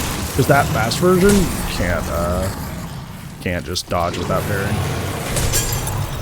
This is why I bring the Mortal Edge, because we can just switch and equip it mid-fight, so I have to do anything else. And yeah, that's it. Just when the little bubblegum pods pop out, throw your last stack grenade and wait for him to grab you and hit the QTE. Alternatively, if you don't have stack grenades for this section, it's not the biggest deal in the world. I was dissing the submachine gun earlier, but technically, if you don't have enough stack grenades for this section, use the submachine gun to clear all the little gumball pods after he's stunned in between phases, so it does have a function there. But I just always go the stack grenade route because it's simpler, easier. This is also one of those fights, at least in phase 1 and phase 2, where Gideon is a boss that's actually harder in Insanity than Leon Must Die.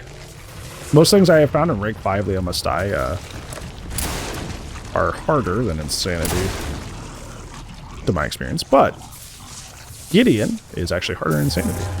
Especially this phase 2 here, where he's the Nemesis Gamma. You ain't getting back up.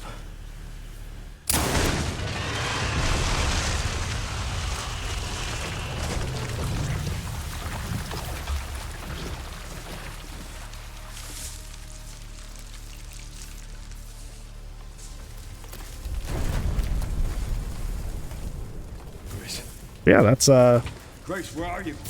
my very first challenge run ever.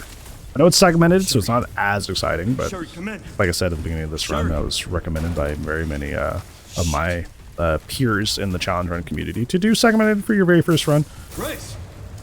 Not as much pressure. Grace. And I honestly agree now that I'm doing my single segment practice. Like I said, I've only been hit twice so far. Grace.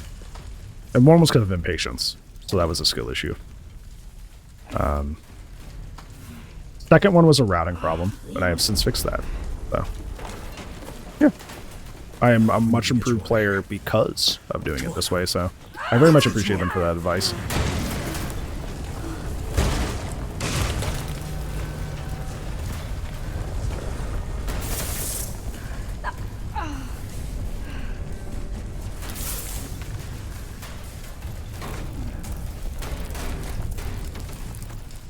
I know these days, unfortunately, a lot of people like to fake runs. So I've mentioned it throughout this video. Twitch.tv/TheMasterHeadache is where you find me playing this all the time. So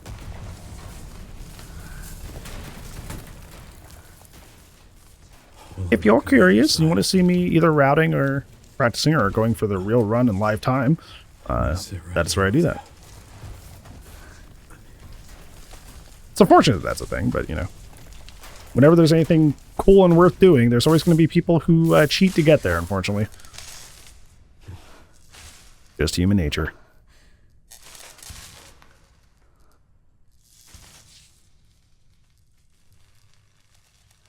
The funny side of me goes like, yeah, it's terrible. Well, there's also a lot of good YouTube videos people make about it too. Shout outs to Trance. Another very cool challenge runner, very talented. Also makes videos like that. That run, not good. Not real.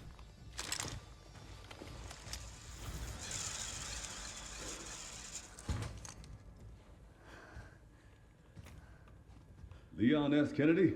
I love the Helmet Squad. They're so cool. Alpha, do you read me, sir? Yeah, they're safe. I got them.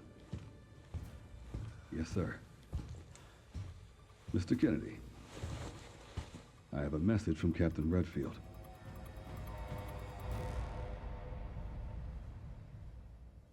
They're so cool.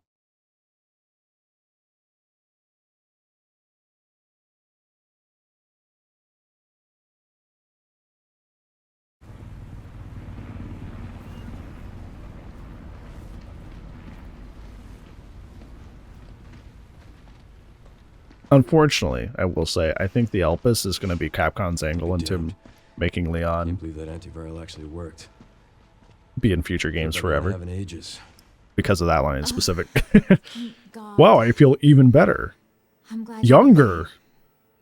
Like my aging is slowing. Just like Jill Valentine, you know? Just like Rebecca Chambers. I could be the franchise forever. Would have been a lot smoother if Chris hadn't been so late to the party. Where is Chris, anyway? No idea. I'm sure I'll run into him at some point.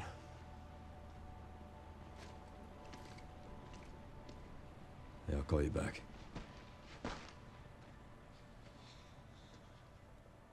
It's over then. Yeah. Oh, this really was our last hope. Well, let's pray Umbrella hasn't left us any more nasty surprises. Oh, I Leon. wish we could have seen Capcom's got to make more money. You know there's going to be more. This might not be Umbrella.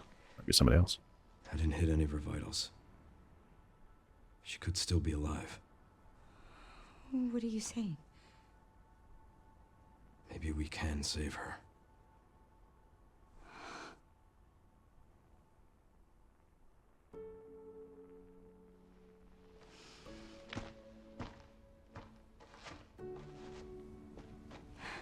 I think regardless how you feel about Requiem, it clearly shows they put a lot more effort into like the story and themes of this one. Actively trading bioweapons lab located here. So regardless how you feel about it and subjectively feel about how the game went, I think there's a lot more quality there that I like a lot.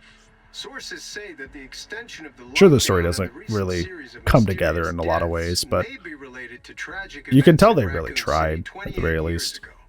Evidence seized in Raccoon City has led the Justice Department to reopen its investigation into Oswald Spencer and the long-defunct Umbrella Corporation.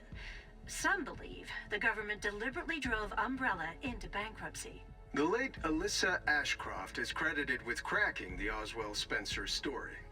Conspiracy theorists are already claiming that she was killed in a cover-up, and that the organization responsible is secretly controlling our government. Tonight, in a speech from the Oval Office, the president is expected to reject allegations of any government involvement since the Raccoon City incident.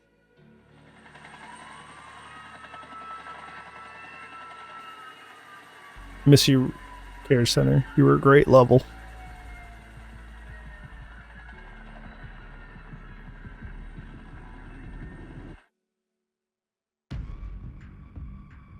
Yeah, so that's it on the books. I do listen to the in-game cutscene, but yeah, I'm very happy that I chose to do this. I'm gonna keep doing challenge runs, hopefully as long as my interest holds me, because it's very easy to get busy with other stuff, especially with whatchamacallit, like DBD has, at least at the time of recording, like its big 10th anniversary stuff coming up soon. Also, the FPS is like really weird, in the oh, I think what I was doing is I was updating my little hit manager, and sometimes my hit manager lags, and that lags the recording.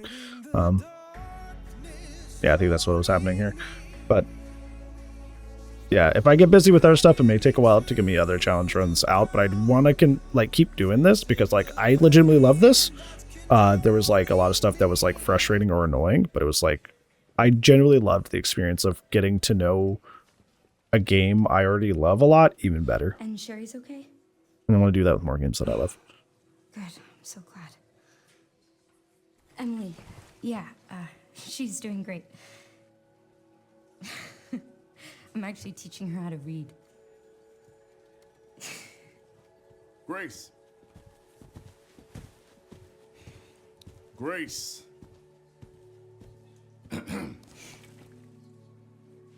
Where's that report? Sorry. Leon, gotta go. I mean, after all the stuff she went through, you're like, hey, that report, by the way. I'd be taking some days off. Just saying. Don't look at them. Ooh.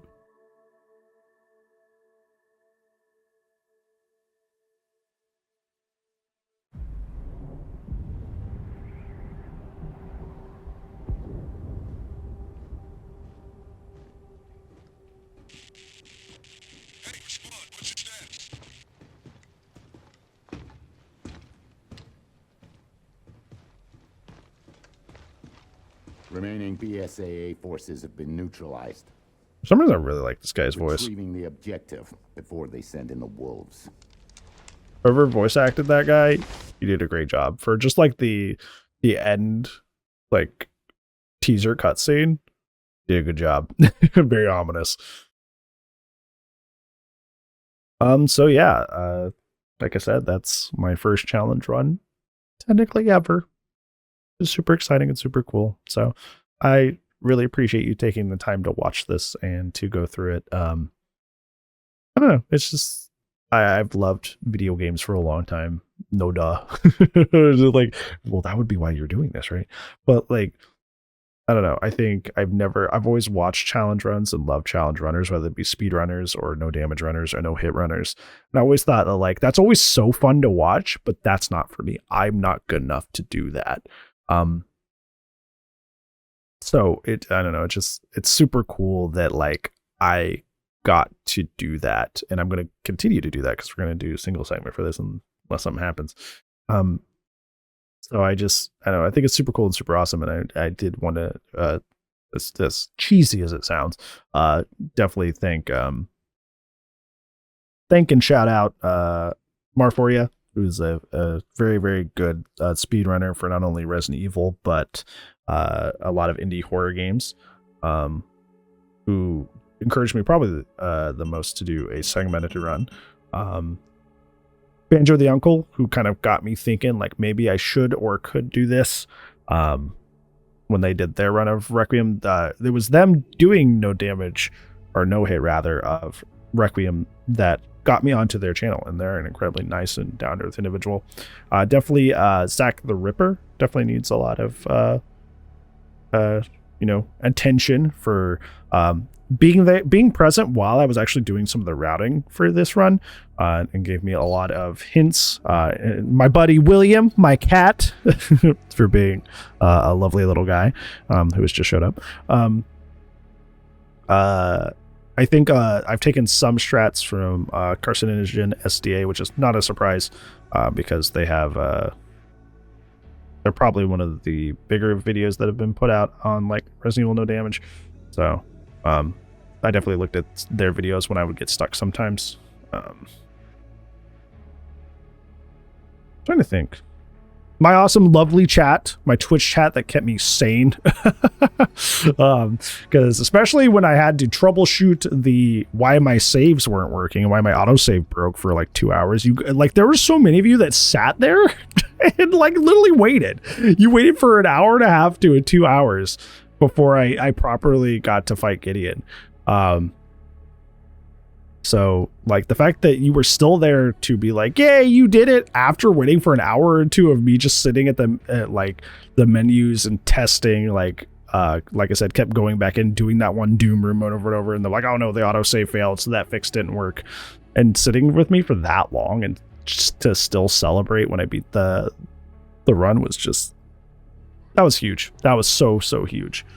Like, I legitimately, like, that meant a lot to me. So I really appreciated that. Like I said, next on the docket, I'm going to be practicing a single segment run of this. By the time that this is recorded, I am already doing that. I am, at least by the time the recording ends, I'm like almost done with Raccoon City. I think I still have to do the falling building, or the fall in building section, and that's about where I'm at. I do want to go back and do RE4 make. Probably do a professional playthrough first, just to, you know, get back into the groove, get brainstorming about routing, and then do a no damage of that and compare that, because these Requiem is my second favorite, at least of right now, and then RE4 make is my favorite. So comparing those two would be great. In the future, I kind of can't say, because it's just kind of whatever I feel like. Kind of want to do 7, because I've never beaten 7 on Madhouse. So that'd be cool to make. I don't think I've ever beaten that on hardcore, much less a no damage. And 2 makes pretty well beloved and one of my favorites too. So there's a lot I could do. A lot of different directions I go, a lot of different things I could end up doing. But either way, it's not the last of me doing Resident Evil stuff. Once again, you can see that on twitch.tv/TheMrHeadache. You can stop in. I'll either be playing Dead by Daylight or this, and occasionally an indie horror game here and there. So yeah, I appreciate it so much, and hopefully I can see you again when we do another run. But other than that, thank you so much. Hopefully you learned something. I know a lot of this is kind of like a Frankenstein of a lot of different strats that already exist, but there's a handful of things in there that like I did specifically that I haven't seen other people do. So hopefully you took one of those, and maybe I'll make your runs a little bit nicer. But other than that, thank you so much, and thank you for being awesome. And I hope you have a great rest of your day, and hopefully I'll see you in the next one. And if I don't see you there, I'll see you when I see you. Goodbye.